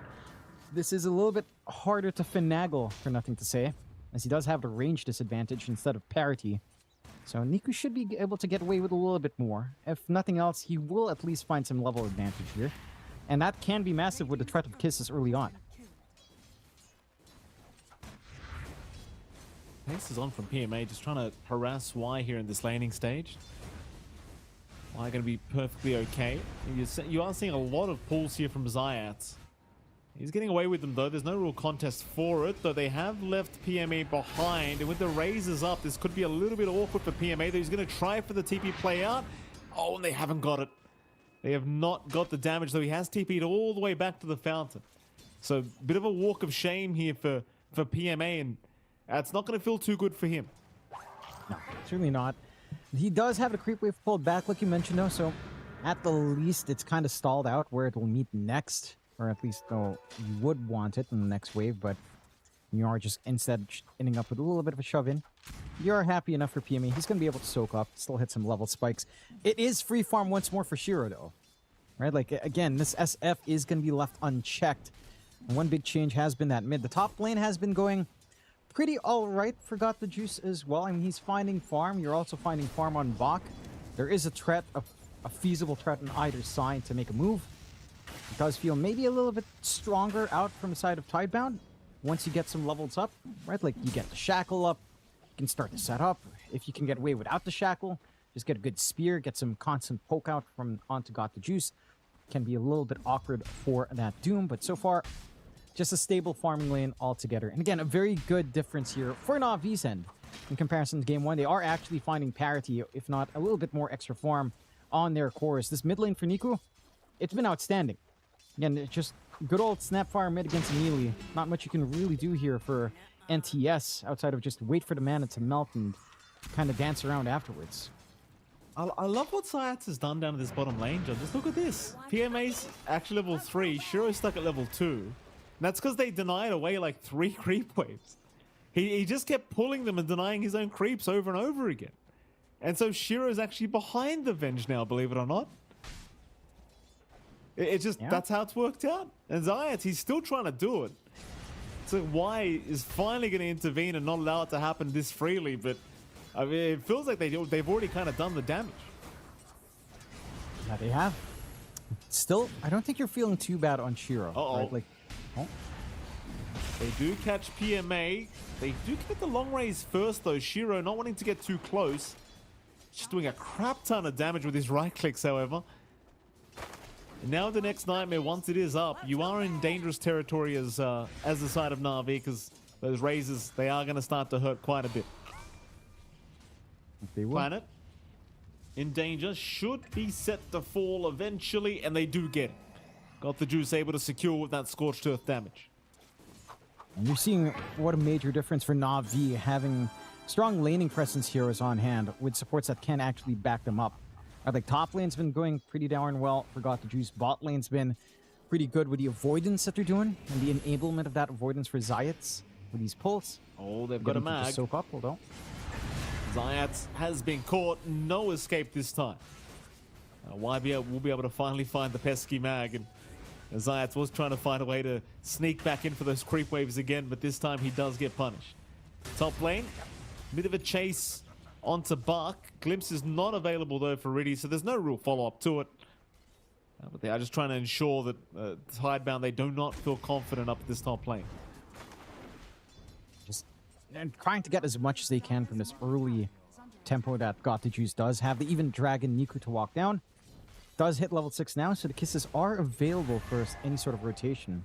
The question is, where would he want to look? We're also approaching the 6-minute mark. And you have Riddies looking to help secure. There are wards to watch that area. But they at least also have Zayats with a movement down bot. Do have the haste, so this could be a big one. Maybe? He missed the scatter blast. Top lane. Bark is being hunted down. He's a bit tanky though. They are lacking a bit of damage, and it looks like Bark, oh, he's going to get hit by the kinetic field, but they do have help coming in from Nothing to Say with a very nice Rolling Thunder angle, though he's missed out on the secondary stunt. But he has allowed Bark to just casually walk out of there. So you could call it worth the rotation. And that'll be all she wrote there. 2-2, almost 7 minutes into this game. Yeah. I will want to make note here, Mikey. I'm taking a look at Niku. He's going for a Dominator into an Ags. Oh, here we go. The self-spit setup. There is some utility there to go for it in terms of just gobbling it up and spitting it out yourself for some good kisses. So, hey, I'm all for it here, Niku. Just need to get it rolling once it's up and running. See if he can get the space. Still, so far, hasn't been able to find the action you'd want with this early start on his snap. You know, no rotation for those kisses to come in just yet. But that opportunity should come out soon. Smoke with Zayats now into the bot. They do not quite have the swap on PMA, but might be able to soak it up soon here. Oh, they love Shiro too. Perfect target if they can find a cookie here from Niku, and they are indeed going to do so. Oh, he's a bit close though, Shiro. He's going to go for a run, but it's not going to matter. They had the scatter blast to follow up anyway. They'll be very, very satisfied, I'm sure, with the killers. Now top lane, got the juice. Middle of no man's land right now, but is still making his way out. Y will not have Nightmare for another 7 seconds, so chances are Got the Juice is just not going to die here. There is no real follow-up apart from Y just being annoying. Yeah. And that is forcing some attention away, right? Like, because of that chase up top, they aren't really paying attention to that movement onto Shiro. They can't really TP in to punish. And you can kind of maintain that presence. Gate usage out from Y to head down bot. They've got swap. The swap is They're up. going to go on Shiro. Oh, Requiem, though, with the Nightmare setup, going to be thrown out. The stun was late. Zayats, though, he has a chance to skewer back into the Ancients, and he's going to make it. Very nice deny away here from Zayats. Also, a very nice save, though, from Y, not allowing the skewer back play. Yeah. Just good plays from both sides. Timely use of that gate to line into that movement down. But I'd say this game state is rather interesting. Like, we've seen a lot more play out from Na'Vi, but you are starting to eke out just a little bit more on Tidebound, just a tad bit here. No, they're going to go after Riddies. Riddies one hit away, though. No, he does barely heal up with the stick charges, and the raise isn't going to land either. But they do get him. Swashbuckle from Nothing to Say to ensure they get the kill. But Na'Vi certainly making the kills a little bit more challenging to secure than last game around. They are. And for the side of Na'Vi, again, this is a lot more play for them in comparison to game one. We're getting a lot more kills. They're having better back and forths, much better control coming in. There's still a lot of timings they have to meet as well. And the supports are, especially Zayat, still a ways from his 6. Seeing some activity from Niku once more. That was spotted by wards, though. Did walk right across it by Roche Pit. So not going to be the easiest time to look for a pick-off. Maybe a bit of an overextension could still lead to one, but then they are wasting time. This is free space coming in elsewhere for the side of Tidebound. And again, they're doing a great job of just avoiding for the most part. Like, outside of the one death of Shiro down bot, it's almost the same story as game one, where you are avoiding on these larger engagements. You're looking for the farm game, and you are, quite frankly, still finding that timing here for the farm. Like, the Fusel for Nothing to Say isn't too far off, just lacking about 900 gold. At this point, you've got the a little bit of a harder game for Bach in terms of looking for, say, a Blink or U-ults. And that is the one thing that might hold him back a bit. But as long as you find an angle on nothing, say, once this diffuse ult's up, that can kind of compensate for some of these difficulties you're facing on your off. We'll have to wait and see. Still, again, very even game into the 10-minute mark, but this is when Na'Vi should start to feel stronger. At the 10 to 15, maybe 18-minute mark, if they maintain good momentum, this is when their lineup can really start to melt faces. We're almost at the Dominator timing for Niku as well. There's some shenanigans to pump out there. Unfortunately, the Ags is going to be longer than that. But I would love to see it. I can't wait to see it. Just Dominator, gobble up your creep, forward, and kiss away. It's gonna be fun, that's for sure. TP's out. Looks like there is gonna be a bit of a jump top lane where they are gonna try and get Barkin. Well, they've certainly got him with the Doom setup. Niku's there just in case they needed the help, and they do not. Got the juice. Able to secure the kill quite easily here on the Doom. And there is one person that's not really having any issues this game at all. This is a very free game for Got the Juice. And unlike last game on the Ursa, he's probably going to maintain his net worth lead the whole game. Assuming he doesn't get caught out too many times. Should be smooth sailing every single time.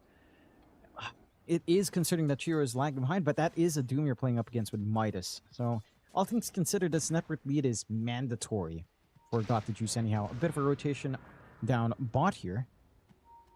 They're going to find Zayat. He's got Niku there to help. They'll drop the Fiend's Grip. Cookie is going to help just a little bit. In fact, the Scatterblast as well landing, but the Requiem is still going to make it to the TP way. Can he get out in time? Ooh. He cannot. He's been swapped, glimpsed. Literally everything they can throw at him. At least Y does make his way out, but they lost a much bigger target in Shiro. And well, you kind of question if it's even worth trying to go for those plays. Well, I suppose they were trying for Niku, but unfortunately for them, they ran into Zayats. I'm a bit surprised that Tidebound is getting a little bit anxious to play around, especially on Chiro. It doesn't feel like they need to really focus on this Nightmare Requiem combination. Smoke breaks onto Riddies. It does. Riddies is okay for now. Power Shot is not going to actually be enough to execute either. It's about 10 HP too much on the Disruptor to get executed, so he's going to be alright. Look at that. Tidebound, they're not really finding the kills they've been looking for here in this game number 2. It's bottom lane, nothing to say now, going to rotate over with the Rolling Thunder, but it seems like they're very well aware he's made this rotation. So they will look to just retreat, and maybe you find Zayats here, who does look to potentially come back in. Neither.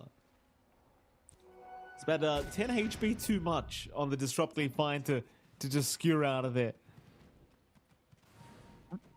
Just missing out on some pretty big opportunities for Tidebound. I do understand why they want to make these plays. They do. It's that fresh diffusal timing here for nothing to say. It's when this Pangolier is like really strong. And you're just looking for these pickoffs. We'll have to settle with a top tier 1 for free. Not the biggest objective at this point, but it will allow a bit of a further reach into that top jungle. Unfortunately, no one's really playing in that area anyhow. And it starts to get a little bit worrisome with what timings are lining up now for the side of Na'Vi. You're 2 parts away from your Ags on PMA, so you can afford to be more heroic up front. You know, he's going to be willing to throw his body forward once full Ags is up. The Radiance play for Got the Juice, not too far off either, and he's been maximizing this Midas quite nicely. Always has the option to sell with Devil's Bargain up as well on his facet. So you have a lot of ways you can kind of pick and choose right now for Na'Vi in terms of how to look for these engagements. Heck, even getting farm out for Zayats into this blink is just going to be pretty terrifying to give free blinks out to the Magnus support. And Tidebound, again, I think the big difference with this game and the previous game is that they made a couple of mistakes earlier on. Like Shiro was looking to be aggressive up top. Immediate zoom out onto Bach again, and he's got the backup as well from Niku, just in case he needed it, but of course he doesn't. There'll be another kill, this time to go to Riddies of all people. They'll take it. Bach just not able to really have a game quite yet here on this Mars, still trying to farm that blink up. Now a full Radiance completed on Got the Juice, which is going to make life pretty scary if you are Tidebound. They are even going to find the SF to boot. Static Storm dropped with the kinetic field. Shiro, all he could do was continue to farm. Nobody was around to help him out. And Na'Vi, it seems like in this game too, they've kind of got their number. That they have. Again, it's all the difference in the world, just having supports that can actually play early on. That Niku can connect with nicer than Undying Disruptor Dazzle on the last game. Like, this time around, you have some options. Oh. Riddy's gonna get denied off by the neutrals again. Nothing to say, not gonna get anything for his trouble. Immediate tip from Riddy's.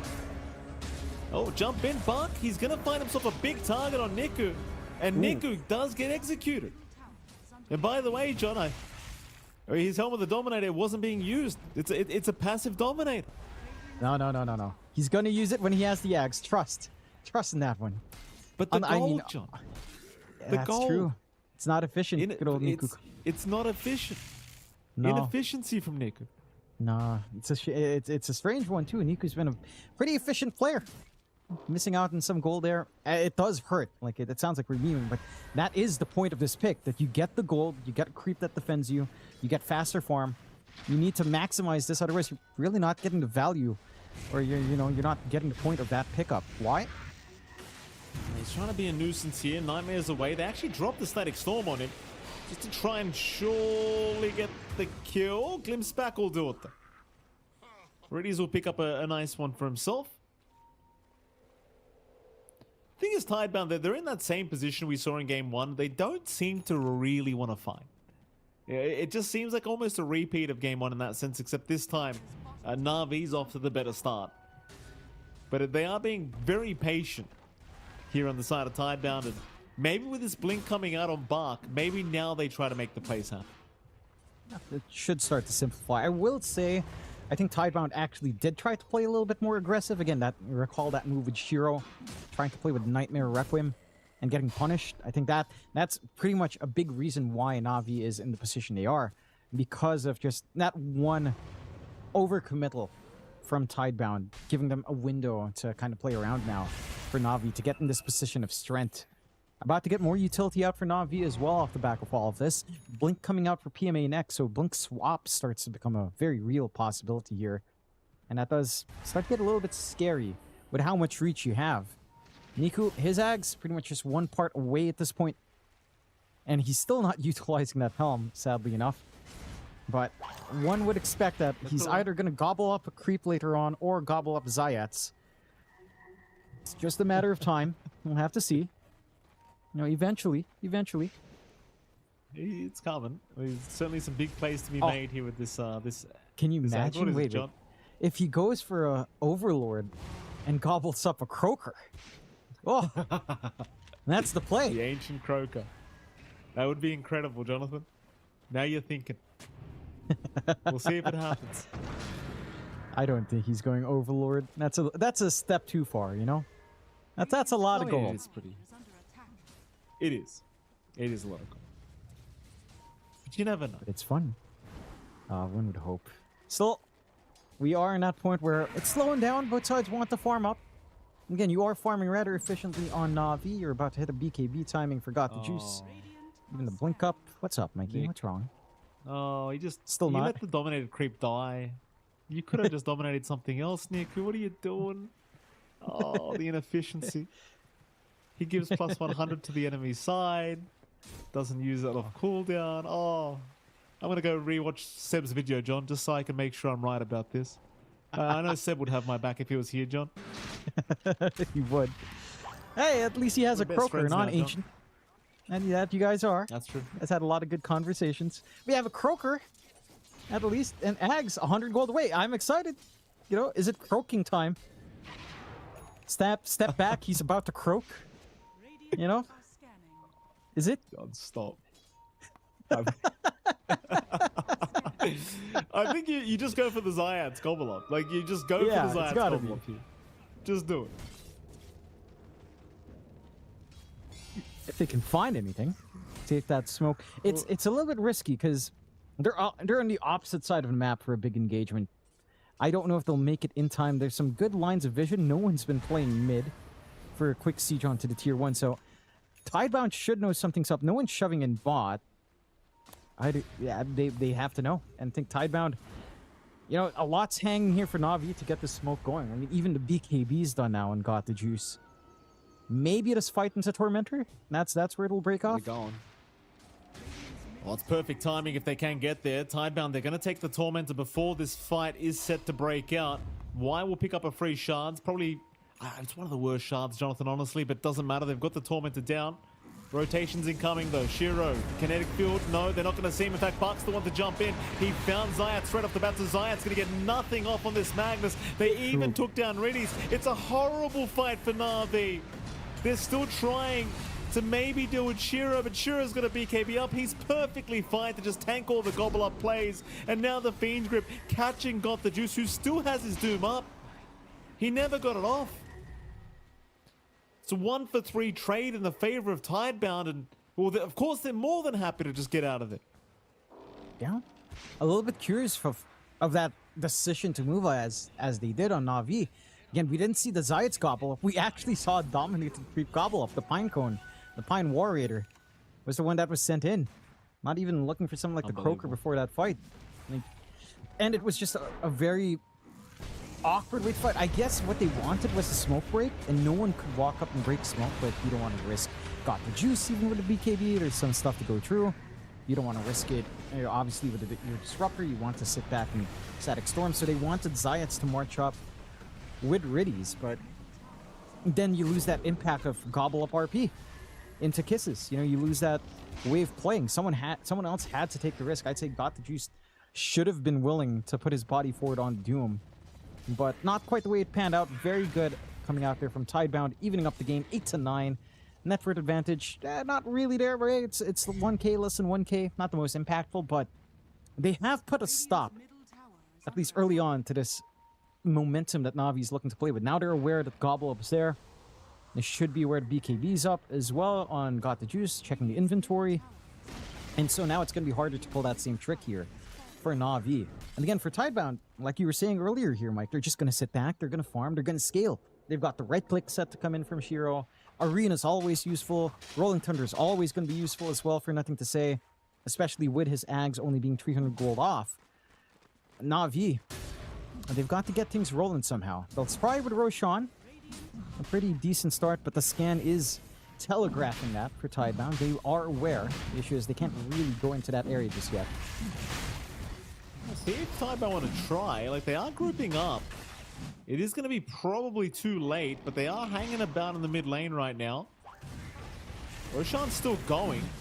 It's an Arcane Rune just sitting at the top rune spot, and eventually it seems like nothing to say. We'll go ahead and bottle that up for himself. And Roshan will finally go down. So they do get away with it. No contest here from Tidebound. Still feels like Tidebound are in this weird position where they don't actually want to fight anyone yet, unless it's absolutely advantageous to them. So they'll get back to the farm game for themselves. Props to Shiro. He's only about 1K behind the Doom anyway, which you would have anticipated it to be a bit of a bigger gap, considering he has that Devil's Bargain facet. But not quite. Shiro's been keeping up quite nicely. And so you wonder, like, at what point Na'Vi feel the need to kind of really push it? I'd say they're probably feeling that need now with this Aegis up. You should start to look to pressure a bit more, start to think about tier 2s, go for some objectives. Look, their lineup is geared for these fights. We haven't seen an RP. Now, we've seen some Dooms, but not in the last engagement. You want to get these spells off cooldown. You want to translate these spells into golden EXP somehow. I think the key issue is the vision game right now for Na'Vi is, it's all right. They've got one forward ward down bot, but no one's really hanging around bot. It doesn't really tell you enough, except they're not there. Maybe you could try to make movements up top. This is where Tidebound has been a little bit more comfy, hiding away from the action. Or, and again, just force the issue, shove in the lane as 5, and work on your positioning and just set up for a push fight, if you can. It looks like that might be the idea. PMA is pretty far, but the rest of the team are clumped around down bot. They just need some creep waves to come in and start to shove in if they'd want to here. Do you have Niku, again, properly microing his good old Croaker? I'm surprised. Oh, they saw Planet. Oh, they missed Planet. They'll get the skewer, the RP, everything being thrown. Planet, he's going to finally die. It took a lot of work, John, but they got it done. I'd say that's a really big commitment with RP down. That should actually be an opportunity now for Tidebound. Again, they've got that Blink Arena. 2 lives on Got the Juice might hold them back a tad bit. But they know there's no Gobble Up save for a little bit longer. Niku isn't even hanging around the area. And there's no RP. That's a real big threat. The repositional tool, the big teamfight control, is somewhat gone. Still, like you mentioned earlier, Tidebound not really keen on stepping too far out. Only Nothing to Say now finding some form here.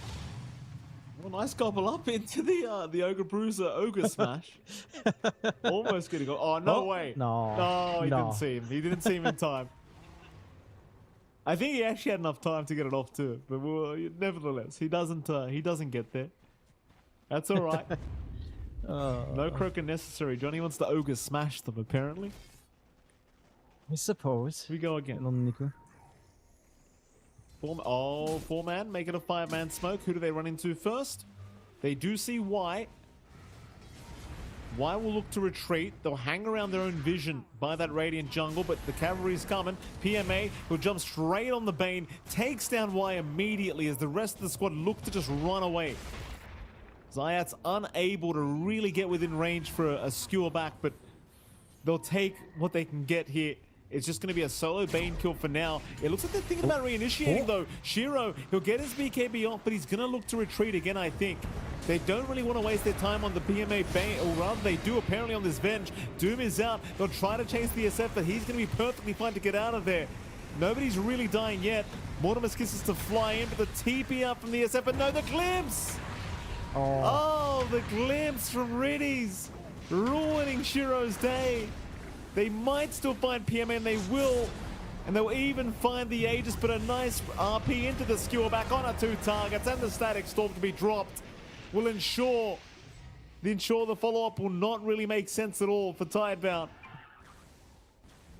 And that'll be enough for Na'Vi, I think. Gotta appreciate how well Na'Vi are starting to play. Again, very big difference when they have a lot of things that they can connect together like this, and just a beautiful swap coming out. That's not something you expect. Obviously, when you're playing up against Avenge with a Blink, just the Blink swaps that can just completely drag you away when you feel like you're safe, just a screen away. But how fast Avenge can just gap close in. It's something the game changes. 5k lead coming out for Na'Vi. Very awkward position still for Tidebounders. They're still not willing to kind of look for their own engagements. And Na'Vi just pressing all the buttons at the right time. Every single time now. It feels like that impact we've been expecting out from Tidebound hasn't really kicked in. Nothing to say. Yeah, he's tanky. Yeah, he's disruptive. But not disruptive enough on this Pangolier with the rolls. And even just the arenas haven't been all too big just yet from Bach. As we have been seeing in the last fight in these highlights. Tidebound have to find a way to start to play. Shiro going into the Daedalus maybe starts to give you that confidence. All right, we're just going to stand and fight. As long as we don't get RP'd, we're kind of happy. Just go for just this raw damage to kind of take care of Na'Vi. But again, Na'Vi just has a lot of options for these team fights. Whereas for Tidebound, there's a lot of pressure on Bach and on Nothing to Say. It's got to be the role or it's got to be the arena that really gives you the opening you'd want. Gives you that initial control to actually get that burst window going here from Shiro. It's certainly tough times here for Tidebound. 7k advantage now standing for Na'Vi. The thing is, most of that net worth advantage is just sitting on Got the Juice. And that Doom is looking pretty darn scary, but if you find a way to take him out, that net worth advantage just suddenly disappears for the side of Na'Vi. And it seems like Tidebound are looking to use Shiro as bait to try and hunt something down. Gives you that initial control to actually get that burst window going here from Shiro. It's certainly tough times here for Tidebound. 7k advantage now standing for Na'Vi. The thing is, most of that net worth advantage is just sitting on Got the Juice. And there goes Y, being dragged back. Even a gobble up play right into Shiro. What? Oh, the aim from Niku. Unbelievable. As PMA going for more, looking for the full team wipe. Probably not going to find it. Maybe they will. Even the blood grenade landing. Oh, that gobble up looked like it was max range. Yeah. And it was. Got the juice in the right spot at the right time. And Na'Vi, they're putting in the work as an entire team, but yeah, I have to say Zayat and that RP just delivering that team fight for Na'Vi, handing it on a silver platter. And it's on the two targets he really needs to find, like we're talking about in Tidebound. All the pressure in the world here for Nothing to Say and for Bach, just taking him out of the picture before the fight really even begins for them. It's just over. Even with all the damage in the world that can flow out here from Shiro, without that control, you just cannot hope to take that engagement. And Na'Vi, their clear advantage now in game number 2, looking like their odds for going into game 3 very high if they keep this pacing up and don't give any openings to the side of Tidebound. Tidebound, for their part, again, it's still such a hard game. They've been so hesitant to fight. They're so underfarmed on Bach and Nothing to Say. It just doesn't feel like these two cores are tanky enough. They don't have any strong enough options to actually take these engagements. The BKB on Bach is going to be good, but it's still a ways off until that point. Try to take a run around with a smoke. It just feels like Na'Vi is constantly ready to go. Like, pisses are coming back up. RP is only a few seconds away. Could be a nasty fight if Tidebound don't get the angle right here. Absolutely. They're trying to move in now through this bottom jungle. Nothing to Say going to reveal himself. Full Ethereal Blade up on Niku. In the meantime, going to be pretty scary to have to play against, I'm sure, as White gets some vision down. We'll see them immediately. The jump is there. Arena is down from Buck, but the follow-up is not incoming. He's just holding the rest of them back as they try to do with Zayat. Zayat's finally going down, but White does fall as well as they've got Shiro. Shiro just gets deleted by Got the Juice. The Doom wasn't even committed on the SF. It's committed onto Buck. A double kill here for Got the Juice. And Nothing to Say. There's nothing he can do. He'll at least take down one, but it's GG. They don't see the path back into this game. It's just too one-sided. Na'Vi, props to the boys, Jonathan. They have forced us into a secondary game 3. Nah, it's outstanding workout from Na'Vi, especially after how game 1 went, how really rough that looked for Na'Vi. It just didn't feel like they were in the top form. Now, having a draft that actually has play, that actually has presence, that can do something even in the laning stage. It's all the difference. You know, heroes that can actually connect with Niku as well. We were seeing a couple of mistakes. This fight was a little bit awkward, to say the least, for the side of Na'Vi. Again, Zayat's had to walk in for that initiation instead of being gobbled up or getting a blink off as they were playing from smoke into Torm. And maybe a bit of a missed opportunity. This was maybe a moment for Tidebound to try to swing things their way, but didn't find any more moments like that later on. This is the one that was crazy. That blink swap from PMA, dragging back our SF and forcing the secondary fight, this commitment out from Bach. That just doesn't fully pan out. And all the tools just lining up here. The glimpse back, the TP cancellation. Na'Vi, I don't think it's fair to say that they outdrafted. They definitely outplayed Tidebound quite nicely here. It feels like they learned a lot from game 1 where they saw how passive Tidebound were willing to play. And they're like, all right, our draft couldn't abuse how passive they were, but now we're going to make a draft that just plays fast. Much more winning lanes. The Snapfire mid felt like it caught Tidebound off guard. With how much damage you still do with full bore magical snap, it is an insane amount of damage still. And they set their foundations up well on Na'Vi. I think for Tidebound going to game 3, they've got to rethink a lot because they didn't adjust their draft in game 2. Right, they open with the SF again. They go back into the Mars, this time for Bach, and the impact just wasn't there. They've got to look for something a little bit different. They need to find their own game to play instead of just playing the farm game here in Tidebound. Yeah, absolutely. Definitely maybe a bit of a switch up required as Na'Vi certainly adapting to fit this play style that Tidebound were providing here from that game 1, and seeing game 2 it just does not pan out. So imagining these drafts are going to change quite a bit going into this game 3. I mean, MVP wise, standout player wise, Jonathan, do you give it to the cockiest player in the world? Do you give it to Niku, John? Is that who we're giving it to? Do. Yeah, I mean, look, we've got to subtract some points from Niku for not maximizing that Dominator earlier, and for tossing a Pinecone War Raider in and just having it stand there, not even tossing the cone after in that first display of it, Niku. But he learns fast. So he learned fast, and it did work out in the end. 90% kill participation. Of course, it's got to go to Niku. He managed his mid lane really well. And I think he's picking up on things that's strong. Like, he's starting to understand why the Dominator is so good, not just in the context of snap and the combination, but the stats, the farming it can provide. I think he was picking up on it as the game went on. And it's going to be interesting to see if that's something they integrate later on here for Na'Vi, how they draft into game 3, because it feels like, again, we saw that common hero pool earlier, that comparison graphic. There's some overlap, but the heroes that Na'Vi run are highly unique just to Na'Vi. Mind you, again, they haven't played recent tournaments, so the data's a little bit older. But they have some things they can pull out of the book. Like this pickup of the Magnus is quite amazing, as we've got a beautiful shot of our great interviewer, Nomad, up there. A handsome man, Mikey. But, back to the point. I forget my point. Na'Vi can draft differently, and Tidebound, they've got to find what they want to do here. No. Nobody cares about your point anymore, Jonathan. Nobody cares whatsoever. We got to view the beautiful Nomad in that post-game discussion you were having to yourself, Jonathan. I wasn't listening to a word you said. As soon as I saw that face, I fell in love as I always do with the man. Anyway, that's game 2 in the books. Game 3 will be coming up, Jonathan. Of course, you've talked about the changes you'd like to see, I'm sure. I imagine there will be a lot of changes coming. I believe, of course, we will be going to a game 3 rather soon, but we'll have to head off to a break before that. So we'll be off to a break, and right after that break, we'll be back with game number 3 between the side of Tidebound and Na'Vi. I'm here with Shiro from Team Tidebound, and we're going to talk a little bit about this international. Shiro, you recently won your first LAN with Tidebound. How was that experience? 当时的感受比较开心嘛，然后因为也打了很久的职业了，这也是算是第一个冠军嘛。And what did you figure out at that event which allowed you to be better than every other team there?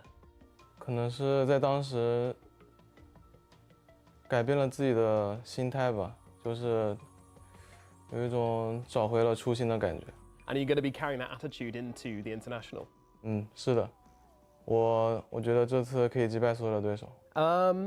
I want to talk a little bit about you and Planet, because you two have been playing together for a really long time, pretty much your entire careers. How well do you guys know each other now? 是挺熟悉的吧，就是我一直都很信任他，然后确实打了很久了，一起。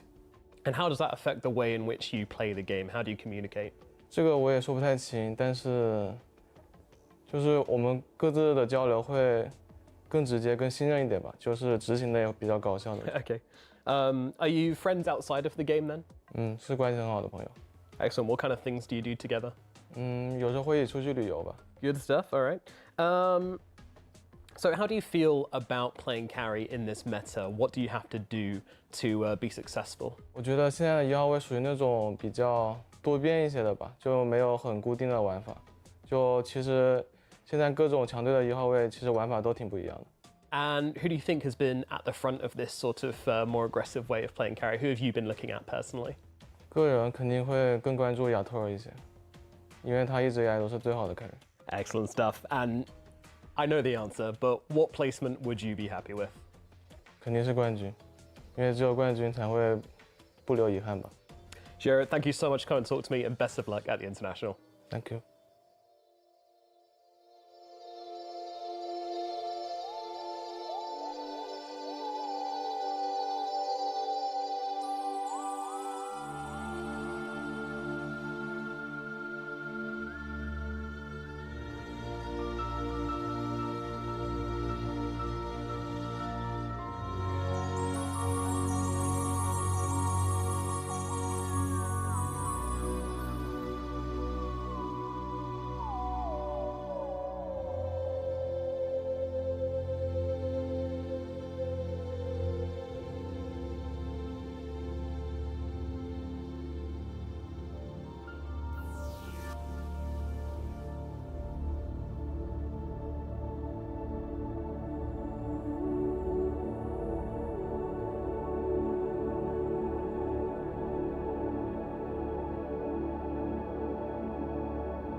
Welcome back to the Road to the International, ladies and gentlemen. We are here for our Game 3 of this best-of-3 series between Na'Vi and Tidebound. And it's MLP Don and John X5. Jonathan, welcome back, sir. It's been a pretty interesting series. Both games have been rather dominant from either side. Game 3, I can only imagine where we're headed, Jonathan. Like, what are we even doing anymore? What are we doing? I know, but I feel like, again, this is where Na'Vi should start to kick up the pace, because they've shown us what they can do when they've got some aggression, when they've got a lineup that can play early, when they've got something that can follow through from winning lanes, and when they have winning lanes in the first place. So I think that's something Na'Vi will look to replicate. I think Tidebound needs to find a way to actually get some aggression out, because we did see an attempt by Shiro and Y, but fell flat on its face, and it felt like the tempo really swung away from that point, and Na'Vi really just started to get that ball rolling. So I think Tidebound have to find not really their identity, but find what they want to do. Are they going to focus on farming? Are they going to focus on like really high tempo, match Na'Vi's aggression? And for Na'Vi, they've got to find a way to kind of draft the same way as they did in game 1, because in game 2, because I don't know if they're going to be allowed to go for all of that big wombo combo once more. We'll have to see. Banned so far, nothing too different here as we are taking a look. We got the NP and the Beastmaster still being banned out by Na'Vi. Tidebound still taking care of that Marcy and Chen. Do you want to take care of Disruptor at this point for Tidebound? Because it's been in every single game for Na'Vi. They'll take care of the Naga first, as has been consistent. There is the option to ban the Snap, ban the Disruptor, and it is Disruptor to go. But I feel like that actually plays into Na'Vi. There's still a lot of good supports that can provide you some good team fight here, for sure. So it's just a matter of what Na'Vi would want. Stuff like, say, Ringmaster's kind of fallen off, but it can kind of do almost what you'd want from the Disruptor. Some good long-range poke, maybe isn't not as much in grab-back potential for sure, but you've got some AoE control with Wheel of Wonder. You've got some save. Something like that could still fit in for that aggression Na'Vi tends to want to seek out. We'll have to wait and see. Again, Ringmaster's been kind of dead the past few weeks, so maybe not the option, but stuff like Magnus still there if you want to flex that. And just have to see what they'll want to ban now on Na'Vi. Shaker's still being banned, not giving that option to NTS. And what do you know? Magnus again, left in the pool, picked up straight away by Na'Vi. Tidebound have some options, right? Like into Magnus, we've seen stuff before. Instant disables are pretty good. So there's a Shadow Shaman, a Lion, a Shadow Demon could be decent as well with a save. In Disruption, you've got options like, say, Rubik, which is maybe less common nowadays, as Bach is showing his guns and decides to holster them back in. Good guns there, Bach. Good form. Thank you, Bach. I wouldn't mind something like a Rubik, though. I mean, it hasn't felt amazing. We've seen it a little bit in the Southeast Asian qualifiers. I think that's the last time you and I casted a Rubik game. It can fall flat, but specifically against Magnus, I think there's a lot of utility. Just the lift when you see the blink is going to be big. Stealing any of Magnus's spells always feels good. Shockwave, the Empower, the Skewer Back, or RP, all of them have utility here for Tidebound if they'd want that. So could be one way. It is still a very open pick for Na'Vi. Again, Zayats can play it, can stick it to any of your cores. We'll go for the Sand King instead, which we've seen pop back a little bit more. Curious to see how much they can get out of the Sand King. That's a very early pick, potentially just for Bach. Maybe some flex for nothing to say, but mid Sand King has just not really been wholesale popular ever since some nerfs. So I'm not expecting that. That's probably the last position you'd want to see it in, but it is something different. This hero did pop out a couple of times in Fisher Universe. Not the most, but it certainly has been on the up and up in comparison to, say, the rest of the year. So just curious to see what the plan is now for Tidebound. Let's find out. Na'Vi. Back to the ban stage. Na'Vi's turn to ban. You say, I could have sworn you said earlier as well, we haven't seen Rubik in a while, John. Didn't we just see Rubik the last series? We did see Rubik the last series, didn't we, John? I'm not daydreaming. Oh yeah, there was. I was thinking the wider context. I don't know why. Hey, we did see it. Yes, we did. We saw some lookbacks, yes. It's just it hasn't been the most popular. I think before that, again, the last time we saw it was in like C qualifiers. I can't remember it in EWC too much. Overall, just not been too hot. But again, into Mag, it makes sense. And again, it's been proven. People have picked it at least once already. So you could fit it in here. For Tidebound, they're forced to actually ban out the Venge as well because of how disruptive PMA was, which is fair. Some respect bans coming in. Na'Vi take care of that Pugna and the AA once more. So they do leave an open path. They have left the Dazzle in the pool here as well for Tidebound. So Na'Vi could think about something like Niku's Husker with a Dazzle, if that does slide true. Silencer is left in the pool though, and this here is just obnoxious to play into still. Like, Global Silence is just annoying. His kit is basically anti-fun. So Navi's going to have to kind of contend with it, but this is a good counterpoint, of course, to Magnus. It enables some really good team fight with your Sand King. And it lanes fine. It's pretty decent in lane. You've got some good scaling, some good late game itemization you can look for. Would say refresh. Even some supports have been going Ags just for the obnoxiousness of having that Arcane Curse. So a lot of ways you can go here for Tidebound. I like the aggression. This is already somewhat revealing, right? Like, with a good laning partner, the Silencer can start to get that ball rolling early. So I'm guessing now for Tidebound, they are looking to play a little bit quicker here.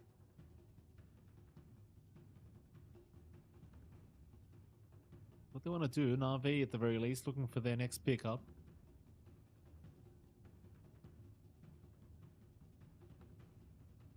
Nice to see both series as well so far have gone to game 3 on our stream, John. Yeah.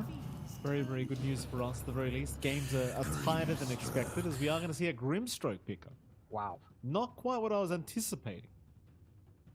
Not quite. It does feel really good with Magnus if you're planning to run it core now for PMA. So that lane already looks pretty good.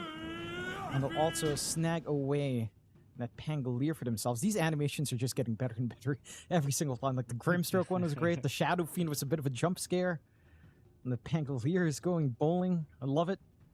Really great stuff. But now you have a lot of good combinations for your Grimstroke, right? Like Inkswell on the Pango, Inkswell on the Mag jumping in.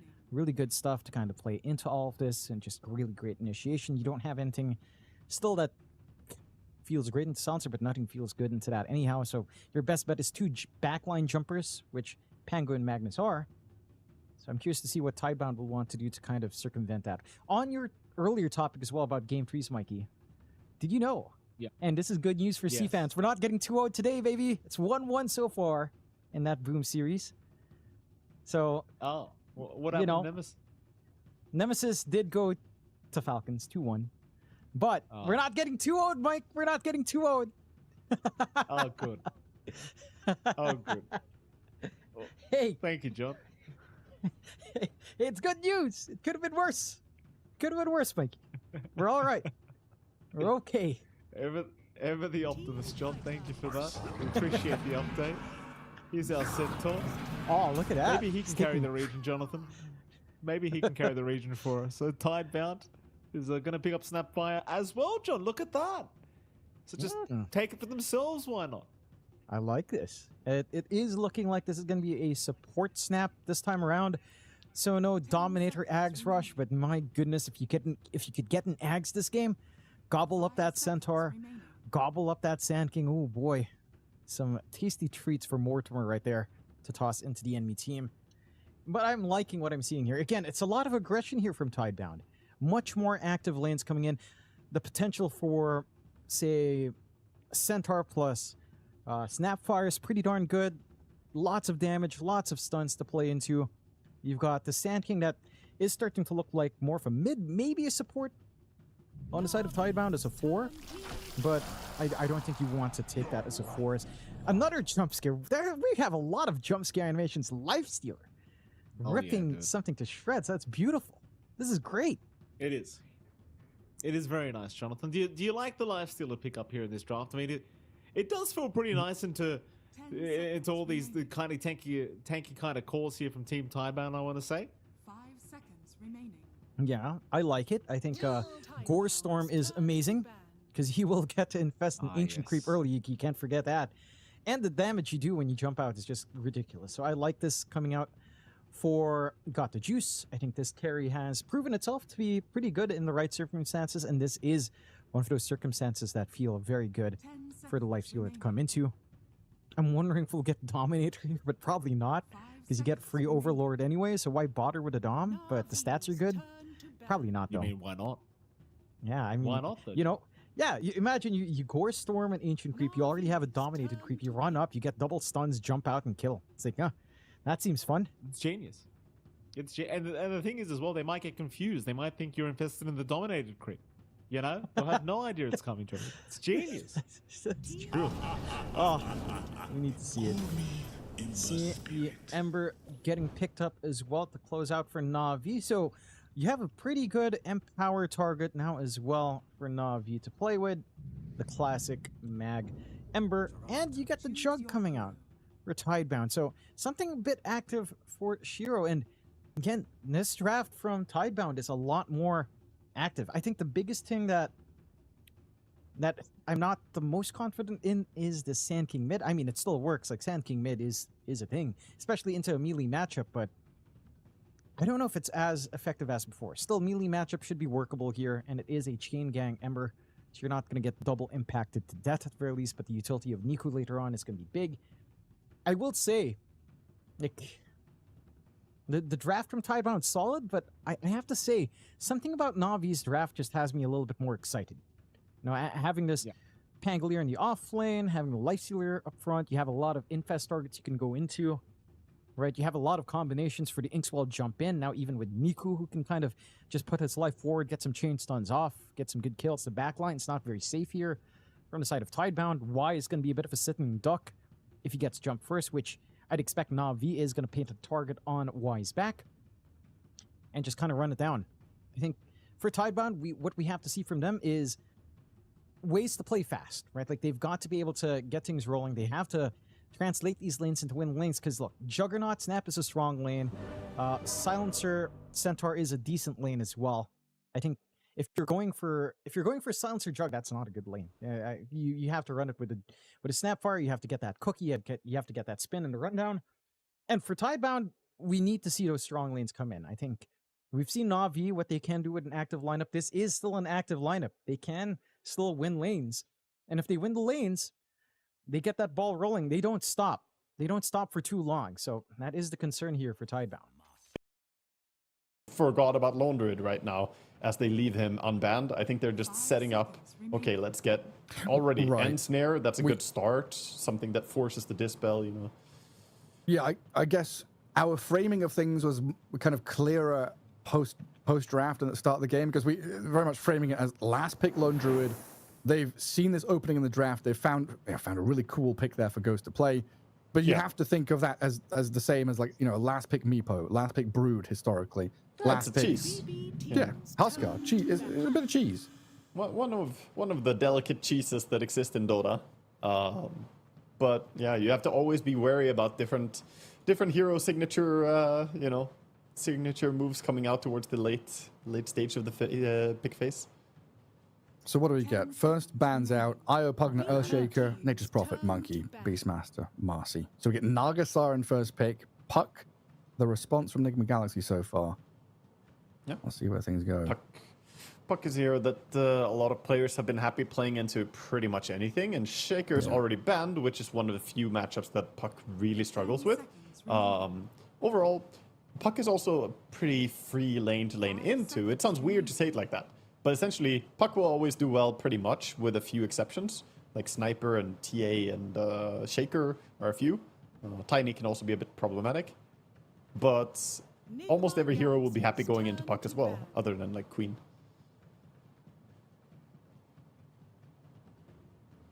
I think I saw a couple of, I think it was Boxy, but I think there's a couple of players who were playing like Pos 4 Puck if they desperately needed to. Mm-hmm. Yeah, Liquid did it as a flex against Falcons, so it's like it's there, but only if you really, really gotta. Yeah, it's been played a little bit here and there. It can be very elusive. It can be very annoying in the early game. The curveball facet has incredible mobility for a Pos 4. It allows you to move around a lot. Downside is Puck is pretty damn weak. Very low armor, doesn't really trade hits that well outside of having phase shift. And we see a Murta coming in early. That is a hero that I've seen flexed a lot lately. Sport Myrta has Yeah. been great for a very long time, but with the recent addition of her newer facet, she became a really cool core hero as well. Deadshotting heroes and proccing your gunslinger and stuff. A pretty quick 1-2 of Lion and Void Spirit. Does that now make you afraid of playing Carry Muerta? It's a little bit annoying, for sure, but I don't think it would deter you from playing it. It is good control, though. The Lion disables are always very useful.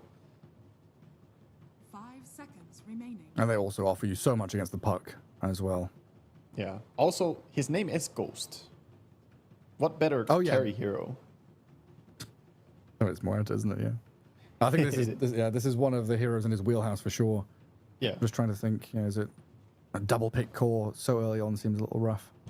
It does, yeah, it does, because then you can get countered, and the Lion is going to be great here. Having a Hex and the Impale is going to be really useful against the against the puck, but also against the Myrta, prevent that ulti from going out. But could, of course, still be support on the Myrta as well, and they might not even have made up their minds themselves which player is going to take it, as we see the players thinking. Got Kuro sitting with the players, chatting a little bit here, as they probably, some of them might be more stressed than others here after the previous game. Ghost, he definitely had to focus a lot on all his little rapping and moves. Yeah, the rest of them might feel like they want some action. Oh, look at this. Mars into Dazzle.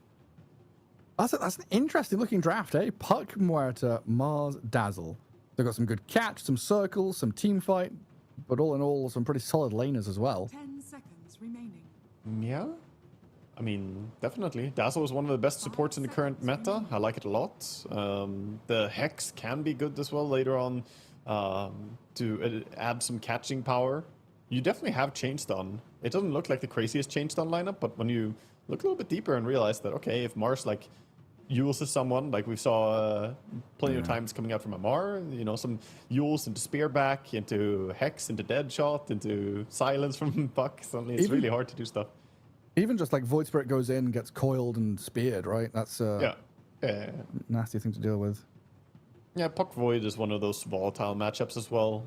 I mean, Void Spirit lanes really well against the Puck, but Coil is very good at catching him later on, so I was a little bit surprised to see Void Spirit picked up by BB Team. It is good against Myrta, though. If it's Karen Myrta, Void has high mobility, which is super nice. He can jump in and out. He can kind of jump in, catch her, force her to ulti, and then jump out again. The axe coming And especially out. when, I guess the flexibility of the Muerta in that second spot kind of looks or feels weird until we get to this spot, right? Now is when picking that Muerta second feels at its strongest. Not directly after picking the hero, but now when it's like, hey, we're flexing this hero. What do you ban? Do you know what we're doing? Ban some carries, ban some pause fours? Yeah. This axe is a nice reaction pick to Dazzle as well, of course. Needless to say, you just dunk whatever is graved. Have some good way to go through. But it is a bit tricky. Axe and Dazzle, sure, Axe counters Grave, but Dazzle can bully Axe super hard in laning stage. If it starts going poorly, it will keep going really awfully. Like, if you play Axe into Myrta Dazzle, you might get bullied, honestly. Poison Touch, Deadshot Spam. And what are you're an Axe and Lion lane, I guess? Naga pos 5? Yeah, I would assume. Is Void Spirit carry or mid? No, he goes mid, and Ursa is the carry. Yeah, that's a valid question, actually, since a lot of carry Void Spirits have been played throughout the last year. Yeah. But Ursa, a hero that has been shining a lot, and we get more bear action. This time not Lone Raid, I guess, but Ursa does a lot against Mars. Mars has double push away, though, to stay fine in lane. Take you for a teddy bear picnic in the woods. What do we envision here? Necrophos or something. Oh. How do we deal with Ursa, Axe, Void Spirit? Lots of jumping heroes. You've got a couple of saves up your sleeve, a couple of ways they're going to turn things around with Mars and Dazzle. But I feel like you want someone who can just survive a bit. Yeah, I mean, they could pick a lot of positions, right? They could pick support, they could pick mid laner, they can pick carry. They have all three options open on Nigma. They can't pick Lone flex. Druid. They can't. Yeah, it's true. They banned it out. Don't want a repeat. It's gonna be Dragon Knight. Dragon Knight lanes really well against Void Spirit. So is it gonna be him there, or is it just gonna be no? It's Ghost on DK. Sumail is gonna play against the Void Spirit. And then everything else slots into place as expected, pretty much. Yeah, this is a very sensible way to lane it. Everyone on very natural heroes for the side of Nigma. Dragon Knights and Dazzle, you finally have a stun on that lane as well to allow the Poison Touch to kind of do its thing. People can't TP out against you. Yeah, I like the lane for Nigma. It's pretty hard to shut down the Dragon Knight. If he gets level 6 before the Axe, then he can make some really strong play for a tower as well. And then a big tanky fella to soak up some of these jumps. You're not going to get completely burst by an Ursa, an Axe, a Void Spirit. I think really make use of this kind of turnaround play from Sumail and Noob. I think this game, rune control is going to be super important though. Puck and Void Spirit are super rune hungry, and moves for like 6-minute rune with Lion, Dazzle, Murta, etc. is going to be very important. And that's where maybe Nagasiren can be nice. Having those illusions, she can scout a lot, go ahead with the illusions, and not have to run blindly into opponents. But yeah, definitely expect them to play around their mid players a lot this game. That's the they'll be side super lanes are active. just wanting to get farmed. You know, they need their items. I am kind of wondering how that is it bottom lane? Oh my god, the lane, the Mars and Muerta against Ursa and Nagasiren. Having this bottom lane, like Mars with the nukes and then Muerta with a ranged harassment advantage. Is that going to be an okay lane for Pure?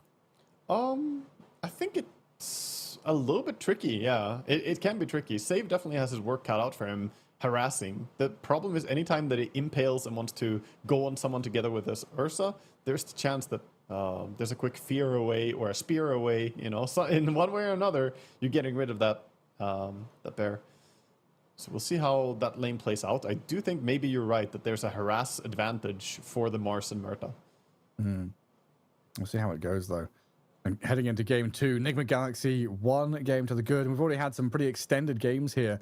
Going deep on the schedule, we'll see if things can even out, if BB Team can maybe come back and tie things up, or if Nigma Galaxy just get the 2-0 sweep on them. That could be a big start to the international on the road to it. And an upset from Nigma Galaxy against BB Team already underway.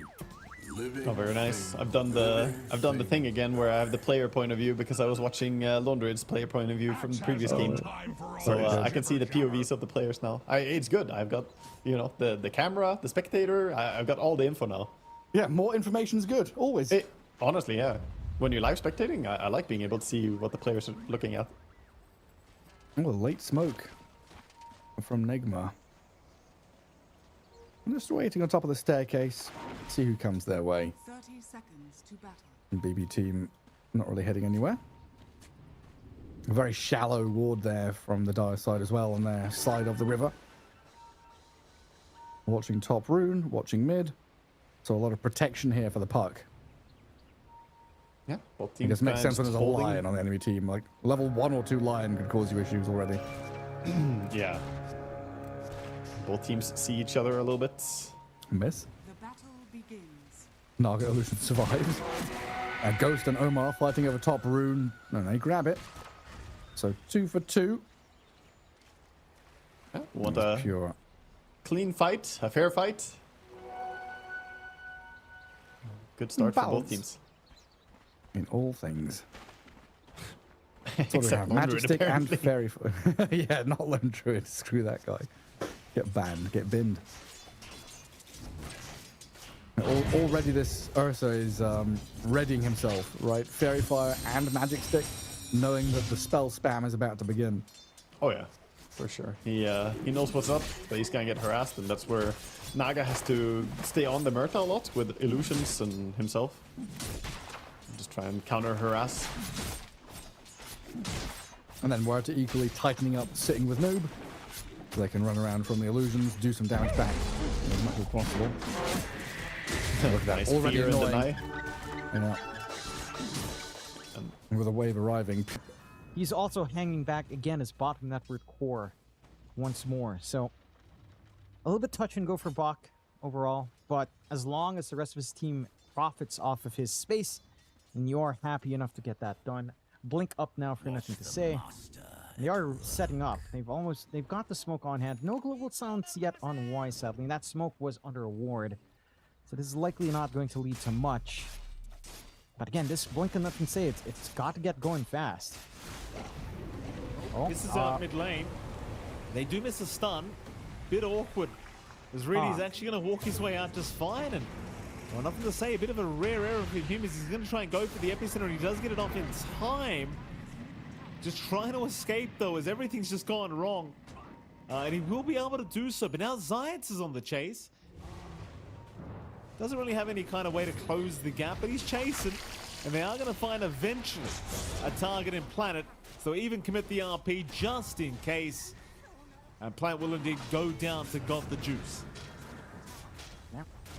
Happy enough to just get that spell on cooldown. Get some activity out for Got the Juice as well. Helping to accelerate this timing into the Radiance. And man, for Tidebound, you couldn't ask for a more awkward timing. They had the good read. They got the kisses off. Just doesn't connect the way you'd want. Nothing connects the way you'd want. And you can see the ideas coming in from Tidebound, but they still don't have the level on Y. Still doesn't have that global silence to try to break up, get the re-engage going your way. They still have access to this farm that Nothing Say is finding going into that Ags we tend to see on the Sand King. It just feels like you've maximized quite nicely on Na'Vi. Bach is starting to pull ahead. Again, when it comes down to farm efficiency, Tidebound has been consistently good early game. You have an opportunity on Na'Vi to play. No RP, but with Chain Gang, maybe a remnant with chains is all you need here. Perhaps. They're going to smoke up. They'll move down towards the south. We've already got that Battle Fury up on Shiro, so his farm set to start to snowball out of control, I'm sure. As mid lane, they will make the jump in. Planet's been caught out. Not the biggest kill in the world, but they'll take what they get for now. Niku will happily take his life away. I gotta say though, again, Shiro, it's one of those games where he's just kind of being ignored on the jug. He got a very nice timing in that Battle Fury. And it could be a cause for concern. Letting this guy just free farm is never really a good idea. No, it certainly isn't. I will say, I mean, you have some ways of dealing with it, right? Like this eventual blink that comes in from Zayats. Blink RP on him. You've got enough damage to focus him down before he can Omni. You know, spin TP doesn't work in that sense.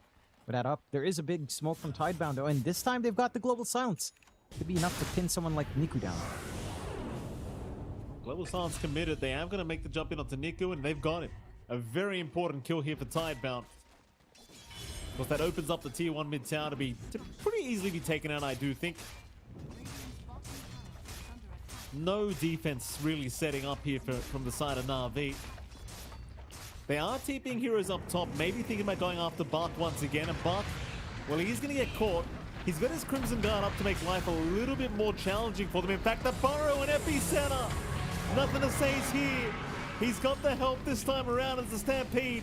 Gonna try and allow them to escape around out of here, but PMA, he's still going. The Omni committed though, gonna ensure he gets taken down. Has got that Joes. Not got the Joes. He's also down. Nick is gonna try and clean up here, but he hasn't got the spells. He hasn't got the damage. Oh, they found another Zayats to drop. And Bach with the bait. Nothing to say with the initiation. Just everything going perfectly for the side of Tidebound. I don't think they respected that Crimson Guard pickup in Bach enough on the side of Na'Vi. Like, you kind of tickle at this point on Lifesteal. You don't even have the Radiance for some plus damage at the very least to try to dig through this barrier and this damage block. So you really don't have that burst play. You don't have the matchable damage either for this kind of lineup to just get that instant burst. And look at that focus. It's 3 heroes right on top. Just not enough. And then the fall cleanup is there. You did manage to get a good soul bind before dying off there for Riddies. Kind of holding back that Stampede, but just not enough. Even the slashes coming in. More than enough leftover slashes to just clean up Got the Juice afterwards. They needed some patience there. And this is what we've seen from Na'Vi a couple times. To get hasty, they don't respect these timings. and the punishment tends to be severe from a team like Tidebound here. I love the fact that Shiro joined in as well for that team fight, just understanding he didn't really have too much work to do. And certainly cleaned up as they are going to commit an RP top lane, trying to just secure a quick one onto Planet. Zayats with the no hesitation RPs on this support Magnus, which is fair enough. It doesn't really change the game at all, though, does it? Like, you finally snap by kills, but they don't really mean anything. You know, he's more than happy to die, assuming Shiro and nothing to say. They're just free farming the whole time. Yeah, I think your prime target has got to be really Shiro. Shiro's been left on an island by himself, farming to his heart's content. 2-0-1. He's almost got the Manta style up, so he's got a way to escape from the chains. You're going to have to hard commit, let's say, the RP here from Zayats, who is inching towards the blink for that jump in. 800 gold away now on our support Mag.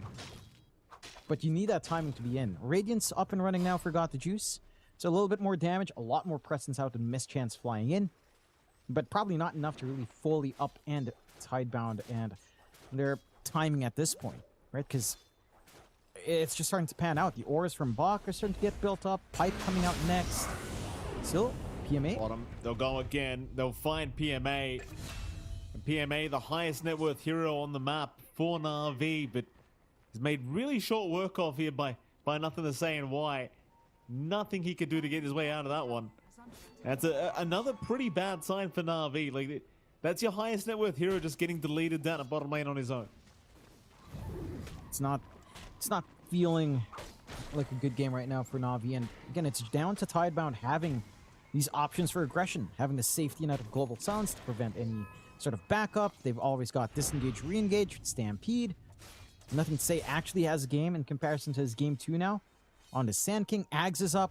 His damage is insane if he gets that epicenter off in the middle of these engagements, and that spell is going to do a ton of work. You don't have that same barrier build up here from PMA. He is going for a classical. Oh. Got the juice. He barely avoids that cookie. He got the rage off just in the nick of time as the creep was about to land on him, so he will make it out. But geez, scary times. Every time Nothing to Say just sees this lifesteal, he wants to make the jump. Almost finds it. Again, it's just down to how many options you have for the engagements here. Just a bit of a poke and prod, and Nothing to Say as well, but you are lacking that ability to just stand and fight into this control that Tidebound has, and they're trying to compensate, trying to go for these BKBs now on Niku. Only one that really needs it, but yeah, the Global Silence is still going to cause some issues here. For the rest, even with some debuff immunity on hand. For Na'Vi, they can't afford to counter-initiate. They have to be the ones jumping in. That's where they've been the strongest. Niku's been trying very hard to get that done. Tidebound's just been very smart in avoiding any of these free kills. Again, they've mainly just found the supports. Both Y and Plan account for, what, 6 of the 9 kills that Na'Vi has found? And they've only really found, what, 3 core kills to Na'Vi in this game. Not the number you're looking for. Again, Shiro's still on an island. This Jug has the full Manta, 1 part into the Ags. Is starting to beeline it into that point where if you don't RP the Jug, you have a lot of issues. He's going to Omni, he's going to Swift Slash. He's absolutely going to murder you. This Mischance coming in from Got the Juice is nice, but it's likely not enough. And with a 5k lead for Tidebound, again, yes, they're still playing, you know, moderate Dota. They're not going full aggression every single time. They're not always on the hunt, but they're playing with confidence across the map. They've got wards to protect their position on the map as well. Na'Vi's vision is a little bit darker at the moment, really just watching on the mid-river top. Trying to go for a little bit of a siege down bot as well, but they haven't been able to initiate as much as you'd want. 100 gold away for Zayats in the blink. You'd want to wait a bit. You know, a very awkward fight here for Na'Vi to try and force. Like, you've got Nothing to Say ready with the epicenter. They will take the tier 1 mid tower though. We've got the juice, and that'll be enough for them to retreat. Meanwhile, Torment's going to be taken by Bark and Shiro. It'll be a free shards out for Y now. They are going to go for the immediate smoke rotation, trying to head down towards the bottom side of the map to see if they can find the side of Na'Vi here in this Radiant Triangle. Excuse me, rather just jungle. PMA is going to be narrowly avoided, but Niku gets caught out. Yule Scepter is there. Niku still alive for now, but the Hoof Stomp is going to connect. And just in time for Y to secure a few more int for that kill. You'll love to see it. Gotta be happy with that free shard. One of the highest value shards, you know. Yeah, it's so annoying to not have the mana to cast. And on a hero like Ember, who wants to keep casting the slights, who wants to keep casting these remnants, every single point of int lost is just, it's painful for Niku. Like that's less impact he'll have in team fights. It's less presence he'll have, even onto the Shrines of Wisdom. Right, let's found PMA. PMA's going to have the Rolling Thunder, but the Omni Slash was committed and he does not get away. Shiro really proving to be a bit of a problem at this stage, and he's one part away from the Ags up now. That Swift Slash going to be a pretty big headache to deal with this game. Oh. And right now, Na'Vi, they just don't have answers. Mid lane, Zayat's is getting annihilated with this Ags up on nothing to say. Just so much damage with these Stingers. They'll try to chase down the Sand King, but he's just so tanky. He is. There's way too much HP, no damage. Again, going for Chain Gang, you tend to be utility until you start to get some items up, and your presence starts to get improved. You can start to stand in the middle of these engagements. A long ways off from that yet for Niku. You are getting some progression out on Got the Juice, but the core-to-core matchup is, it's not very comfy here for the Lifestealer into the Jug. Like, you have to get that window right. You have to ensure that you get the jump on the Jug first. Or if he Omnis, you have to ensure you have an easy infest target that can eat all of that damage for you, and no one on Na'Vi is tanky enough to eat through all of that damage. Again, PMA is going for utility damage himself instead of tankiness. Same thing goes for Niku. No one can hold back here. Absolutely not. I mean, it's certainly pretty tough times right now for Na'Vi. They're going to group up here, Na'Vi, though. They've gone for a big smoke. I was wondering if Got the Juice was going to join them, but I suppose even with the Radiance up, maybe he just feels that there's not much he can offer his team at the moment. So it's going to be a smoke rotation as 3. There is a counter smoke from Tidebound, though, up towards the north. And they may just meet Niku on the mid lane if he's not too careful. Nothing to say will reveal himself in that mid lane, smoked up. Niku's still hanging around the mid lane. They're gonna see him. Niku, they land a stun. He gets the yours. But the global silence, of course, is there. And that's a little bit of a concerning sign for Niku. Getting caught another time, and these are somewhat projected stuns. You know, they're not instant. It's a bit problematic. Rolling Thunder. PMA, he's going to try and move in. At least see if they can pick off Y. Cookie is going to help out just a little bit as Y actually still alive with all these shields being applied. Zayat's the one in trouble. Does pop the RP before he goes down. Meanwhile, on Omni being thrown out, but bounces the creep wave. It bounced right to the creep wave. A nice kind of route from Got the Juice, but he has to leave the rest of this team to just die. It's just Got the Juice left. And he might not be out of danger yet either. He'll run. He'll show himself in the creep wave once again. Buck is on the chase, but he's got the Rage TP. He'll be alright. Very fortunate that they managed to get that jump into the creep wave to avoid the majority of that Omni Slash from Shiro. They still lose everything that matters, though. Again, Tidebound widening this lead up, 15 to 10, 11k up, having much more activity in this game as well, getting access to Roshan for free off the back of that engagement. Trying to poke on Niku, but he just doesn't have enough presence by himself. Really needs that BKB and has been stalled out from it with these deaths. Still just about 200 gold away. Now secondary life for Shiro, full Swift Slash available. Going into the butterfly next on the Jug, you're not going to be able to land a hit on this hero, and it's just going from bad to worse right now for the side of Na'Vi. I think one thing they can try to bank on is, again, this Blink RP for Zayats is still impactful no matter what stage of the game you are in.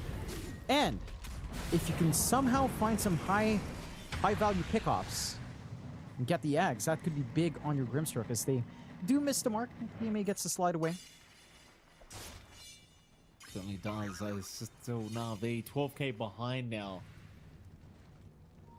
Still looking for an answer for this game number 3. You just have to wonder at what point Got the Juice can actually do anything on this lifesteal. Like, it's just felt very, very unimpactful thus far. And I mean, in fairness, he's got plenty of room to grow, but it just felt like every fight is just rushing in to find a support. You saw how long it took to kill Y off that last time. So it's not going to get much easier, I don't think, as well, Zayats, he'll be okay in the mid lane. Nothing to stop that TP. But you're starting to lack the answers here, especially for this lifestealer. Like, last time around, he ran towards a creep wave. What happens if you don't have a creep wave jump? You just die. That's it. No two ways about it. You're just dead. And this might be that circumstance here for little Got the Juice. He's not too careful.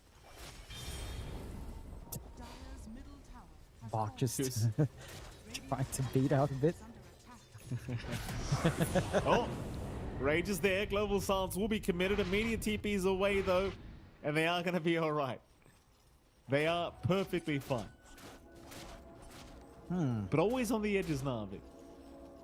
And that's the way they have to play, right? They have to edge it out, have to try to find that knife's edge advantage that they can. Like now, they force out 2 ults. This could be an opportunity for them to play without having to worry too much about BKBs that they have to pop. And this is the time where you'd want Na'Vi to actually group up with the smoke, but they're kind of scattered around the map. They're not willing to jump in. There is still that ever-present threat of Shiro, who is only about 700 gold away from the full butterfly. Like, this is the point where the Jug is just insane. Right? Like, especially with the Blade Form facet, getting that bonus base agi up. It's just so much output for the Jug if he's able to do it. If he's able to get that done. And there's really not much you can do here. At least the courier snipe coming out from Zayats, but now, looks like they have found themselves a planet kill. Meanwhile, Zayats is going to die. Planet is actually still running in the meantime, but he will finally go down. Any kill's a good kill right now for Na'Vi, so I don't mind that trade as got the juice. I'm not sure about this. He's confident, though. With the rage out, he will get out of there. The Na'Vi showing some signs of life as, well, at least got the juice. He feels pretty much invincible as this lifestealer. By the way, he's been behaving. The mid lane, they have found themselves PMA instead. PMA gonna try. They force out 2 ults. This could be an opportunity for them to play without having to worry too much about BKBs that they have to pop. And this is the time where you'd want Na'Vi to actually group up with the smoke, but they're kind of scattered around the map. They're not willing to jump in. There is still that ever-present threat of Shiro, who is only about 700 gold away from the full butterfly. Like, this is the point where the Jug is just insane. Right? Like, especially with the Blade Form facet, getting that bonus base agi up. It's just so much output for the Jug if he's able to do it. If he's able to get that done. And there's really not much you can do here. At least the courier snipe coming out from Zayats, but now, looks like they have found themselves a planet kill. End of position here, undergoing into Tidebound. Like, even this isolated play from Shiro, he's not going to die, even if he was caught off guard right now. There's just no way. You don't have the damage, you don't have a way yet to pierce through that evasion on Butterfly. He has the safety net of Swift and Omni Slash as well. I'm not sure what you're supposed to look for here. Oh, TP away. Nico and Shiro. I mean, the thing is, he can't cancel the TP yet anyway. There's no Basher yet on Shiro, but he has queued one up. Probably going to be very effective once he does have it available. It's like Tidebound, not really to be outdone. They continue to rush through the mid lane, but the Aegis is expiring in 15. So, not really seeing a big opportunity to maybe force high ground here for Tidebound, but hoping perhaps for a kill attempt here in this mid lane. Niku's just going to clear the way with the chain gang and the remnants. Shiro looks like he might just commit for a little bit. I mean, they are very strong right now. We've seen this before with Shiro's SF as well. As long as his team just stands behind him, he's going to feel pretty darn safe in this scenario. And he is. And I don't know, if you don't bring Zayats in for that skewer back threat, then there's no defense here. There's nothing whatsoever. Maybe you throw out a couple of remnants, get some chains off, that's it. It's already yet to pierce through that evasion on Butterfly. He has the safety net of Swift and Omni Slash as well. I'm not sure what you're supposed to look for here. Oh, TP away. Nico and Shiro. I mean, the thing is, he can't cancel the TP yet anyway. There's no Basher yet on Shiro, but he has queued one up. Probably going to be very effective once he does have it available. It's like Tidebound, not really to be outdone. They continue to rush through the mid lane, but the Aegis is expiring in 15. So, not really seeing a big opportunity to maybe force high ground here for Tidebound, but hoping perhaps for a kill attempt here in this mid lane. Niku's just going to clear the wave with the chain gang and the remnants. Shiro looks like he might just commit for a little bit. I mean, they are very strong right now. We've seen this before with Shiro's SF as well. As long as his team just stands behind him, he's going to feel pretty darn safe in this scenario. If you don't bring Zayats in for that skewer back threat, then there's no defense here. There's nothing whatsoever. Maybe you throw out a couple of remnants, get some chains off. That's it. That's all you really have to do. Oh, nothing to say. Trying to catch the mag, won't be able to do so. They did creep skip as well, so they didn't have enough time to get through that range barracks they were aiming for. Jeez, those illusions hurt. Nice little... Jeez, those illusions hurt. Niku. Down to just a quarter. Jeez. Concerning signs for Niku. Always good to see. And for Na'Vi, I mean, look, they've managed to sit through ages, although Niku again being pretty annoying. At the least breaks that smoke, so no scary movements out, but still playing on the edge with position here. Bottom, who are they going to find? Looks like Got the Juice is going to rage TP, yeah, and Zayats is not. Zayats cannot, rather. The good news for Shiro is he's going to have the Basher pretty much available any time now, so he won't have to watch that that pesky rage TP away anymore. Bad news is there's already a Basher on Got the Juice now. So Got the Juice, he's got a somewhat of a way of controlling this jug as well. Somewhat. I will say, you know, Zayats could rage TP out as well, Mikey. You don't know his emotions. While watching there, he could be raging. You're an idiot, you know, you're an idiot. I try my best. Let's see. 17 to How 11. low can one man go? I can go even Your lower, next Mikey. Heck yeah, it I should be know, John John. Lowfire. No. Just stop, John. Enough. Brent come in. Mid No lane. shame. Oh. Oh, but he's going to see a live stealer. Gets into the workhorse, tries to run his way out. They have locked him down, though. It's going to be a big kill if they can get a buck. Is going to go down. Here comes Shiro. He still has the Omni to play with. Did commit the Swift Splash earlier on. Global Silence committed. Na'Vi, they might just get away with murder. It's Tidebound not seeing the opportunity to try and turn this one. They will let them walk out. And that's a big deal because Roshan, it is available. So a pretty big win here for Na'Vi if they can get away with this Roshan attempt. Should be able to as well. It's a tight spot. They've got the RP still ready to play with on Zayats, and he does have that full Lotus. So they can just try to get that timing, try to prevent the Omni from being a massive issue. In fact, they're being sneaky, smoking out, letting Dr. G solo to Roche. Looking for a follow-up fight. The scan did spot them. The Tidebound, still a little bit slow in the uptake. But with this smoke, this reposition for Na'Vi, they could easily take this fight if they want.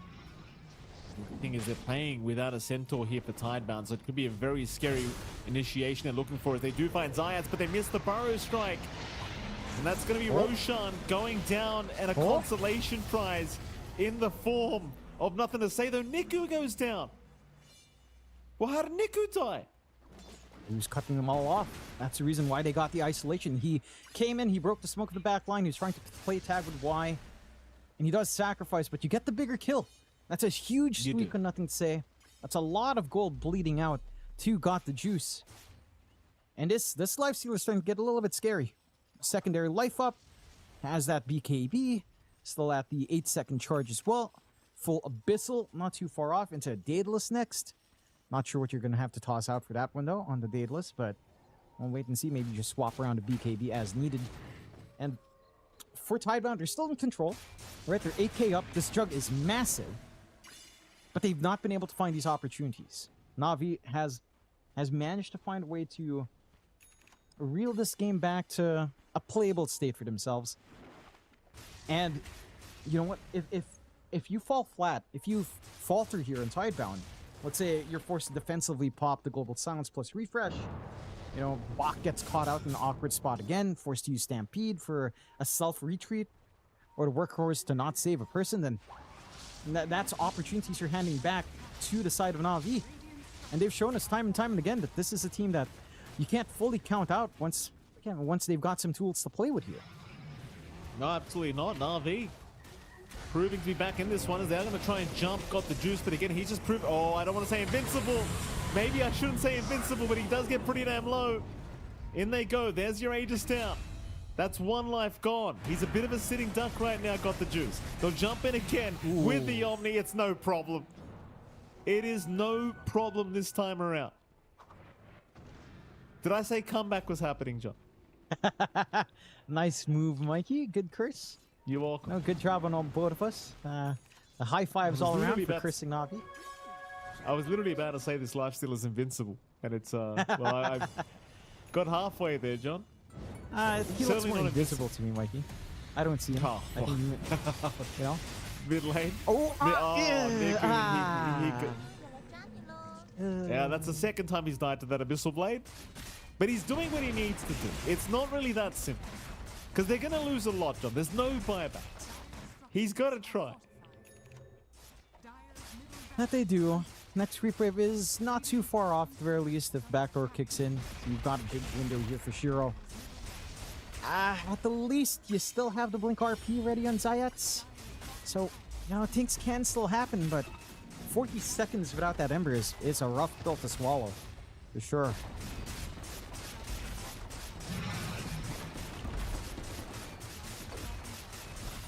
Well, it's going to be an easy 2 lane of racks being taken. There is still a top tier 2 tower, though, up at the top lane, so they will have to go ahead and address that. I don't think it's going to be too much of an issue for them, though, in fairness. And the worst part is as well, like the next team fight you're in for Na'Vi, chances are there's going to be a full Swift Link available on Shiro. He's already brought out the other components, so just needs the Eagle Song to get that completed. And that's going to be really scary because he's more than happy to just jump in and just burst a couple heroes down instantly. That's not going to be very fun for Na'Vi. No. Not a very good time whatsoever. And again, like, there have been opportunities for it. It's just a matter of how do you execute? How do you execute that consistently? Can you find the RP? Can you find that isolation play you really desperately need? You've got the full ads on Miku. So maybe you can even start to rely on some very far-thrown spirits with the chains. Could be one way to go. That does make lane management a bit easier at the very least for these super creeps. Very non-committal from Miku. Just needs to throw a spirit. Throw the chains. He's happy. He's clearing out some waves every now and again. And he prevents that shove onto the high ground. Tidebound for their part. Still 3.5 minutes until we see that minimum rush timer. We start to see the clock on him and his respawn. But I mean, do you have anything to be concerned about when you're like 17k up at 39 minutes in? You're going for the refresh and nothing to say at this point. A side of Vice on Bach to just help hold down some more. Again, you've had this refresh for a while on Y. Even the Ags coming up for Planet soon. Just 2 parts off. Has the Gobble up save with his Blink already up. A lot of tools and utility here for Tidebound to just dictate these engagements every single time. And Na'Vi, their options are just so limited, right? Like, again, one saving grace is maybe this Riddy's Ags on the Grimstroke. With how farmed you are on Shiro, that Dork Portrait is going to do some damage. And the question is, will you even find the gold for it in time? Got the juice. Be careful, he got the juice. Look at the vision they've got here. The creep wave! What awkward timing! The creep wave gets involved, but Niku's still been caught out. Niku's in big trouble. Niku, he'll get the BKB and Remnant out just in the nick of time. He's made it. On 80 HP, he's made it. And that darn creep wave. How unfortunate for Shiro. Just unlucky timing. I mean, they still find a freebie for themselves, right? Like, tier 2 is just gone. They didn't have to pop refresh here on Y, so they could just sit out the Global Silence cooldown, go for double Global Silence again. And for Na'Vi, I mean, yes, they're not dying. It's not the end of the game yet, but they're not able to really capitalize just yet either. All they can do is hang back, try to get this farm going, try to find some opening somehow. it feels like it has to boil down into Roche if it's a quick spawn. Like this Roshan can just easily end the game already for the side of Tidebound. It could be your ticket back in if you're a Na'Vi. You don't have vision control in the area though, unfortunately, again, with the map state the way it is. Tidebound just has the wards, has the control on the map. They're going to be able to watch if you're going to try to sneak into Roshan. They're going to be able to just secure themselves for that Roche as well. And they have the right idea. They're hanging right across the river, right by that pit, waiting, trying to see if it's going to be a quick timer relatively soon, or if Na'Vi tries to smoke play outside of the base here.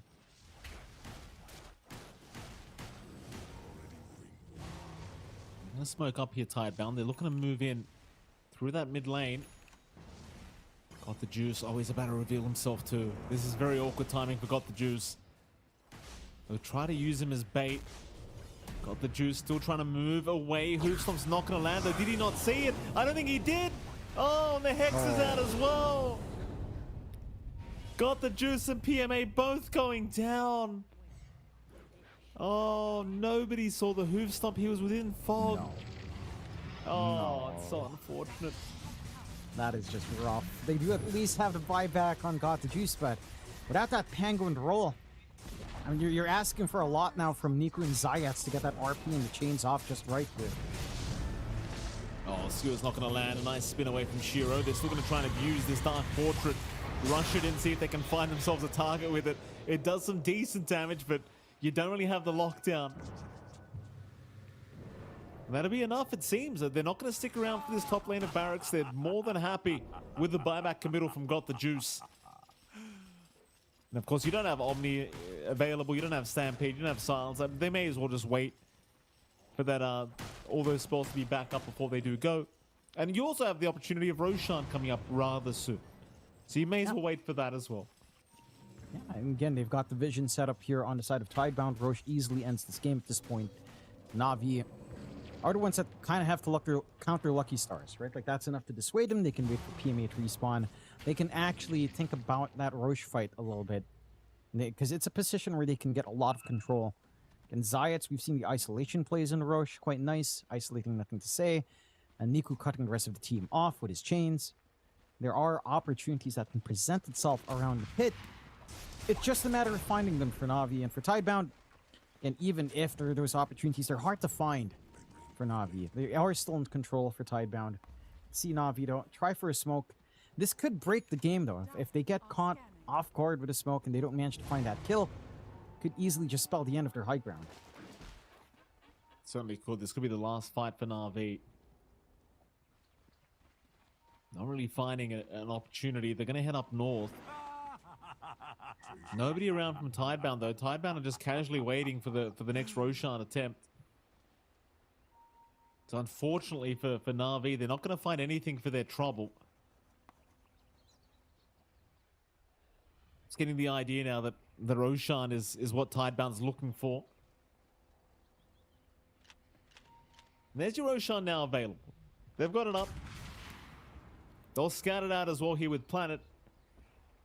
The question is, can Na'Vi actually contest this Roshan attempt? Like, if Zayat's going to land a massive RP with this Infest play, it could be the game-changing move you need. But I don't think it's going to be anywhere near enough to land on one. They could try to blow up Shiro, but it won't really be that simple. They'll wrap around through the Radiant jungle. Y will be spotted eventually, and they might just try to burst him down first, and they will. The jump is there, and they've got him. The Croaker even getting involved. Now as the Swift Flash comes in, they want this lifestealer dead. He's going to try and heal up through it. Stunned up is the Juggernaut. Leashed up even, but the Swift Flash will run. The Omni Slash going to fly right through. Zayats and Niku gone. Triple kill for Shiro. They just don't have the damage, and GG's called. It's just not enough in the end. Tidebound. I mean, sure, you kind of force their backs against the wall there in this game 3, but Tidebound still proving to just be the better team here today. That they are.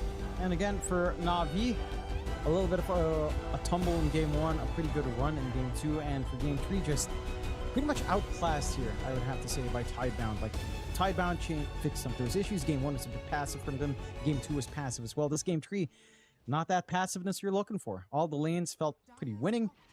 Actually, the side lanes may be a little bit rougher for Tidebound, but the mid lane, very winning for nothing to say. You had no easy answers for this tempo coming in from the Sand King. And you were still bullying Bach, like he was the core that you found to kill on the most, but it still didn't feel like quite enough, as he just needed to build auras. And again, Na'Vi in a couple of moments just overestimate their own output. It was earlier on in the game. This is a little bit later on where they did manage to try to take that Roach fight. This is the one where they got that split up. Zayat's just managing to isolate away nothing to say, while Niku's holding the rest back, providing them that angle to at least find the bigger kill in the end.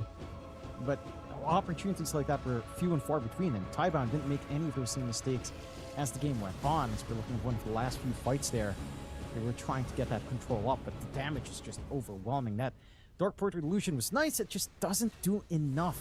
He just had nothing in the tank once Omni and Swift Slash fly out. And Na'Vi, again, a valiant effort. They held on for as long as they could.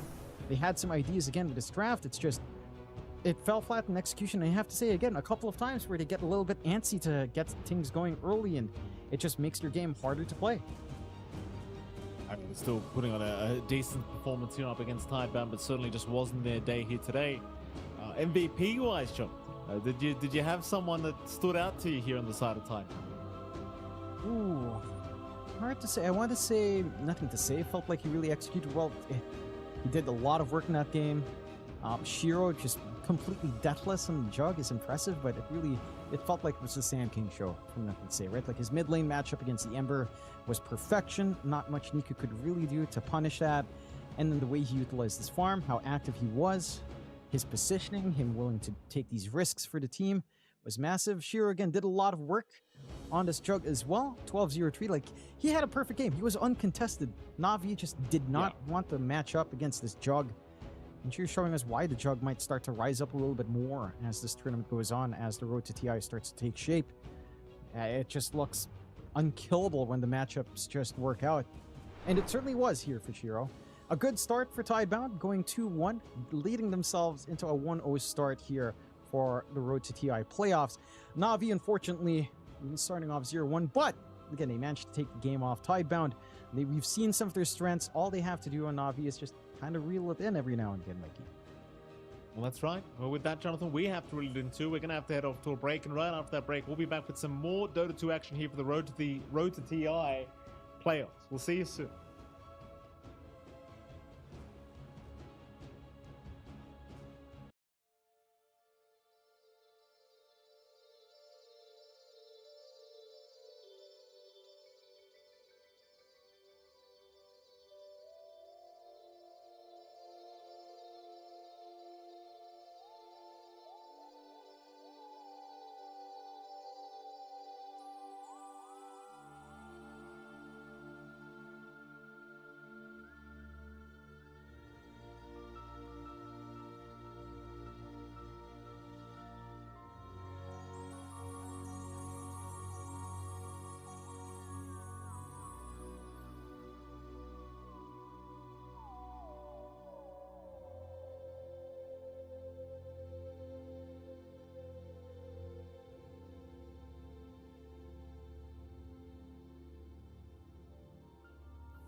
Yes, I can hear you.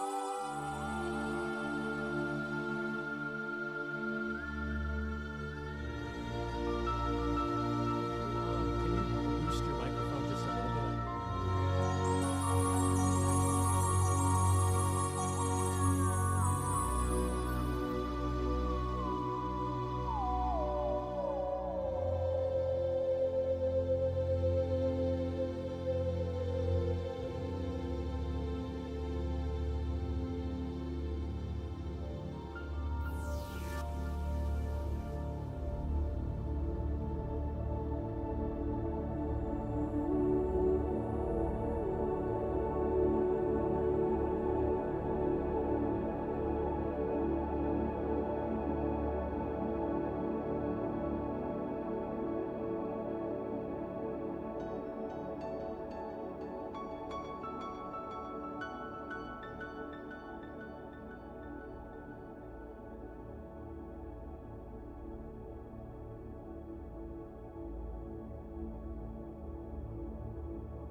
Hello, everyone, and welcome back to the Road to the International. It is day one. It is Seek and Strike and Gunner joining you guys. Thank you so much for tuning in. It's an honor to be back here covering another Road to the International.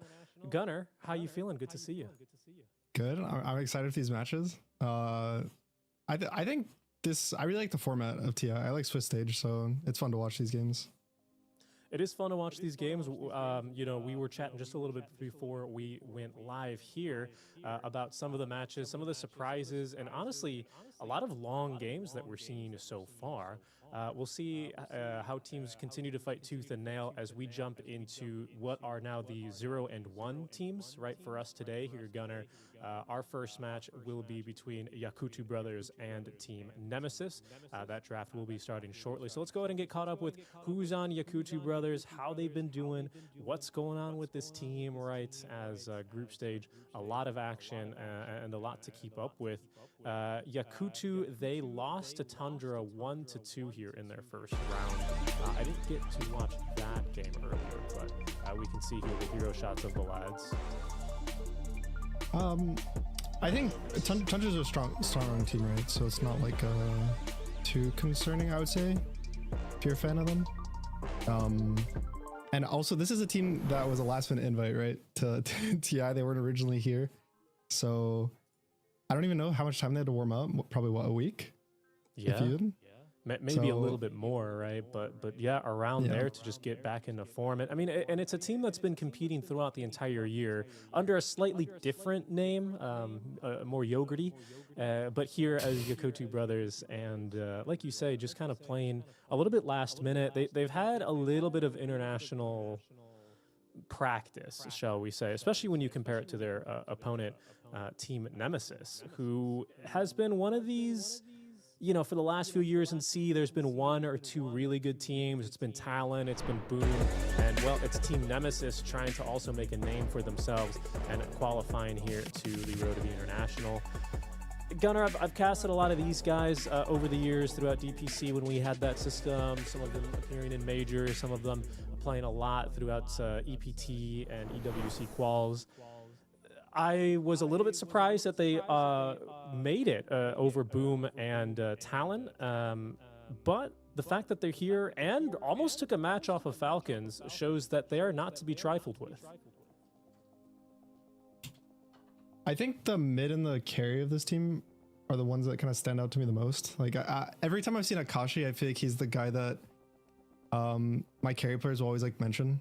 Like every team I've been on, whenever we watch like a random C match and we see him, he always seems to kind of pop off. I think especially his Templar Assassin was one of his better heroes. And then Mac, I think, is also, I feel like C has really good mid players very often. Like their mid player, you think of like Abed from the past or Armel, like these players are all really good.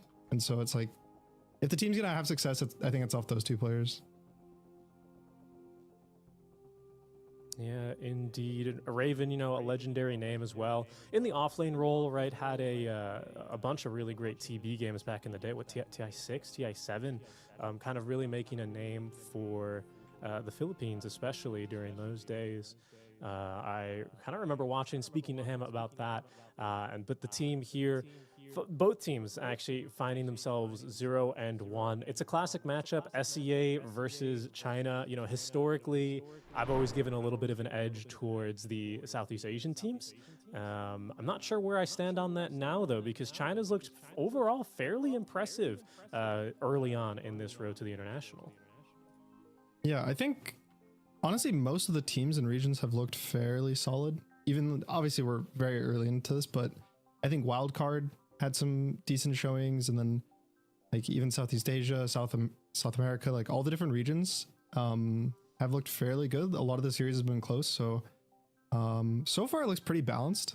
Obviously the teams that you would expect to be winning and are 1-0 right now are 1-0, like a lot of them, but I think there's been some upsets. Like there's some game 3s that you wouldn't have thought there would have been game 3s, so it should be a fun series. Yeah, and arguably Nemesis, even in a position where they should have won that game 3 versus Falcons. I mean, it was a 60-plus minute game. They had a net worth lead. I want to say like 50 minutes in until, you know, Falcons eventually a little bit more stable on the nerves, I would say, in their execution, able to kind of claw that one back in their direction. But I agree with you. I think I'm really looking forward to this game. Predictions for you, though? Look, I'm going to go historically, and having lived in the region for 6 years, I'm going to have to back the SEA team. You know, I think, generally speaking, they've always been pretty good at undermining a lot of these Chinese timings and tempos. But where are you standing on this? Question mark. Emo. I've been a big Emo fan ever since, I mean, kind of the question mark, but I always thought he was a really good player. Like, he kind of stand out, so I'll support him. I have faith in him. We'll see how things are going here. I believe our first draft moments away here. And again, folks, because of the change to the format this year, 4 losses and you're out. So, you know, you don't want to start your first day already going 0-2, basically 1 foot out the door. You know, it's a little bit exciting not always knowing your next opponent before heading into it as well. So these two teams, we'll see how much prep they've really done for each other, as there is our first draft now just popping up. Looks like, Yakutou Brothers on that dire side. Did you see who ended up with first pick there? It should have been Nemesis then? Am I wrong? I think so, yeah. That's what it looks like. So I've been seeing a lot of Helm of the Dominator in a lot of the games today. I know Tundra bought, I think, maybe 2 of them in one game. You already see Marcy's ban. That's a hero that, did you see the Reddit post about Marcy getting nerfed because of Yotoro? I did. I think I've seen a lot of It's Yotoro's fault posts on a lot of these different heroes. But yeah, I'll let you take us through the draft. Yeah, so I think a lot of the current meta right now is on these really strong supports. There's a lot of like Dazzle, Silencer, Batrider, I would say are the big 3 that come to mind. See, people have been experimenting with Naga, I think, somewhat recently. But outside of that, there's really strong cores as well. I would say there's like 5 heroes that are almost first pick, first ban. Outside of the supports, it's Quap and Dawn and Marcy, I would say, are the top 3 cores you can just pick because they flex. People play Queen of Pain mid, they play offlane, some people play carry, same with Dawn and Marcy. So it's just these heroes that all flex. They have this early game kind of damage ability, plus the ability to just have really stable lanes. And that's kind of all you want in this meta. It's a lot of high damage heroes that are getting picked consistently, and kind of enabling your supports with cores that bring damage to these early fights are how you just kind of like snowball the game. And I think a lot of the teams really are playing for this 20 minutes, 30 minutes timing of you're going to bring 5 heroes, especially with all the dominators that are being bought. It's a lot about consistently bringing your heroes to the fight and not getting outnumbered and losing your towers in the map early on. So there's a Nature's Prophet, which I've seen earlier in the day. A lot of the teams have been picking it. I know it was Heroic was in the match I saw, and it was responded to by Lycan in that game, but this game it's responded to by Storm. Kind of similar thing, it's just a hero that jumps on the Nature's Prophet. It's also already a core that doesn't have Disable for Storm. And Quap is banned, that's one of the good laners. I'd assume they'll ban the Puck, because that's kind of the common response to Storm. And there's a world the Nature's Prophet ends up support, but I feel like that's just gotten weaker and weaker every patch that it gets nerfed, and the carry one is pretty similar. 5 seconds remaining. All right, not surprised to see that NP opener or the Storm. I think these heroes, you know, we expected to be really contested heading into the tournament, kind of favorites in pubs, and even in recent tournaments like that Snow Rui. Yeah, I think people just having global presence, especially with how people are fighting right now, especially even in pubs, I can feel it, where it feels like there's a lot of 5-man fights these days because every carry is buying Helm of the Dominator. And they're like, I just want to show up to every fight. Like I had an anti-mage go Helm of the Dominator before his Battle Fury. He just showed up to fights with a creep or like Wraith Kings. And I think both of these heroes kind of really fit that bill of like, they're going to show up to every fight. I was watching Heroic. It was Yumo playing. He like TP'd in at level 4 to like his offlane just to gank the enemy carry. Stuff like that. I think it's just like this really fast-paced kind of play style, because I think the tier 1 towers really matter a lot this patch. Yeah, that's true. I'm kind of considering and thinking about, how big the map's gotten, how much farm there really is. And generally speaking, that gives teams more moves to make and more space to recover. But with that, it means that if you want to speed up the game, you need to have these heroes that can traverse the map easily, kind of bring additional tower push, like with those treants and whatnot that the NP has. So I do think it's like a little bit of both, right, as well, being able to just kind of limit your opponent's space on the map to farm and get big.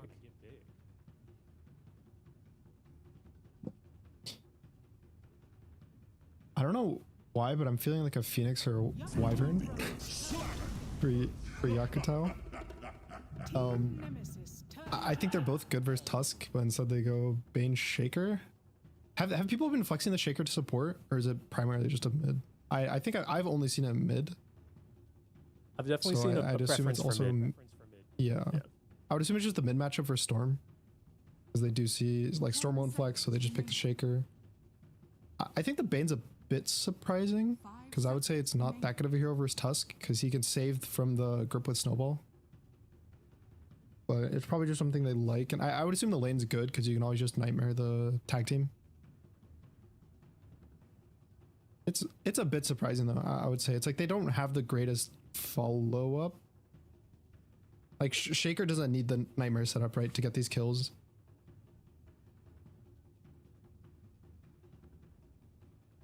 I've seen a lot of the Bane used for a save though, even just on that Nightmare save. So maybe it's some counterplay to like a Tusk or a Storm initiation.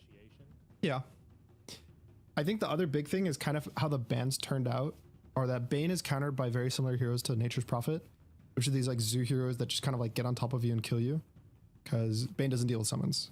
And so the Lycan's already banned, the Beastmaster's banned, and those are kind of like the big ones. No one's really been playing Brood. Brood would be really good outside of there's a Shaker, but I think even then it's still a pretty good hero, but no one's really picking the Spider right now, and so not really much zoo left in the pool for him to worry about, so kind of a free pick. Disruptor. I like the Doom a lot. I think Doom carry has been looking really good.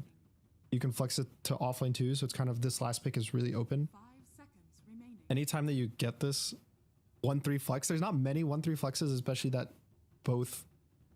It's really hard to get your carries to want to play offlane heroes, and it's also it's easier to get your offlaners to play carry heroes if you ever bring it up.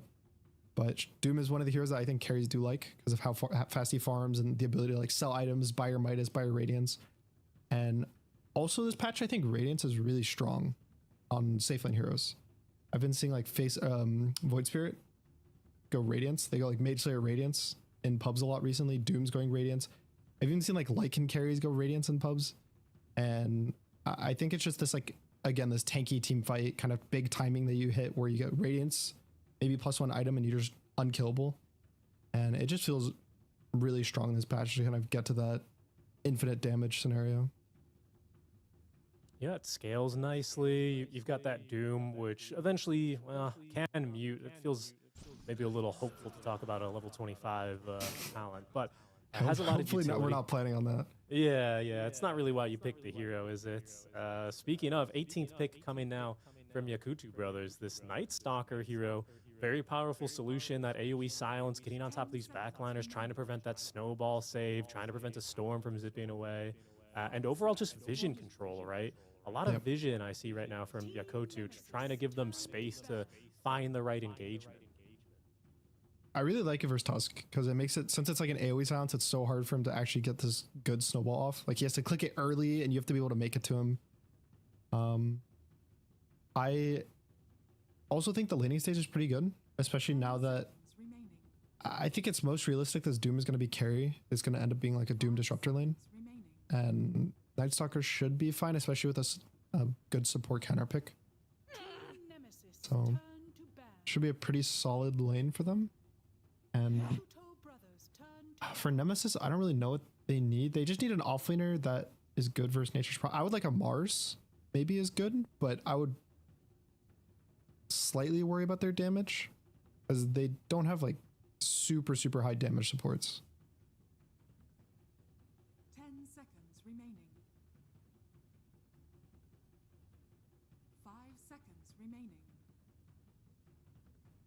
I wonder if Shadow Demon is a Yakutou Brothers turn viable hero. You can save from the glimpse. You can kind of save people from doom, give them a second or two. Even like the different, like the Tusk Initiation, the Storm. It doesn't give them stuns, but I think they kind of have enough lockdown. I could even see. Nemesis turn to pick.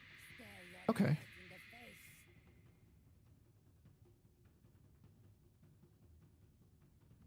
So they're going to go with a Muerta. I mean, that'll give him the damage, right? A little bit more AoE control, the silence, Deadshot, and a pretty powerful combo in lane, especially with the Night Stalker, the Night Rain facet, I believe, on the Night Stalker. We should see.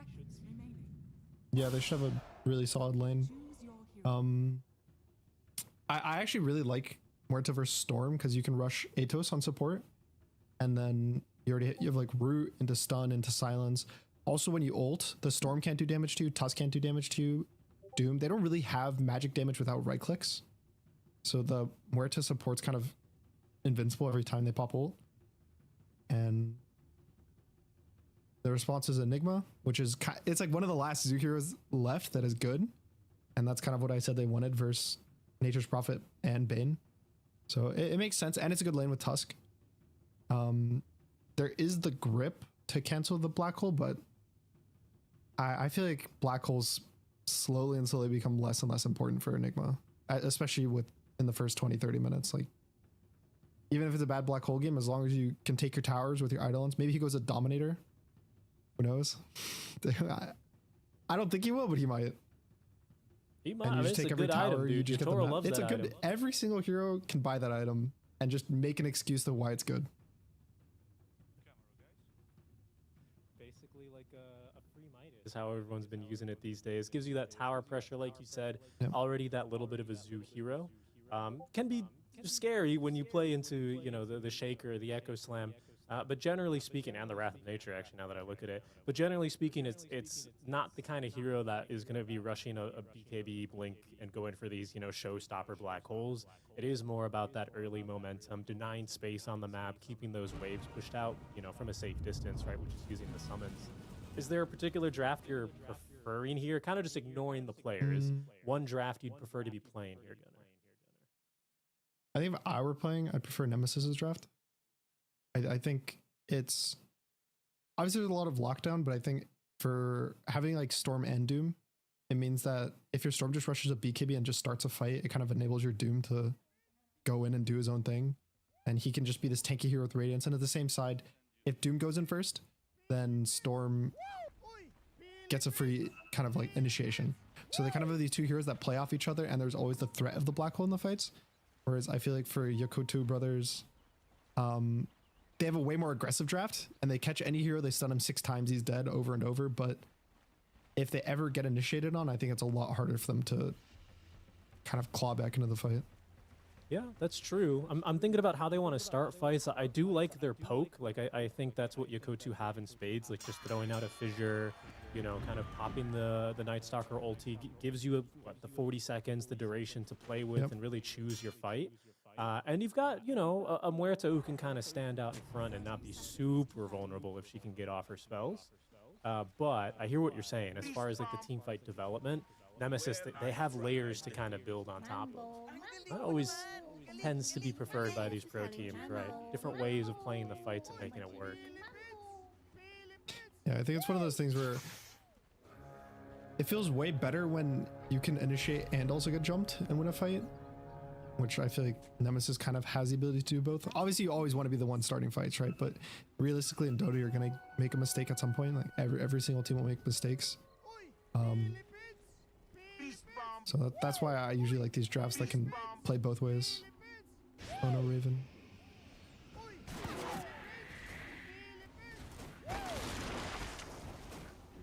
It might be fine.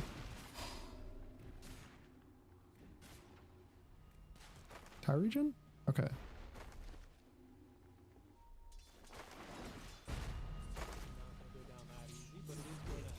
Awkwardly, but it'll be able to run home, TP back into the lane. Mid, this Shaker versus Storm. Shaker picked into a lot of these matchups where you just tend to kind of run away with the lane a little bit, don't you? Just because of that advantage on the totem. Yeah, it's especially the first, I would say, level 1 and level 2 in this matchup is where Shaker really wants to kind of shine. He can lose level 1 a bit if he messes up kind of the timings on, you know, like you always want to like give up 1 CS or something because of the enchant totem, but for the most part, I'd say Shaker's advantage in this lane. But I really like how Mac played the first like wave. Like it was the way he denied a creep, which makes level 2 slower, and then that lets him get a free last hit here and there. And now for the probably the lane's just 50-50 just because of those first 2 waves. Looking just about even. I mean, as you say, when you look at the CS early on, their fun lane. I always like trying to find a fun lane here, Gunner. What's the fun lane here? Fun Probably lane. not the Night Stalker lane early, if I had to guess. It's gonna be top. It would probably be top, yeah. I think if either of the support, like the Bane or the Nature's Prophet, kind of step up too far, they just die to a shards. Like there's nothing they can do. I would say bot is just gonna end up being a farm fest. Like Doom will free farm, Night Stalker will free farm, the supports are just gonna kind of look at each other and maybe try to get a kill here or there, but the most aggressive lane is definitely the top lane for specifically Radiant. I would say like Fly and Ollie really want to just survive.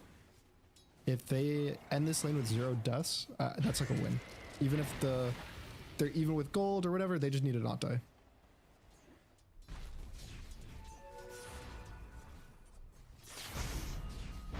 The big thing in this game is specifically going to be probably the power runes. I would say the 4 rune, but more important than the 6. Storm is like one of the best mids with power runes. And so getting your supports a way to leave their lanes in a way to help kind of the mid lane is the really important kind of turning point. And honestly, both teams have really strong supports at fighting mid. The hardest one is Muerta because there's not many trees in the river, but you get a good angle and like, you know, you dead shot him, he walks in the river, you get a silence on him. Storm will die even if he's level 6. Yeah. No, I mean, that's a pretty clutch timing, right? Because usually if your lane's going 50-50, you'll be just about hitting level 6 about 5.5 to 6 minutes. Yep. So it's a pretty fun timing here this game. And then, you know, your game snowballs into wisdoms, starting to farm some stacks if any are getting made, which at the moment I don't see any. But we're still early on. I think usually people liked stacking on Shaker, but I feel like there's been a lot less ancient stacks recently. I don't know if Liquid's still doing it. I know they were the team that does it. They had some like crazy stat, I think last TI in terms of stacking, but I feel like it's a lot just aggression in the lanes more often than not, especially with these people going greedy, like Helm of the Dominator timings where they want to rush the like Helm instead of buying these like smaller fighting items. Yeah. Taking a bit of a bruising here. You can see the Muerta transitioning to lane or rotating a bit early, and that hasn't really helped secure Nature's the Prophet's water here. rune. However, 4 heroes mid, just like that. A 2-man fissure from Emo. Great snowball up to the high ground. Will at least prevent 2 heroes from falling. Will it? It will. Silence not doing too much damage here, but a huge rotation from Yakutou Brothers. They'll net the kill onto the Storm. It's always so funny seeing the Nature's Prophet carries like TP to these random fights. Because it feels wrong, you know, to see a carry just in the mid lane or in his off lane at level 3, but these kills matter a lot. I think obviously you secure the water rune for your mid, you secure 2 for your mid, so your mid's already winning. You get a free kill. He doesn't really miss much either, and it's accelerating your whole team's game. It's giving your supports a little more experience, it's giving your mid a little more experience, and kills like that add up. Because if Storm dies maybe one more time in this early game, he's going to feel really far behind. And he's going to start feeling like their only move is to play the top. Yeah, and look at this. Beyond, who had been left alone, taking a bit of a bruising, returns the favor now, takes down Eris. Might fall. No, he's just A-okay as we do hit our first daytime now. But that was a good timing. I always like pointing out, you know, the wave was kind of shoving in bot side in favor of Nemesis, so it was a convenient time for the Muerta to rotate away, giving them that hero advantage mid. They don't lose the hero down bottom. He still gets his solo experience, which is super important on an offlaner like the Night Stalker. And here we are, you know, you got level 6 on Shaker, and you have a Storm Spirit who's in the jungle, needing to, you know, stay a little bit more protected. He doesn't get ganked again. Approaching the 6-minute runes. Try to And get it the looks like glimpse. they'll be going to Dire. However, Beyond, he's going to be in some trouble now. This time, they'll bring an additional hero. It's going to be Jing from the top lane. Assisting Akashi for that kill underneath that tier 1 tower. You know, to see a carry just in the mid lane or in his off lane at level 3, but they're about 3 heroes, and the trade-off for it is that they have to give up the power rune, the 6 rune, but I don't think they would fight it anyway, because with the just disadvantage that the Storm has versus the Shaker. Plus, I think he hit level 6 kind of a little too late. It was like, 5-10 seconds too late for the 6 rune.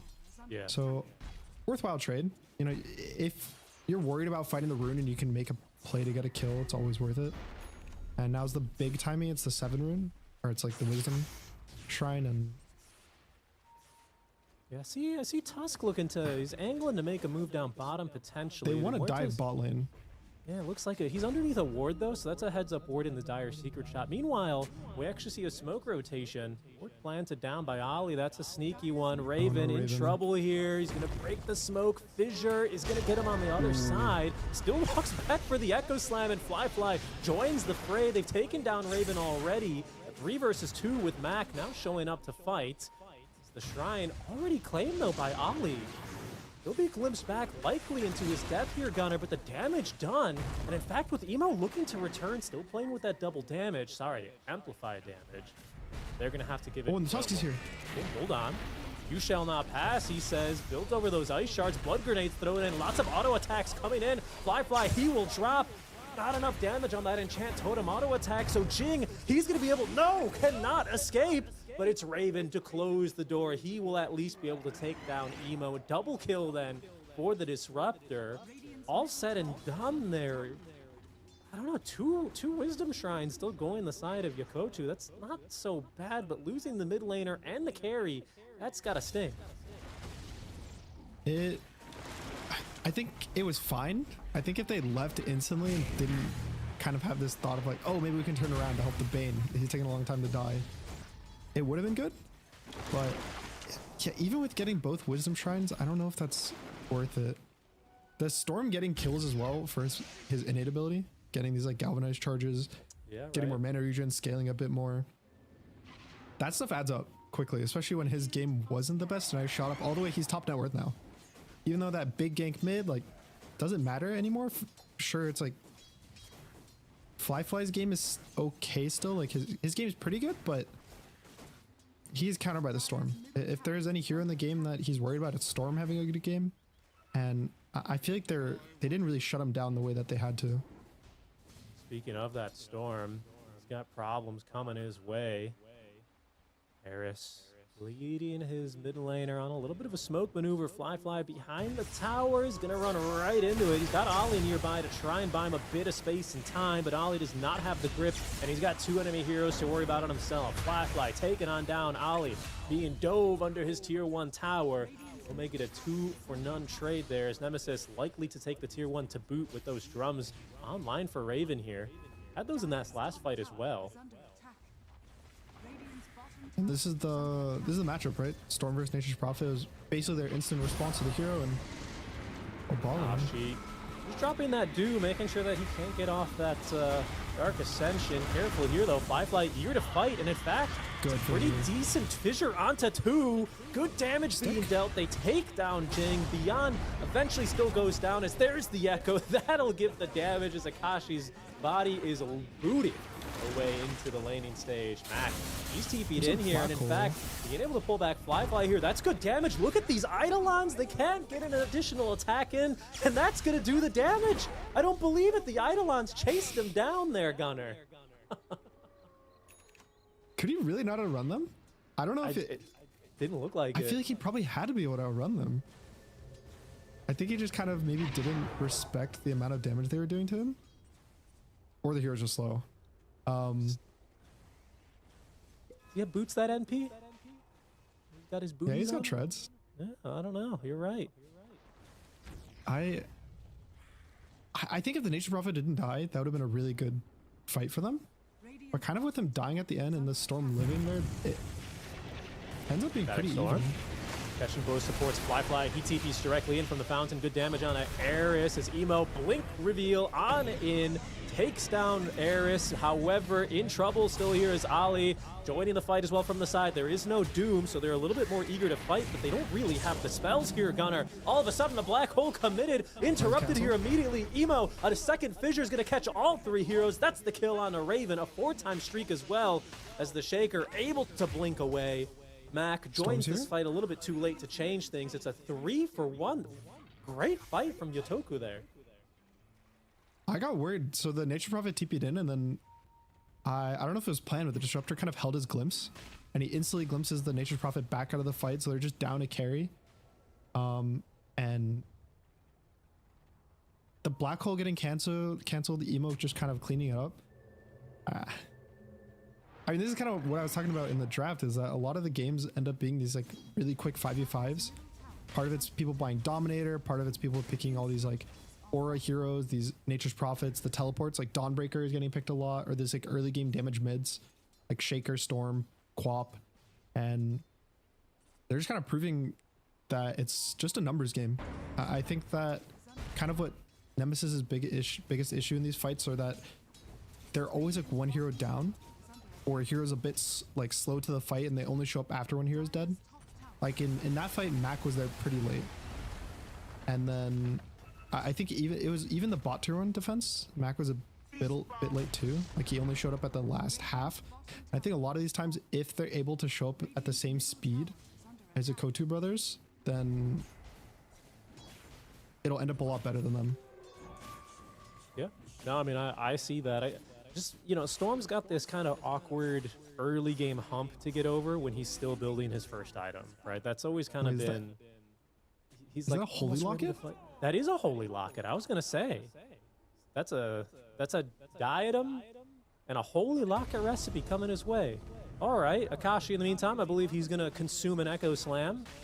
That could be a little bit of a serious siege coming. There is a glyph. Wait, but holy locket, huh? Yeah, I'm still thinking about the holy locket. I remember doing the math on it, on the like amount of mana regen you get because of the free stick charges. It wasn't great.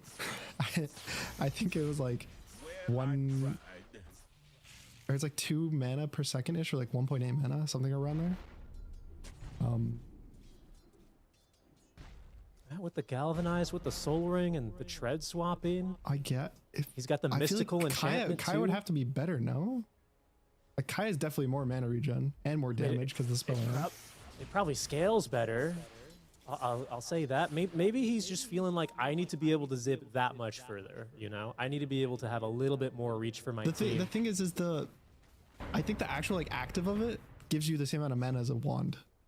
Like it still heals for the same okay, it's 17 instead of 15, I believe. So it's so he gets 40 more mana from a full charge. That adds up. That adds up, Gunnar. Okay, yeah, you're right. That's an extra 5 the way units I could see it is okay, I'm thinking this through. There's a lot of random stuns and like silences, and he wants to build it to be tanky. So he pretty much can like zip in, and then he can holy lock it himself when he's half, and it'll heal him for more than a normal wand would. So it's kind of like a mixture between going first item BKB and also having a mana item, because it's effectively bonus HP while still getting mana. That's the best that I can do. It's interesting though. I do not think I've ever seen it. I'm hearing you, Chef. I'm hearing you. However, I think a lot of people would say, all right, why don't you just get a Kaya and Sanj? No, I would have also gotten Kaya and Sanj personally. I like it though. A little bit of ingenuity here. Who knows? Maybe it's the first of many. We'll see. A little bit of experimentation here in game number 1 between Team Nemesis and Yakutou Brothers. We've hit a little bit of a lull here, Gunnar. We had a very active early game, as you tend to with these kinds of heroes, the Shaker Blink, the NPT PNN, the Dark Ascensions. But it's been calming down a little bit here as we're starting to hit some more of these items. Mac, first item locket is kind of the... he's got his timing. He's got his timing. I mean, he's been using it. We'll say that. It's 6 charges, up to 7. There it goes. There's the mana regen. But elsewhere on the map, what are we building here? That's a Radiance for the Doom being built up. That's a Pipe of Insight nearly ready, I see, on our Enigma. Yeah, I think Yakutou the Brothers- pipe is a big timing. Smoke. I don't think Max should get caught by this. This is kind of an obvious smoke. Usually, the two big timings, I remember, I learned this from, I believe it was Falcons last season. I watched a lot of their replays, and it was when Astino was working with us. And it was the two big timings for smokes are runes. Blink Echo. And All right, Calicotes. Silence right on top. They're going to try and turn Ooh, this the whole around. locket. The one, the locket. Oh, it was so close. It was so close, honestly. It was a shocking Okay, amount it was of a HP. lot of healing. It was a lot It of made healing, him but he's still tanky. going to go down, unfortunately. Let's see how the rest of the fight now works out for Nemesis without the mid laner. Not so great so far. No chance for a snowball save there as Jing in his dying moments reaches out, takes that extra little bit of gold for his squad. As Akashi can do nothing but run away, and Midas another creep on the way out. Okay, well, he ended up getting caught there. You were saying about the Falcons timings, though. Yeah, it was Siege and Power Runes are the two timings that people smoke at, and I was hoping that Mac wouldn't go for the Power Rune, because it's like, obviously you really want to contest it, but if you just think about where the enemy's been and where your team is, he was kind of alone. Like, sure, if he had one of his teammates there, the Tusk was a bit closer, the Disruptor was there on the jump, he was fine. And the Holy Locket would have been like, you know, we would have been talking about this for years, but since he kind of went alone, it ended up not mattering. And so it not only gets him killed, but it gets both his supports killed, and you force both of your other cores to have to rotate to try to help you survive this fight. And your choice to go for the Power Runes, 1,000. And it was the two big timings for smokes are runes. Blink Echo. And All right, Calicotes. Silence right on top. They're going to try and turn Ooh, this the whole around. locket. The one, the locket. Oh, it was so close. It was so close, honestly. It was a shocking amount of... together, and you don't always notice the amount of net worth in the game, but you can like feel it eventually in like 2 or 3 minutes when you're like, oh wow, they have this full item already. Now we need to farm a little more and slow down the game more. And they're like smoking on counterbalances that to get a pipe. good smoke. You're totally right. Not to mention, you know, against a hero like this NP, pushes out your waves, your map gets difficult and constricted. A nice smoke move here from Nemesis, though. They'll go through the gate. They'll find that NP a second time up here in this top area. That'll help open up their map a little bit more and give them some more space and time. I think at this point they just want to delay for the Radiance. The Doom Radiance matters. It's pretty big, honestly, for like damage reduction purposes, because Shaker needs to hit, Nightstalker needs to hit, Nature's Prophet needs to hit. Like all of the heroes, even Huerta does a lot of damage with right clicks. Careful, Black Hole onto 2. Blink Echo, though! They're going to catch 3 of them. The BKB revealed from beyond. The AoE silence leaving Mac no option but to fall and die. They're trying to TP away from this fight, but the second fissure is there. Sets up beyond for the double kill, and it might just be 3 as Eris. He cannot run from the Night Stalker. Oh, he can glimpse him, but the auto attacks is still going to come out. A beautiful fight there from Yakutou. Emo perfectly positioned to turn that engagement. Yeah, and it's a, what, 18-minute BKB and Helm of the Dominator for Beyond. Yeah, he's big. It's one of those things where you see the BKB, like surely they click him and they see it, but you don't really respect it, right? Like the second that the black hole gets canceled by just a random like fissure, it could have been canceled by Bane, it could have been canceled by Muerta. Like any of these heroes cancel it and he gets this BKB off here, they're not going to kill him. And so, you know, Emo's right place, right time, just gets a free fissure, gets a free 3-man echo, and it's getting scary now. This chain stun, this like inability to kind of have a hero that goes in first is hitting Nemesis a bit right now. Yeah. I think it was Baboka I have to give credit there to on the calling. I think he had a very lovely silence that ended up actually canceling Black Hole. But really, really nice plays. Good positioning. Yakutou responding very easily here so far in this game. 20 minutes in. Children picked up as Roshan. He's going to go over to his night home. Should have some more action down bottom. Now, there is no Black Hole, but there's also no Dark Ascension. Second BKB ready to go. That's a very nice catch. Fissure's going to be off the mark here quite awkwardly. All of a sudden, Beyond caught on the wrong side. They're going to be able to get their hands onto the Bane, who's quickly going down. A Doom now onto the Night Stalker, but the silence already out prevents Mac from jumping away. Now a lopsided fight as the Echo ready a second time here. Emo takes down Akashi, looking for more as well. 2 cores dead for Nemesis. That could be the tower as they've only gotten their hands on the Bane. Oh goodness. It's starting to really slip away here from Team Nemesis here in game number 1, Gunnar. Yeah, I feel like they had such a solid early game. A lot of these like good rotations and kind of constantly taking the fights back and forth, but I feel like it was that one slip up at the 60-minute rune that kind of just like slowed everything down so much. Like both cores showed up, it slowed the Enigma's timing, it slowed the Doom's timing, Storm died, both supports died, and ever since then I feel like they really haven't had a good fight. I also think it's just the fact that Mac wasn't able to show up early to those 2 fights, like around the tier 1 and in his jungle. And I just think that they're getting a bit outnumbered in a lot of these fights. In, Shieldern picked up as Roshan is going to go over to his Knight home. Yeah, and I don't want to keep harping on it, but it is a deviation from the build, so we'd be remiss if we didn't, you know, kind of talk about how this has panned out. The locket, right? More of like a flop it, I think, in this kind of a game. Not really working, I would have to say. Because of that 60-minute timing, right? I think maybe that was the time it should have shown, but it just didn't. Yeah. Again, I think if his team was behind him, it would look better, but it's one of those things like if this and that happened, then it's good. Raven just ran down there. No chance to escape. Plenty of control coming from Emo if necessary. That's beyond on a godlike streak here. I mean, he's had quite the game on this Night Stalker, right? It's this Helm of the Dominator allowing a lot of these offlaners to get that huge injection of gold, gives them that map pressure on a hero like this who can just run down these supports. He's been pretty happy. Yeah, and I think his lane wasn't amazing at the start, but Helm of the Dominator is just such a crazy item right now when you think about the amount of gold it gives. It's what, 45-second cooldown, and you instantly kill the creep, get the gold and the XP. So it's basically, in terms of if you use it off cooldown, it's the same as using a Midas off cooldown. Oh. Wow. Okay, that was pretty sick. I didn't think he was going to get away. Trying to steal the Aegis on the Blink Dagger, still manages to somehow evade the death of 3 people. Nicely done. Nicely done. But the factor of Dom that makes it even crazier is that you actually do get the creep.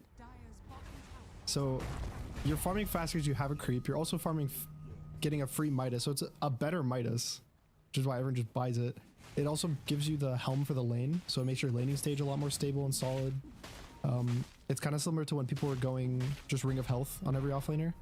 Right. So it's kind of just like a Ring of Health, and it gives like okay stats. It gives you 6 all stats, which, you know, every hero likes. It's just this item that gives you a lot and has no drawbacks. It also gives you tower pressure. Like that's why all these tier 1s die so quickly these days. It's that you just bring all the heroes, you bring your 1 dominator hero, maybe 2 if you're feeling spicy, and then you just take every tower. It gives you this more space to farm, more camps to just get free Midases on, and it's like this whole big snowball effect. Yeah, definitely. And then like with a mid laner like a Shaker and a safe laner like an NP who can kind of take advantage of the vision that you get, you know, opening up the map even more for your team, I think just allows these games to kind of get to this stage, right, for Yakutou Brothers, where it's like Nemesis, how do you even find a fight? Like, it's not like this kind of a draft where you can just hold the cliff ward and then let them come to you, because once they see you, Dark Ascension's going to equalize the playing field. I mean, they're trying it around here, you can see, but Ollie moving in is going to remove that observer. And I guess it's just going to have to be a high ground defense. And speaking of high ground, I mean, it's a fairly solid high ground defense roster. Blink Snowball save behind. You've got the Disruptor to kind of pull people back. It's okay, but I'm just worried about their like multi-target damage. Like, sure, Storm and Doom can jump a guy, press Doom, and hopefully kill him. But then, like, what's step 2? You have to hope here Enigma gets a good black hole, even though he's playing versus 4 different heroes that can cancel it before BKB. And even with BKB, if they don't catch the Bane, that's another hero that can cancel it through BKB. So I'm just worried because I feel like the Nature's Prophet had to get more abused with this draft. Like, his early game did suffer, but then I feel like they gave him the ability to show up to a bunch of fights. and like get these free kills back to back to back. Whereas I think in an ideal game, we would have seen Mac show up to the fights that the Nature's Prophet showed up and killed him. So it's kind of like their response to Nature's Prophet stopped responding to him after the laning stage, I would say. Yeah, now, I mean, gold lead's really starting to add up, isn't it, for Yakutou Brothers? Almost 26 minutes in, we're going to get another power rune in here. Still about, you know, a minute and a half, a little more there on this Aegis for Fly. But it's a 14k net worth lead. 12 to 22. Haven't really seen Nemesis look to make any aggressive moves, and we probably won't for the next 90 seconds while this Aegis is still online. That graph certainly tells a story there. Last hero to die 5-6 minutes ago on Yakutou's side, it was the Bane. It was just a Bane. I think the fights are takeable though, because the Doom now has Radiance and a BKB, so he has his timing. I think it has to be some angle where they kind of bait them to dive in a bit too deep. Maybe the Tusk does a good snowball save on the Storm or something. But basically the Doom needs to be able to go in full health with his BKB and actually be able to right click and do damage to heroes. If he uses his BKB defensively and kites. Speaking of defensive BKB. It's not good.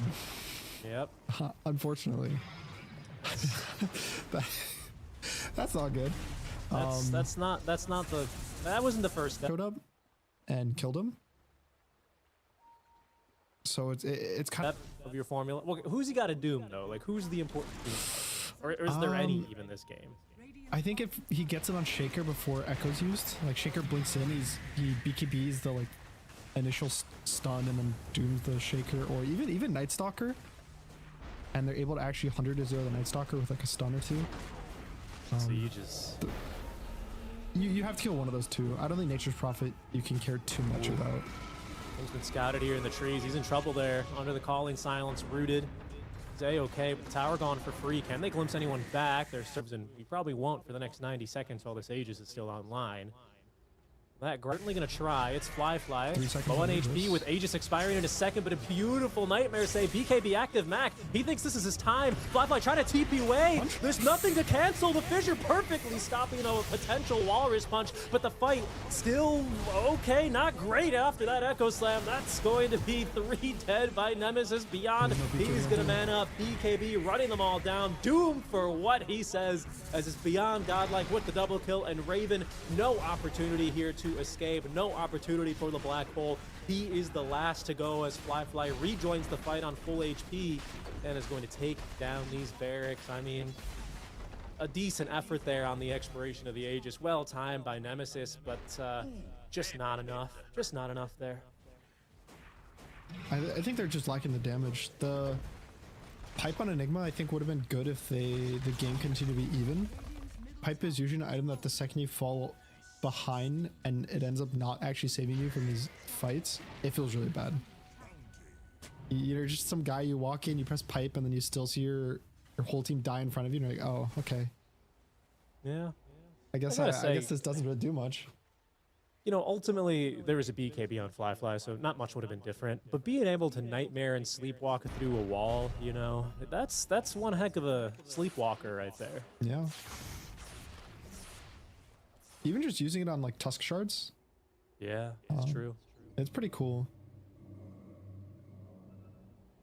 Yeah, it's true. That's why I brought this guy up as like a save. He does feel a lot more. I've seen this used a lot in a few games as just like this kind of really powerful save against these normally very disruptive abilities. Like even being able to sleepwalk over your own fissure can sometimes be incredibly useful in fights. We'll take another look at it here.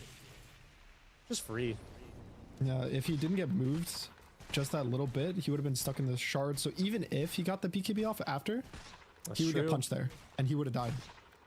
That's a really good point. Honestly, the whole fight was kind of set up because if the Nature's Prophet dies there, it means that Storm doesn't have to full commit with his BKB. It means that Doom and Enigma don't also have to like commit. He can't TP back in and cancel Enigma's blink. So it kind of changes the whole dynamic of the fight. At best, they would have forced the Nature's Prophet to buy back if he had it, and he would just like show up and kill everyone anyway. But it's a big loss, right? for them to just not have any pressure like that at all in the fight, because they get certainly. nothing now. Yeah, they get nothing. They lose the no, barracks, Akashi. and at least they didn't buy back. But here's Akashi, Beyond picking up. I mean, what is he? 14-2-8 now. This man is having one heck of a game. I mean, he's almost more of the carry at this point. Yeah, he's got Nullifier. He's got everything he could want. He has Blink, Nullifier, BKB. It's 30 minutes. That's like that is a crazy amount of farm. And I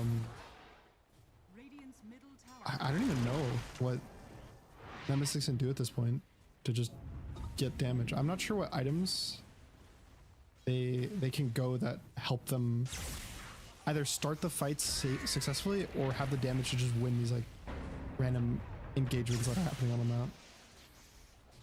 Maybe it's Ag's Disruptor, but that's so far away.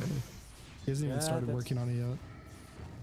Look, I'm seeing that, or I'm seeing like they need to force a really awkward fight for Yakutou, which is just it's so hard, right? Because they've got that vision, they've got the repositioning that's pretty strong, a few blink carriers.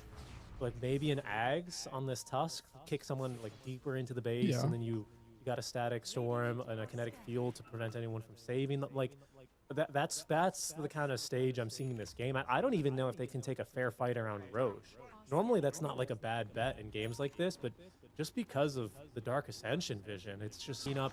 I mean, what is he? 14-2-8 now. This man is having one heck of a game. I mean, he's almost more of the character. There's going to be Ollie from the high ground, doomed up, still trying to TP away, and they have no way to cancel that one, not even with the glimpse. Beyond now fighting inside the static storm as Ollie, Emo laying down the thunder there with the Echo Slam. That's 4 dead. GG dropped as Raven will be the last to go. Oh, what a clean game number 1 here for Yakutou Brothers. And I feel like this game feels like a really good representation of the meta to me, to be very honest. It's the first 10, 15, maybe 20 minutes are this like super heavy ball, then it kind of slows down a bit, but the second you get one fight after that like slowdown in the game, you just need this like one small advantage, and then you just start snowballing the game out of control. And I think the games that end up going longer are the ones where no one really makes a mistake in that like 5-minute lull. And then now it's a lot about the Roshan fights, but it's like this fight I would say in particular was the biggest one that turned the game, where they fight into this BKB, which was enabled by the space that they made kind of form in this early game. And then after this, how many kills did they even get? I think they ended the game with like what, 12, 13 kills for Nemesis? Yeah, something like that. They killed the Bane once or twice more, and I think that was about it. Yeah, it was rough, and you know, something that we talked about earlier was, you know, I don't want to point fingers or nothing, but the itemization by Mac, right? Going for that first item, Holy Locket, and then being a little, not even just that, but just like defending the towers or committing to fights, you know, not even too late, 2 to 5 seconds later than maybe someone else would have, kind of making a difference in a lot of these fights as well. Yeah, I think it's one of those things that's really hard to do properly, because he probably died once, felt like he wanted to make sure he farmed and wasn't falling behind, and it's definitely a lot harder for Storm to, you know, show up to every fight compared to Nature's Prophet. Nature's Prophet can do anything he wants and then presses teleport and is at the fight at the right time. Whereas Storm needs to manage his mana to farm, he needs to be able to maybe see a small advantage, and then you just start snowballing the game out of control. And I think the games that end up going longer are the ones where no one really makes a mistake in that like 5-minute lull, and then now it's a lot about the Roshan fights. But it's like this fight I would say in particular was the biggest one that turned the game, where they fight into this BKB, which was enabled by the space that they made kind of form in this. Nigma and Doom feels a little weird because you have these like really big ultimates, so your disruptor can't use his glimpse off cooldown to just fight. It's like he only can use it every 2-3 minutes, depending on if Doom or Black Hole's up. And as disruptor, I think you usually want heroes that just are like go go go. Like Storm also wants to go go go. Same with Tusk. So they kind of have this like 2 different playstyles on their draft, and I think it just ended up not feeling that good. Yeah, no, I'm definitely seeing that, because it's I don't know, like nothing. The way that Yakutou Brothers were able to connect on a lot of their timings together, on a lot of their smokes. Yeah, like they were obvious, like the 16-minute one, they smoked again at like 22. They smoked for, like these were a lot of very easily readable plays. But they had an intention, they had a timing, they had a purpose, right? I think just because of this awkward start, like it just feels like Nemesis never really got into gear this game, and maybe that's kind of what you're saying, right? It's two different play styles. One of the core is not really being able to connect and just not being able to force objectives. I just never felt like they could force a single objective this game. And yeah, they had some pretty solid team fight and layers of it, but just never being able to connect on it made that a very difficult game one. And they're going to take the loss there. And I think the biggest thing for this game, I would say, is I'd be worried about the Nature's Prophet. I think the bans in the first phase that were okay. I would just not ban the Naga. I don't know if there's some like scrims that have been going on, but I haven't really seen it be that successful in pubs. I think it has a pretty low win rate in pubs. It's like 30% or something in high MMR pubs. So I feel like just ban the Nature's Prophet. Don't deal with this global initiator. Don't deal with Dawn. None of this. Just play a clean game where no one can teleport and you can just kind of try to make smarter moves than them and not just get outnumbered. Just play some honest Dota, right? Some good old 5-on-5 Dota, not having 4 heroes in the mid lane at 4 minutes into the game. And maybe that's the kind of start that Nemesis need. We'll see, folks. You're watching the Road to the International. We are going to be going to a short break, but when we come back, it'll be game 2 of Yakutou Brothers versus Team Nemesis. We'll catch you very soon. Hello, I'm here with Raven from Team Nemesis. How are you doing? I'm doing good. So, you've been to a lot of TIs before. Yeah. But you've got 3 lads on the team. This is their first TI. Yeah. What have you said to them to prepare them for this? For me, I always say to them that in LAN tournaments, we need to adapt faster because some teams really good, and because we cannot study them for long. So I just keep saying to them that we need to adapt fast. Just be quick. Just be quick. Yes. Okay. How did you guys prepare for this TI? Like, what was your boot camp? What was the setup? So we boot camp. We go here early, like 2 weeks before. So we boot camp here, practice a lot of Euro teams and pub here, and I think we're pretty doing good. Cool. How would you describe? Obviously, it's a bit different. I've asked a lot of the teams, how has your season been? But this organization has only existed since March, I think. Yeah. So it's obviously been a bit of a difficult year in some ways. But how has it been since March with this team? I think for me, I think we just get lucky that the players that we have is really skilled and high MMR for me. Even it's like 4 months, it's pretty easy for us to improve and be as a team. Yeah. And how did you put the team together? Who was responsible for getting So our manager contacted me. He said he wants to get a team with me. So I poached a lot of players, and then these players that I have just accepted me. So I'm just really grateful for them too. So are these guys that you knew from playing C Dota and just... Yeah, I think I just got lucky, because Mac got kicked. So he's my friend. So hey, you want to play with me? I keep poaching them. Right. Akashi, he got kicked also. I poach him also. So I think we just get lucky. But you're happy with the way the team is set up? Do you think, like, what are your expectations? I think for me, I like the players. I don't really understand why they get kicked because for me, they're very skilled. Right. And they're young. I mean, Akashi is young, but Mak is not. So I think they still have potential. So that's what I saw in it. So I just try that I can get them. So yeah. And what are your expectations for TI as a team? Obviously, brand new team, really. What are you hoping to achieve? In this tournament, I think my expectation is just to go to playoffs. That's our main goal. And maybe after that, we can think about else. Cool. What is the chemistry like on the team? Are you guys, do you have fun? Are you bonded well? Is everybody super focused? Like, how does it feel? When it's time to be serious, we're serious. And when it's time to be fun, it's really fun with these people. Yeah. They're a good bunch? Yeah. What do they do that's funny? We're always laughing. We're always teasing each other. And, but sometimes sometimes it's like too much. But we have Scam now that he can always, that's too much, guys. So, so he controls the band. He controls us. What do you think about the current meta in Dota? How does it suit you? For me, I really like the meta because other heroes have certain playstyles and certain heroes. I think other teams really have different playstyles at all. And I think for me, it's very balanced patch. So what is your plan in terms of the top heroes at the tournament so far? Which do you think are the top heroes in the meta? I think the top heroes gonna be a lot of animal heroes. Yeah, Yeah, like zoo. It's zoo Yeah. heroes. So because the certain item, this Domi right now is very annoying. So I think it's gonna be a lot of Domi. A lot of dummy. Yeah. Okay. Interesting. All right. Well, we look forward to seeing you, and best of luck, Raven. Thanks for talking to me. Thank you.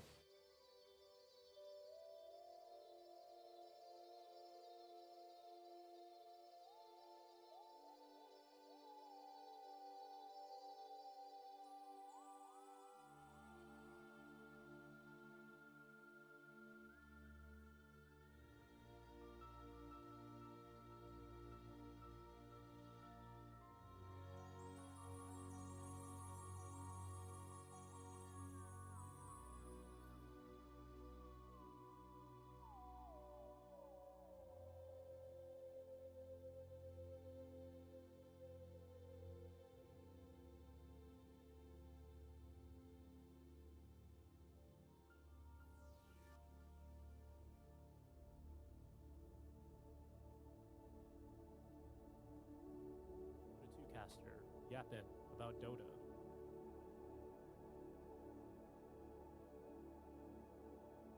I drove through Ohio. I got stuck behind a horse-drawn carriage.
Welcome back to the Road to the International, everyone. We are about to embark on game number 2 of the teams that are 0-1.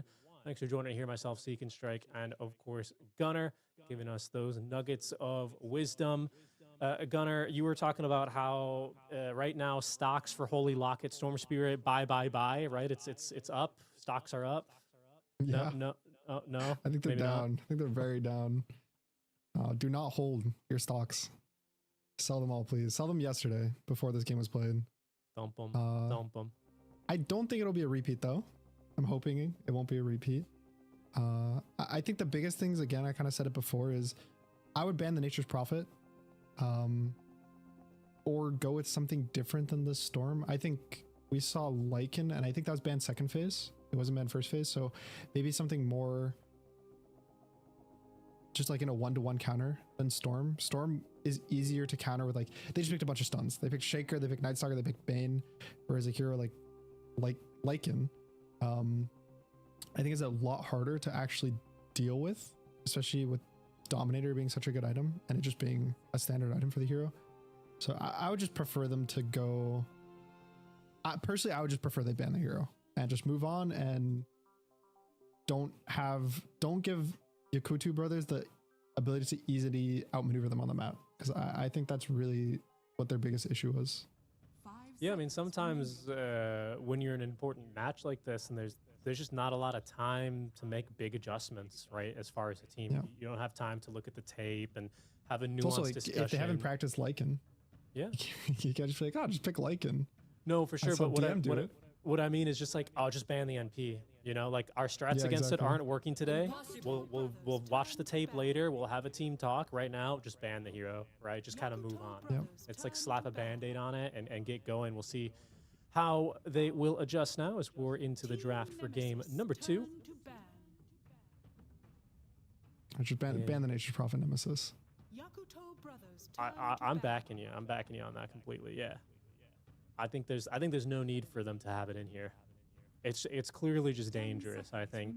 And They are first pick, so 5 seconds remaining. maybe they want to steal it. Yeah, they banned the Shaker. Yakutou Brothers turn to ban. A lot of the zoos also getting banned out, which is setting up for a Nature's Prophet. 10 seconds. Also, just remaining. zoo heroes are generally good right now, so it's not necessarily this 1-to-1 5 thing. seconds remaining. Team Nemesis turn to ban. Okay, here we go. 7th ban into 8th first I mean, pick. to me, those are all really good bans to protect a Nature's Prophet. Yakutou Brothers. There's that Naga again, and there's the Nature's Yeah. Prophet. Okay. And let's see. This- I think Storm's an okay response. I don't think it's the best.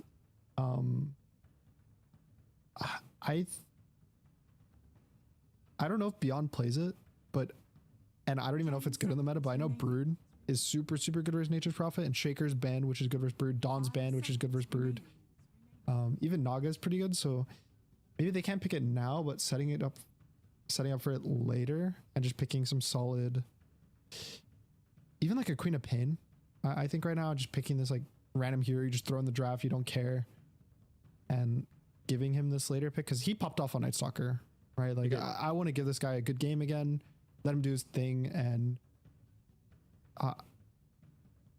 I don't know as well if Nemesis only plays this as a carry. And yeah, here they just pick Puck, which I think kind of fits into that category, right? Just like, you just pick this hero, whatever. I kind of like it for like almost a little bit like a tempo reason. Like, it's not going to rotate as quickly or as easily as an NP will, but this is a hero that can rotate, has very clear power spikes on its items, and especially level 6, you know? Good heroes can rotate to it pretty easily because it's got catch, it's got a silence, it has repositioning built in. I So, think you know, Puck is probably the second or third best mid of the patch. I think it's basically a combination of Queen of Pain, Puck, and then either your choice of spirit, so it's like Ember, Storm, or Void, and then the next category would be like Invoker. I would say I think Invoker is like really strong, but not that many people really play it. I know like Tundra just first picks it for BZM because they have BZM, but it's not an everyone thing. And you know, you get Puck counters Quap, Puck counters all the spirit heroes, So it's kind of one of these heroes like you just pick it and you're happy. Like no matter what happens, Puck's gonna have a good lane. Curveball is a really good facet now, and you just have a solid matchup. Yeah, a few a ban, Silencer to protect it, a Bane, maybe somewhat of a block pick, but also strong laner and has that save potential, you know, to kind of back. Yeah, I think they also just like Bane. The way they played it, it made sense. I was a bit worried about it last game, but they ban all the Zoo heroes anyway, so it doesn't really have counters. And then because they want to constantly outnumber and just like show up to every fight as 5 heroes, when you have Bane scouting ahead and he's got these like 1 or 2 heroes that are not necessarily on top of him, but they're like 1 second behind, 2 seconds behind because they're farming a camp. The Nightmare setup really enables this slowly, you bring 5 heroes and you just kill a guy. So it's like every Nightmare sets up for a good play, and I like it. I think it really fit their playstyle last game.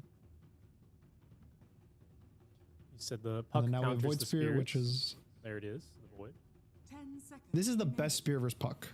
I think Puck is really good versus Storm, and then it's decent versus Ember, and then Void is honestly, I would say neutral to good versus Puck, because when you hit level 6 in the lane, you can constantly just harass him down with your ult, and then the Ags enables, like, it kind of forces the Puck to have to go BKB, because if you go Yules, he'll drop a Remnant on you and then silence you a second time, and so a lot of Pucks will just go Blink, Witchblade, BKB as their first 3 items, and okay, TB Night Stalker. Beyond had such a great game on the Night Stalker. Why not run it back? I wonder if they would ever flex this TB to support. No, there's no way, right? Dude, it's Baboka. They would. 100% they would. Okay, they're flexing it to support, I think, with this Darkseer pick. What's Baboka looking like? He's like, oh boy, I get to another Diffusal Manta style support. Terribly. Or even offlane TB, and he just goes more aura items like pipe and stuff, and you put the Night Stalker as your carry. It's just one of those matchups, specifically TB versus Darkseer, that ends up, it feels really bad, because not only early game, even mid game to some extent, Darkseer provides so much magic damage with Ion Shells that he kills the TB's low HP pool, but just getting an illusion of him with the wall he's one of the best heroes in the game to get illusions. I don't know if his innate works on Darkseer illusions, like the thing that makes him do more magic damage or more physical damage.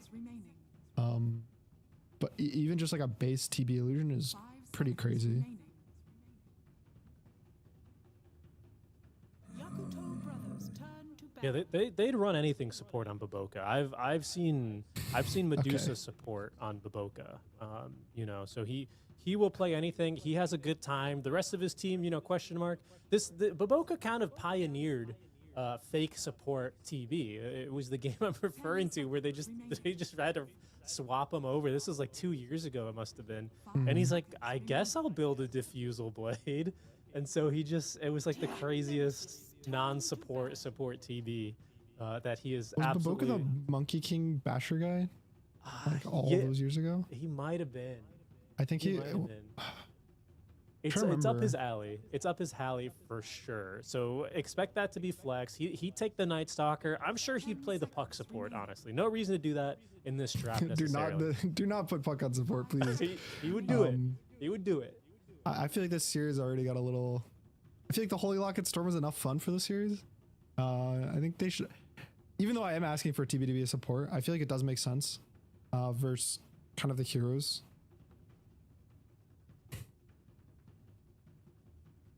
And if it is a support, I would like Ursa, or you put the Night Stalker as a carry and then you just pick a new offlane. I think either is kind of acceptable. They pick here, you just pick what? Tusk? Maybe again? Or Bounty Hunter? You just want to pick a melee hero that lands with the Darkseer. Tiny is okay. Yeah, I was gonna say Tiny's. I've seen a little bit of Tiny so far here on the road to the international. Let's see Baboka having a nice time. He's like, "Give me the puck." There's the bounty. It's the bounty. Call there. Okay. So 24, Baboka. What will you be playing? What magnificent builds do you have in the workshop here, sir? I really think this TB should be a support, and then they pick Ursa, or they do Night Stalker carry. I would say, especially with how Beyond played last game, just give him the Night Stalker, and pick Ursa carry. It looks really good. There's not really much to Sable. For anti-Ursa, he provides infinite damage to deal with Darkseer and Nature's Prophet. The biggest concern would be, oh, we have a TB4, but again, I don't think that's... It's not terrible, because he's going to be laning versus, what, Lion, Nature's Prophet? It's not this, like, crazy strong lane. Yeah. And you know, I meme about Baboka's old support TB build, but he's actually pretty good at it now that he builds regular support items. So it's legit. It really is legit. I don't know how strong it is, how much we'll be seeing it at this TI, but it is something that he can run, as it's going to be a 24 Slardar, and that is going to be the mid. So they are still running this. Oh my God, it's Baboka Puck. It is Baboka Puck. Okay. What did I say, brother? Let's see Baboka. Can we put Baboka up on camera? I'm sure he's smiling. Yeah, just a little, just a slight grin. A little smirk. Just a little smirk. Wow. Okay. I thought when the Slardar got picked, it was gonna be. I was like, oh, okay, it's Slardar carrier. It's Night Stalker carry. Like one of the two's carry, and they're just gonna have like these double kind of like offlane-esque cores. But no, they're still running the TB carry, which. I'm not a huge fan. I'm worried about the top lane. I think Bounty Hunter is actually pretty sleeper strength right now, and I don't think Bane can protect him enough. And I'm also just worried about the Puck support, to be frank. I think that hero is so strong with items and XP that you're just giving it away for nothing. Yeah. And I also don't know if like the Void Spirit matchup is that awful where you like need to avoid at all costs, right? It's not like some sniper who's going to dumpster your lane. No, I don't think it's this. I don't think it's a matchup you should dodge and you put the Puck as support just because they picked a Void Spirit. I definitely would have preferred they put the Puck mid in this kind of game. Obviously, Starter now is supposed to win mid, so it's like, oh, now we get to win mid, but I feel like it's setting up both of your side lanes to lose because of this, and I feel like that's never really a option you want to take. Yeah, but Slardar runs fast in the river, right? Certainly he can salvage this game, both lanes, right? For Emo. I mean, I guess that's the game plan. It's got to be, right? They're building this around the last pick Slardar. Nothing else makes sense. Yeah, I think so. I think they're definitely hoping that the Slardar just kind of wins mid, then he's able to rotate to the side lanes and kind of just like pop off, win this game single-handedly. And it is a wild I think support duo, though. Yeah, I think it's possible. It's just he doesn't really have much damage. So the supports don't provide damage. Like Bane doesn't, Puck doesn't. Right. So again, I feel like Beyond kind of has to pop off this game, kind of like he did last game, and provide this like insane amount of damage. Sorry, I'm just laughing at Baboka, just, you know, throwing out that first curveball. He has gone for the curveball facet, of course. Like you said, it's just better. Yeah, but the damage you were saying, just on these cores, right?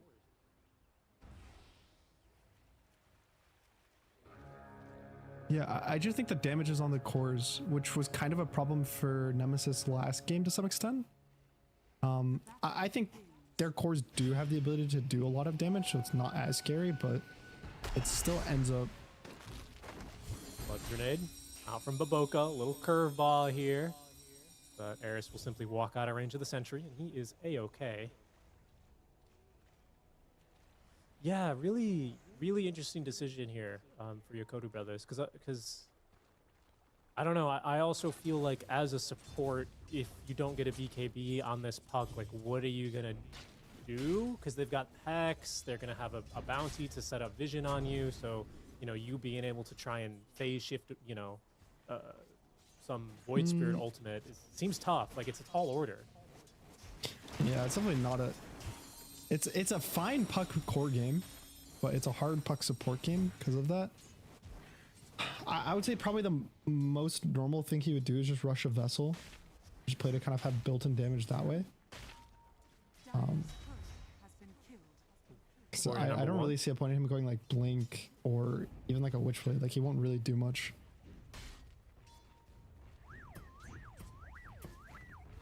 Also, something I think is a bit surprising is the line ended up being the 4 and not the 5. I definitely thought that they would just lane the Banny with the Darkseer. Because usually you do like it's good to pair up melee with Darkseer because you know then you have the ability to throw shell on this guy when you hit level 3 and like do this all in timing. I guess they were just worried about bot lane and they don't want to give Puck a free game. And even the range heroes aren't terrible with Darkseer. I just feel like it's harder to win the lane, if that makes sense. Yeah. It's more picking the range with Darkseer ends up 50-50 in the lane. For sure, and I think of the range support heroes, I do think Lion is maybe not the tankiest one to give you that opportunity. They're trying it at level 2 timing here, but it's pretty good on that magic damage. Fly, ticking down, and will go to that Ion Shell. Raven, first blood here, is going to have to watch his Lion fall, but he's not going to quite get Ollie there. Yeah, but the big thing is Darkseer is kind of going to get soul XP. I assume he's not really going to get denied this wave. And he's going to hit 1 tonight. Ooh, okay. Well, he would have hit level 3 and then gotten all his mana back. So when the line TPs, it could have just like instantly gone a second time. But do you think it's like 1 creep off? So yeah, do you think we're going to see maybe more about like, oh, we want the Lion to do a lot of magic damage to be able to get through you know, the relatively little HP of the TB and just pressure him a lot in lane with Ion Shell on the Darkseer? Because it's like if you take more points in Earth Spike, it's good damage. Like that damage ramps up pretty quickly. Yeah, I honestly think it's more of a the Lion Nature's Prophet lane might give Night Stalker too free of a time because you have these double really squishy range heroes. Whereas now doing it this way, top lane's still probably at worst a 50-50. Yeah. But now bot lane is an actual strong lane because you have this melee hero that can trade and do good. And obviously the Lion Darkseer is fine because he has stuns. So it's like even if you don't have a second hero that gets Ion Shell, you have the ability as Darkseer to just go in and trade with your Lion stun. So it's not a terrible lane. Like I think Darkseer's laning stage is just strong. Whenever there's a TB on the other side, you should pretty much just win every lane for free. Yeah, for sure. And he's at that level 3 timing here, so he should be feeling pretty happy. Mid lane, just to kind of comment on how this is going so far, pretty good, honestly, for Mac.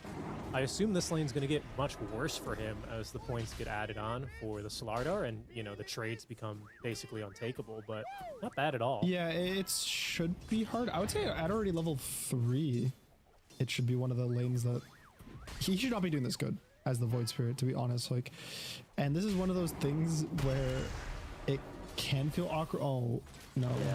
Especially if he dies 3 here. heroes there. Akashi, yeah, closing the door. He's fast in that river, but not fast enough, and especially with Jing rotating through to secure the kill. Once again, 4 heroes mid lane. This time, still on the Radiant side, but the complete opposite team. Looks very familiar.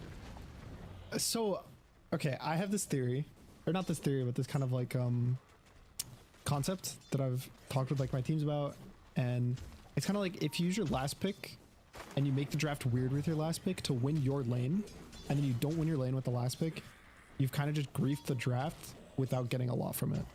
Right. So it's like in this game, I think to some extent, picking the Slardar and then having the TB still go carry makes your draft awkward and weird. And then now that the Slardar is still losing mid, it just is going to slow your whole game down. Yon didn't have a quelling. They might still catch him. Another curveball here. Ooh, Baboka. Oh, he sees him. Nicely done. I think he gave the vision there for the kill. Okay. Okay, he's practiced. He's practiced. This isn't his first time, but he is going to go down. That's curveball. I think that's probably one of the top facets in the game right now, especially since they added the like dot that it does. When it's like flying in the air, it still does like a little like percentage of the damage every second. So it's like canceling blinks for a bit longer. Sometimes it lasts, it's the range creep, does a little extra damage. It's so good. I feel like the other one's just so... I think the other one's just like 3. It should be one of the lanes that...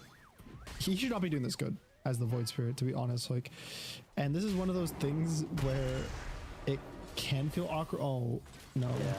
Especially All if he right, dies 3 here. heroes I don't there. know. Akashi, yeah, closing the door. He's fast in that river, but not fast enough, and especially with Jing rotating through to secure the kill. Once again, 4 heroes mid lane. This time, still on the Radiant side, but the complete opposite team. Looks very familiar. So, okay, I have this theory, or not this theory, but this kind of like concept that I've talked with like my teams about, and it's kind of like if you use your last pick and you make the draft weird with your last pick to win your lane, and then you don't win your lane with the last pick, you've kind of just griefed the draft without getting a lot from it. So it's like in this game, I think to some extent, picking the Slardar and then having the TB still go carry makes your... And now I'm starting to definitely kind of worry for Yakutou Brothers, because it's like I'm just worried about the Slardar's impact in the game going forward. He's level 5. He's almost going to be 2 levels down on the Void Spirit mid. Like his game is pretty rough, and you also, again, your TB carries doesn't have the greatest of games already versus just Darkseer. Like he's going to get out carried by the enemy offlaner. Classic. Just, you know, what are you gonna do, Fly? You're gonna sit here? It's gonna bring the creeps over to him to farm. But eventually the support's coming on dust, over. right? I mean, yeah, here we go. There's the dust. There's the gig is up. And it was pretty good space created though. There's no way he escapes, right? Yeah, okay, he's gonna be slept. Walk back into the dust AoE. Oh yeah, okay. Oh, he is tanky. This guy's so tanky. But eventually he will fall. Fly only level 5 off of that kill. Top lane, Baboka, no! Baboka, he needs to live. He's very nice puckish regen there, but they'll drop a wall of replica. Curveball shall not save him here. Down he goes. I've had the pleasure, Gunner, this year of casting a lot of Yakutou Brothers. So I was pretty overjoyed when, you know, obviously it's never fun to see a team not be able to make it to TI, but I was happy to see them stand in and take the place, because a lot of Emo having the raw skill, Fly being a fairly active carry, beyond being like low-key and up-and-comer, just a strong offlaner, and Baboka just kind of giving you a little bit of a curveball each and every time. You just never know what's going to happen. They've been an absolute joy to watch throughout a lot of qualifiers this year. Yeah, I think Beyond has honestly impressed me a lot. Every time I watch this team, I feel like China always has really good offlaners. I think, what was it, 2 years ago? Or like the Seattle TI was his XXS? Was that like... or no, what was it? Planet. It was Planet, right? Or New? Planet, yeah. Yep. And he had the big showing. I feel like there's Beyond, there's XXS, there's all these really good offlaners, I feel like, from the region. I feel like that's where the like region shines in terms of roles. Like you think of like Eastern Europe, I would say you think of carry players. Western Europe, I would say more mids. You think of like Nisha, and you know, for... Oh, here it is. The first link. Okay, a little bit of a hurricane. They're really making a dive here. Unfortunately, Emo too far away to continue the chain stun. That's a big commitment. 5 heroes mid, 2 ultis drop. They're going to still try for this tower. Okay, nice crush. In the meantime, Fly, no Sunder. Doesn't have the skill point. Ooh, wait, that was so aggressive. That is... wow, that is a man who could not stand on business right there. Emo, very nice stun on Tattoo. Mac, he's going to jump in a second time. Eris, he will go down. As Yakutou Brothers, they've got to run for cover. This has not worked out for them. And Raven, he's here with his own Helm creep. That will be a tier 1 tower in exchange. Basically just for a kill onto a bounty. That's it. I hope they don't catch anything with this smoke, because Void Sphere was kind of... he was amplified damaged by the Slardar while they smoked, so surely the TV knows, surely Fly knows that they're smoking on him, right? Well, he did see the Watcher there. Unfortunately for him, I mean, the chain stun's just chef's kiss perfect. No chance to even use a Sunder if he had a skill point. So back-to-back deaths here for our Terrorblade, who, by the way, was, what, a 17th pick, 18th Darkseer. And then of all things, Yakutou Brothers, they decide to flex the first or the second pick Puck, I believe, onto the support instead of running the support TB. So it's just to catch people up in case you're wondering how we got here. I'm also a little bit puzzled by it personally, but we'll see. Well, you got to let Baboka cook. Yeah, the game's still young. It's 11 minutes in. I wouldn't say it's, you know, it hasn't snowballed horribly yet, but it's definitely starting to head in that direction that I'm worried about, where Rage is going to constantly bring more heroes to every fight. You have the Bounty Hunter to kind of scout, you have the Nature Prophet to TP in, Void to just initiate, and I feel like both teams kind of have that philosophy of one guy to scout, one guy to show up to fights, but I think I got kind of griefed when the Puck ended up being a support. Because let's say the Puck was a core, right? Now you do have this guy who can show up to fights so quickly when he gets blink, when he orbs in, and then you kind of have your TB or your Night Stalker is the one who's like farming around the area. And I just feel like the Puck being a support just kind of like ruins a lot of what they wanted to do. Two fights going on right now. They'll catch Fly up top lane. It's going to be the carry dead, just pops with the finger, and nice timing there on the Wrath of Nature. Simultaneously, they fail on the kill on the Beyond. He's just slightly too tanky. Yeah, I'm not really sure why they forced. It feels forced. I don't see the benefit, especially, I mean, maybe this game looks completely different, right? If this 24 Slardar actually ends up winning lane. But that's not what happened. Yeah. Mac came out even better, and half of that was because of the NP rotations. Well, rotation, singular, at the 4-minute water rune. Yeah, but I feel like that's something you kind of want to expect especially when you did it to them the game before. True. It's not like it was whoa, that's illegal. You can't do that. You know, that's our move. We patented. Yeah, you can't copy.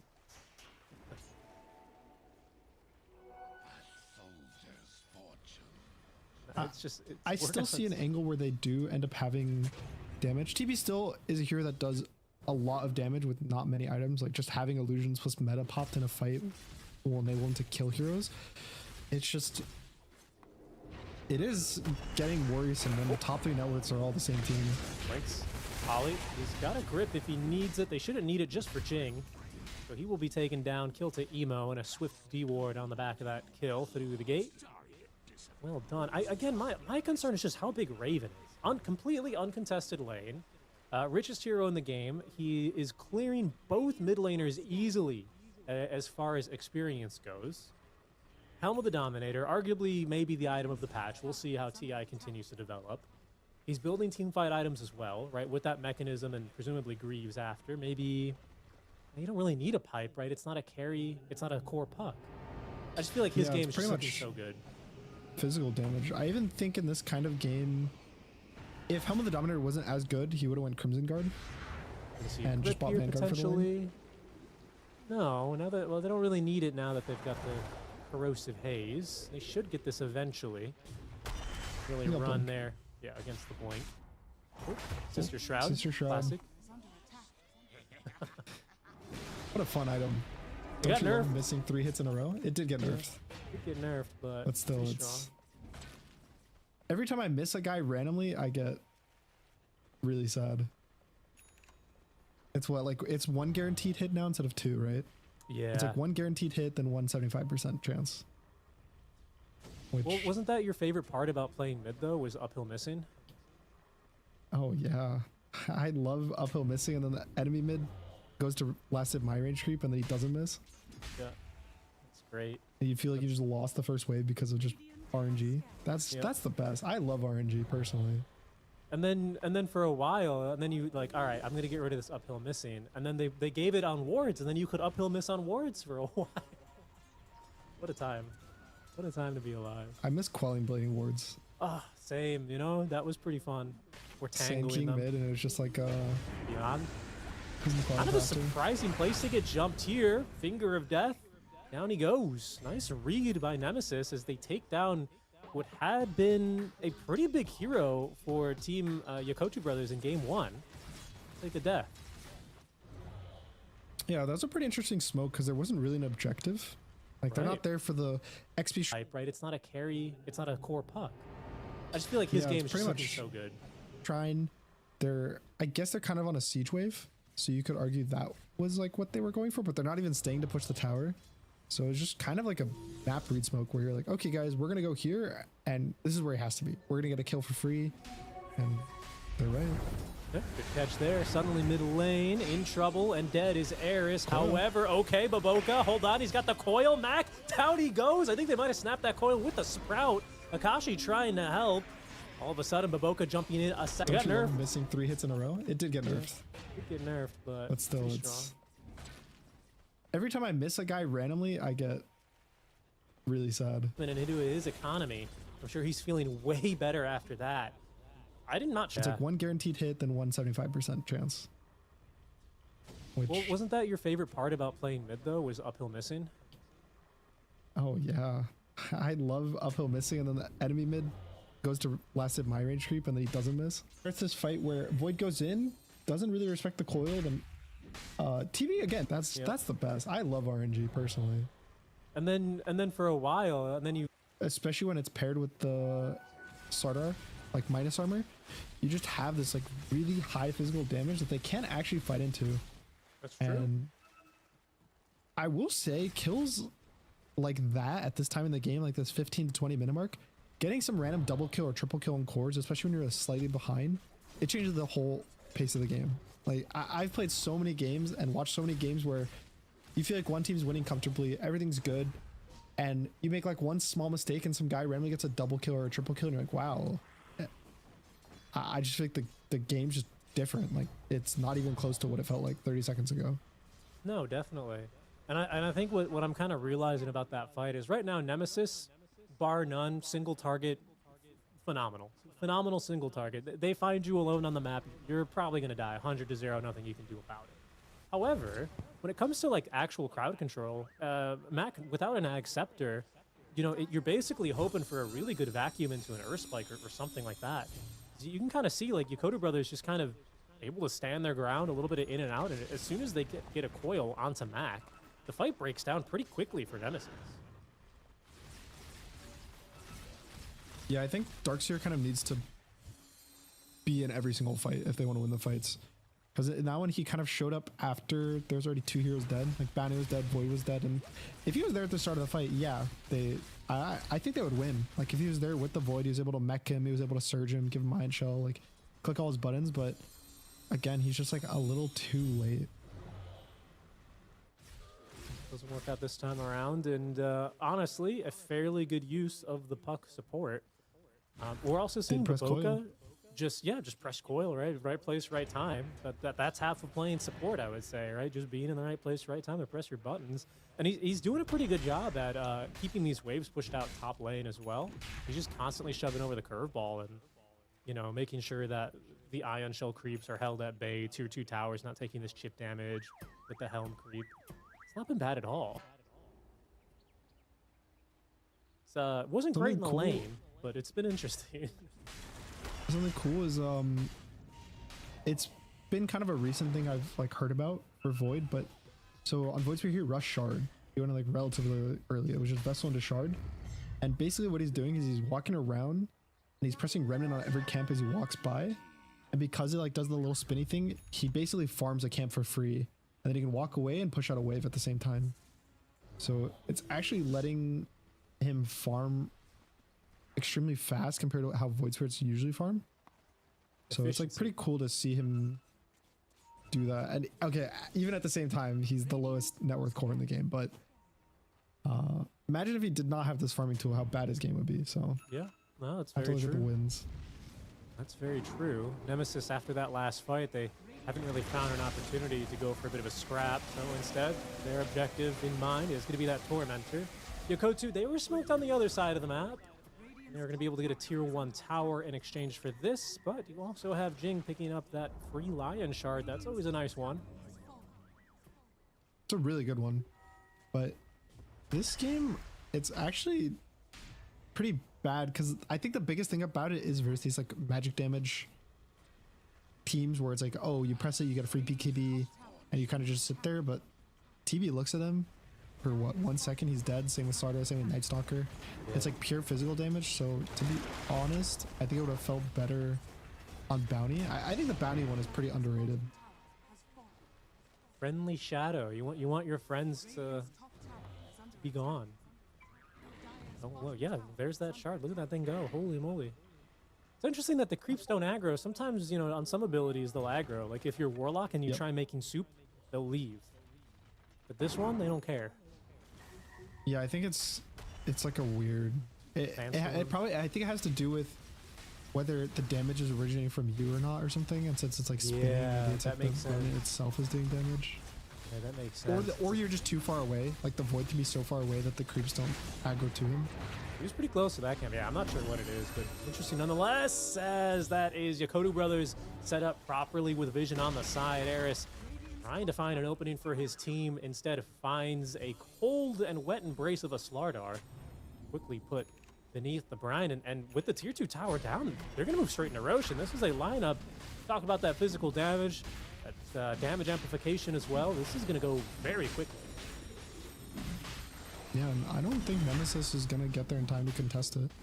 I feel like they're missing a lot of their timings right now for Nemesis. I think they didn't really abuse this like Darkseer timing to like take a good fight. So they're going to look now. They're trying. Pretty good positioning. Baboka's on the Rosh wrong is side of this fight. 20%. Raven, 3-man back wall into the Earth Spike. It's as good as a start as you could get, especially with Fly dead off the beat. Emo nearly one-man punches Jing, eventually gets the kill, but he's fighting at a disadvantage. And Nemesis, they will be able to snipe the Rosh. I can hardly believe that the perfect wraparound Baboka standing on the Radiant side of the river just wasn't there to break the smoke. It was perfect. That was actually a perfect jump. I don't think you could ask for a better. It was triple vacuum into a Earth Spike with the wall dropped on top, the Void Spirit jumping in, getting all of his damage off. And I think they're lucky that only 2 heroes went down. That's crazy. Yeah, I mean, Look at Emo's that just so initiation. tanky. Just BKBs immediately. Holy moly. Poor Lion, she's still dying in 2 hits. Yeah, it gets the Guardian Greaves, and it's like, I've got a third of my HP back. Doesn't matter, deleted on the next bash anyway. Yeah, I mean, Yakutou Brothers, I see the logic there. They were set up pretty nicely with Baboka in front to break the smoke. You had the Bane behind ready to counter-initiate or go in with a save, but it's just perfect pathing It's by Nemesis. definitely one of those plays that they're going to look back in the replay and watch, like, someone on the team is going to be like, oh, this was a good play if we did it better, and someone's gonna be like, we shouldn't have rushed, it's Now, greedy. fight breaking out. They're gonna try and get through Mac, but he's gonna be saved even from the crypt. The Force Staff away. 2 dead already for Yakutou Brothers as they fight into the Aegis. The aggression, they didn't even have Metamorphosis. Just trying to get a quick pick off there is not gonna go his way. And suddenly, Terrorblade in even more trouble. A bash on in, down goes Jing, even through the shard. No chance for Fly to get a single Sunder off. I don't know if we've seen a single one this game. And Emo, he is not safe under the cover of that BKB TP. He is going to go down to boot. This game spiraling so far out of control here after that Roche play.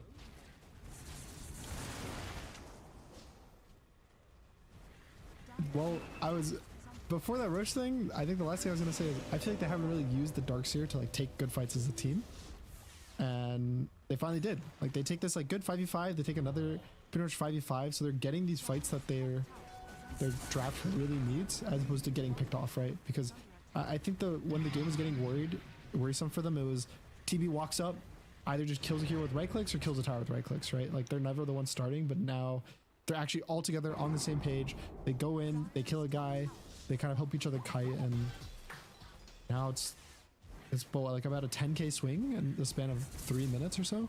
Yeah, and now we're just in any old NP game, it feels like, where your waves are shoved in. Darkseer is making that worse with the Helm Creep and the Ion Shells. You got Bounty Hunter like trying to scout ahead for you, you know, setting up these kills in ahead of time. For Yakutou Brothers, see how they can try and turn this around. We're going to have to see, no pun intended, a little bit of a curveball from them, I think, here. But for now, it's just beyond force to try and BKB TP way again. Akashi getting right in there.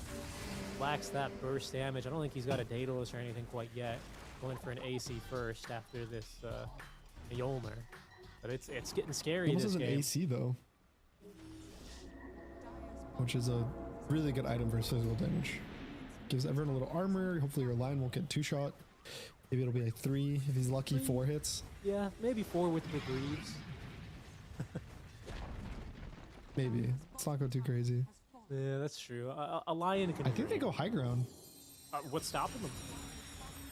There's no BKB on Beyond right now, right? They just go for it. Yeah, Fly Raven fight. he did by Crimson Guard, so all this physical damage and this like right click that you're worried about doesn't really exist anymore. And that value plate mail. I mean, he's going for the Lotus eventually, of course, to help with the silences and all the other abilities, but just such a value item right now, that build up. They finally did. Like they take this like good 5v5, they take another pretty much 5v5, so they're getting these fights that their draft really needs, as opposed to getting picked off, right? Because I think when the game was getting worrisome for them, it was TB walks up, either just kills a hero with right clicks or kills a tower with right clicks, right? Like they're never the one starting, but now they're actually all together on the same page. They go in, they kill a guy, they kind of help each other kite, and now it's like about a 10k swing in the span of 3 minutes or so. Yeah, and now we're just in any old NP game, it feels like, where you're winning. Early game was really good for Nemesis, and then I think they started getting outmaneuvered, to be honest. I think the TV was showing up to some good fights, like he killed mid, he killed, I think Lion randomly killed his tier 2, and I really do think that they were getting outmaneuvered for this like 5 or 6 minute period. But just the choice to go to the Roche pit, I think was a bit too greedy, and it didn't pay off. Seems like here's like Fly showed up to a really good fight, somewhere that Raven was going to be kind of late to. Kites out the fight really nicely, they get more kills, they get the Lion here too, and it's like at this point in the game it felt really good. I was getting a bit worried that the TB was going to start popping off, but at this point the Roach thing already happened. Yeah, so I think at this point in the game this is when the snowball really started happening for Nemesis. Yeah. And this fight was crazy because it's like Fly running in without even a meta. I get what they were going for, but it's just these offlaners, like this Centaur, this Dark Seer, these heroes were just so tanky, have some really annoying abilities to turn out fights like this. Just tough, man. I think even Emo dies during this TP away, doesn't he? Yeah, he does. Just, yeah, by this point, I think the game was already gone for them. You know, Nemesis, I think, played very well, right? Showing that they can be just as strong with the NP as Yakutou Brothers showed us in game 1. Personally, for me, Gunnar, I think this hero is getting banned in game 3. I don't see how he's getting through. It should be one of those things that's like whichever team's second, it just bans it. It's looked so good both games, game 1 and game 2. I don't know. I really do think that they just put the puck mid, the game would have been so different. Yeah, I agree. It did feel almost a little bit like an own goal. I'm not sure. Yeah, it was like his whole impact, but Boca had one thing of impact in this game, right? Which was he coiled the Void Spear once mid. Right. But like, can't you still do that if you're a mid puck, even if your lane's a little worse? Yeah, he would have coiled him a lot more than just once mid. Stand up player, it's just... Raven.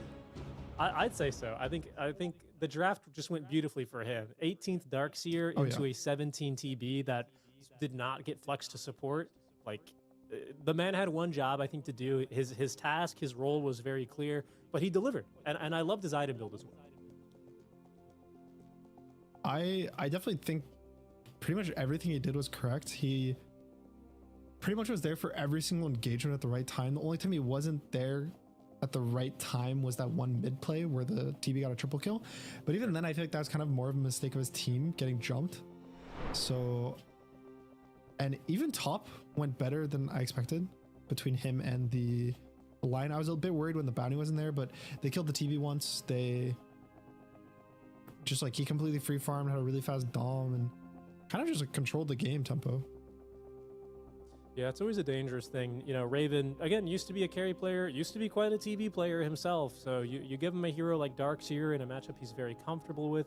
And even as Yakutou Brothers try and make some laning adjustments there and throw the TB bottom early, it all adds up. One bad Roche fight, and here we are going to game number 3, Gunnar. Any quick prediction from you about game 3 before we go to a break? What do you think? if we see Nature's Prophet again, I think we know who's winning the series. Very well. 100% win rate so far in this series. We'll see who is going to get first pick, and we'll see who is going to be ending their day with a 1-1 score and who is going to be going pretty quickly into those elimination rounds of the Swiss. Stick around, folks. You're watching The Road to the International. We'll be back in about 5 to 10 minutes with game number 3. Hello, I'm here with Akashi from Team Nemesis. Akashi, how are you doing? Just great. This is a new organization, only formed in March. And I was talking to Raven about the fact that you've got these 3 players, it's their first time at TI. How have you helped to prepare them for that?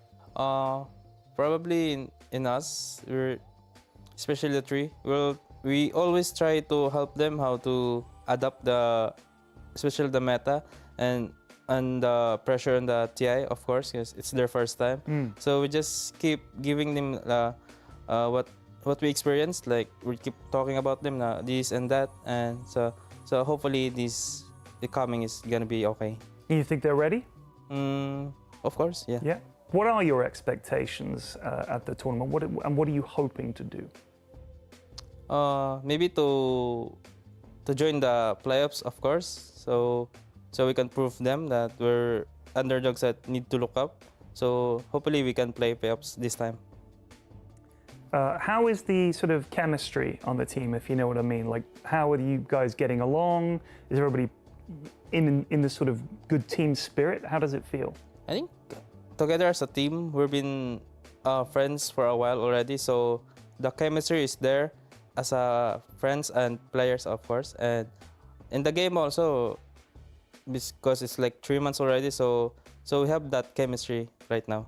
And what have you guys? I didn't find out which tournaments you'd played prior to TI as a team. Which ones have you played in? Any LANs?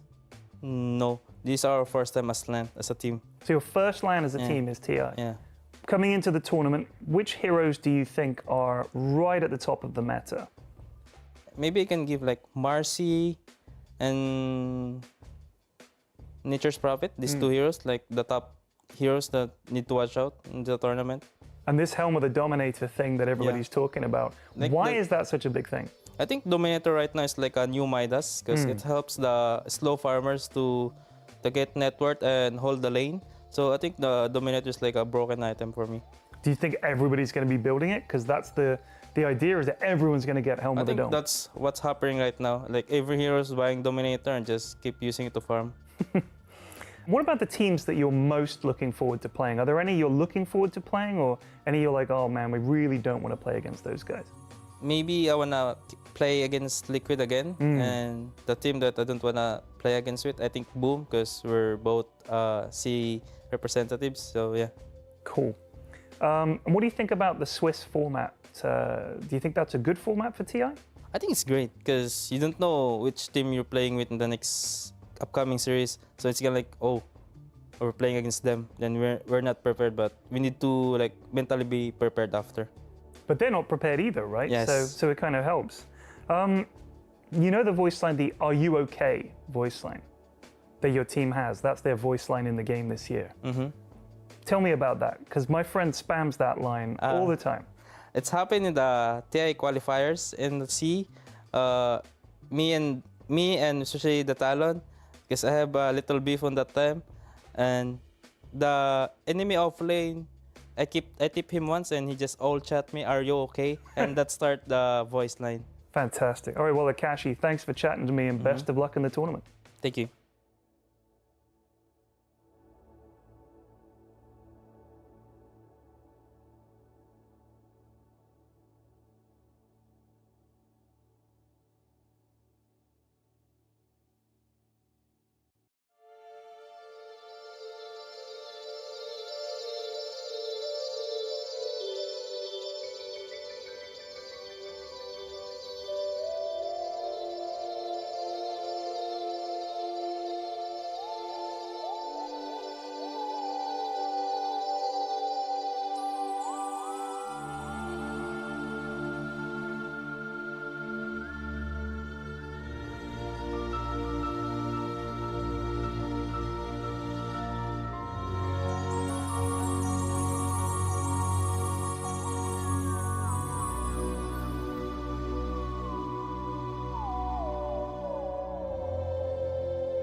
Hello, everyone, and welcome back to the Road to the International. We are back.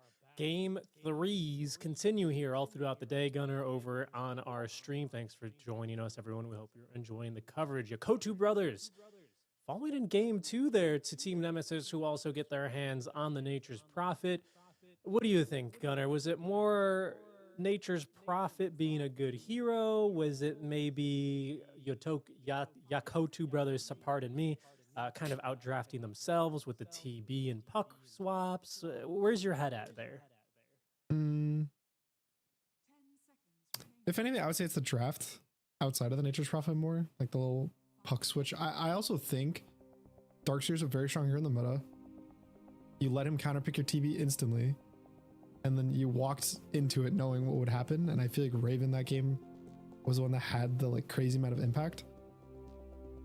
So if anything, I think that matters more than the Nature's Prophet. Even if the puck support, all that stuff matters less than having this matchup on the carry lane, because it kind of like the auras, is the amount of gold he had, the pressure he put on the map. I think all of that mattered just a little too much, I think, for them.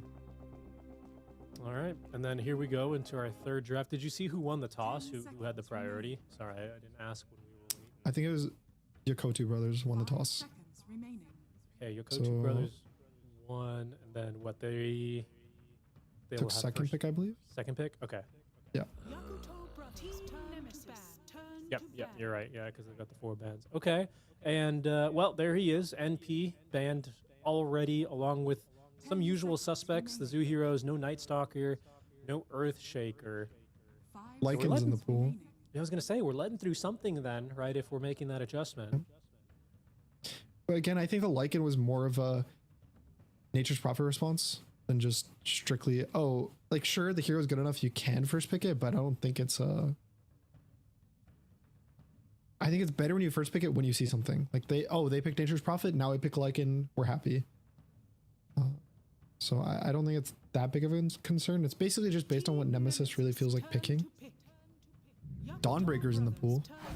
Oh, yeah, it's another one. And there she is. Yep. And they banned the Silencer, which is the global to cancel it. There's Nyx, which people have been experimenting with. Faces Void is really good versus Dawn.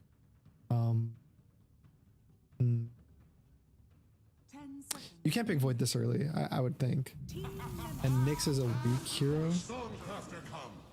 Okay, Disruptor's somewhat similar, right? Like, you try to glimpse the Dawnbreaker away. Obviously, that's really only going to work early game. Eventually, she'll get Shard or BKB. Right. And just be able to dodge, but you can even do like Disruptor ult on her ult. So it's like she ults in, is instantly silenced. There's like this like little gameplay potential. Yeah, for sure. I think the only problem then is we'll see an Ags or whatever else from the Dawnbreaker, but that's a fun back and forth matchup. And Disruptor, I was reading the Spectral.gg report, and I think one of the highest win rate heroes in whatever pub stats that they're able to pull from Immortal players these days. I think he's got like a 62.5% win rate, something wild. Yeah, his laning stage is really good. I think the facet that lets you like knock people back is actually really sleeper, especially versus some heroes like even like Dawn. Let's say you're laning Disruptor +1 versus Dawn, and this guy like goes in and he presses Q. You can press your facet on your teammate and knock back the Dawn so she doesn't get the stun on your carry. I've seen it versus like Primal Beasts be really cool. So there's definitely some cool gameplay potential with the hero, and I think Glimpse in this meta that's all about bringing extra heroes, bringing team fights, constantly going for like plays like that, having Glimpse so that you win the fight, you get a bonus kill every single time you're winning the fight. It really ends up like adding up throughout the course of the game. Yeah. Nah, I mean, that makes a lot of sense. I thought it was going to be more about that Thunderstrike facet, the one that doubles the slow or, you know, kind of makes him a little bit more annoying to deal with in lane. That did get nerfed. I remember he had like a brief stint earlier this year in popularity. But maybe you're right. Maybe it's more about that, I think of what, electromagnetic repulsion or something like that. Gives you that active yeah. Okay. So second phase of bans quickly. Void Spirit banned out to make sure that Yakutou Brothers can actually run this mid. I suppose Baboka, or maybe I guess it's Emo, not preferring that matchup. So they have protected it. But Nemesis, same thing. They're going to go run it back with the Lion. So if not for Void, the common ones to puck Or I think Dragonite is actually pretty sleeper. I have won, I think, every game I played Dragonite versus Puck recently. But it's not really that good of a hero overall. Sniper is what some people just keep picking. Which is like a classic Puck counter. Goes the DK. So they picked the Dragonite. I like it. I think it's really good. You can go the green facet and take the Puck's tower, or you can just go back for the blue one, I think is what most people are going, which is the scaling one. I personally think, especially as mid, you just go green because it gives you more damage on your jumps. It gives you tower damage. Like, it gives you the early game, which I think is what he really needs to do as the mid hero. And now I wanted a Void. I'm concerned about Dragonite versus Void for the Void because it's just such a long stun, but I still think Void is good versus Dawn, and it's a pretty solid lane with Disruptor. Faceless, that is, right? Faceless Void. Faceless Void. But it just might be too many stuns that you don't want to pick Faceless Void versus the Lion and the Dragonite. So they might just prefer to pick this like tanky. Again, it's a flex. Bristle can play 3 or 1, so maybe they just pick Bristle plus another support. What do you mean? You already have both supports already for Yakutou Brothers, don't you? Oh yeah, my bad. It's they're gonna flex the Puck off mid, right? Because it's a Dragonite. Yeah, and they're gonna pick right. Timbersaw right now. Dude, imagine that'd be a kind of a sick Please, Timber please pick. don't pick Timber. I think pick your support. Make sure the Puck is a core. Don't give them any ideas. I think Lock there's it in. Dazzle. Okay, Muerta. Boca's a great Muerta player. Love seeing him on Muerta. Played it in I also game like it one. versus Dragonite. The silence and just having all magic damage is really nice. Okay. Or I think that's just a like. I feel like Templar Assassin has turned into this just carry you can just pick randomly whenever you want a ranged carry. Like it's such a solid hero with all the patches and changes to it that like he'll be good for Bristleback. He has good armor. He doesn't take damage from the dead shot in the lane. Decent versus Puck with silence traps. Like it's just a good hero. And also just having the stuns already in your team that let you blink in and one-shot heroes with Desolator, it gives them a good kind of timing in the mid game. What's this hero do better than? Because I feel like Gyro used to be that hero. You know, banned in both games, by the way, so it slips through. But Gyro used to be that hero.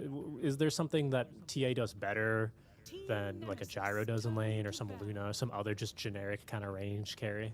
I think the Gyro's lane is more stable than TA, but TA has a stronger 2-item timing. Right.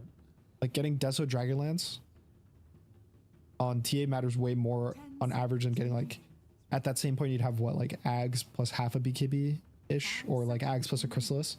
Right. And I think that the TA with Deso like gives you Roche, gives you Tormentor, gives you like a kill here or there.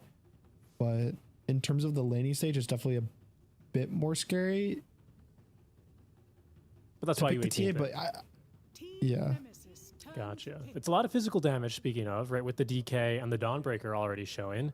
So I'm curious to see what this 23rd is going to be, if they want to diversify into some magic with what I presume just the secondary support. Pugna's a good ban there. Yeah, Pugna was good. Obviously, Muerta could attack through it, but I did like the Pugna versus Bristle. I have a weird one. If they play it, I think Chen is really good versus Bristle with all the armor that he gives. And you can get the mana burn creep and just end up burning all the Bristle's mana. And it does give them this like early game tempo push where it's like you group up the Chen with the DK if they ever go on him, you Dawnbreaker ult in. Yeah, I don't know if Eris plays it, to be honest with you. Yeah. Last time I'm they not ran sure a Lion 5 as well, right? So we might be even looking for a 4. And well, I'm not sure. Okay. It's an ogre. I think that's just like, I think that'll be their 5. And then the line will be 4. You'll just lane ogre TA. Okay. I think they should pick a carry. 10 seconds. What carry though? I still like Faceless Void just because I know the lane versus Dawnbreaker is really good. But I feel like it's such a bad game. I just kind of want to see someone play the Faceless Void Dominator. What about a Morph? Morph into the TA, maybe. Morph into the DK. It's a lot of stuns. Same problem, I feel. Yeah, Morph's fine. I feel like doing something with like a stun or a way to just cancel the Dawnbreaker Q in the lane is the best. Or like a way to dodge it easily. I feel like Morphling's just gonna get it clicked on him every single time. Right. There's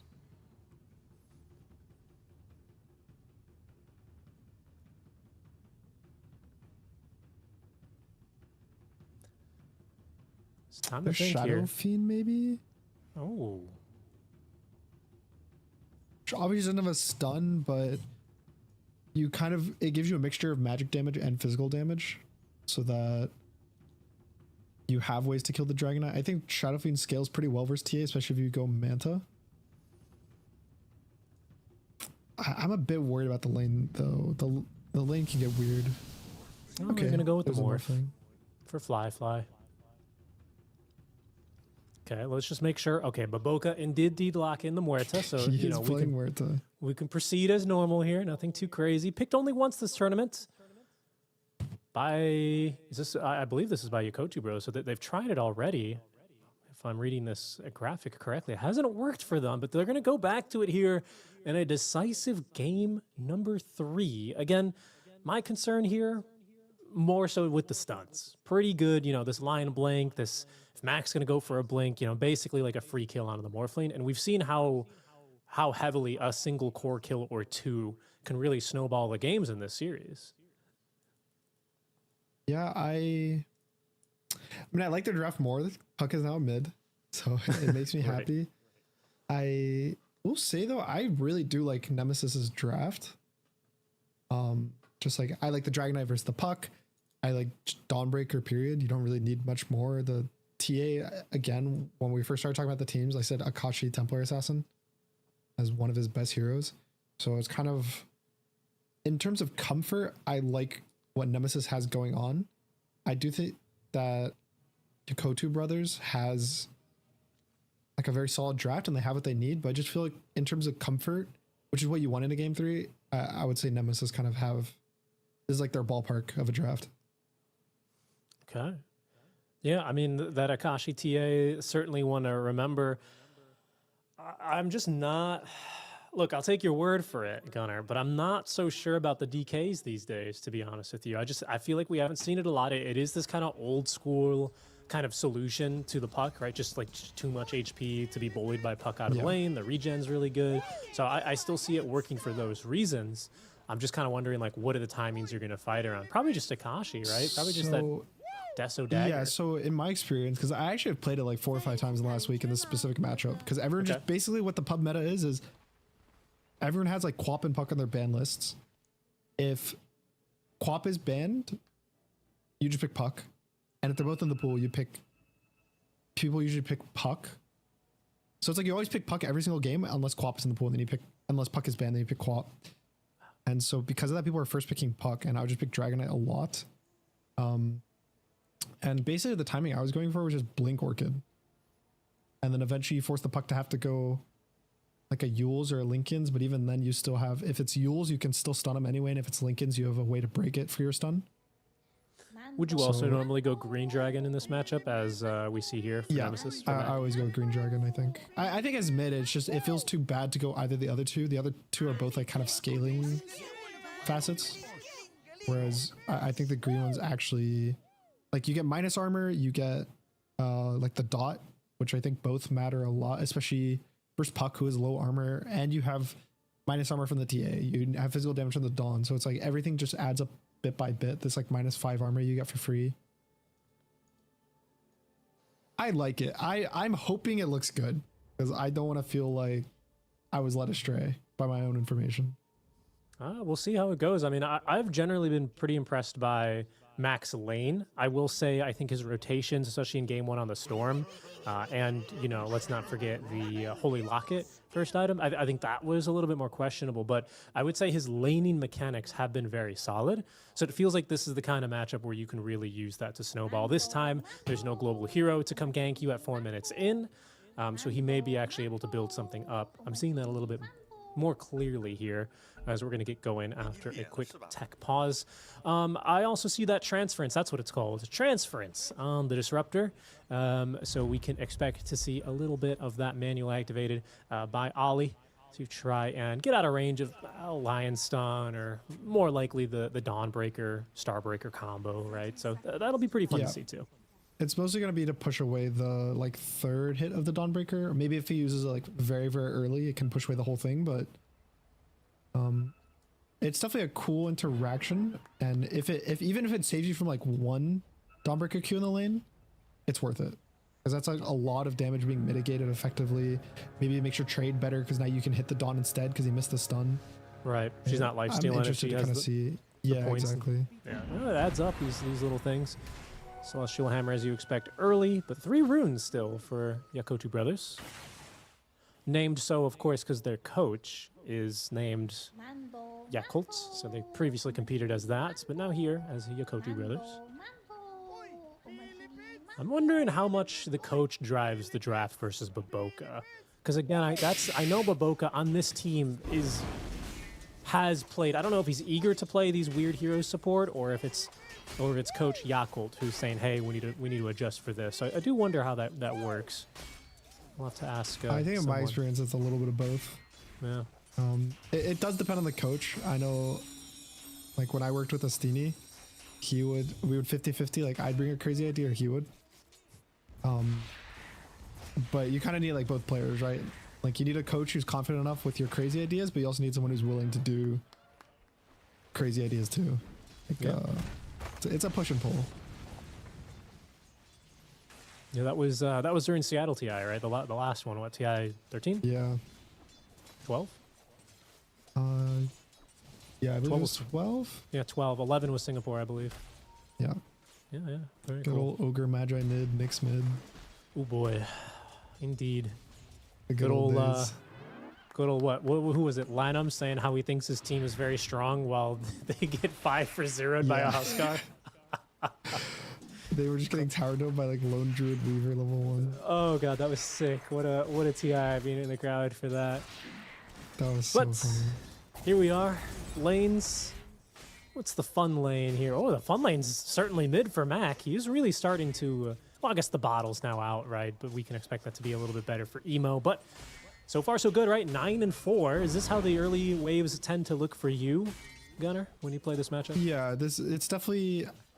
I think he's doing really good, just overall. And then he's probably going to get raindrops at 3, have a really solid lane, but it should be this way. Like, I would be surprised if it went any better for the Puck at this point. He'll just free farm. There's a time where Puck hits level 3, sometimes level 5. If they have infinite mana, they just kind of chip you down a bit with orbs, and you'll maybe get to like half health. But usually what ends up happening is if you don't do it early enough, which I don't think he will this game, Dragon Knight never basically drops below 80% HP, and it's impossible for him to get pressured. Oh, singular bracer, stake on the way into the treads, blink dagger. Fairly standard build up here for Mac. I'm excited to see him start connecting with more of his cores. If you ever played StarCraft, you know, there's like the triple M's on Terran, you know, Maroons, Marauders, Medivacs. I think for TA, it's very similar. It's 4 Ds really, right? Dragonlance, Dagger, Deso, Daedalus, right? Or in some order, I might have flopped 1 or 2 of those, but super strong timings. Yeah, super strong timings on every single one. On the second upwards, basically, you have really strong timings. Yeah, I agree. It's the Matoma Man hero. Do you know about the Matoma Man carry items? Have you ever heard this concept? I don't think I have. It's that Matoma Man was a really good player at buying red items on his heroes. Because a lot of carries would not, but he would just buy like Deso, Daedalus. Mac, he's really starting to. Well, I guess the bottle's now out, right? But we can expect that to be a little bit better for Emo. But so far, so good, right? 9-4. Is this how the early waves tend to look for you, Gunnar, when you play this matchup? Yeah, it's definitely. I think he's doing really good, just overall. And then like I would be. Do you get mad when people have like branches just in their backpacks because they don't do the mark for sale? Oh no, Mac. Still 3 heroes here, not 4. Fairly tanky. Oh, Oh, he's taking a lot of damage, and the glimpse back into the river versus 3 heroes with the body blocks. It'll be a first blood 4 minutes in. As this time Ares is a little bit too slow to rotate. I think he TP'd to the tower there. Didn't end up working out as the Morphling. He's okay up top lane. He's all right. He's baiting our observers, as Morphlings like to do. I don't think I get too upset when I see people with sticks in the back. I'm always like, that's a good stick, you know? It's like, you know, when you go for a walk and you bought at the start of the game. Yeah, you know, when you find a nice stick, you got to take it with you on the walk or on the hike, right? You're course. not just gonna, you know, you're not just gonna give that stick away. No, I love the blood grenades late into the game, though. You never know. It's a decent slow. You know, the damage is pitiful at that point, but the slow is not bad. Okay, first item, Earn, online already for Emo. So we'll see how he starts to rotate, if at all. That's always the threat against a DK, right? Is he's just going to take your tower. You can't leave your mid tower. I mean, even if you're sitting mid, he can kind of just take the tower. I'm surprised about the vessel that I'm assuming Emo's going. I guess it's for just DK damage, but even then, I don't know. Having a Witchblade, just the armor from it, like the 4 or 5 armor you get from having a Witchblade, I feel like would matter a lot versus TA and Dragonite. Yeah, I do see 3 solid vessel targets, you know, this DK, this Dawn, and of course the Ogre, all being fairly tanky, high strength gain heroes. So, you know, I do see the utility of it, but I hear what you're saying. Maybe he thinks he doesn't have to frontline because he's got the Bristle there for him. He's going to have a Morphling eventually who's going to be able to play with the Agi and the Strength, right? But it's an interesting concept because it's also like less scaling damage as well, isn't it? They're really fighting out here. It messes up with your Plasma timing too, which is actually a really big mid-game timing for Pucks, I would say. Where they get... In like a free Puck game, in an ideal world, you get like Witchblade, then Blink, and then Shard, and then Plasma. You just have Blink Plasma, and you're so strong. But when you go Vessel, it just makes it so your Plasma so late. Okay. Ollie didn't activate the transference there manually. Didn't really need to. There's that Luminosity hit, the Lion Stun, finding the air as Eris able to at least get off a cast of that Fireball before he goes. Oh, I thought Fluffy was going to die. Mid tower goes down for it.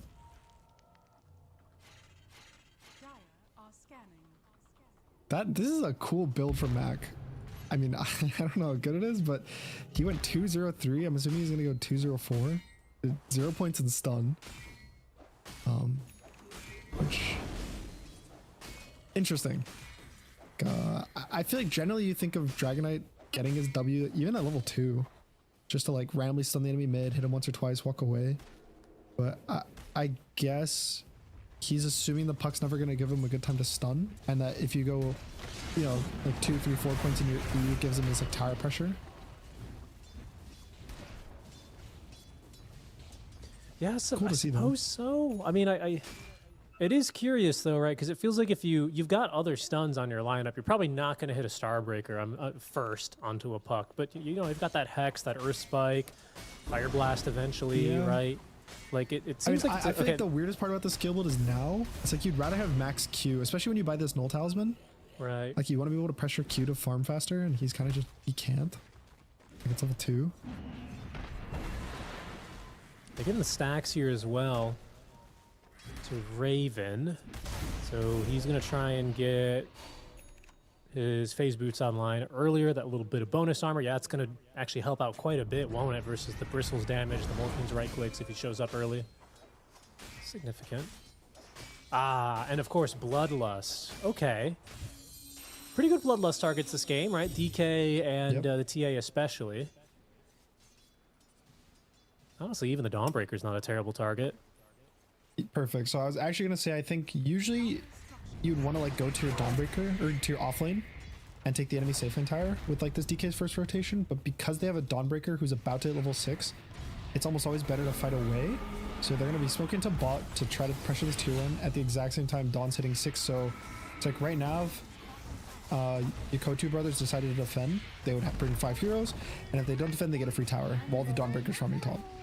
So really nice rotation, free tower, and this tower is really important versus Bristle because it kind of stops him from getting this like safe space to farm. Right.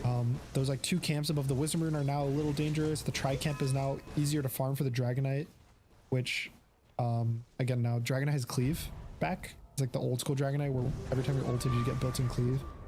So he can farm the Ancients, TA can farm the Ancients. Like this offlane tower, I think now because of those extra camps on the side matters more. When it used to just basically give you the Tri-Camp, like the Ancient +1 camp, I feel like it was still scary to go into there.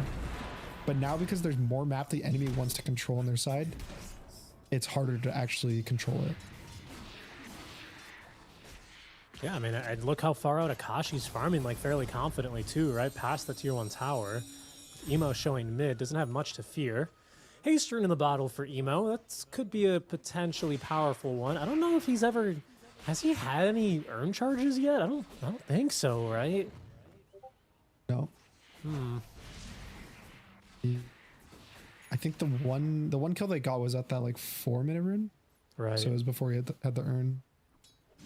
He can go die to a tower or something and then That's get a true, free yeah. You charge. get a free charge now.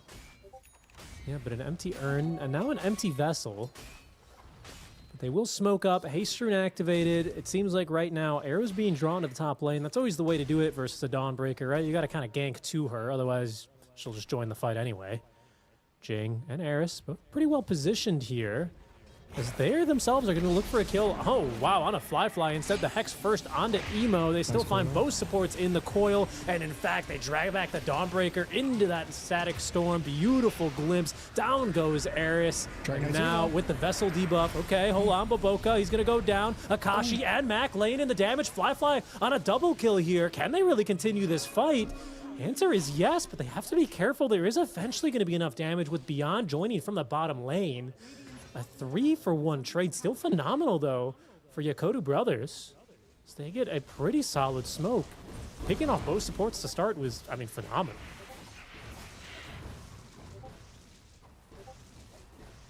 Just basically give you the Tri-Camp, like the Ancient +1 camp. I think it was there.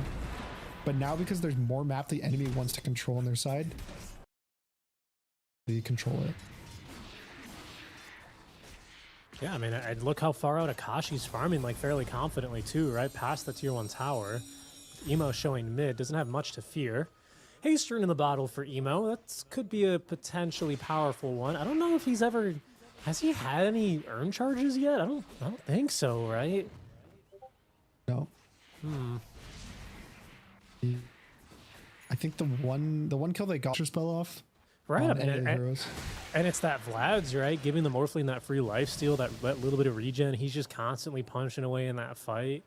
These little things making a bit of a difference there. As Jing also not having level 6, you know, he was so close. If he just gets off like a finger of death, even as his dying breath, like maybe, you know, woulda, shoulda, coulda. Either way, Nemesis will still be able to find this tower here, as Mac will join with a shield rune handy. I mean, that's 3 towers down, and on the other side they've taken 0, so the map's gonna start feeling choked up, but to trying to counter take a that, fight smoke. here. Yeah, okay, TPing away. Coil is going to be committed instead. They want to try and take down Mac. Let's see if they have the damage, though. Vessel debuff is going to be taking them down, and with Emo, oh yeah, they certainly got the damage. Between 5 heroes, down goes the DK.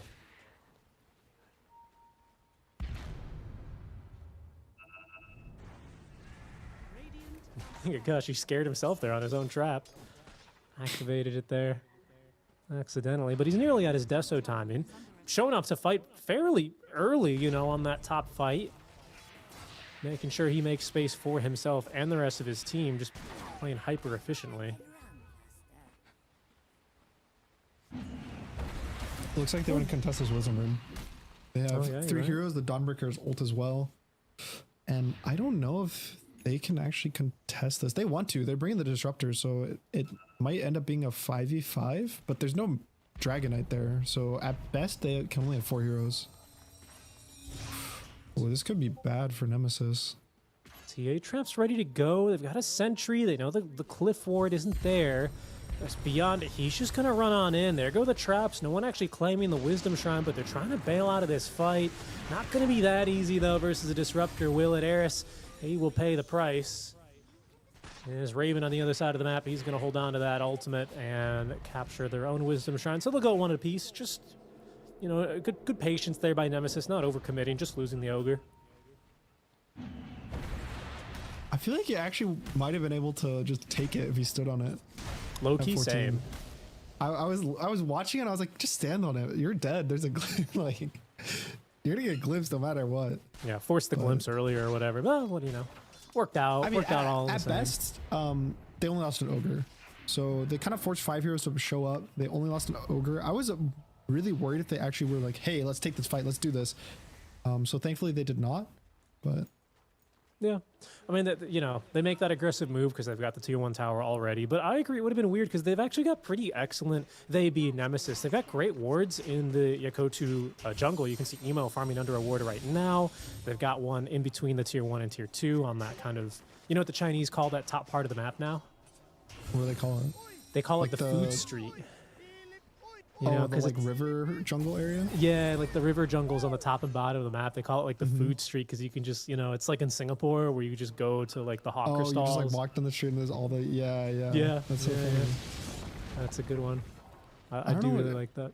I'm trying to think. What have I called it on Teams? I think we should call it like. There's like I don't even know. It was just like the water outside jungle or something. You don't call it the Mighty Mines or the Wishing Well? We did not call it the Mighty Mines or the Wishing Well. Damn. We used to have there's the hot tub on the old map where there's like that little indent into a pool with a camp in it. That was my favorite because carries would farm that camp so often and you just like, oh, the guy's in the hot tub, go kill him. Go kill him in the hot tub. Damn, he's just trying to chill in the hot tub, man. You can't just let him be. Jing is so eager to find a stun here, but unfortunately a bit tough on a line without a blink dagger. Oh, and in fact, you know, thinking they can turn this into a fight. Fly joining from above. Yeah, easy kill onto the lion, I suppose. Not half bad. You take those when you're on a puck. Ooh, but Akashi. Dragonlance and Deso completed. Going into dagger next. So you say 2-item timing. A lot of times when I've seen Akashi or some other carry TAs, usually they wait for the third, the dagger, to really start getting more active. I think it's okay to get dagger. It's more just like his damage is the same now as it'll be when he gets dagger. Obviously, it's easier for him to do damage when he has the dagger, but it's like, say they went to go push mid tower. If his team was going to defend, he would be really happy showing up now. Like, obviously, he showed up to this like top fight with what, 1 item, just only Dragonlance. And so now, I definitely do think he wants to farm a dagger, but it's now a choice to fight, you know, instead of just being like, I'll do it because I have to. Yeah. Okay, I see what you mean. I see what you mean. So we spoke I think their big earlier. timing is BKB on Dragonite. That's what they want. Okay. I was gonna say we're pretty close to the Ag Scepter as well on the Dawnbreaker, right? Raven itemizing into that. We talked about the counterplay potentially that Disruptors have against the Dawns. With an Ags, you have a little bit less counterplay, right? Because of that flexibility. Yeah, and already looking at his quick buy, he has BKB and Shard, which are the 2 responses I said that he's going to eventually get versus Disruptor. So planning ahead, knows what he needs. And I mean, it will be a thing where right now he gets glimpsed out every time he ults. So it kind of sucks, but Disruptor can't be everywhere. So at some point he'll just ult, even just to save one of his teammates with heals or get a random stun on a hero. Yeah. Or like you watch a guy get glimpsed back in, you save your ult till he glimpses your DK. Now that your DK's in the whole team, you ult him. Exactly. That's kind of what I was thinking. I was thinking like, as a Disruptor player into a matchup like this, it does kind of change the calculus of how you can use Glimpse, right? Because as soon as you use that spell, even if it's like what, like a 16-second cooldown or whatever, like it does fundamentally change the way that the enemy is going to play the fight. And I know that's like literally true of every single spell, but especially in this kind of a game. You gotta use your brain when playing Dota. Dude, you do. That's the hard part. You can't just I click hate button. having to use my brain.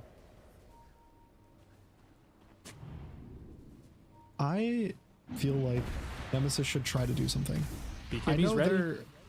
they're probably happy to farm, but I just feel like they hit their BKB, they hit their Ags, they hit their Blink, they hit a timing on all 3 cores. And I feel like it just kind of feels awkward to let the map say like play out. And I guess the only argument is that, oh, well, Tormentor's up in a minute so they can play to get Tormentor, but it still just feels like you've wasted a lot of time. So They they're smoke going to under smoke a up ward. and try to get a kill. This should not pan out then for Nemesis. They smoked right underneath an observer ward. And you can see the reactions now from Yakutou Brothers. They're backing up, playing defensively behind that tier 2 tower as Akashi's going to unleash onto some Morphling illusions. Breaks the smoke for that. Counter smoke now coming then. Yakutou Brothers, everyone ready to fight here. There's a Lotus Orb on the Bristleback. This is going to be a Tormentor fight. But Dawn does have ult and Ags. Go down pretty fast and basically instantly there. Beyond running on in. He's got that hairball to try and keep him at bay. So there's the ignite onto 2. Okay, Coil finally committed. They've actually found a Mac here with it, but Jing, a beautiful stun from behind. And now look at the Dawnbreaker ulti as well, keeping everyone healed up. Beyond not taking a lick of damage there from the Finger of Death. Buyback onto the Ogre as the Lion falls behind enemy lives, but it's Akashi focused by Baboka and Fly beyond down or whatever. Like, it does fundamentally change the way that the enemy's going to play the fight. And I know that's like literally true of every single spell, but especially in this kind of a game. You gotta use your brain when playing Dota. Dude, you do. That's the hard part. Can't just I click hate button. having to use my brain. I feel like Nemesis should try to do something. I BKB's know ready. they're probably happy to farm, but I just feel like they hit their BKB, they hit their Ags, they hit their Blink, they hit all that your Ogre's caught. I think there's no way the Dawnbreaker ult's gonna pan out either. Like, you know, the glimpse hasn't been used, right? So I think at that point you just BKB on the Dragon Knight TP. I think it's surprising that the TA got caught. I'm assuming the Muerta caught him with the Atos, kind of at the bottom of the fight, and then like Atos deadshot him back into the team. But I feel like that's kind of one of those fights that you just shouldn't have given them if you're Nemesis.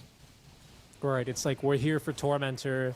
Either we stand our ground, take a fight with, you know, high ground vision, or we all bail, right? Not this like 50-50 kind of a thing. Yeah, because I think if they were on that right high ground as like the Ogre walked in or the Disruptor walked in and they just killed the first guy that walked up the hill, it would have been a different fight. Right. Or even better yet, they used their timings at the 18-minute mark and actually took a fight beforehand, because they smoked, what, at 19:30, 19:40, like a full minute, 2 minutes after they had their full timings, get nothing and then get smoked up anyway, so they did miss their whole timing. It's a catch. Jink jumping on in. They need to make sure they have the damage. Emo on a hair of HP. Imagine to throw the coil down on a Mac. That'll cancel the Blink Dagger here for a second, but just enough time for Emo to have his ready. And with Curveball, I don't know if we're catching this puck, man. I don't believe so. That was a good coil. Radiant's middle tower is under attack. I think if he didn't get that coil off like right there, he would have just been blinked on by the DK and died. Yeah, definitely. I think he was a breathe fire away from dying. That's for sure. Nice catch there. No coil now. So Nemesis, they feel like they can move straight into Roche with low resources right now on Yakutou Bros mid laner, even if they don't get that kill. I think that they're going to be too late on Nemesis to contest this. Yeah, I don't think they can.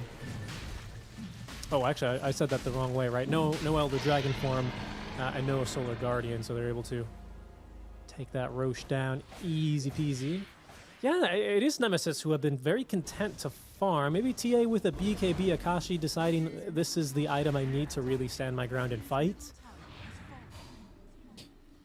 Yeah, I think...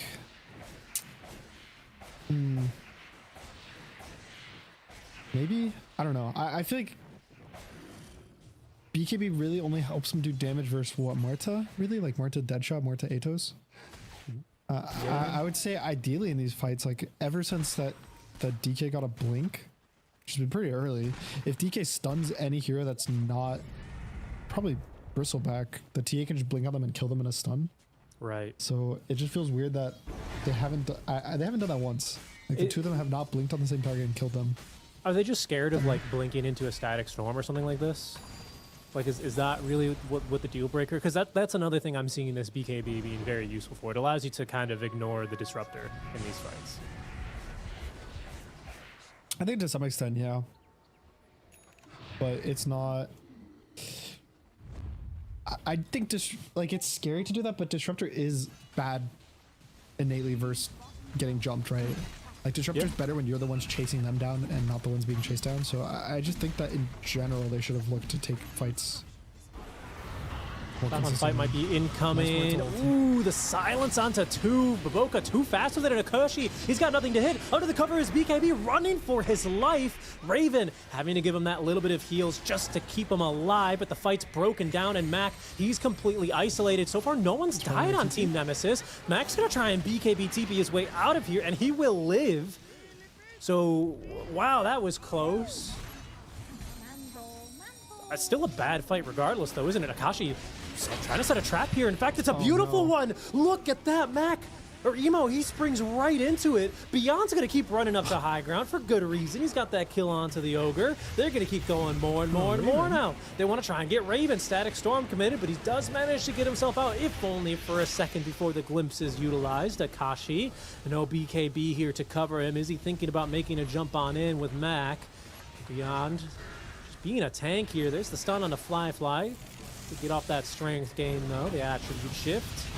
Tower so far defended as Fly jumps on in. He's going to eat a Hex. Mac thinking about who he wants to jump on top of Baboka once again. Pierce the veil. Look at the damage versus 4. Mac just falls. And that's the tower. What in the world? Might be a Rax. It might be. They have a wave? They got a wave. Whew. That's not how I was expecting that fight to go. The Nemesis, they're gonna lose these barracks down bottom. Kashi not even in the base anymore, just trying to farm up as much as he can. Just buyback here on the DK, but for what? And that is going to be the important barracks down bottom. Now the game's scary. I feel like they really just missed their timing, and like everything just led up to this Tormentor fight, and now you're behind with a pretty aggressive early game draft. Like you wanted your Dragon Knight to have a good game, you wanted your TA to have a good game and have the ability to kill these heroes in a stun, and now Morphling hit Butterfly. Butterfly Aegis.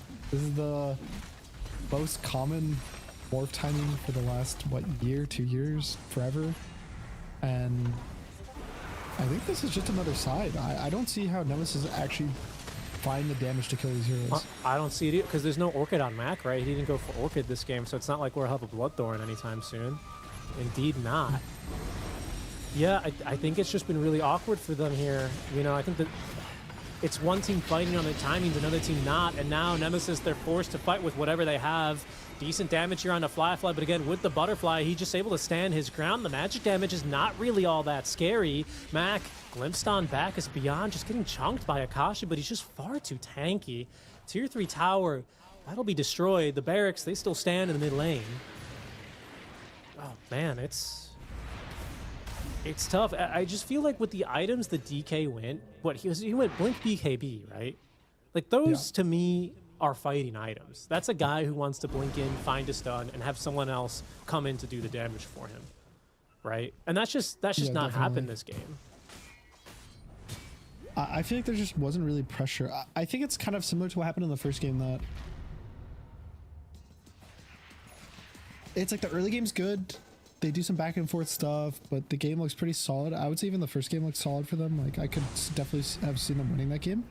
But then something just happens around this like 15, 16, 17 minute mark where they just start getting really passive and a bit afraid. They don't make a move. And then there's one big move that happens. This game, it was the Tormentor.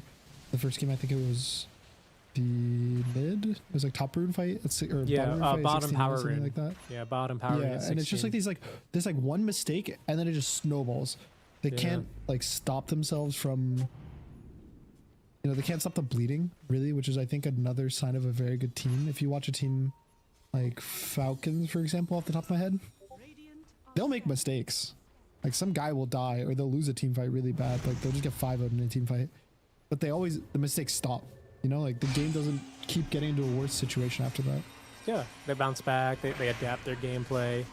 Here, we're cutting waves here already. Unfortunately, Eris caught hiding behind a tree. Emo just knew he had to be nearby. Yeah, it's weird, right? Because I felt like with Emo going for this Vessel first build and then not getting any charges for like 4 minutes, I thought there was like, oh, Nemesis, they're going to play on this Deso timing pretty hard on the TA. Maybe they're going to fight for that 14-minute Wisdom rune. Didn't do any of it. And it's like, well, if Akashi wanted to lay back and farm, I do think like this is a lineup that could have farmed, right? Like a DK and a Dawn, they can scale. But I don't think they kind of were all on the same page or necessarily they planned to not fight, obviously, on their timings. But it feels forced now. It feels a little difficult. You got an MKB online for Akashi, so you got the tools, you have this 20 talent, but you no longer have any outer towers, so the time to fight, it's basically looking here and now. Akashi, he'll let one rip there onto Beyond. It'll do... I feel like there just wasn't really pressure. I think it's kind of similar to what happened in the first game that it's like the early... Now, you got one tier 3 tower left. You know, the ranged rack's top, or sorry, the ranged rack's bottom, and then mid exposed with only a tier 3 top. Difficult state of the game here. 4-15, 11k net worth lead right now for Yakutou Brothers. Seems like next Roche is... But yeah, that's true. Tormentor's probably theirs, but I think the best Nemesis can do is just wait for Roche and try and take an honest Roche fight here. Yeah, I think if they get Aegis again on the Morphling, I think the game might just be over. So I think even if the fight's gonna be hard or awkward for Nemesis, they might just want to take the Roche fight. Look at what happened last time the Morph had Aegis. He had it for what? 2 minutes? 2.5 minutes, and they took bot side and mid tier or tier 3. It's like if he gets Aegis again, that's probably just mega creeps. So this is a classic Boboka support. I think first game he did go for the Ag Scepter, which is more standard. This game, we're going to see something a little bit different from him as soon as that Voodoo Mask gets flown over. A little bit more damage, a little bit more our Revenant's Brooch, maybe?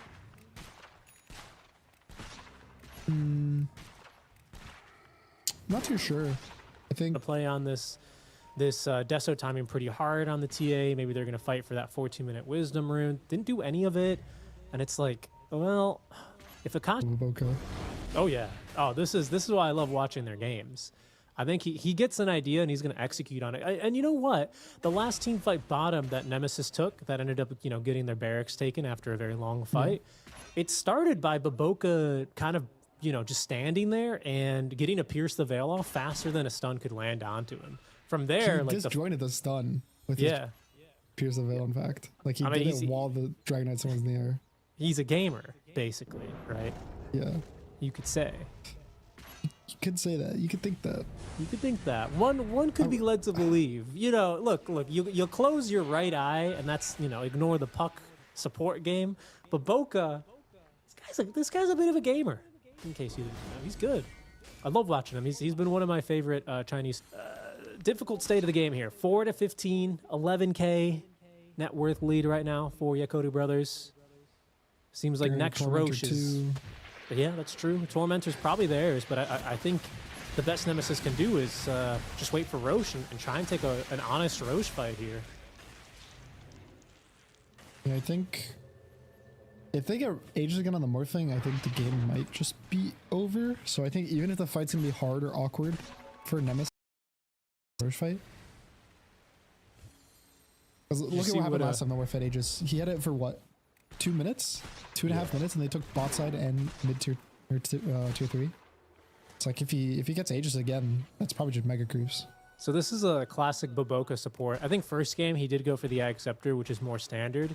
This game, we're going to see something a little bit different from him as soon as that Voodoo Mask gets flown over. A little bit more damage, a little bit more our Revenant's Brooch, maybe?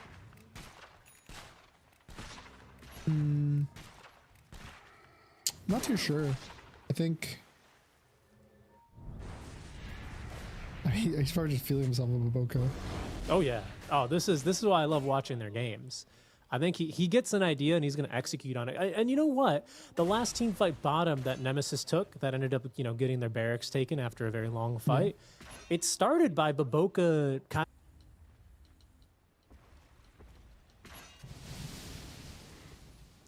It's Nemesis buybacks looking like. I think the Dawn's saving her buyback at the moment, right? Yeah, that's probably wise.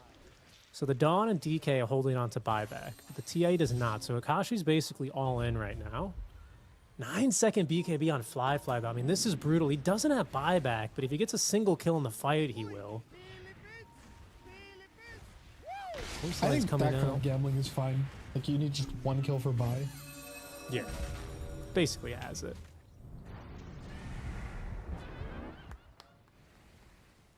Alright, so this is Roche. I don't know if... I don't think they can contest their smoking, but they're going to be way too late. I guess the Roar is going to buy them a bit of time. It's close. Serrated Shiv doing a lot of work. They're trying. Dawn's pushing out top. She can always just ult on in. Roche down to half HP. As Yakutou, ooh, they're not going to be... Oh, Baboka, this time he's in position. He's not going to get caught twice like that. And now Emo, jump on in. He's found a coil onto Akashi. They will snap it there. Really nice spell casting. Solar Guardian in time is going to save Akashi, but now they need something to do the damage here. Beyond, looking worse for where is Jing. He's going to drop first in the river, and all of a sudden Raven's somewhat trapped in the middle of the river, trying to TP away with what's left of the BKB. No chance there. 3 dead for Nemesis. And Roshan meandering through the river. It's up to Yakutou to where they want to move, and I think it's going to be straight down mid. Might just be the game. I think you force buybacks because you kind of just prove that they can't fight you in the Roche pit, especially after that. They're not going to have BKBs. So it's kind of like you take mid as much as you can. You force them to have to buy, and then when they do buy, you just go Roche anyway. Well, either that or they don't buy, and you just get the Megas. Nemesis, I mean, the Dragon Form's going to be running out soon, but they've got basically no choice. Buyback out from the Dawnbreaker without an ultimate, mind you. Maybe not even a BKB at this stage. Glyph of Fortification. Everything used for the defense here, but still, Nemesis, they're playing against the Disruptor. They don't have the Disruptor, so no chance to try and find a cheeky kill on the way out as Yakutou move for second Roche. And, you know, World's just their oyster, and I really have to say, good read by Yakutou. Last game, that's how they basically lost the game, right? After Nemesis had a really good smoke around. This time, it didn't work out.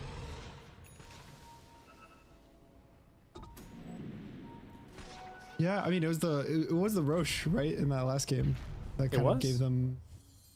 But I don't know. I feel like in that game they had a bit more damage, whereas in this game I feel like, I don't know. Again, I feel like the story, from what I've seen of Nemesis, it just feels like even in the first game, it's like they have these timings, and then they're a bit afraid to use them. And I think that their drafts are timing based, so then it just doesn't really work out. Like, yeah, I would have really liked the Dragon Knight to actually use his blink to get kills, but they have 4 kills total, which is not really what you'd want, especially with a Dawn. Like, you want to be able to have used this Donald and gotten 6, 7, 8, 9 kills, something like that, right? Or like, a Lion Finger, you know, to follow up on a Morphling. Yeah, I mean, it's. I did say, you know, oh, usually when you play against Morph, if you get a relatively fast blink, you usuly get a free kill against them, especially with a lineup like this. Didn't really see it, as Roshan has roared now the 3rd time on this life. His poor lungs. Someone put him out of his misery here. Go in. I think they've got no choice. I think they have to. Roche is going to go down any moment here, and they're just not decisive in going in. Emo, he's going to eat a Hex. That's a pretty good opportunity, but he's got that Aeon Disc. He's A-okay. Beyond finished off, though, before the Melt Strike could even connect. That's not half bad. Does have buyback, but Fly, he's morphed into the Templar Assassin. He's doing pretty good damage now onto Mac. Okay, another bait play here by Akashi. They're going to try and let loose onto him. That Static Storm, though, giving him some reprieve alongside the BKB on the first life. A buyback now from the Ogre as Team Nemesis trying desperately to take a hold in this game. They don't want to fall here 1 and 2 on day 1, but that is not the best buyback out from Eris. Immediately dead. A second time, sidelined for a minute as they did not get the Aegis out. Beyond is going to buy back. There's only... Well, there's still the ranged Rax bottom, but there's only 1 tier 3 left, Gunner. This is the Roche, right, in that last game. That kind of gave them... but I don't know. I feel like in that game they had a bit more damage. Oh, there is not even a tier 3. You're right about that. They got it earlier. Here they go. Akashi being focused down. A decent Hex buys him a little bit of time to get off the BKB, but Fly, he's just too darn big. And look at Raven, just stunned into his death. No BKB. He cannot stand his ground and fight as Nemesis being ran out of this game. Number 3, Mac is going to have to throw in the towel. GG well played is called. Yakutou Brothers, they will be taking game number 3 and the series to go 1-1 on the day to the road to the International Nemesis. Well, they're going to be playing from behind, 0-2 for their day number 1. And that's definitely the worst position to be in. Obviously, again, you know, it's like, oh, well, yeah, they're 0-2. That's obviously bad. But again, it's Swiss. So in previous TIs, if you're 0-2 on the first day, it feels like a big round robin. You can climb back. You know, you can go 0-4 the first day, 1-3, and then you're fine. You can just win days 2, day 3, day 4. But now they can only lose 1 more series or they're out, like at max, and they still have to win 4 total. I think I think it's 2. I think if you lose 4, you're out in the first round. That's what I'm saying. So they can lose 1 more, and then I see what you're saying. That's their last chance. So pretty bad. Just to start the tournament, they have a long way to kind of climb back into getting the 4 wins that they need to proceed. But Yakutou, I think I was impressed by their showing. I think they really just outmaneuver them. I would say in both games they won. Even the game that they lost, I think at most parts of the game they were kind of outmaneuvering them on the map. They just kind of made that one big mistake at Roche Pit at Snowball. So overall, I was pretty impressed, honestly, with just their map movement. No, I completely agree with you. I think, especially game 1, you know, the rotations, that NP for Fly really working out very well beyond, you know, hitting his timings on that Hell of the Dominator. I think was overall a pretty standout player to me. I think overall it very much felt like a team effort. You know, in terms of shutting down Mac in the mid lane, especially. I do think Yakutou focused pretty well on that, making sure he never had a good game. Again, we're not really sure whether that was so much of where that starts and ends, but either way, you can't deny Yakutou just never made sure that Storm never got out of control. Game 2, I don't remember what was he playing. He was playing the Void Spirit, and then game 3 on this DK. I don't think Mac had any like really standout games, right? Which is not always something you can say about SEA mid laners. Yeah, especially I went into the series saying I wanted to see big things from Mac and Akashi. If anything, I felt like the standout player for them the whole series was Raven, like especially that game 2. But for Yakutou Brothers, I feel like you could have probably listed any 3 of their cores to be standouts throughout the series. I think Emo played amazing this game. I was surprised by his Vessel, but it ended up working out, and he still went back for the Witchblade, so he just kept building damage on damage. I think the Fly Morphling, just 809, just didn't die a single time. Always showed up with a bunch of damage to the fights, and Beyond just was so tanky. There's that one time they like fully initiated on the jungle, and he took what, a third of his health, tanking their entire team.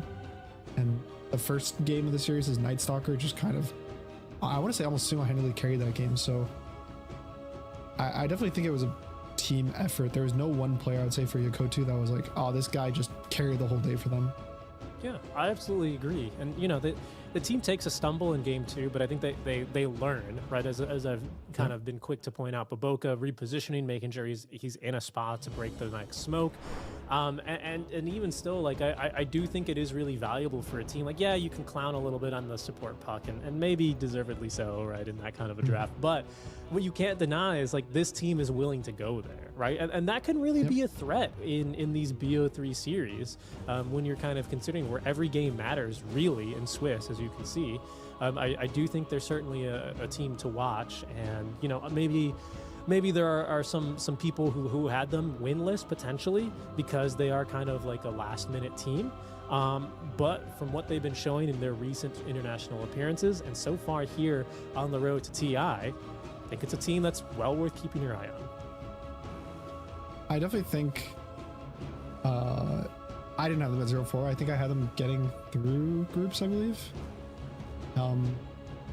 I think they just played a lot of tournaments throughout the year. I think they have just more LAN experience than even like Nemesis. This is what Nemesis have said, there was their first LAN as a team. So just, I think stuff like that does matter. It does factor in, especially to TI. It's the big tournament of the year. It's TI. So the more experience you have, the better it is. And I hope that we can keep seeing more games from the Yakutou Brothers. Yes, me too. More games, more drafts, more Laboca getting thrown heroes or choosing heroes that maybe we don't want to always be seeing, but it always leads to a good time now, doesn't it? Speaking of good times, they continue on later for us today, folks. We are going to be going to a quick break to set up for our next series. We are still in the 0-1 matches here in the Swiss stage. So next up, we have Na'Vi, after losing to Team Tidebound, taking on Heroic off of a 0-2 defeat to PVISION. Do stay tuned, folks. Gunnar and I go into a quick break, but we're back in 10 to 15 with our next match. We'll see you then. Hello, I'm here with KJ from Heroic. How's it going? I'm feeling good. Happy to be at TI. How would you describe Heroic's season since the last TI? Because it seems to have been pretty up and down. A lot of stuff's happened, some good, some bad. So how would you describe it? I think it's after the last TI, if you got it right after, we won a tournament, so it was very up. But after that, I think we were in a good place as a team, but the results were not good. So like me with the vision from inside, I could see that we were fine, but when we had to play, we just didn't win. And that's what counts in the end. So I would say like we are in a low, and we are very hungry now because we know that we are better than what the results are showing. And this is like our big chance to show it, right, in the biggest tournament of the year. So what did you identify as the reason that perhaps you weren't getting those results? Because you, like you said, you proved it. Oh, you know, I think the first South American team to win a LAN outside of South America, like that's a huge result. Why didn't you continue from there? So I think like in the beginning of the year, the ceiling was very high. Like there was a lot of good teams when Tundra was winning the tournaments. And we got some very hard matchups. So I think we were good, but the other teams were just better. And then after that, there was the fish patch. And then everything is like water and fish. And we didn't do a good job on getting adapted to the patch. Yeah. So in the beginning, I think the ceiling was too high. And then the patch came and we suffered a bit until we got to the place we are right now. Okay. Let's talk about team chemistry. You guys have been together now. You said you've been boot camping or you've been in Serbia for 40 days at least. How is the chemistry in the team? Are you guys all getting along? Everybody's on the same page? Has it all been smooth? Or have there been any moments where there's been like falling outs or arguments or whatever? I think there's always ups and lows, always arguments. But what I like about my team is that everyone is South American besides Yuma. He's from Nicaragua. And our humor is like kind of similar, so we can laugh about some things and we can talk in Spanish. So we get a little bit more together as a team. So when the bad times come, we can try to fix with good vibes, you know. I feel like in the beginning it was very good. It's like a honeymoon. And then as you get used to each other, you also get annoyed by the things that they do day to day. So yes, we had some ups and downs. Me and Yuma, I'm a very talkative person. He's also talkative inside the game. So I wanted to like play the lane, command in the lane, and then he wants to command the lane, and he's the carry. So I'm like, okay, you're the carry. I listen. Yes, sir, I do this. So we had these problems in the beginning, but now I'm very happy to where we got. What does TI mean to you guys as a team? What is it about TI that sort of puts it above other tournaments? I feel like TI for everyone that plays the game is a dream, right? It's like the World Cup. It's having your name written on the ages in the base. Like, I can't wait to win TI and I'm gonna play a ranked and someone's gonna tell something to me and I will say, look at your base, click there. It's my name there, shut up. It's a dream, right? You can say like, I've lived the ages. It's everyone that plays Dota agrees with that. Like, it's just too good, right? It's just too good. KJ, thank you so much for talking to me and best of luck in the tournament. Okay. Cheers, thank you.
Hello, everyone, and welcome back. We are now about to embark on our last game of day one here on the road to the International. I'm Seek and Strike, and joining us is Gunner. Thank you guys for tuning in. We hope you are enjoying the coverage. Gunner, pretty fun first series, I would say. Also going the distance, like a lot of series so far here on the road to TI have.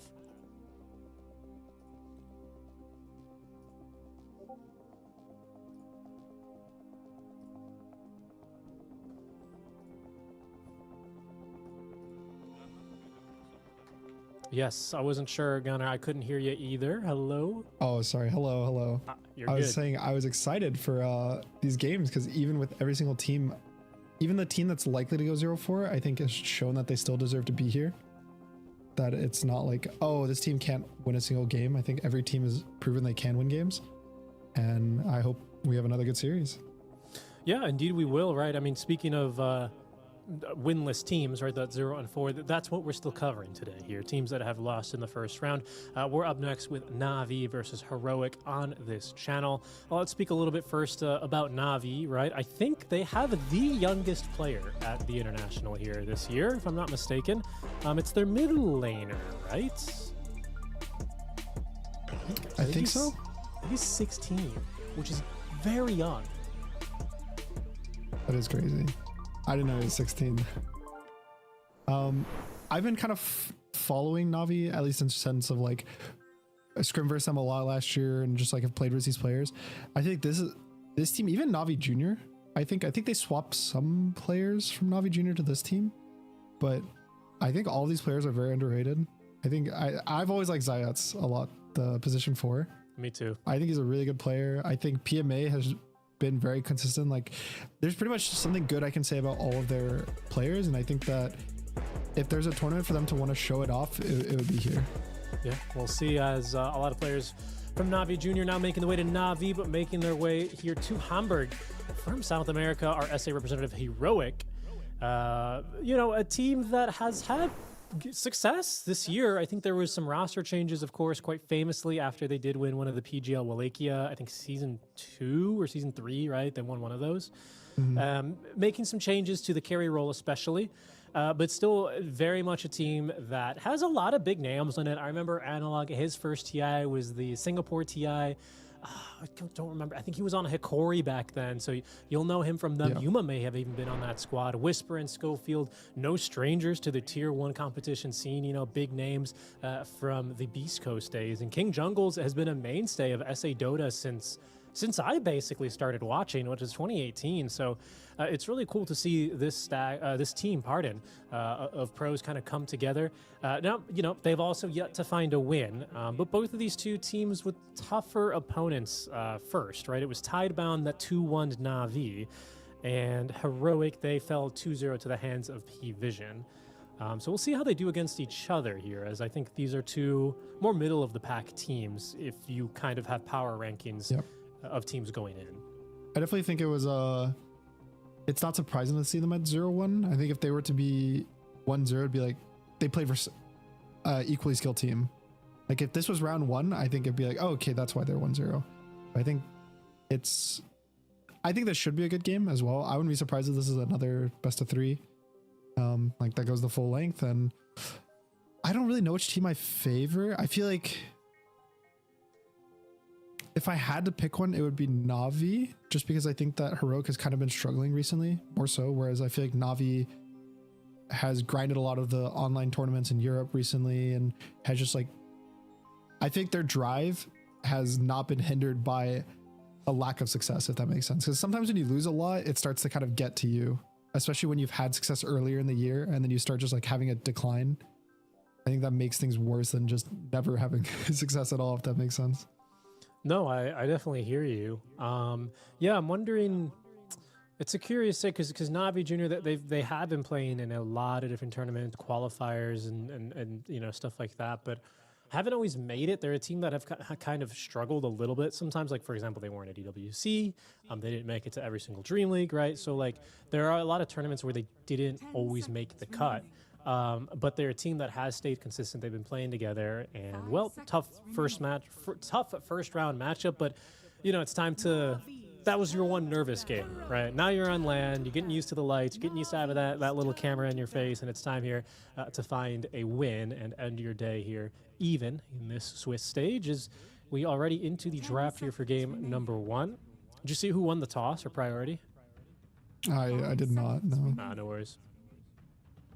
But it is Heroic have first pick. So they're just going to ban the responses to what they want. I also think they banned the Venge because it's a PMA classic. Like he's been playing Venge offlane forever. And they'll ban the Lycan. I think Lycan is the best Nature's Prophet response. Also, because in Heroic series earlier today versus PVISION, they first picked Nature's Prophet and they got responded with an instant Lycan by DM. So it's also probably that bit of a little bit of trauma. They got kind of cooked by the Lycan in that game. So prepping the ban, forces of the Nature's Prophet ban. Left in the pool, Dawn is still in the pool. Yeah, DM's quite a Lycan player from what I recall as well for him. Yeah. I think for I would me, be fine with a silencer ban into Dawn again. Sorry, I'm just laughing. That is not King Jungles. That's their coach, Cass, I believe, drafting for them. You got King Jungles on the floor behind Analog. Hopefully he's okay. Maybe just a little bit jet lagged from the trip, settling into the Central European time zone. You can see them getting drafted. Marcy, yeah, not banned. First pick overall. Okay. I like Marcy. Marcy's really strong. She's been banned, I think, every game that we've watched. And the best way to deal with Marcy is BKB piercing stunts. So Queen of Pain is actually surprisingly good with the ult. Magnus is good. Bane is good. Like all you need to do is disable Marcy because her whole goal is to go Dominator first. For so many reasons, it's good on her. And then BKB, and she just kills any hero. She jumps on them, pops BKB, pops ult, punches them until they die. So having an ability to kind of stop that from happening to your teammates or even yourself is really big. So I like the Magnus already. Obviously it doesn't make Marcy a bad hero, but it's a good response. Yeah, it's what you want to be picking into this hero. And a few more bans out from Heroic to make sure it can succeed, right? I think this Pugna with Decrep would have been super annoying for Marcy to deal with. So that one's got to go. Seems like I'm going to look through Navi's games here. It's their 3rd game already here, playing a Magnus. So it's a hero that they've gone to already. So what, they played 3 games. Well, this is their 4th, I suppose. So picked it quite a few of their games. I think they played support. At least the one I watched was a support Magnus. They did a position 4 with a Venge offline. Well, Venge is certainly gone. That would have been another decent way, like a good save against the Marcy. You just throw the Venge in, right? Repositioning tends to be strong against this hero as well. I'm wondering what else they'll consider. I think Dawnbreaker's okay versus Marcy. Like you can just ult the guy who Marcy jumps on, then you'll stun the Marcy through her BKB, give a little heal. 10 seconds remaining. 5 seconds Depends on what route they want to go with the Magnus. Navi's turn to pick. Yeah, I think it'll be Dawn with the silencer ban. Disruptor, okay.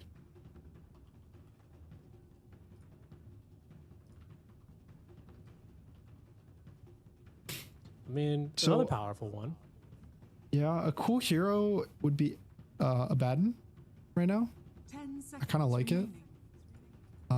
They can still flex technically the Marcy and the Abba to... Marcy can even play support, but it's probably going to be a core, but they can flex the 2 between both can go carry or offlane. And it's a good core versus Magnus. It's decent versus Disruptor. They can both buy Dominator. It gives you a way to kind of not worry about the RP. In your tongue, I am known as Puck. Well, they go Puck instead, which again, I think Puck is probably the best mid to blind right now. There's not many heroes. Even the Dragon Knight we saw, it's like okay, you'll win the lane versus it, but if you can't get this like blink stun on the Puck at the start of the fight, you'll never catch it in the fight because your blink's constantly going to be canceled. 5 seconds remaining. Bane turning into quite a popular hero here. I don't want to call him a sleeper at the risk of, saying too many puns too early in our casting relationship, but already 9 picks. Not as many bans as something like a Puck, who I think, no surprise, is front and center in terms of heroes getting contested. but I don't know if I really expected the Bane to be up there as much. Yeah, I haven't really seen it that much in pubs, so I wasn't expecting it to be that strong. I know people picked it from time to time, but it does look good, all these games. Like the just setup it does. I think it definitely works in the meta of like 5v5 skirmishes.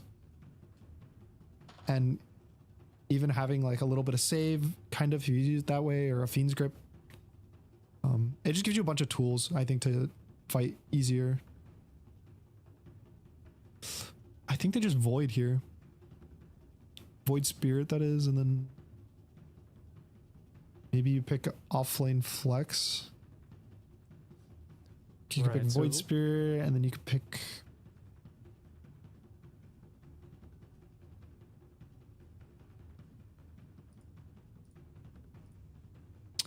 What if they Void Spirit Enigma? Sure, there's the Bane Fiend's Grip, but then you can lane Enigma with the Magnus. If the grip gets cancelled or controlled, then you can always just Black Hole the Marcy. The Void Spirit gives you jump for the puck and the Bane, so it's like the Void Spirit can kind of protect you. It's a lot of long cooldowns, though. Are you not sometimes afraid of drafting like this RP, Static Storm, Black Hole into like a Puck, Marcy, who, you know, Marcy with Unleash a little bit longer, right? But Puck not really too limited by a lot of cooldowns. It depends, yes and no. I think when you either can't use everything on the same target, which is usually fine, like you press RP on one guy, Black Hole on another, and the way I've seen it is because the map is so big now, a lot of the times, unless you instantly smoke upon respawn, you kind of have enough time to push the lanes down. By the time the lanes are pushed back in, you have your cooldowns again. There's like a very small window now because of how big the map is to actually punish cooldowns being used outside of like one fight or like Black Hole maybe, but Mars Monkey is... It's a bit interesting. I think Mars is maybe somewhat of a Marcy counter because like if her BKB's ever out, you can just arena her. And then Monkey, I'm assuming, is their mid because that was a good puck matchup. That was something that people really liked versus puck in the past. And it pairs well with Magnus. Like you get Empower on a Monkey, so then he can buy just more damage items or fighting items and still have the ability to farm.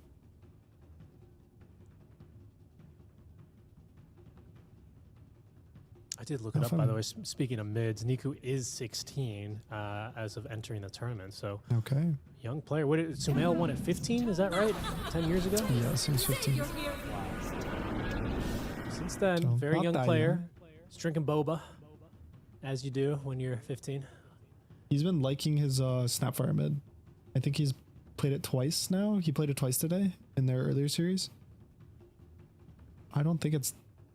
I think he's the Monkey King already at this point. I think that's probably the best position for him to put this hero. 5 seconds remaining. It'd only be the second Monkey King of the tournament here. We can see some stats. Generally, it's been preferred as carry, although someone's played it off. So it does have a little bit of flex potential in there. Okay, so I don't know if the stats are correct, but it was actually Heroic. They played technically Monkey in the offlane, but it was Yuma playing it. So I don't know if the stats are going to count it as that. Yeah, you're right. But they dodged the... It was some lane that Heroic was dodging, and they ended up with the Monkey in the offlane.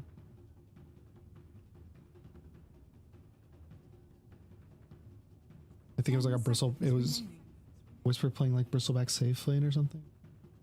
5 seconds remaining. Oh, that makes sense for him. Yeah, so it's just wondering where Heroic are going to move from here then. I need a Schofield hero, I think it's right? Marcy carry. And then they're just going to pick a support, just some random pause for... I would have liked Bat if it was not banned, but it's banned. There is the angle where they pick Enigma and they do Marcy 4 with it. It's just, I think Marcy's such a strong core that you kind of want it to be a core. Almost like it's wasting the potential of the hero to put it on support. All right. Well, and I'm thinking of Schofield heroes as well. You're looking at a lot of melee position 4, so that does fit the bill for him. Navi banning out carries. This Abba, this Faceless Void, taking a dive. But it's going to be 22nd ban into 23rd pick here for Schofield. I think for Schofield personally. I'm also thinking this is going to be a Marcy carry. I don't think there's anything really you can continue flexing here, is there? Between 4 and carry? You just pick Rubik? We'll pick a carry. Oh, okay. So it is a Marcy support. It's okay. I mean, it's not my favorite, but I don't think it's the worst. And now you need to pick your carry. Faces Void's Ben, which actually would have been really good for them this game, unfortunately, I think. Classic. And Just morphling. Okay.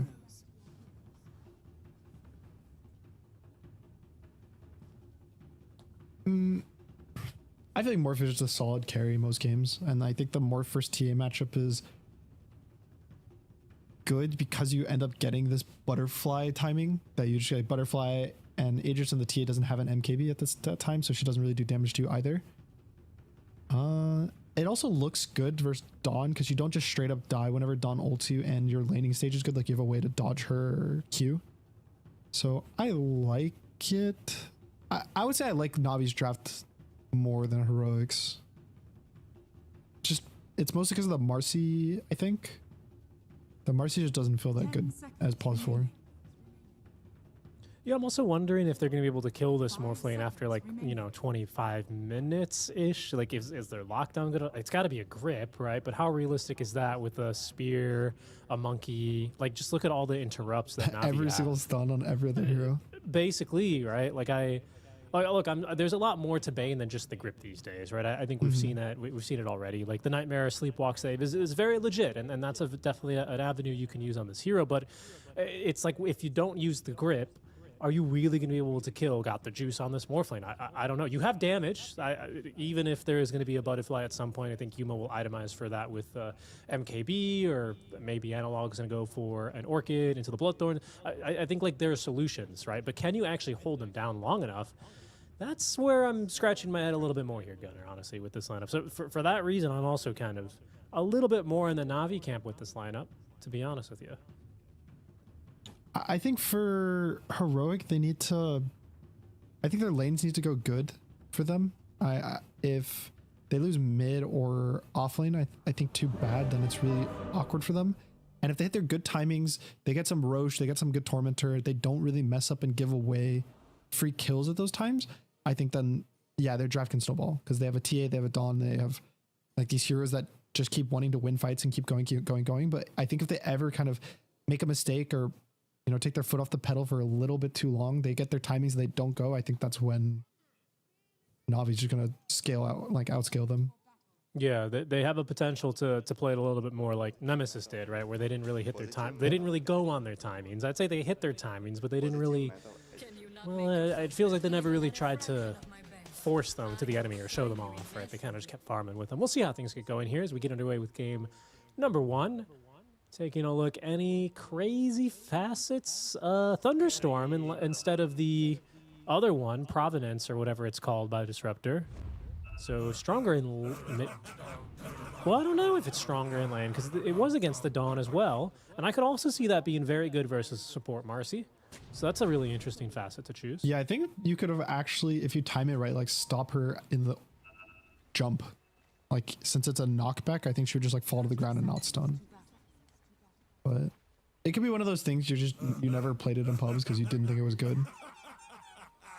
So you just don't have the comfort with it, or you generally just think this one's better for whatever reasons.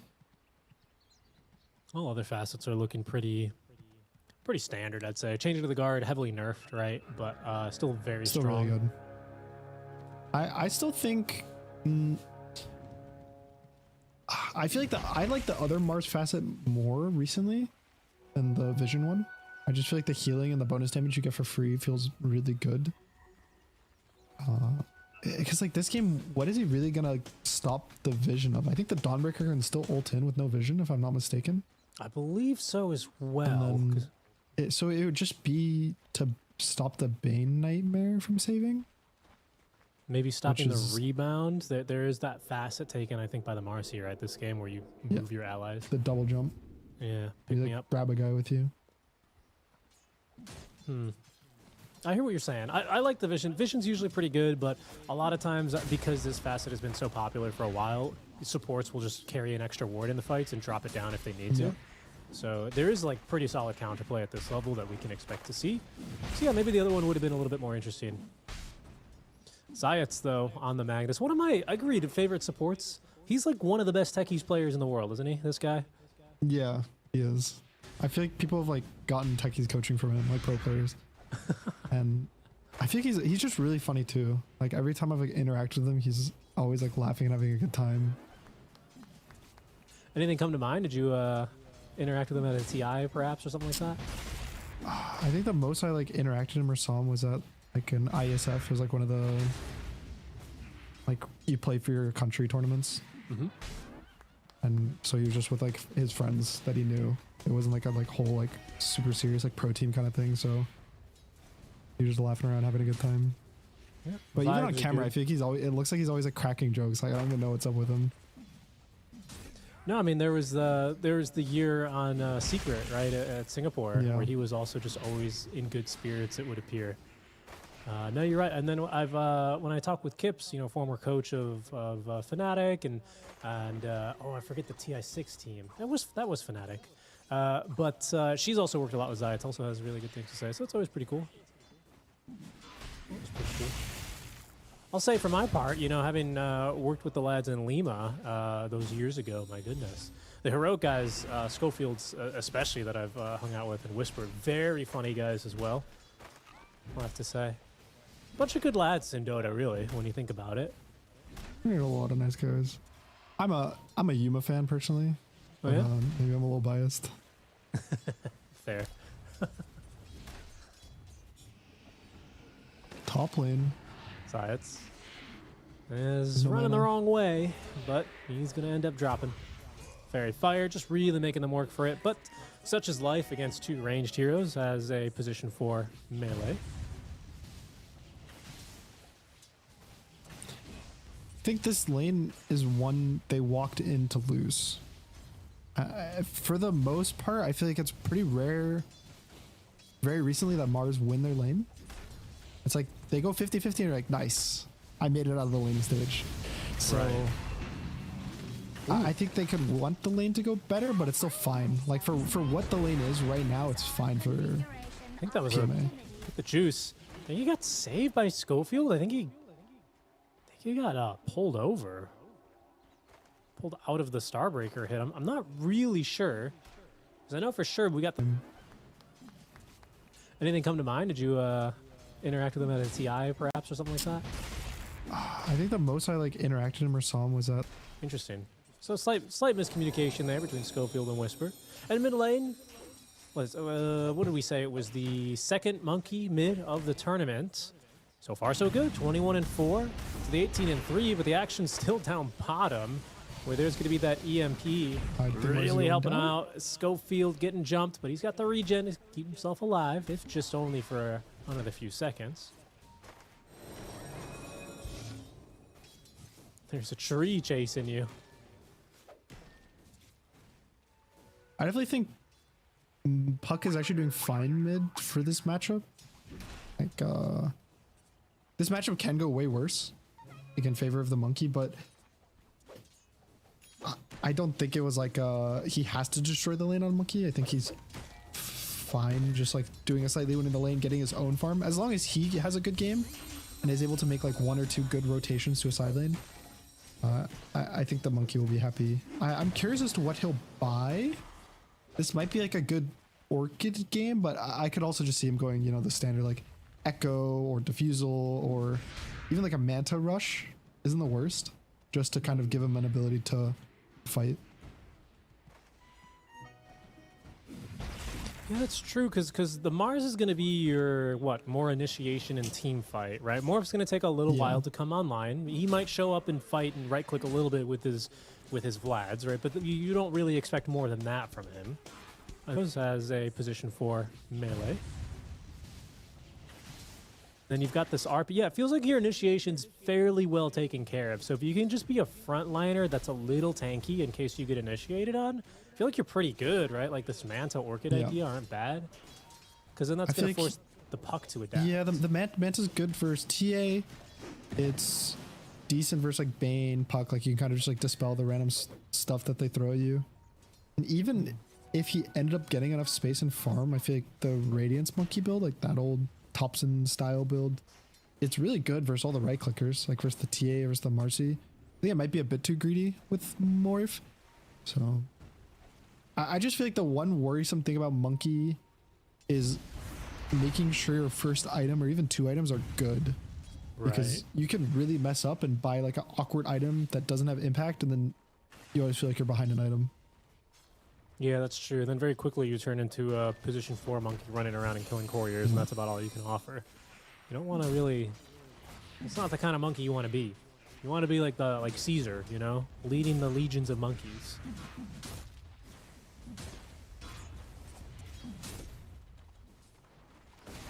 Are you a big fan of that trilogy? No, to be honest, I've never seen it. I've just been on a ride. I've also never seen it, don't worry.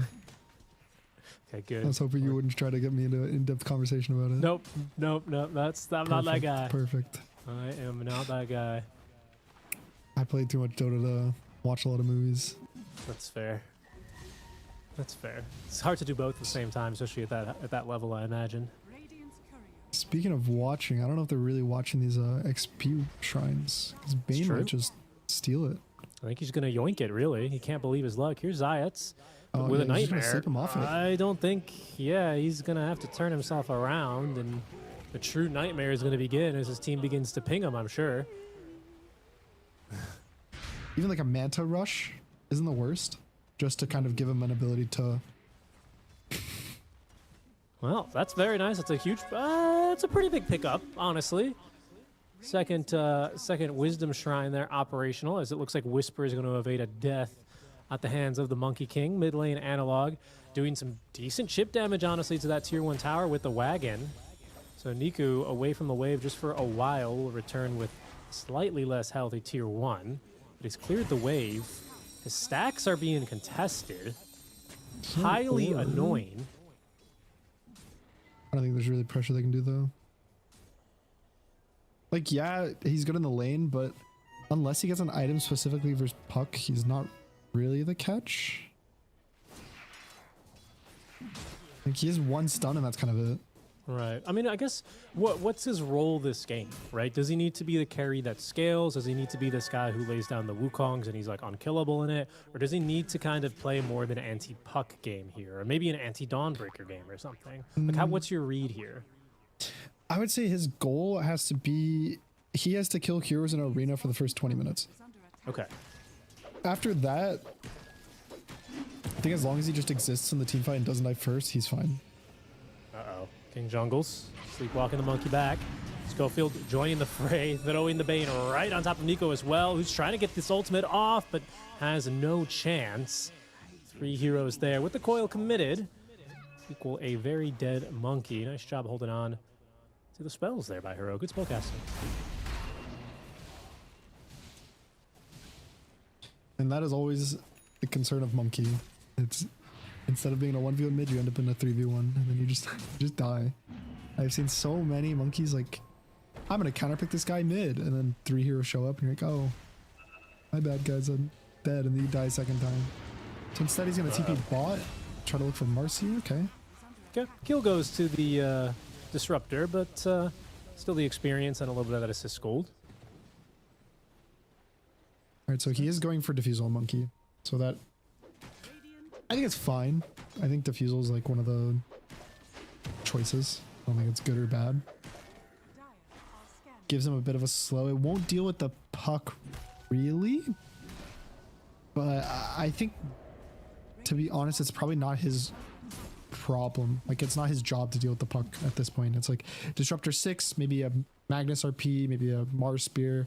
Like, you have to trust that someone else would do it, because if you get to hit them 4 times and then Boundless Strike, yeah, the Puck will just die.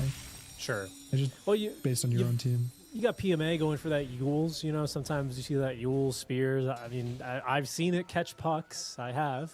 I think that one is not dodgeable for Puck if you time it right on Mars. Okay. Because the mod, so not to go too in depth, but pretty much Mars Spear, the only way to dodge it from Yules is with a BKB. Interesting.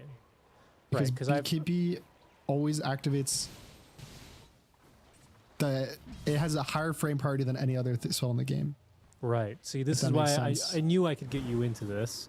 Because basically, like, you know, you've played games where a puck has Yules, you put a chrono down beneath, and then the puck still just blinks out or whatever, or gets a phase shift. Or I see it a lot as well with Ice Path. It's happened to me probably about a few dozen times. So it's because those ones in specific, I don't want to like go too depth, but so it's like chrono and that are like stuff on the ground. So it's kind of like an aura effect that's constantly reapplying. So if you It off, but has no chance. 3 heroes there with the coil committed. Equal a very dead monkey. Nice job holding on to the spells there by Hero. Good spellcasting. And that is always the concern of monkey. It's instead of being a 1v1 mid, you end up in a 3v1, and then you just die. I've seen so many monkeys like, I'm gonna counterpick this guy mid, and then 3 heroes show up, and you're like, oh, my bad guys, I'm dead, and then you die a second time. So instead, he's gonna TP bot, try to look for Marcy. Okay. Okay. Kill goes to the disruptor, but still the experience and a little bit of that assist gold. All right, so he is going for Diffusal on Monkey. So that, I think it's fine. I think Diffusal is like one of the choices. I don't think it's good or bad. Gives him a bit of a slow. It won't deal with the puck really, but I think, to be honest, it's probably not his problem. Like, it's not his job to deal with the puck at this point. It's like Disruptor 6, maybe a Magnus RP, maybe a Mars Spear. If you have to trust that someone else will do it, because if you get to hit them 4 times and then Boundless Strike, yeah, the puck will just die. Sure. It's just based on your own team. You got PMA going for that Yules. You know, sometimes you see that Yules spears. I mean, I've seen it catch pucks. I have. I think that one is not. I don't think it's the end of the world. It's a lot of resources they're committing.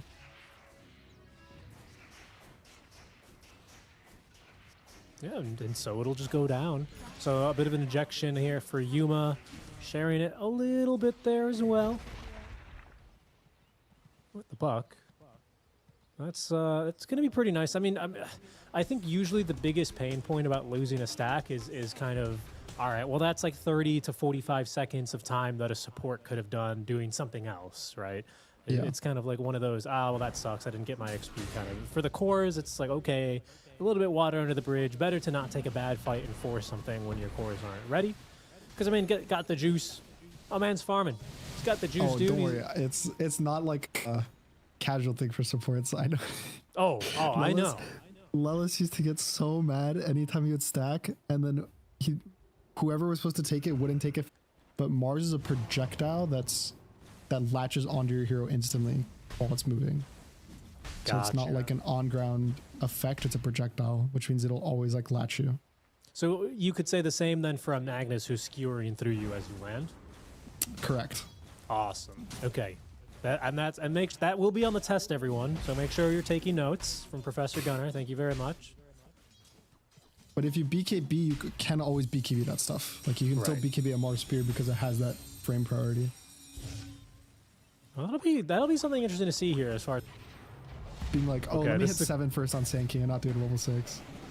A little bit of a fight here. Schofield, quick dispose there on a Niku, but did get that Jingu Mastery. Shrines this time. Navi are ready for them. They'll snipe both as the coil committed, but still no jump in, no engage. It's just a Deso and a Dragonlance. Is Dagger on the way for this Templar? Could it be already? No. Is that what's on this courier? No, right? Just it a can't be TP. that It's rich. just a TP. Okay. I was gonna say. He's still having a really good game though. They're looking for Bane? Yeah. He will go down. Finding the one tree in this area. That King Jungle's taken down by the monkey.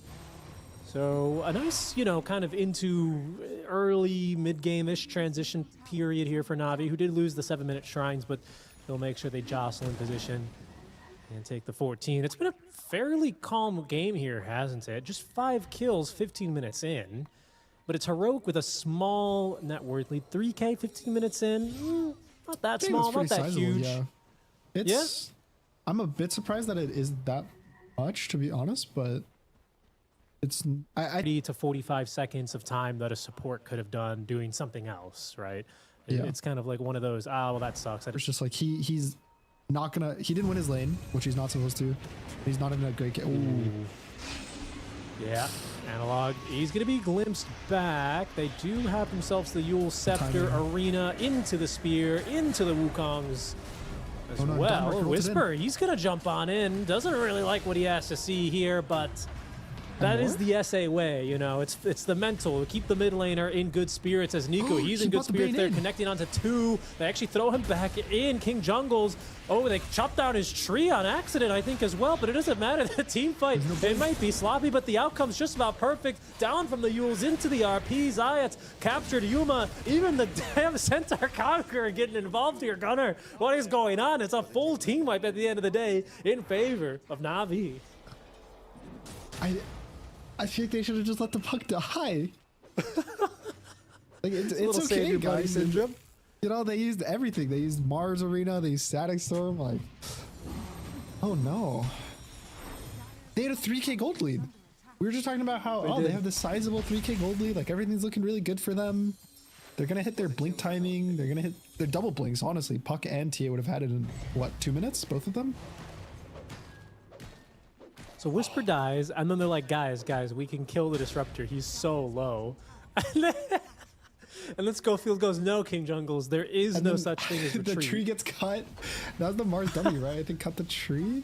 I think it was. No, King Jungle has a quelling. I think he quelling it. Okay. The Centaur Conqueror is just everything. Adding a little bit of comedy here. I mean, all right, just like that, a 4K net worth lead swing, shall we say? 17 almost 5. In. They're up 2K now. They're down 3. Yeah, basically. Yeah, that was wild. I was just saying, oh, Heroic, a nice little neat, you know, here we go. That's not where you want to get caught. This time, the Static Storm's going to connect. This time, no way out inside of that Wukong's command as well, with the bonus damage from the Mars, and they're TPing. Oh, they're TPing. That time, it's only Schofield who will go in. King Jungles, he's already disabled help, I think, in the menu, but Schofield kind of trapped, and King Jungles, he's going to be soloed down here by Nuku. No way out of that one. There's an arena of blood. They've caught another hero. What is going on? No way out there for Whisper. I believe he was glimpsed back. And that is 3 dead just kind of for free, I want to say. Good pick up onto the puck to start it, I have to say. Yep. I feel like it's starting to snowball a bit out of control, but it's still okay. It's just worrisome because again, I feel like there's this like really scary morph butterfly timing, which he's approaching very rapidly. He's only got 2 more components he has to buy, so it's about what, like 3,000 gold left. And when he gets that, it's like the simple. You get butterfly morph, walk into Roche Pit, get the Aegis, walk high ground, and every single time you make a mistake, your chance of stopping this timing, maybe contesting the Roche or bursting his first life with like magic damage, it just gets less and less likely because you're getting further and further behind. Yeah, not to mention, like I feel like with the TA, with the Deso, you don't have a lot of other minus armor. Physical damage it's not bad. It's not great. You're also kind of delaying the time that you could be forcing objectives and setting tempo. There's the dagger finish, 19 minutes. Dagger, Dragonlance, and Desolator. So maybe now we'll see a little bit more of explosiveness out from Heroic, who have shown an eagerness to fight, but haven't really had the cash to kind of cash those checks, if that makes sense. I think if you're Heroic, since your timing's so late, you just want to play for Tormentor in 30 seconds. Which I actually think Na'Vi read that they're like, okay, Heroic probably is hitting their timing. They want to just wait till Tormentor. Instead of just giving them this fight in 30 seconds, we're going to Tormentor, or we're going to Roshan instead. Which I don't think they expected at all. Like, this is definitely a surprise to Heroic. And I reckon the way Na'Vi are pointing, they might even stop any Tormentor efforts here pretty quickly now. Too. I don't know how you stop them, to be honest. I mean, they've got all the ultis ready. Kind of the terrifying thing, you know, I was kind of, I don't know about these long cooldowns, Gunner, but now that you've got all your cooldowns and an Aegis, like how do you take a fight into these guys, honestly? We got free Tormentor. Okay, we want Disruptor to go get the shard. Not the Mag. Okay. Hell yeah. This Magnus Shard. No, was that a solo kill? Yeah, it was just Schofield. It's just Schofield doing Just Schofield things, thing, you know. Okay. He just pushes out waves. He plays dangerously and gives his team information. It is what it is. It's what he's doing. And yeah, Magnus Shard. Questionable. It's just worrisome because again, I feel like there's this like really scary morph butterfly timing, which he's approaching very rapidly. He's only got 2 more components he has to buy, so it's about what, like 3,000 gold left.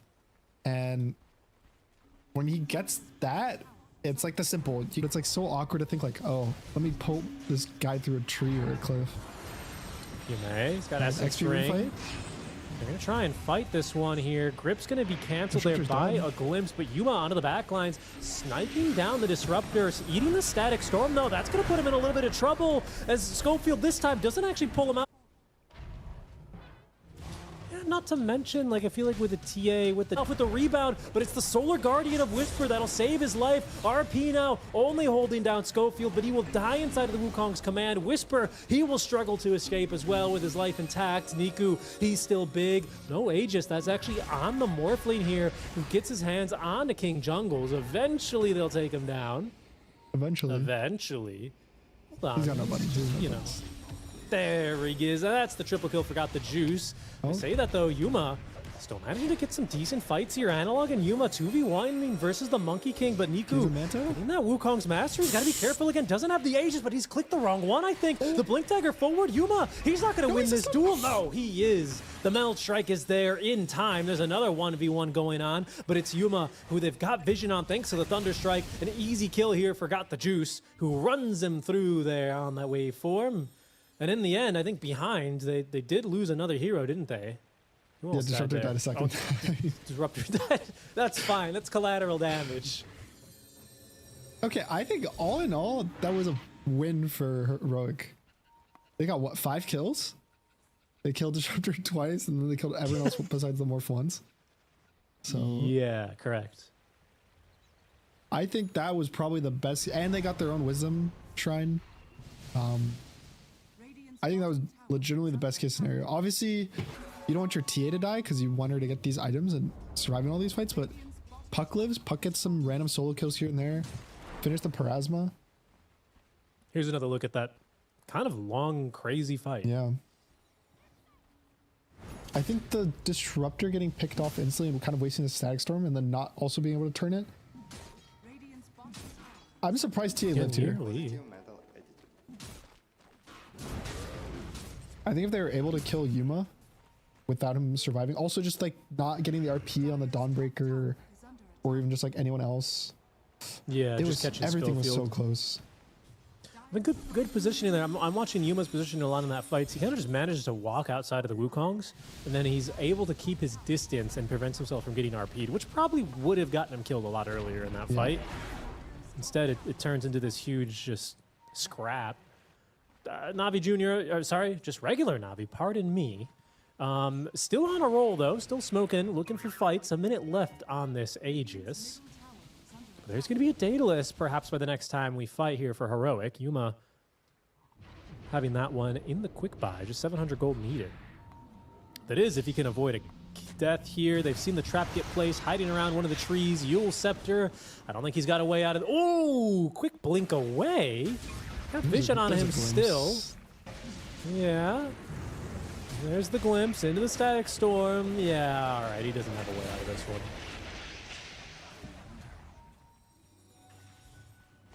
Well, that'll delay the Daedalus. As they say, delayed Daedalus. Do they say that?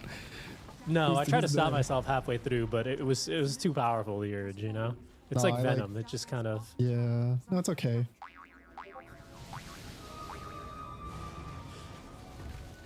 But Na'Vi, I mean, hitting a timing, right? That's going to be the last tier 2 tower taken down as this Aegis is reclaimed. Got the juice. It's this butterfly again, right, that we've seen. And with only a Daedalus and no other ways. Yeah, correct. I think that was probably the best. And they got their own... of like an accuracy or true strike. It is quite a powerful timing here for this Morphling. I think now you can just get BKB on the Morphling and then they go again. There's even then there's not really a rush, but it's. Here's another look at that kind of long, crazy fight. Yeah. The timing, right? You're gonna have double BKB both on Mars and Morph, so it's pretty easy to Go just back say. to King Jungles. He's just gripping him, dude. It's just for fun. This is just casual. he's just like, I'm gonna get off a full duration, grip this game if it's the last thing I do. And does he give up? He did have a war without him surviving. Also, just like not getting the RP on the Dawnbreaker. I think it's bad to give up the ward, unfortunately. But what to be honest, they're not going to use this ward. They're never going to pick a hero off here. And then he's able to keep his distance and prevents himself from getting RP'd, which probably would have gotten him killed a lot earlier in that fight. Instead, it turns into this huge just scrap. Places. What's going on down here? RP does not catch Analog. Skewer is, though. They're going to skewer him outside of the Wukong's command. That's because Niku is looking worse for wear. You can see the Wukong's faithful. Look at him fighting around, dancing around in the fight. He's got the lifesteal now as well. Jumps away again. And that's going to be the death of Whisper. Sorry, it's not the Wukong's faithful. It's the trickery one as the facets that allows him to outlive and outmaneuver in that fight. That was wonderfully played here by Niku. Changing of the guard. I thought that facet is so cool since they added it. I think it's way. I agree. Conceptually, I think it's way cooler than the one where it's like, oh, you can leave the circle for like 1 second. Like, yeah, that one was like fine. It was like cool for Aegises and stuff, but when you put it that way, it is a lot better. I hear you. It just makes it cool that it's like, oh, you can like teleport around the ring. And they say that? No, I tried to stop myself halfway through, but it was too powerful, the urge, you know?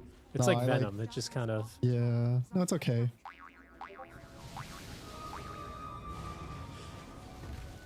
But Na'Vi, I mean, hitting the timing, right? That's going to be the last tier 2 tower taken down as this Aegis is reclaimed instantly from the mid lane. Oh, I missed Monkey King on release. Oh my lord. When his level 1 W had max slow or something, or it was like 60% slow level 1. Do you remember Jingu Mastery did not have a timeout limit, so you would get Jingu Mastery off the mid lane and then they would walk bottom like a minute later and just smack you for like 5,000 damage. It also lifestealed before any damage reduction calculations. So it's like even if you had 1,000 armor, it would still lifesteal like you had 0. Oh man, release Monkey King was truly something else. Also, on release, they'd swapped phase and treads. So phase gave you attack speed and was passive. And if you right-clicked an enemy hero, you would just move faster walking towards them. So you buy phase on him, it'd give you attack speed, and then you'd right-click an enemy and take your hands off the keyboard. You'd just kill him because you just have permanent phase active while you're chasing him. But he has no good blink effort there. on Analog. Yeah. Analog just outweighting them, outlasted them. TPs are incoming! So wing and a miss there from Na'Vi. How many wards do you have on the map? Which means that you can only have like X amount of places. The Wukong's men, no, but they can kill him inside of it. And through this arena, BMA still alive. It's got the juice, who finishes off Schofield there with a boundless strike. But Zayat's a huge melt strike. I think he avoids it uphill. Still a phenomenal fight, though, for Heroic. Got the juice turning, trying to kill off Whisper with the damage, but he's going to walk uphill. Yuma, he doesn't have enough juice to get through that BKB TP away from the Morphling. And that is a Na'Vi who just overextend. Just the baits. What a play from Analog. Nerves of steel on this guy. We got to see that one again. That was like, I saw what he was going for because his blink was cooldown on the puck. So it's like he tried to spear him at the right time, but he spears a second too early so that it doesn't get through the phase shift. But then it's like he sees him with the Yules. He's like, oh, I got him with Yules. I got him with Yules. And then, you know, if you've ever let a puck, if you're playing puck, you get a full duration phase shift off and then Yules yourself, you have phase shift again. So it's like the same concept of Yules the puck is going to have phase shift. And another big thing about that fight actually is the gem was lost for Na'Vi. So now it's in the hands of Analog.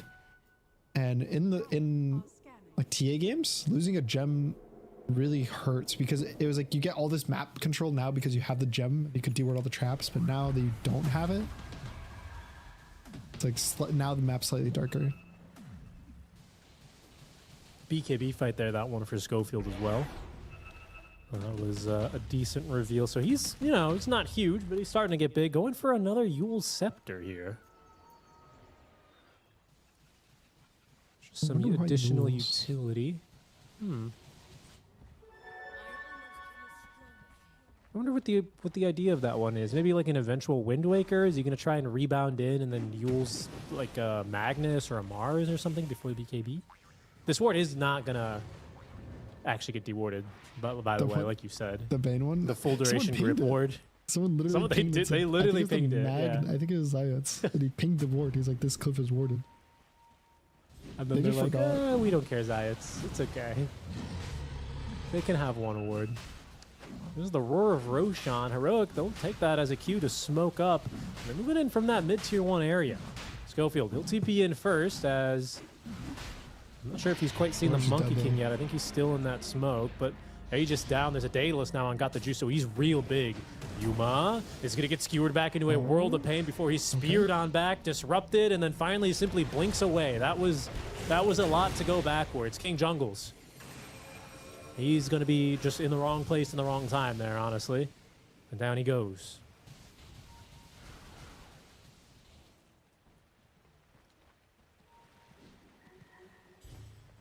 I think Na'Vi can just go high ground. Yeah, especially with this Age. There's so much damage on this Morphling. They with want to pick off. Ideally, they want to get this Dawnbreaker. They got a ward. Yeah, they see Whisper. Nuke not even going to hit him with the Boundless Strike. He'll just jump on over to him, forces the BKB out. There's no Celestial Hammer for 3 seconds, and they'll even RP him. They hit Schofield in for good measure. Got the juice. Doesn't even have to move. Godlike streak now for him. Straight up to the high ground. Cheeky little denied play there for the side blade spill damage. He's big, man. BKB in the backpack. He's feeling confident. Yeah, I think and with the banner here, the way you can die. There's at least 2 sides. It might be 3, honestly, if Dawn doesn't die. She's got ulti. Doesn't have BKB, I want to say, for probably another 30 seconds or so, so it'll be slightly awkward here. You can see that banner really perfectly placed, giving them that backdoor, stopping the backdoor from kicking in. You can see Analog mid lane. He's cut another wave here as once again King Jungle is just too darn close. And that is mid lane just gone, deleted just like that. Won't get the ranged barracks, but it did get the important one and the tier 3 tower, and it looks like they even got the barracks, half of them anyway, up top. Ooh.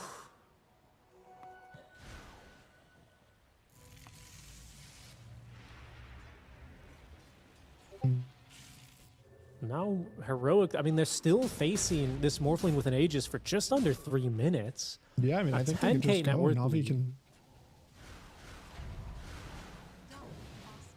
like, what do they need to wait for? They have everything. It's just, I guess, RP 20, but I don't think you care that much. You have all of your items. You have everything ready.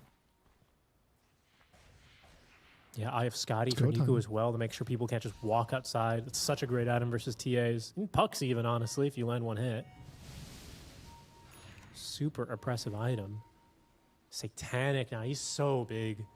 Oh, he broke the smokes as a tree. Yeah, he did. Straight into the trees. That's under the cover of the Glimmer. Just goes on in, you madman. He's going to eat a full duration grip, but the Wukong's command is already on top. Perfect rebound. Schofield, a huge save, but they failed to get the kill onto Zayats. So even then, it's a few ultis out, sure, but you're without both supports. Do have buyback here, but you don't get really... I mean, it's 3 ultis out. That's not half bad, really. Oof. But they're going to have to buy back here. I got the juice. He's just got so much damage. I think there's Megas. I don't think they can stop him. Analog's going to try and go from behind. But look how well protected these supports are. PMA just making sure his supports are escorted here. It's just the top lane of barracks now. I believe they're ranged. Oh, no. Okay, I was about to say, there's no way that TP gets completed. Analog does not have a bad jump. Zayas is already dead. Yuma, he's going on and trying to commit here, but Niku just chasing him down. Doesn't actually have detection here, so the meld's good for the time being. Schofield jumps on in with the rebound, a quick distraction, buys a little bit of time there. Yuma to blink away, but once again, they will not be deterred on their path to get the Mega. As Analog, he's going to be taken down now by Nuku. As Whisper, he can go nowhere. They just can't run, man. There's a Scotty. There's so much damage on Got the Juice. They're not even going to get the Megas. They're going to go straight for the win here. Buybacks now from Heroic. Buybacks, though. Puck has one too. I think he's just waiting for the right moment. Oh, it's a pretty good nightmare. Age is still in line for 30 seconds. Good stun here, just burning time, burning duration, but he's got refraction stolen now. And it's so annoying to take this guy down. Ancient is exposed. That's the third and final buyback. He's actually TPing. TP'd to the bottom tier 3 tower, but still is not able to find a good jump. Even with the curveball facet, leaps on in. It's 6 seconds until the Aegis is expired, but they're going to pop it now. Whisper goes on in. They catch 2 in the Static Storm. Analog simply walks away, but not as lucky. It's going to be Whisper speared to the walls of the arena. That's good damage onto Yuma. That's good damage onto Yuma. Down goes Nico. Nico's going to buy back instantly. Has got the juice. He'll BKB. Go in now on the second life. Zayat's in danger of dying back, but does manage to force back one. Yuma, another kill here, but it's Analog. This time he's going to be caught trying to finish off the second life there of the Magnus. RP onto one. Yuma, he gets Zayat, but in his dying breath that RP is going to complete.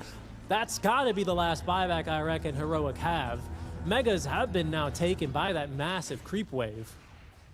Only the Ancient left standing here between Navi Jr. and game number 1 as King Jungles dies again and again.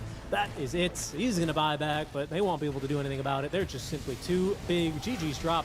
Navi taking victory in game 1 over Heroic. I think this game snowballed out of control pretty fast. There was that one, what was it, the 21 XP ruling fight, the Wisdom Shrine, where it looks kind of back and forth. Heroic got a bunch of kills, but they just gave up Roche twice to this butterfly timing. Like, Morph in, got it even before his butterfly. He walks in, gets a free Aegis, then gets his butterfly, gets a second free Aegis. He ends the game 15-0.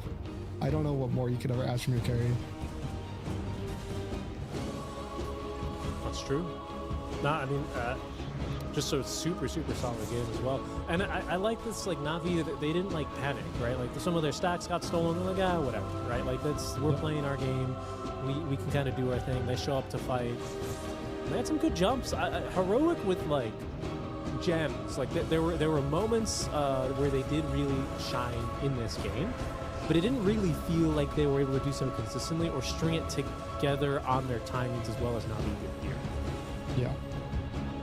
I agree. I think the early game was even, I think it was fine. I don't think they necessarily like got destroyed. I think it was a lot of just like these mid-game team fights. They, again, like you said, they did have places here and there, but I feel like they never got anything off of the fights. Whereas every time Navi won a fight or took the map, they were always getting something out of it, right? It was either Roshan or Tormentor or just farming more than you. Whereas I feel like Heroic just wasn't really getting the same rewards. There was also that instance of Navi, you know, after they win a decent fight, they do Roche and then do the Tormentor. You were saying how you're pretty sure Heroic, they weren't expecting that kind of a move, right? Kind of really sealing a lot of that early to mid game at that 20-minute mark for Navi. Yeah, I think they kind of, their timings were slow. I think because Yuma died once, I want to say, early game. But they basically didn't hit their like timings at 18 minutes is what they would have liked. It was when they all went on the puck top, remember? It was like puck got jumped on top, their whole team went in and died. If they didn't do that, they would have hit their timings around the 18-minute mark. And with that, they could have made a smoke before the Tormentor. But because it was so slow, they didn't even contest the Roche at 19. Then they couldn't contest the Tormentor because they now had an Aegis. So it's like this whole big snowballing thing that kind of all started with Analog getting caught. And sure, that's like the first mistake you can complain, oh, well, it's a bad thing for him to get caught, but I think the equally as big issue, someone say it's bigger, is like the follow-up, you know, Whisper ulting him, Yuma and the supports going in to follow up, because if it was just the puck dying, it's okay.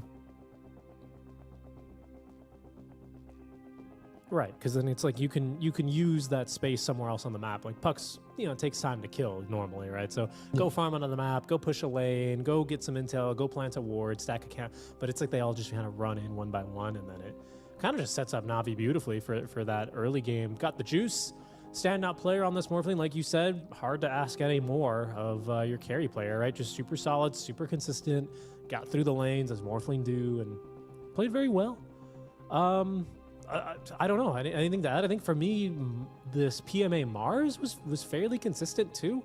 Yeah, I think PMA is, in general, a pretty consistent player. He does like, I would say his like weirdest hero that he likes is the Venge, even though it's not necessarily a strange hero. It's just not like most other offlaners you wouldn't think of as Venge players. They'll play it casually, but it's not like their thing. But I feel like that's his thing. But then you give him like a Doom, you give him a Mars, you give him a Centaur. These like really tanky strength heroes who's usually right about the amount of HP he has, right about his initiations. Even there in one of those last fights, you saw he lived with like 100 health after his arena. Just like a Glimmer Cape barely saves him. He kites out, gets more spells off.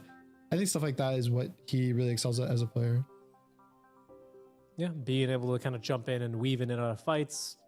Your spells all hit just as hard if you have 1 HP or full HP, right? And I think he showcases that brilliantly towards that late game. But in the end, it is going to be Na'Vi with a 1-0 lead here, which takes us to a quick break. These are the 0-1 matches here. You're watching Stream D over on the road to the International. Thanks for tuning in, guys.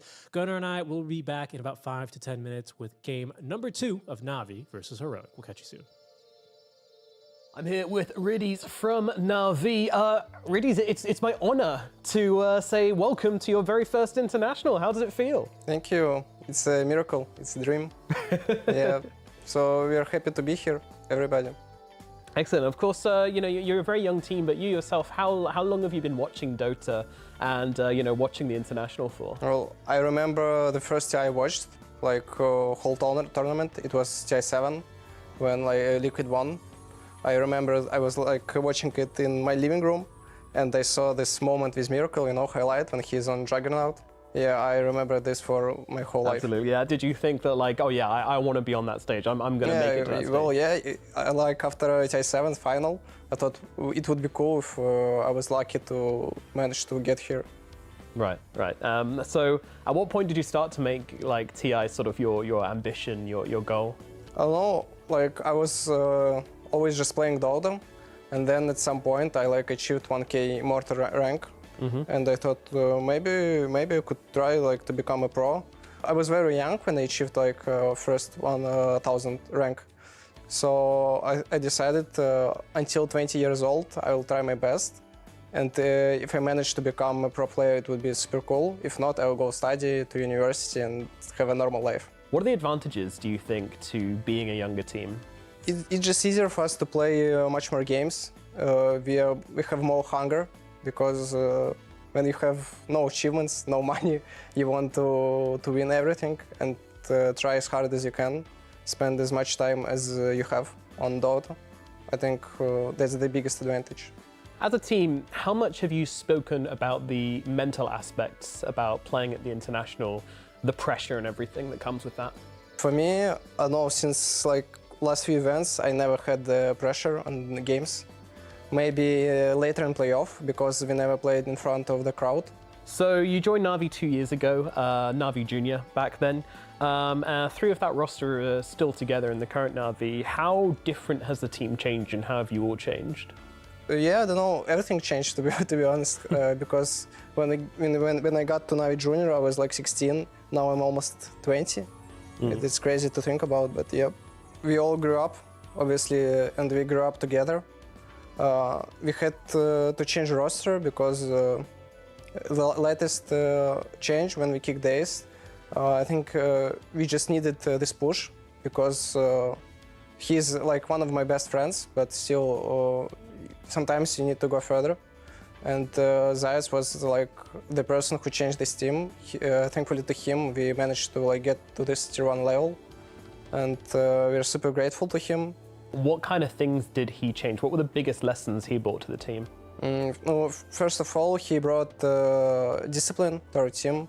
Everybody became more disciplined, maybe because before we were 5 friends, and it's maybe hard to be so disciplined. And also he just taught us the Dota. He was like the first tier 1 player I played with. He had this successful experience. So he basically taught us the things that helped us to qualify for big tournaments. Given any thought to what it would feel like to walk out in that stage, you know, with all of the people in the crowd, you know, 15,000 people or whatever? No, as I said, we never played like in arena. So I was super hyped. I will try as hard as I can to pass group stage, just to see fans, you know.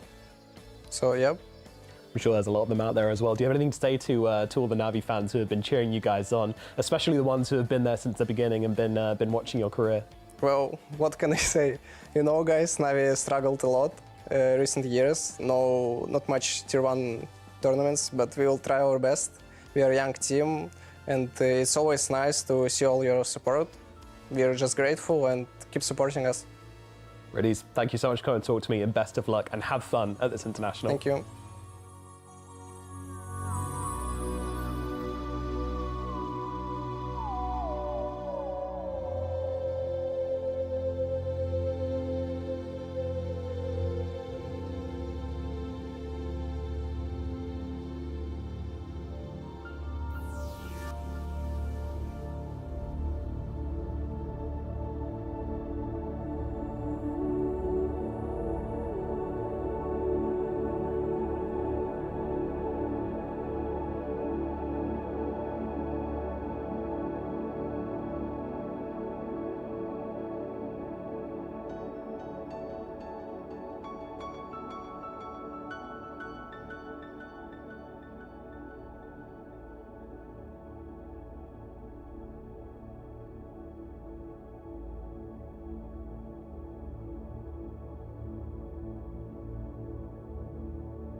Hello, everyone, and welcome back. It is time to get underway with our final game, potentially, of the day, I should say, on the road to the International Day number 1. I'm Seeking Strike, and joining us is Gunnar to provide that lovely, lovely insight and, you know, just make some sense of what these pros are trying to be drafting. Hopefully no more puck support, I think, is where we're currently landing, but... you know, we've seen some pretty creative builds, right, over the day that some have wowed us. Creative, yeah. Some should just stay in the demo mode, I think. Yeah. Yeah. I mean, yeah. I think the one thing I'll say is I think the patch itself is pretty good in terms of like the diversity and like the fun of playing and watching. But I think for the most part, a lot of the stuff is figured out. The coolest thing that's new is this Dominator meta. But I think a lot of people, I feel like a lot of the teams that are going to do well at this tournament are just going to do the exact same thing that everyone's been doing for the last 4 months. Just picking the same heroes, buying the same items. Maybe you buy an extra like 1 Dominator a game, but that's it. I think trying to experiment a little too much, especially, I just feel like Dota is a game that these days people figure out stuff really fast. It's not like the old school where every single region had their own teams or like their own ideas and play styles, and it's like clashed so much as now this is the best way to play. These are the best items to buy. You should just do the best stuff because everyone has coaches and analysts and like 16 different people that they work with. Right. Now, do you reckon because of the Swiss format, do you think teams are able to withhold like little secret strats a bit longer, or do you even doubt like the secret stats at all? Like, do you kind of doubt that they exist? I think the secret strats don't. I think that's a concept that doesn't really happen that often in like these kind of tournaments, I would say. I know that's a thing for like we would consider for closed qualifiers in NA, because if it was like going to be us for Shopify in the grand finals and we play them in the upper bracket, yeah, maybe we don't want to pick our best stuff in the upper bracket because it kind of is like a redundant series if we were always going to be in the finals, or they would always be in the finals. But in like a tournament this important to just everything, whereas every series matters, I think that it doesn't matter what you have to reveal, you have to win. And also because there's so much Dota being played that it's hard for people to even like get a good read on every single team, because you have what, a few hours to prepare for what team you're playing. At most, you have like 1 hour, 2 hours. You can like maybe just skim the replays, but you can't really like get this full breakdown. Okay. I mean, I think that's a fair point. I am curious if we're going to start seeing a more hero of the tournament develop as sometimes you do towards the end of the road to the International into those playoffs at TI, you know, in front of the crowd and all that stuff. We'll see, right? I mean, because right now it feels like a lot of the heroes are fairly developed, and I feel like people have a very similar take going into more years, going into the previous year's event as well. However, I think coming from you, that does mean a lot. We'll see, though. I think either way, we're bound to see more Silencer, more Marcy's band, more Disruptors, more Shakers, and still a lot of NPs in the ban phase, alongside these Zoo heroes, right? Your Lycans and your Beasts, just considering the topicalness, if you will, of I think the Helm of the something surprising is I feel like Dawn has been actually pretty unsuccessful today, at least in the games we've watched. I feel like hasn't it? I feel like it's lost like almost every game, if I'm not remembering wrong. I think you're right. I think even when they flashed the stat earlier, it had a pretty bad win rate. Let me see what I can find on it so far today. Which is pretty surprising because I feel like that is the scariest hero in pubs. Like everyone will just first pick Dawn, and either they're so bored they'll all chat Dawn so it gets banned, or they will just like double pick it every single game. And I don't know what it is. I think it's the laning stage. When that a dying win rate, 16.7% right now. Yeah, not fantastic either, that one. Yeah, there is. I watched an Undying offlane die, respawn because it was innate, TP to the lane, and then die again. That's always, yeah, you always run the risk of doing that. It's when you have that 15 to 20 seconds to like take a breath and look around the map. So and, you're like, you know, oh, gather okay, your they're still thoughts. top. I'll just play safe, or I'll wait. Yeah, yeah. Oh, they use this spell only. But you know, when the music's really pumping and you respawn instantly and your character laughs really loud in your ears, Like, you're oh, just it's go full time. W. You're back in there. It's the way he laughs. I will say, Gunnar, real quick, we've had 31 total maps completed as of this moment, right? 31 total maps completed. 2 heroes with 100% contest rate, still NP and Beastmaster. And then rounding out the top 4, 97% Naga Siren, 90% Marcy. And shockingly, then it's a dip after that. 81% for Puck, which is shocking. I can't believe this hero isn't picked more and more. But you're right. Dawnbreaker currently 8 games with a 25% win rate. So not looking too good at the moment. Yeah, and I'm not too sure what it is. Maybe it's easier to just pick good heroes versus it in Captain's mode rather than pubs, because you also get to pick like supports versus it. But it keeps looking like the Dawnbreaker just gets jumped, or it's like the ult doesn't matter. There's always like these disruptors that are countering it, so this early game is never good enough. I like this combo. You can decrypt the Tombstone. Yep, that's what I was going to say. I was going to assume decrypt Tombstone, place down your own really annoying ward, and then decrypt that later. Super, super annoying hero. But it's something you can draft around, I think, when you see it early, right? Yeah, Decryptify is super annoying, but we're probably not going to see some, like, super long-ranged hero who's physical damage only into this guy. Just because then you're going to struggle. What are your solutions here to something like a Pugna, generally speaking? What are you thinking about? Some Snapfire, maybe? Classic one used to be like Clockwork is really good versus Pugna. It's kind of just heroes that have a jump and have like random stuns like here or there. Monkey King's a decent example. Like sure, there's always gonna be like he can decrypt the cores in the Monkey ult, but at the same time, Monkey has 2 different jumps that can get on top of Pugna, and if Pugna's stunned, he dies in like 3-4 hits. So for the most part, I think it's fine. Batrider, I think should be decent. I think Batrider is so annoying to play versus right now. I think what's the name of the facet? I don't know what the name is, but the one where it's like he burns his health and just keeps moving faster and doing more damage. That's not stoked, is it? It's stoked. Yeah, it's stoked. I think that one is crazy. He hits level 4 and he just starts doing some absurd amount of damage every time he presses Firefly. I don't know. I think looking at this draft, if I was playing a pub, I would double down if I was Heroic because of the sub duo. I would double down. It's such a great thing. Such a great analytical. Yeah, I mean, bit I see Silencer. I see Bat. Like, okay, man, I'm gonna win both of my silence for free. My Batrider's gonna get a 15-minute blink dagger and just lasso off cooldown, and then my Silencer will global. Quap though, Quap 17. You've still got this, I don't know, Spirit Breaker. Does that not inspire a little bit of confidence? That rotation, the vision onto some of these annoying heroes like this Bat Monkey. Yeah, I also think the cool thing with the Queen of Pain is that it can technically follow Monkey. I guess it can because it has to be a Dirge 3, right? Not dying. Ooh, Dirge, I like that. Old school. Yeah, I think so. Either that or a Baratham 3, right? Yeah, it's. I think it has to be Undying. I don't think people would play a Spirit Breaker core. The Puck versus Quap. I said this earlier today. Puck is one of the best heroes versus Quap, but at the same time, Quap is so good that the matchup doesn't matter that much. Because especially with the build, which is Blade Mail. It's like you just go on the Puck, and if he presses the spells to kind of like go on you, it's taking damage, and the Quap doesn't care. And if they don't click spells on you, you just blink out.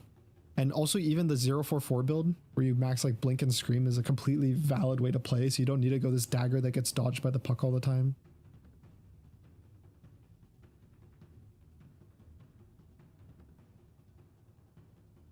I'm curious. Still a strong 18. Go ahead. I'm just curious as to what they're going to do with the Spirit Breaker. Like where it's going to lane. Is it going to go 5? Or I guess they could just lane the double melee, but that lane also seems so awkward. Undying Spirit Breaker. not the first Spirit Breaker game in the tournament. XG picked it, and it was Sin Q who played it as a position 4. The support duo was with an X-Nova Disruptor, and its laning partner was a Mars. It also had a Lesh and an Elk, so it felt like a really fast draft. That the game didn't end that fast. It was a 40-minute game, but it was a victory still for XG. Okay. There's the Clockwork ban. Clockwork? Oh, they're worried that it's a Bat 3 because it's Whisper. Yes, very true. Very Okay. true. Which, that's a valid thing to worry about, to be honest. That's why you have the Whisper Saw band out as well. I think it's likely a support. I think support Bat is just better than core. Because he does the damage of a core while needing the farm of a support. That's what makes it so crazy. Yeah, I reckon when it's a when you have 23rd pick, you know, I think it's probably just what you want to go for as well. Yeah. Just so you can just pick a strong laning duo, right? And kind of know and not have to rearrange things if they throw a wrench in your plans. Okay, so Banning really Doom? tanky cores here. What are they thinking? Medusa I'd say Doom. and DK band. If you ban Dusa, usually it's Doom, just because you can't stop the Dusa from healing technically because it's a mana. If not Doom here, then 5 seconds remaining. maybe Centaur, just to like run away from the Tombstone and the Pugno Ward. Yeah, true. Yeah, that's always a pretty nice reset, honestly. It's also a very good nullifier game for Heroic. First the Pugna and the Spirit Breaker. Yeah, very true. Some really annoying buffs or debuffs, I guess, depending which way you put it. 8 seconds here. Heroic coming down to it. What'll it be? It's just going to be a Tusk. So it is a Bat 3. Okay. Ooh, all right. This is where Navi does carry Quap, and then they pick a new mid. Then they pick Void Spirit.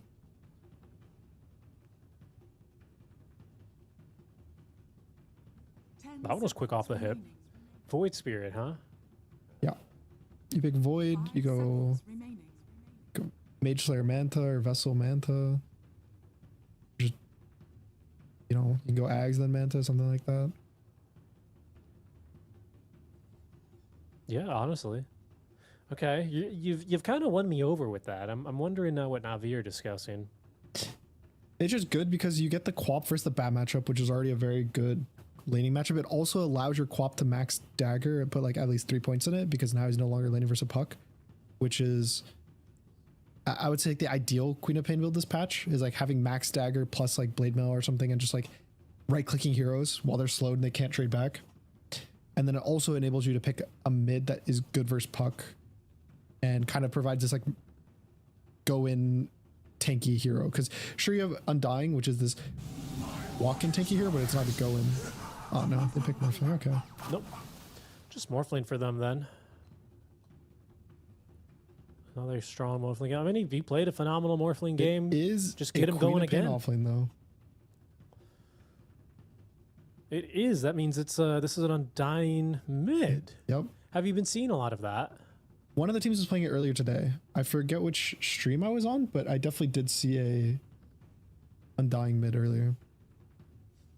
I think it lost, if I'm not mistaken. What do you think the idea is here into what is a Puck, ostensibly? So I guess in my head, I was like, oh, you want Quap versus Bat Rider, but another good Quap lane is versus Monkey King.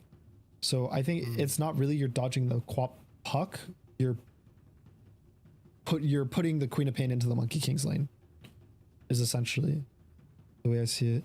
I mean, the craziest thing that would happen is if this was like Team Spirit or something, they would just do Puck safe lane. Have you seen you've seen Yatoro play that one, right? I think I have. He won. I think so. I think he played it once in an official and he won. I'm wondering if like Because Heroic also seem slightly like, I don't know Yuma and Analog as well as I know Whisper and Schofield and KJ, but I can tell you the 3-4-5 on this team, they'll play anything basically wherever. I've seen Ursa position 4 from these guys before, and it was as bad as it sounds. But that was just to try and get a different matchup, right? So I just remembered laughing, thinking about an Ursa Earth shocking in, and that was it. That was the entire team fight contribution.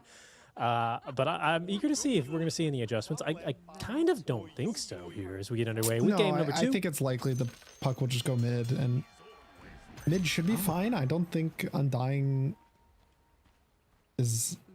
I mean, I didn't really watch the laning stage too much of the Undying mid game, but I would assume it's like fine. Like maybe he'll slightly win because he just steals strength, but it's not anything crazy. Like at worst it's 45-55. Yeah. Just quickly, a note on some of the facets. Arsonist for the Korra Bat Rider. So he's actually going to be doing some more right clicks, some more damage based, as we used to see a little bit more of at the start of 739, I want to say. And then tag team for the Tusk. Sometimes I don't know. I feel like it's more tag team. I've heard theories of the Tusk core with a Helma Dominator rush with drinking buddies. Oh my lord! And you drinking buddy, you're creeping. I've heard tales of that one, but I have not seen it in action. Drinking buddy, you're creeping. What do you grab the Centaur Conqueror and then you get him in there for another stun? Yep. And then I think it gives damage to your Snowball because it's considered a hero. Yep. So it's like your Snowball. Yeah, they changed that, right? Because you can't Midas him now anymore. Dude, imagine. I would be... Dota needs more like goofy stuff like that, I feel. Like, honestly, I kind of like the Helm of the Dom meta for like this Marcy throwing in her creep and using it to stun you. Just unleashing. I think like, you know, I miss the strats where like you would have a Wisp and a Lifestealer and then Lifestealer would eat someone, infest inside someone else, and you just show up with the whole gang on a relocate. Oh yeah, I was like you eat a guy and then... Or no, Pudge eats someone. Lifestealer ate the Pudge, then Lifestealer like jumped inside Spirit Breaker or something. Oh yeah? That's another classic? A whole pinata. Yeah, seriously. I think Dota is like, for me, it's such a beautiful sandbox of a game a lot of times. Obviously at this elite level, sometimes you get less room to play, but every now and then you'll see a pretty clever strat. Thompson, you know, pretty famous for trying an Oracle mid, trying a Grimstroke mid, you know, and just kind of abusing a little interaction. Yeah. But I think Dota's really at its peak with that. That to me is like peak esports Dota. Just the amount of stuff you can do in this game that occasionally will work is... It always brings a smile to my face. I really think it's a fun thing that there's so much, like every game is so different. I think there's a lot of other games that it ends up feeling very samey every game. Whereas I feel like Dota, there's like so many different things, even just like which creep cam spawn or if you get a pull off successfully or not, which rune spawn. Like there's always just random stuff every game that every game you play is always different. Yeah, I remember the adjustment when they started, the creep auras would stack differently on Ancients, and you'd be like, oh man, hopefully I don't get 2 of these Granite Golem camps. So this is not the start I think PMA had in mind. Ooh, and he's at the start of 739, I want to say. And then tag team for the Tusk. Sometimes I don't know, I feel like it's more tag team these days. I've heard theories of the Tusk core with a Helma Dominator rush with drinking buddies. Oh my lord. And you drinking buddy, you're creeping. I've heard tales of that one, but I have not seen it in action. Drinking buddy, you're creeping. What do you grab the Centaur Conqueror and then you get him in there for another stun? Yep. And then I think it gives damage to your Snowball because it's considered a hero. Yep. So it's like your Snowball. Yeah, they changed that, right? Because you can't Midas him now anymore. In this tournament, or even maybe, I wouldn't say for today, but on the stream. But I do think it may be the only Puck versus Undying mid matchup we see for some time, and that's personally exciting. Who knows? Maybe he does so good that this is not the last time we see it. I mean, who knows, right? To me, it's just unleashing. I think, like, you know, I miss the strats where like you would have a Wisp and a Lifestealer, and then Lifestealer would eat someone, infest inside someone else, and you just show up with the whole gang on a relocate. Oh yeah, I was like you eat a guy, and then Pudge eats someone. Lifestealer ate the Pudge, then Lifestealer like jumped inside Spirit Breaker or something. Oh yeah, that's another classic. A whole pinata. Yeah, seriously. I think Dota is like, for me, it's such a beautiful sandbox of a game a lot of times. Obviously, at this elite level, sometimes you get less room to play. But every now and then, you'll see a pretty clever strat. Thompson, you know, pretty famous for trying an Oracle mid, trying a Grimstroke mid, you know, and just kind of abusing a little interaction. Yeah. But I think Dota's really at its peak with that. That to me is like peak esports Dota. Just the amount of stuff you can do in this game that occasionally will work is it always brings a smile to my face. I really think it's a fun thing that there's so much, like every game is so different.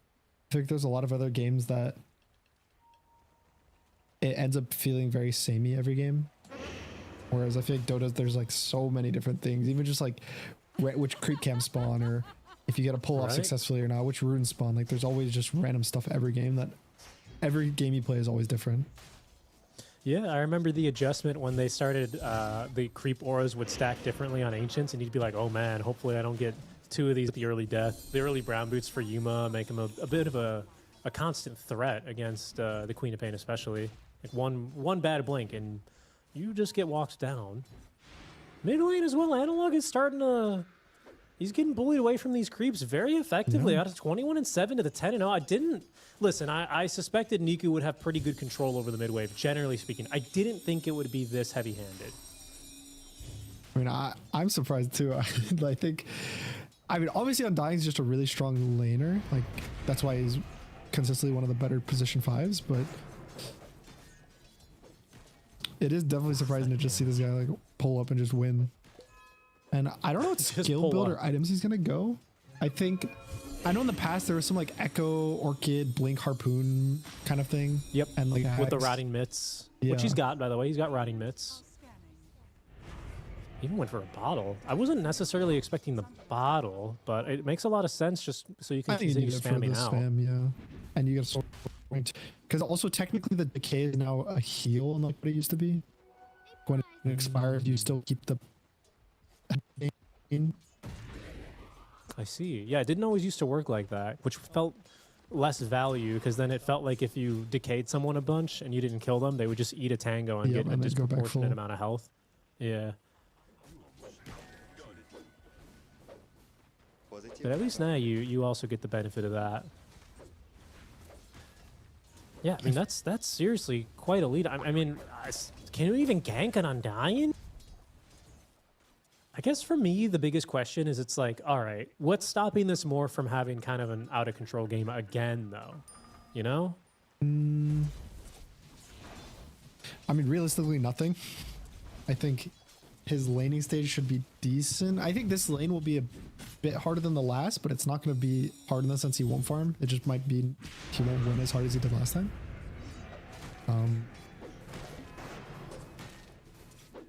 I don't know. I think Morphling's just like a really solid hero. Like every game I see it, it's just annoying to deal with. If anything, if I'm Navi, the thing I'm worried about the most is how the bot lane's going. Effort there, Schofields. Nice effort.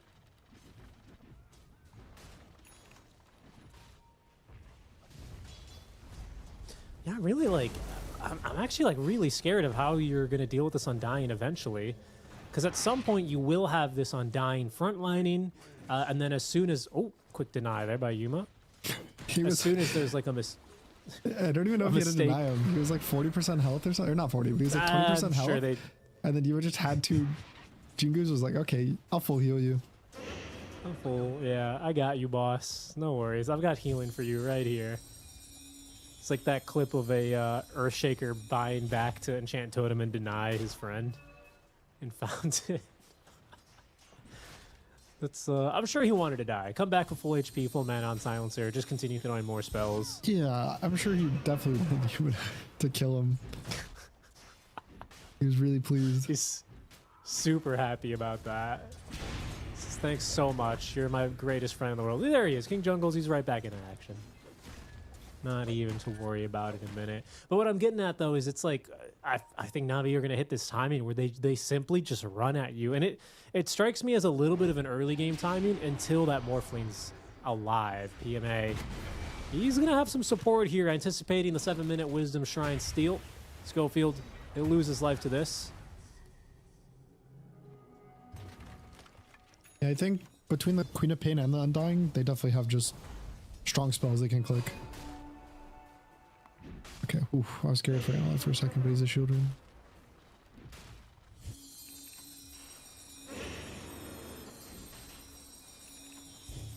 Whisper's kind of diving, but he is charged.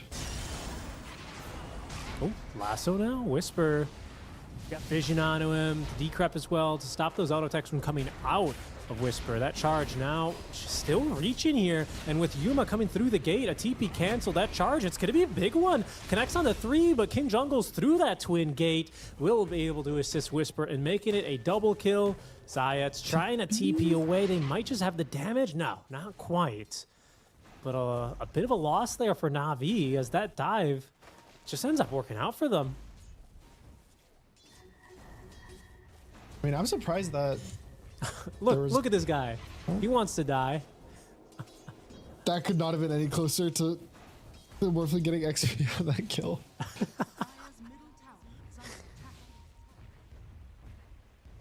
Yeah, I'm surprised that... I guess no one really wanted a TP like Undying. I think his ult was brilliant. Queen of Pain doesn't want a TP there, but if one of the two of them did TP, I think all of them die and the Morph lives. Yeah, I mean, there's even an urn online for the Queen of Pain, so I was almost suspecting a much earlier time, but maybe PMA a bit slower to level 6 here, you know, with that early death, with Yuma just kind of running him down, and well, here's Schofield and King Jungles to prove a point, trying to charge away, but Zayat's slowed to a crawl. And it'll be a kill then towards King Jungles.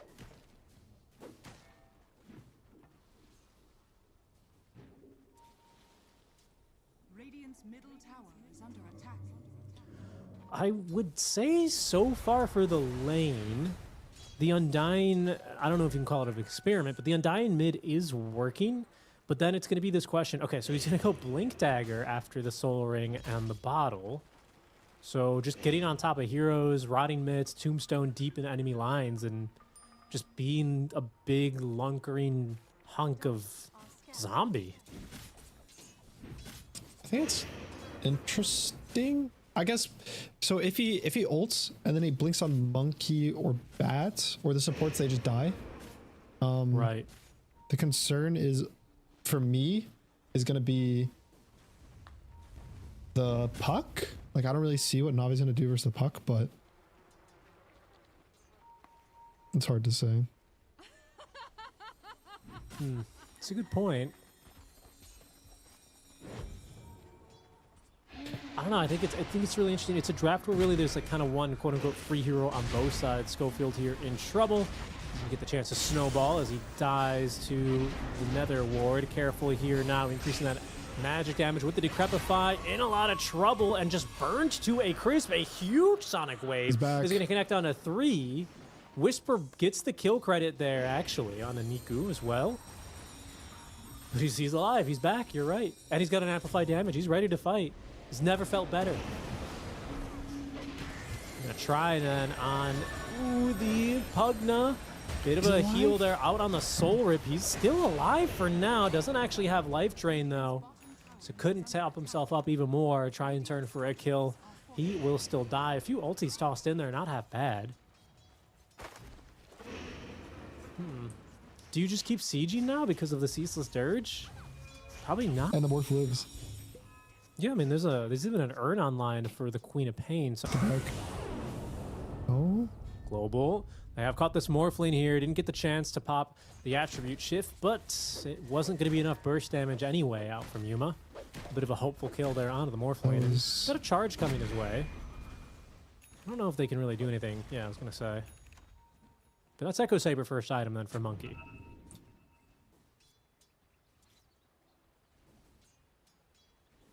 Yuma usually likes playing this playstyle of Monkey Carry. He doesn't really like the Battlefield Radiance too much. He likes going Echo or Deso, stuff like that, and just like being very active and fighting, which I think fits his playstyle, definitely.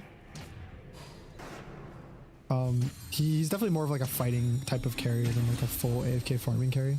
Hunk of zombie. I think it's interesting. I guess so. If he ults and then he blinks on Monkey or Bat or the supports, they just die. Right. The concern is, for me, is going to be the Puck. Like, I don't really see what Navi's going to do versus the Puck, but it's hard to say. It's a good point. I don't know. I think it's really interesting. It's a draft where really there's like kind of one quote unquote free hero on both sides. Schofield here in trouble. You get the chance to snowball as he dies to the Nether Ward. Careful here now, increasing that magic damage with the Decrepify. In a lot. Very good flame break there, but I don't think it's going to make a difference here as Niku, he's going to jump on in. Whisper's going to turn. I think he canceled his TP there, realizing he can get a kill onto the Spirit Breaker. Down he goes. Everything committed there by Na'Vi except for the Sonic Wave. We do have Yuma coming through the Twin Gate. Speaking about being active.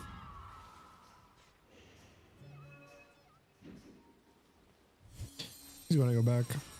See, and he does it the Deso cute. He's thinking about it. Yeah, I noticed. Pick up the first Mythril Hammer. See where life takes you from there, I would say. A little vibe check. Yeah, right. Temperature check. Could Is be my a team Skull going to ping Basher me? too. Could be a Maelstrom. Never know. That's true. That's true. That's the beauty of Dota. A little bit of a sandbox. Maelstrom that'd be something for sure. Especially after the Echo. You buy Echo, you go back for Maelstrom. Smoke timing now from Heroic. They've already seen the...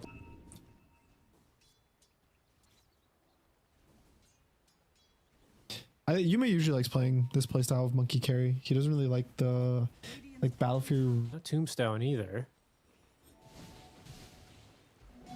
Now be aware of some timing here.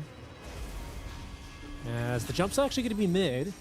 Fairly easy kill there. No lasso required. They hold on to that global silence as well. As it's only going to be Analog committing the coil. I feel like there's some impact issues with this Undying right now. Yeah. Yeah, he did great in his lane. He destroyed his lane. But then what? Like, they took the team fight mid, but he died. He was in front of a tower, he died.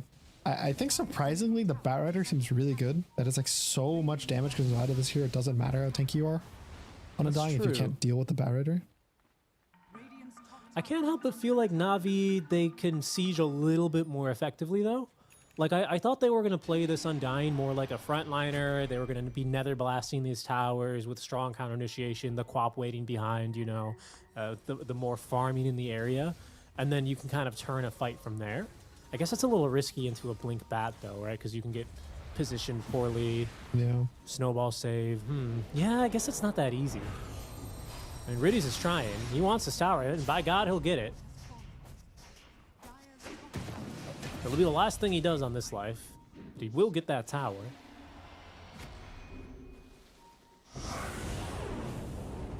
Going on top. Bubble up for top lane. It's going to cover this kill attempt onto the Queen of Pain. PMA is going to go down, not before it gets a Scream of Pain off, and a quick bash here into the Nether Strike. Schofield is going to take a dive. Yuma in the vicinity. They've got this ward, so they know that the Spirit Breaker is quite isolated. Committing the coil even onto him. He's going to snap that big soul rip as Analog eats a short duration charge here. Those are going to be those zombies building up onto him now. Does not have a blink on out, but has another illusory orb. And now with the backing of Yuma to jump back in. Flame Break keeps him inside of the Wukong's command. It's a really nice boundless strike onto 2. Prevents a life drain from topping up Niku. Therefore, he goes down quickly and very easily here to Whisper, who's in a little bit deep. But that last auto attack from Zayats will put him into the grave. Pretty long and drawn out fight. I believe that tower still stands up top lane for the time being. That'll change soon. Analog will get that thing down. And I think it's a better fight then for Heroic, right? Because they start... Well, hold on. This is a little suspicious place to be farming. Got the juice. He's fairly tanky, but caught inside the ice shards now. Adaptive Strike's not going to buy him a whole lot of space or time. EMA, Sonic Wave at the ready. Connects onto, I think, nobody. Very nice save there on the Snowball. Does buy enough time, at least for a second waveform out as Schofield suddenly, he's in far too deep. denied, though, by Yuma. Second time, he was practicing. It was a warm-up in the bottom lane. This fight's still going on. Boundless strike, not in time, though, as another strike comes through from Zayats. And now we're done fighting, right? Right. Okay, that was a long skirmish.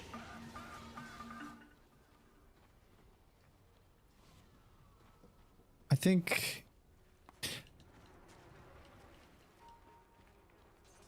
I mean, that's the worry about Morphling, right? Like, they committed so many resources on him, and I don't know what more they could have done to kill him. They even dodged. I was like, oh, Quap's here. Quap ults. It's gonna knock them all back. That's like it's kind of like a stunning them all, right? Like the knockback from Queen of Painwheel. But then they snowball dodge it. Oh no. Ooh. The charge. Nice stuns. Yeah, really good charge. Zayats. He's gonna lose his life for this, but a TP away by PMA. Good save. Worth it, Good though. save onto the Quap. But I just feel like they used everything, right? They used like full Tusk, full Monkey was hitting him, even Puck was there. Sure, they don't have Coil, but that's the only thing they were missing. And Morphling just walks away. So if you're Navi, right, specifically if you got the juice, are you just like, all right, my objective, just get big. Like, I don't need to be this fighting force. Let the monkey show up. Let him kind of wreck my teammates a little bit. As long as I'm farming, as long as I'm using that space, I got their back later. Oh, well, that's troublesome here. They don't have a lasso. Ooh, yeah. No Manta. No Manta yet. Well, that's a big kill. Yeah, it is, just as I was saying. He's going to carry the game for them. His goal wasn't meant to be here. To not die is what I would say, rather than do anything else. So, unfortunate. Mid tower's going to go down, though. I think Puck's killing the... Oh, no. There was a TP out by Ritus, so nice job sniping the mid tier 1. This is their last tier 1 tower. They be Navi. So Navi are about to lose the last tier 1. Does open up the map a little bit easier. You can see Schofield getting in position. As Zayats is quick to get out. Oh, he did go Deso. Look at that. Yuma's got a Deso online.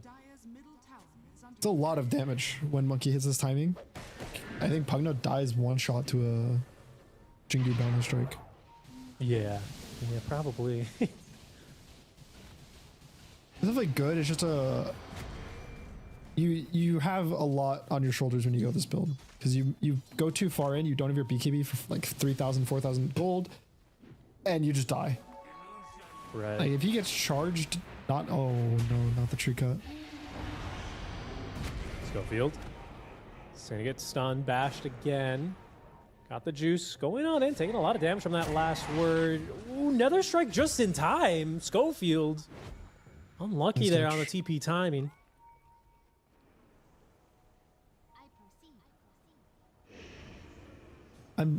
My biggest worry for Navi is this Undying's game.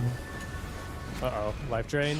He's got BKB active. He's gonna try and turn and fight this with the Flesh Golem. Roche is gonna walk on through this fight. That's gonna be a little bit awkward for someone. Analog with the amplified damage rune.